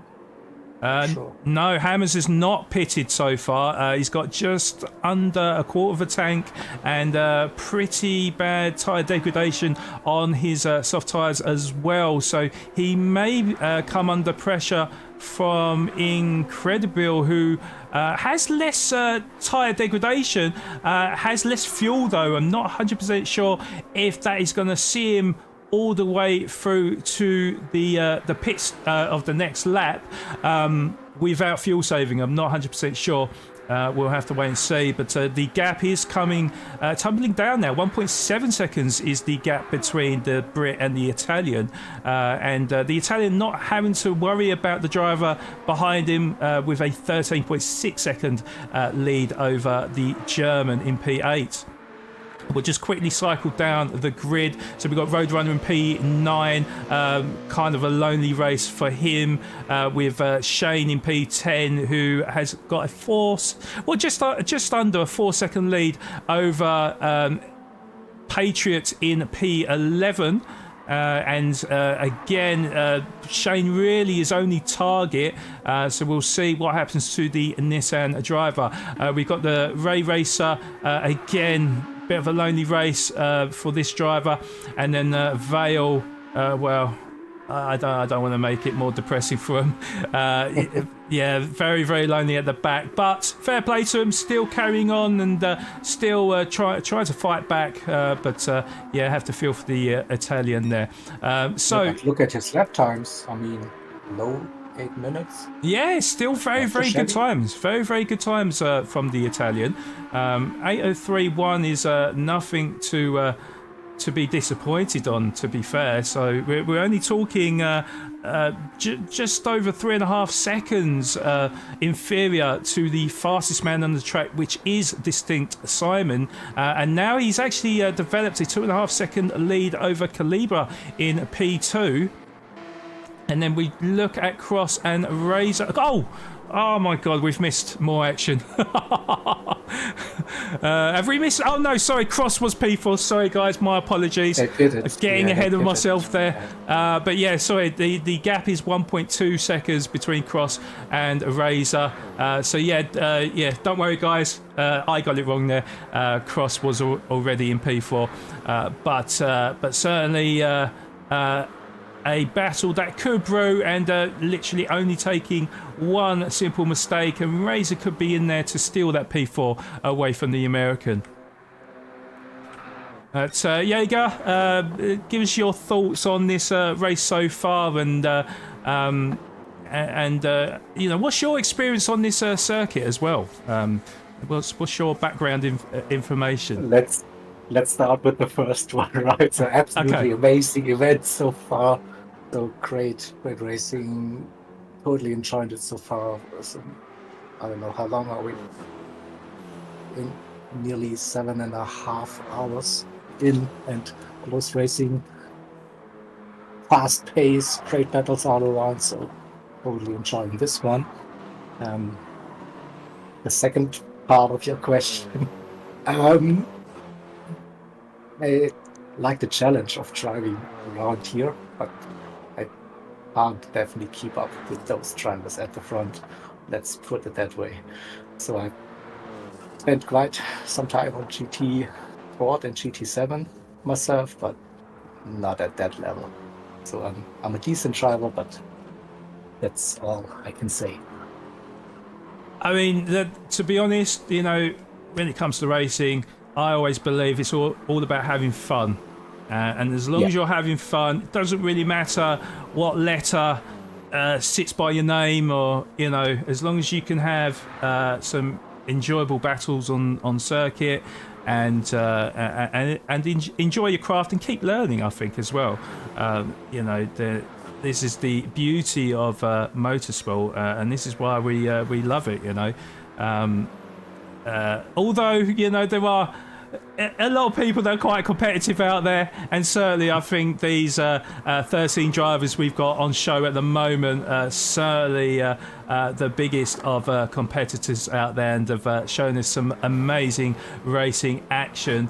And I'm going to be a little bit sad to leave this broadcast when it ends, but certainly I will keep watching and keep cheering on the drivers, and of course welcoming the other commentators as well. The production has been absolutely amazing from minute one and hopefully up till now. So yeah, don't jinx us now, come on. So yeah, no, I definitely feel rather privileged to be part of this setup, and thank you for having me, guys. And yeah, let's hope for more action in the final 5 laps. I do believe they go into the pits at the end of lap 15. Is that correct? Exactly. Yes. Yeah. So we have got 5 laps of action to go. Still plenty to get through. But yeah, at the moment, Simon just pulling a little bit away from Calibra at the moment. 4.1 seconds is the lead, but yeah, certainly as we've witnessed, it only takes one mistake, so we'll see what happens. It's still extremely poor conditions or visibility conditions. The drivers, and mistakes could be aplenty. Now, I don't wish it on any driver, but I'm just saying that anything can happen. But we do have two drivers going into the pits. We got Incredible from P6 and Hamish UK, who was P7. So we have got Nuchel's just leapfrogged them into P6. It did look like they really desperately needed to go into the pits with a very, very low fuel. So this pit stop will be their final one to see him till the end of the race. Looking through the grid, just trying to calculate in my head whether or not we've got any other drivers that do need to take another pit stop.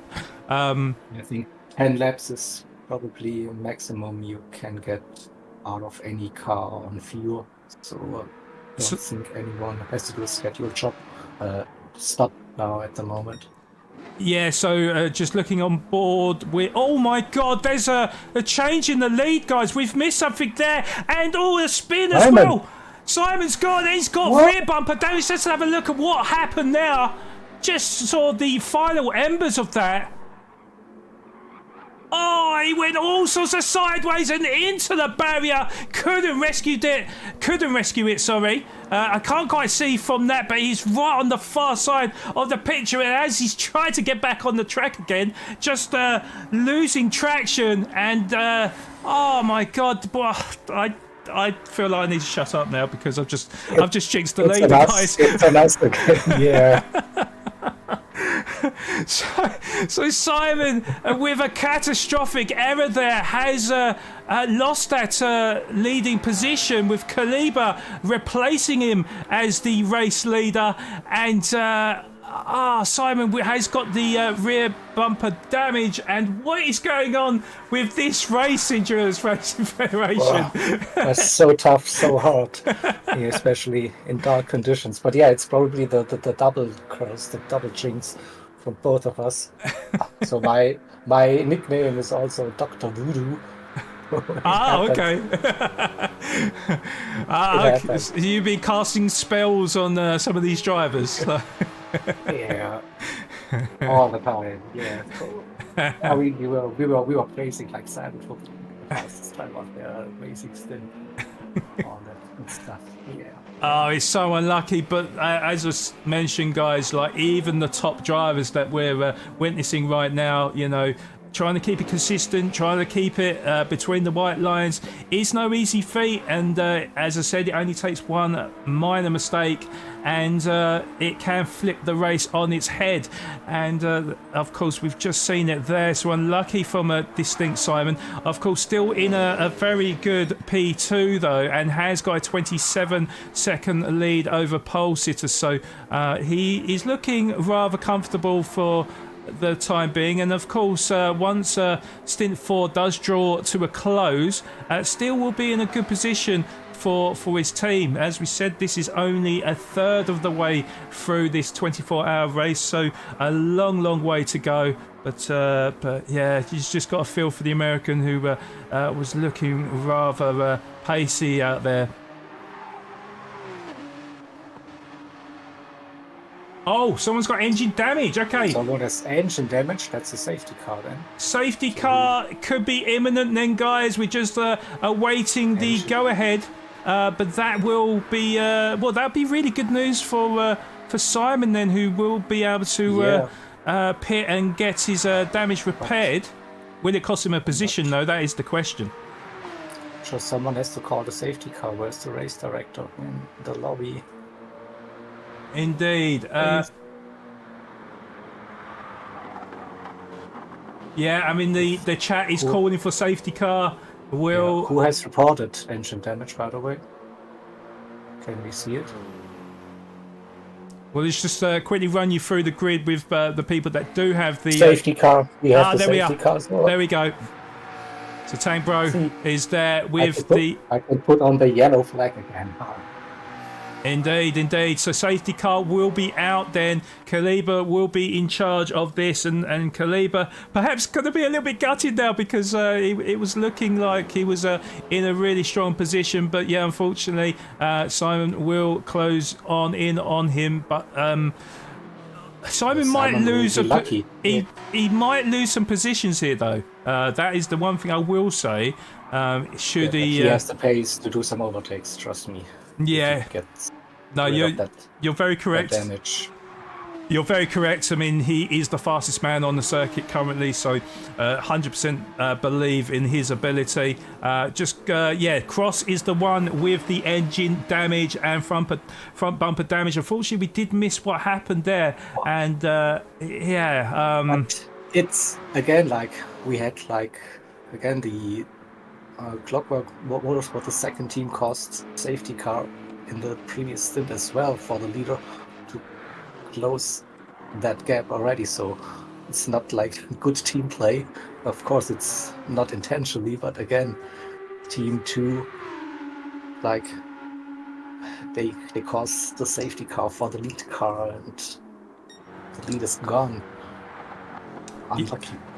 Yeah, very, very unlucky. And also, I did notice a huge gap between Kaliber and Vale, who is P13. So, of course, the leaders will be, as I can see now, are on a speed limit right now. So I've got my numerals at miles per hour. So he's doing 75 miles per hour. I'm not sure what that converts in kilometers.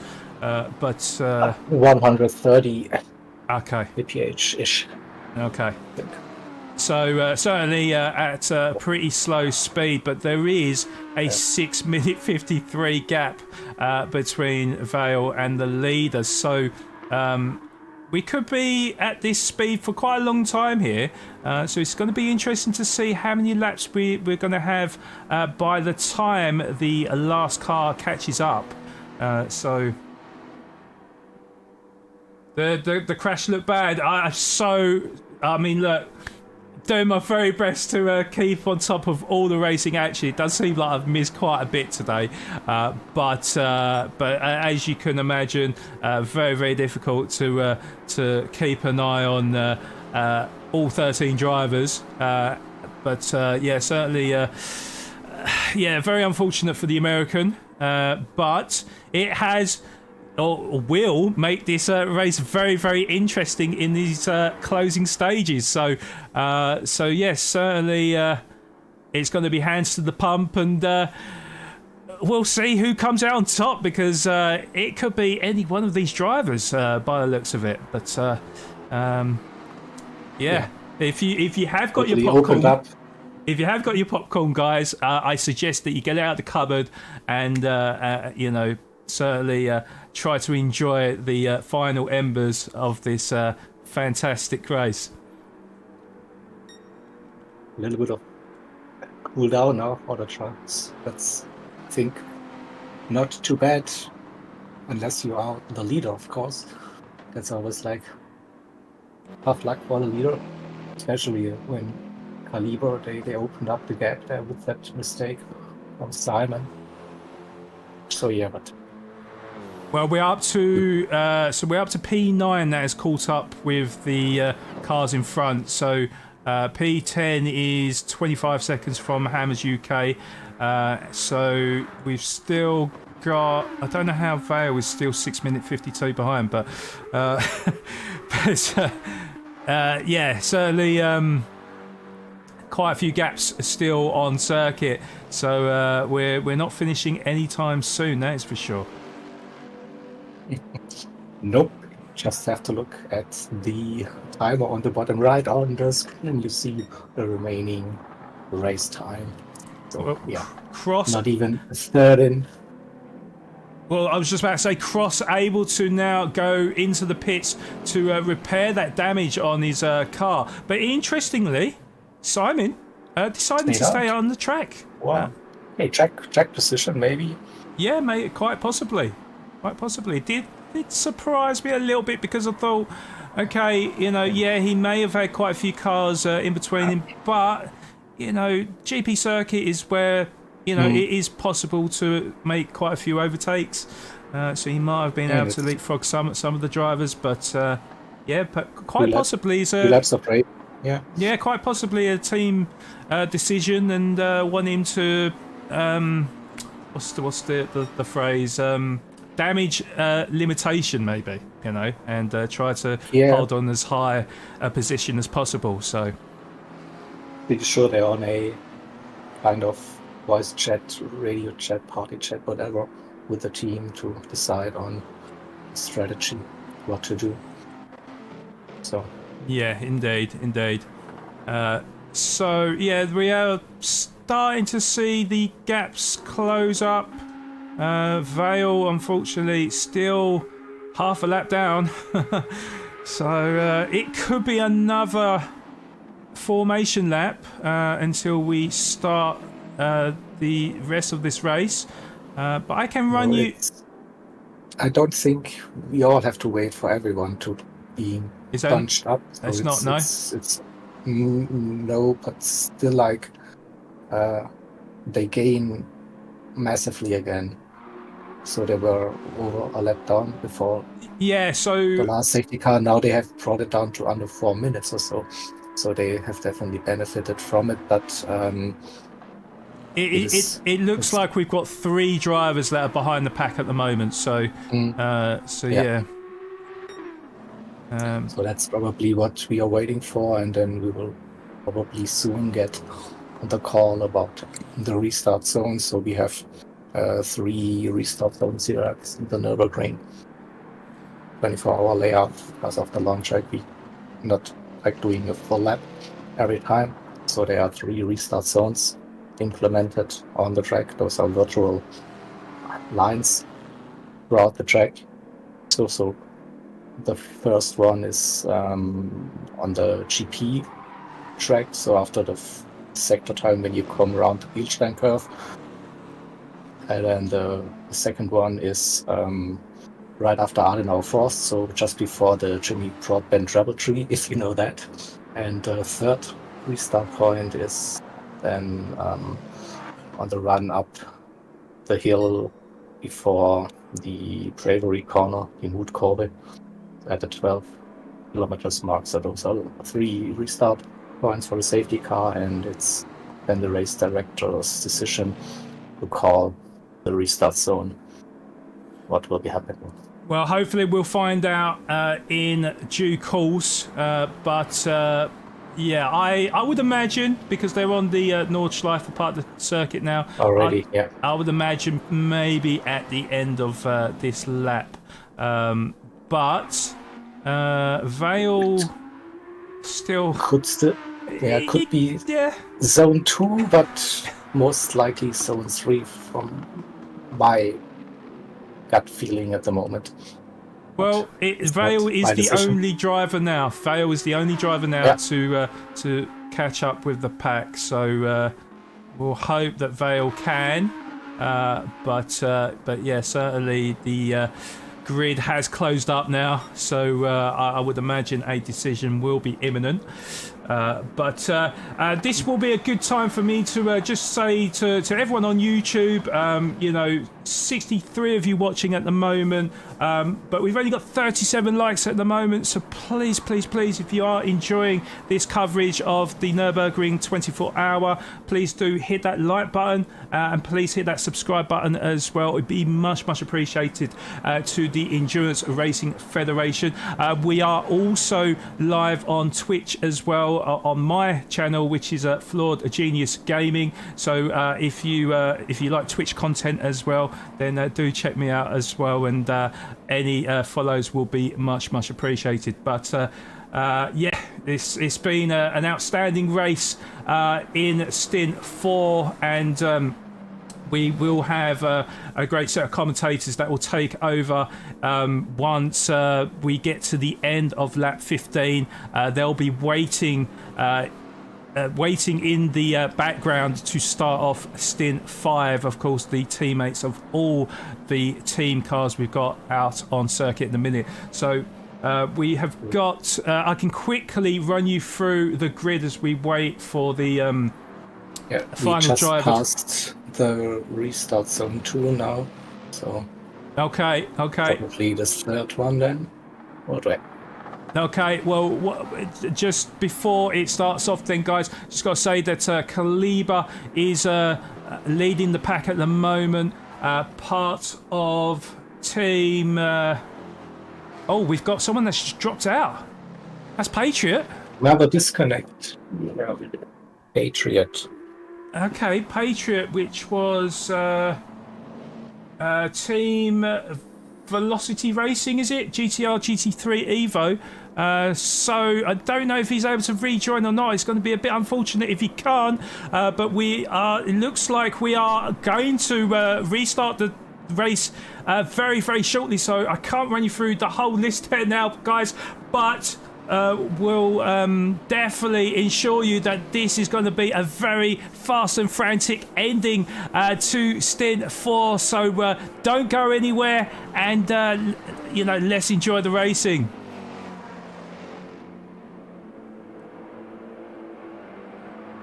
Okay, so drivers just trying to keep the tyres up to optimal temperature, and I do apologise, guys, I forgot to refresh my YouTube page, and actually we've got 78 likes, so thank you very much, guys. You guys are absolute legends, and it is much appreciated. Kaliber will be the man to get this race restarted, so we really do need to keep an eye on here, but certainly Simon, Pole Sitter, Razor, Nuchel, Roadrunner, Incredible Hammers UK and Co will be battling hard behind, and could expect to see a big shake-up in grid order throughout the final quarter of this race. So don't go anywhere, like I said, guys.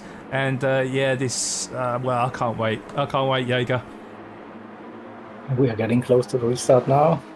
We are indeed. I think we're off. We're green. Are we right? off? It's green, is it? Yes, we're green because they're powering away. So, oh God, Simon a little bit wide on the exit there, but just managing to keep hold of the car. There's actually quite a big gap between Pole Sitter and Razor. Is oh my God, who's that? That's Simon, isn't it? Simon went wide. So Simon losing out a position there to Pole Sitter. Let's have a quick look on the replay there. Try and see exactly what happened. Yeah, he went wide onto the grass. Dirty tyres at that as well, and didn't have the sufficient speed to get around the corner and hold off Pole Sitter. So Pole Sitter up into P2, and he'll be battling hard for the race lead. We got Razor in P4, Nuchel in P5, Roadrunner in P6, Incredible P7, with Hammers UK close behind the P8 with Shade. P9, P10 is Cross with Ray Racer battling hard behind as well. Vale is P12 and quite far back,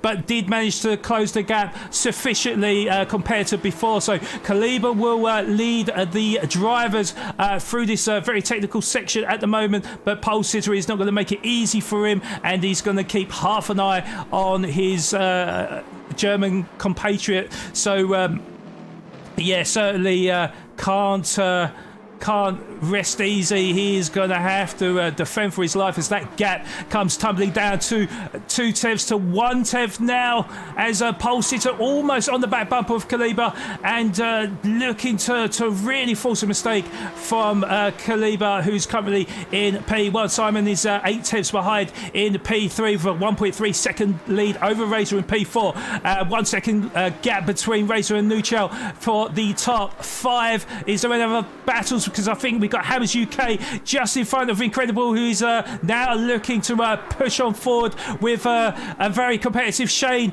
behind in P8 as well, looking to mop up any mistakes of the cars in front of him.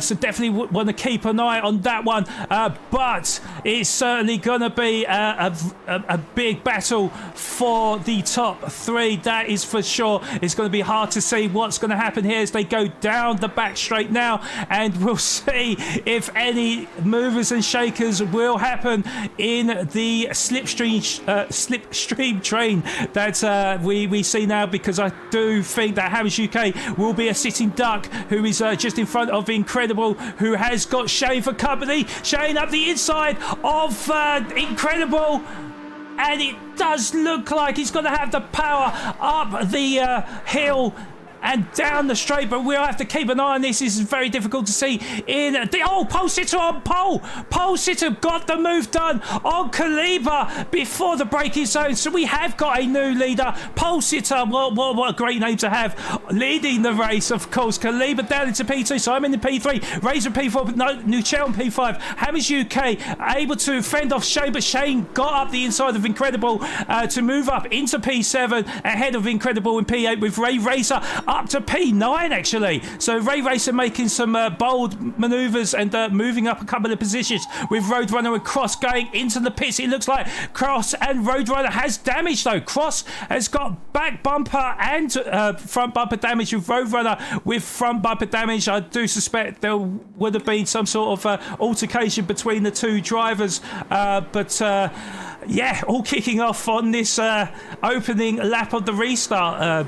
Yeah, you go. As we've Wow. I was going to just cut to you there, but we have got Pole Sitter who look to maybe make a bold manoeuvre down the inside of Kaliba, but shuts the door on him, and Kaliba fights to live another day as Pole Sitter. Pole Sitter going a little bit wide through the Schumacher S, and he's going to lose time. He's going to come under pressure from Simon, who currently holds that P3 at the moment. Of course, has that rear bumper damage, but certainly looking rather racy right now, and Pole Sitter has got big bit of pressure from Simon in P3. I don't think Simon's got the pace down the straight though, and Pole Sitter will be able to hold on to that P2 for the time being, but oh my God, I can't take my eyes off this action right now. Yeah, you go. I don't know where to go up and down the grid right now.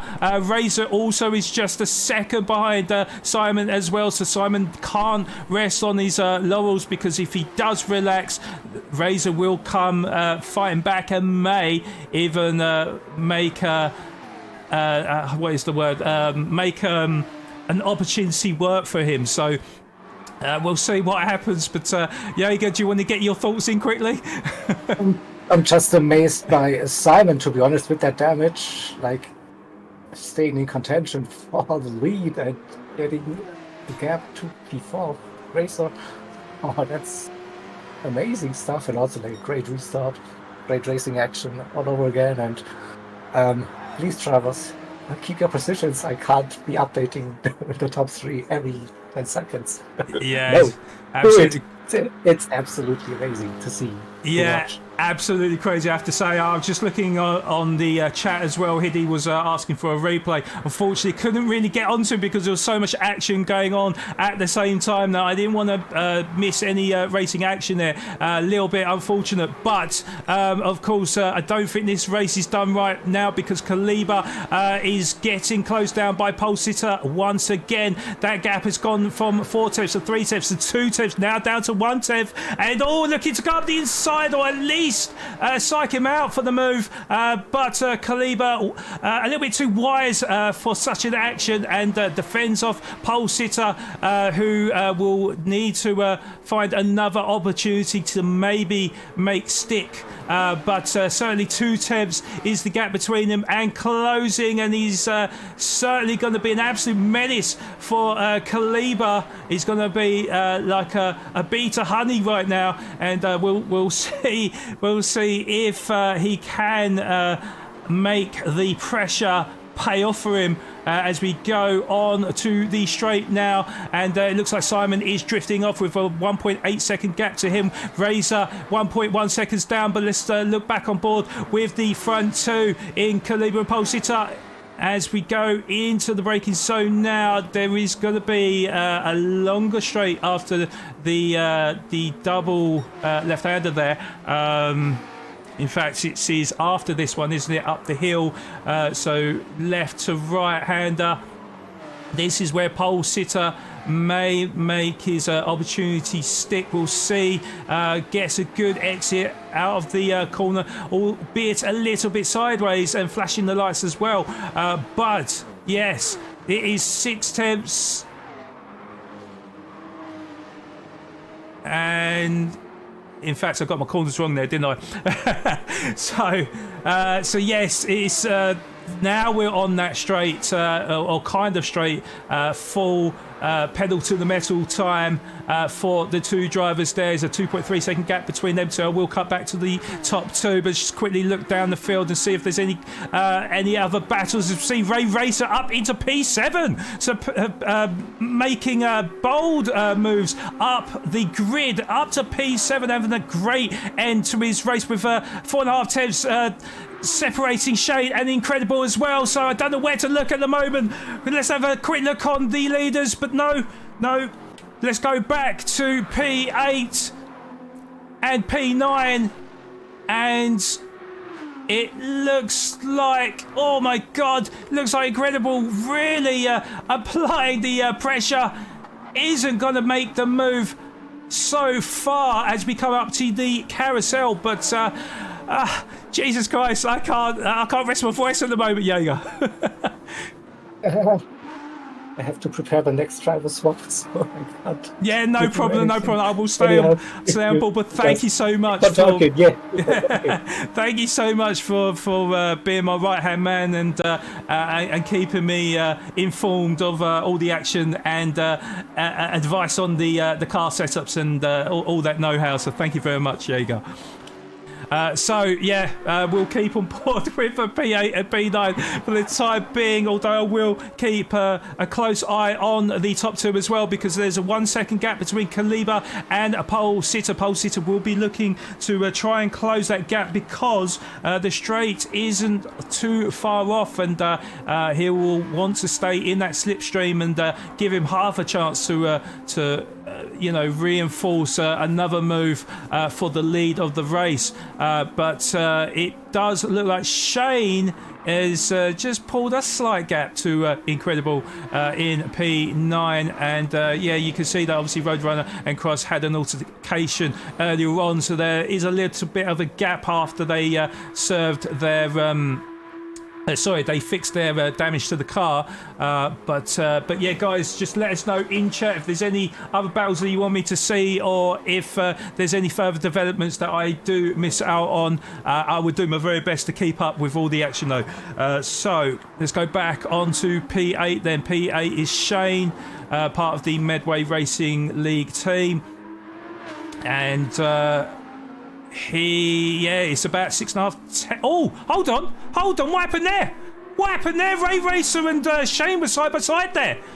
They were side by side. I don't know whether to take the replay or not.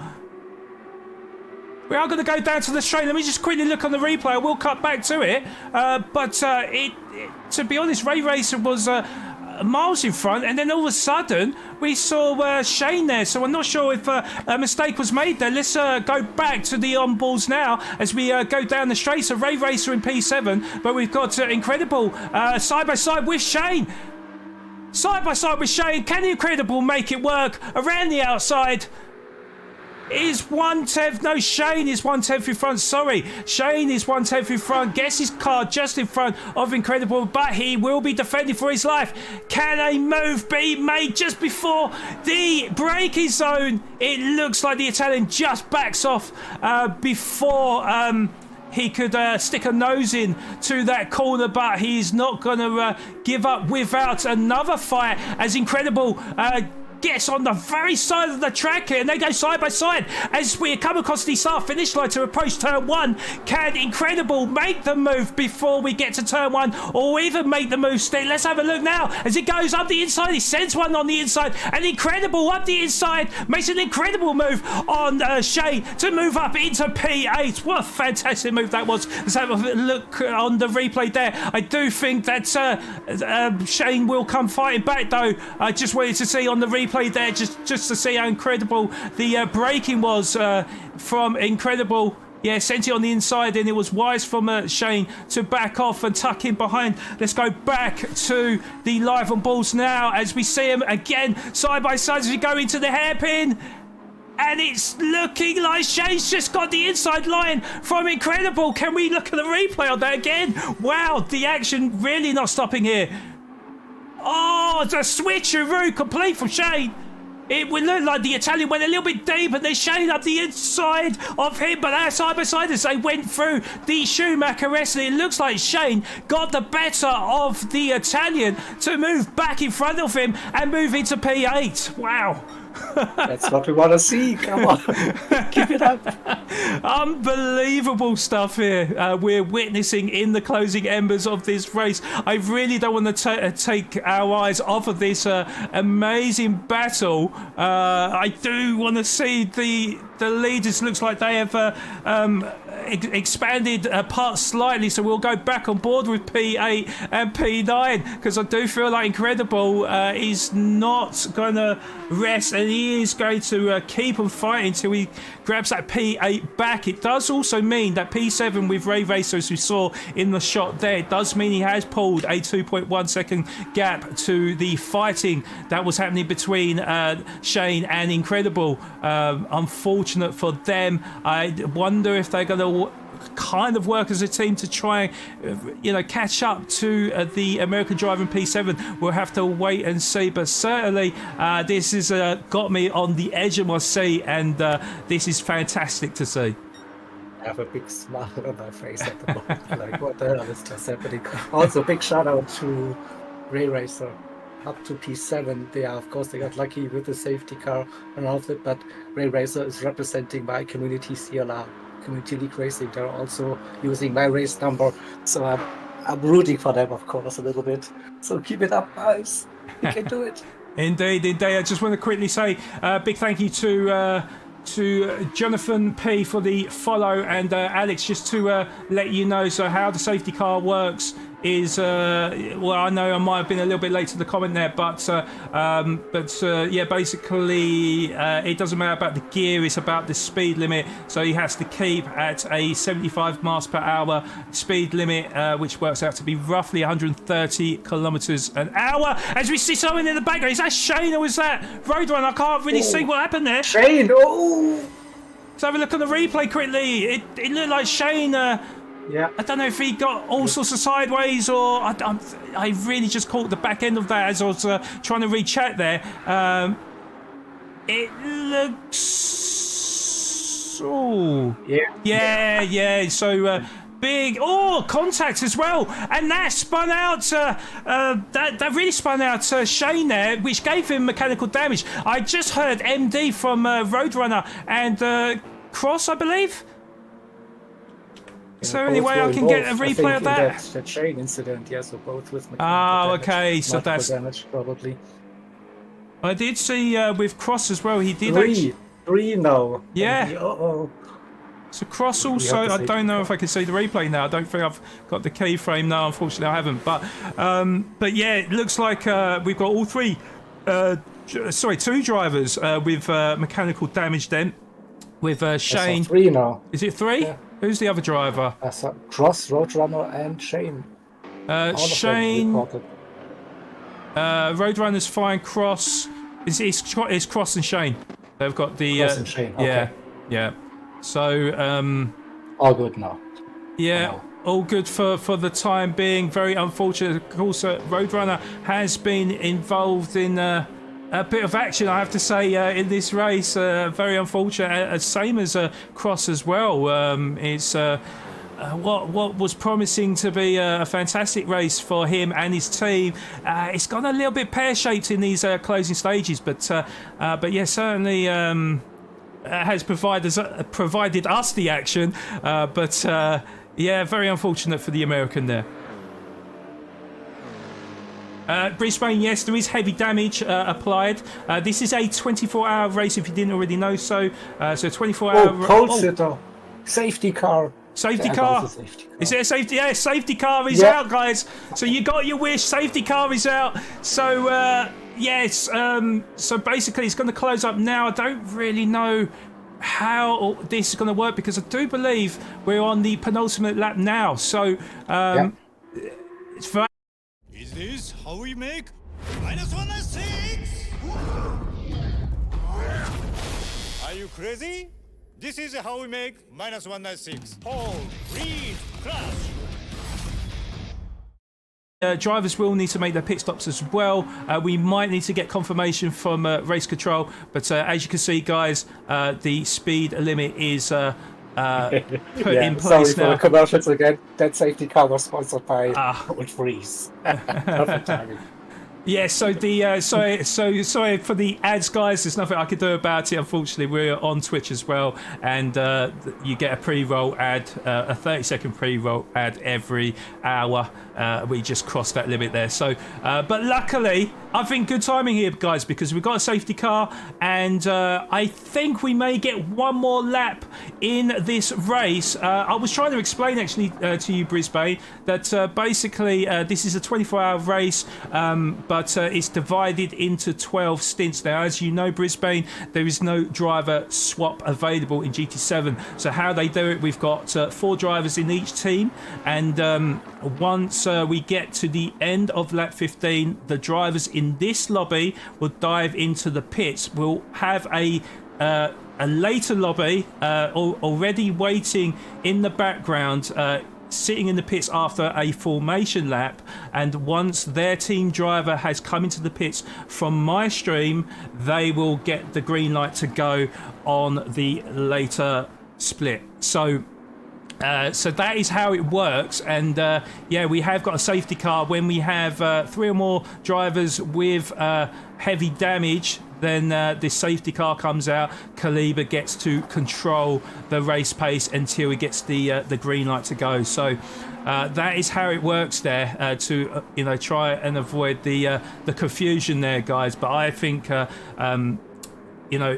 ERF or Endurance Racing Federation, they do an absolute fantastic job at organising this event, and yeah, once this stint is done, that'll be 10 hours done out of the 24 hours, so we've got a long way to go in this event for sure.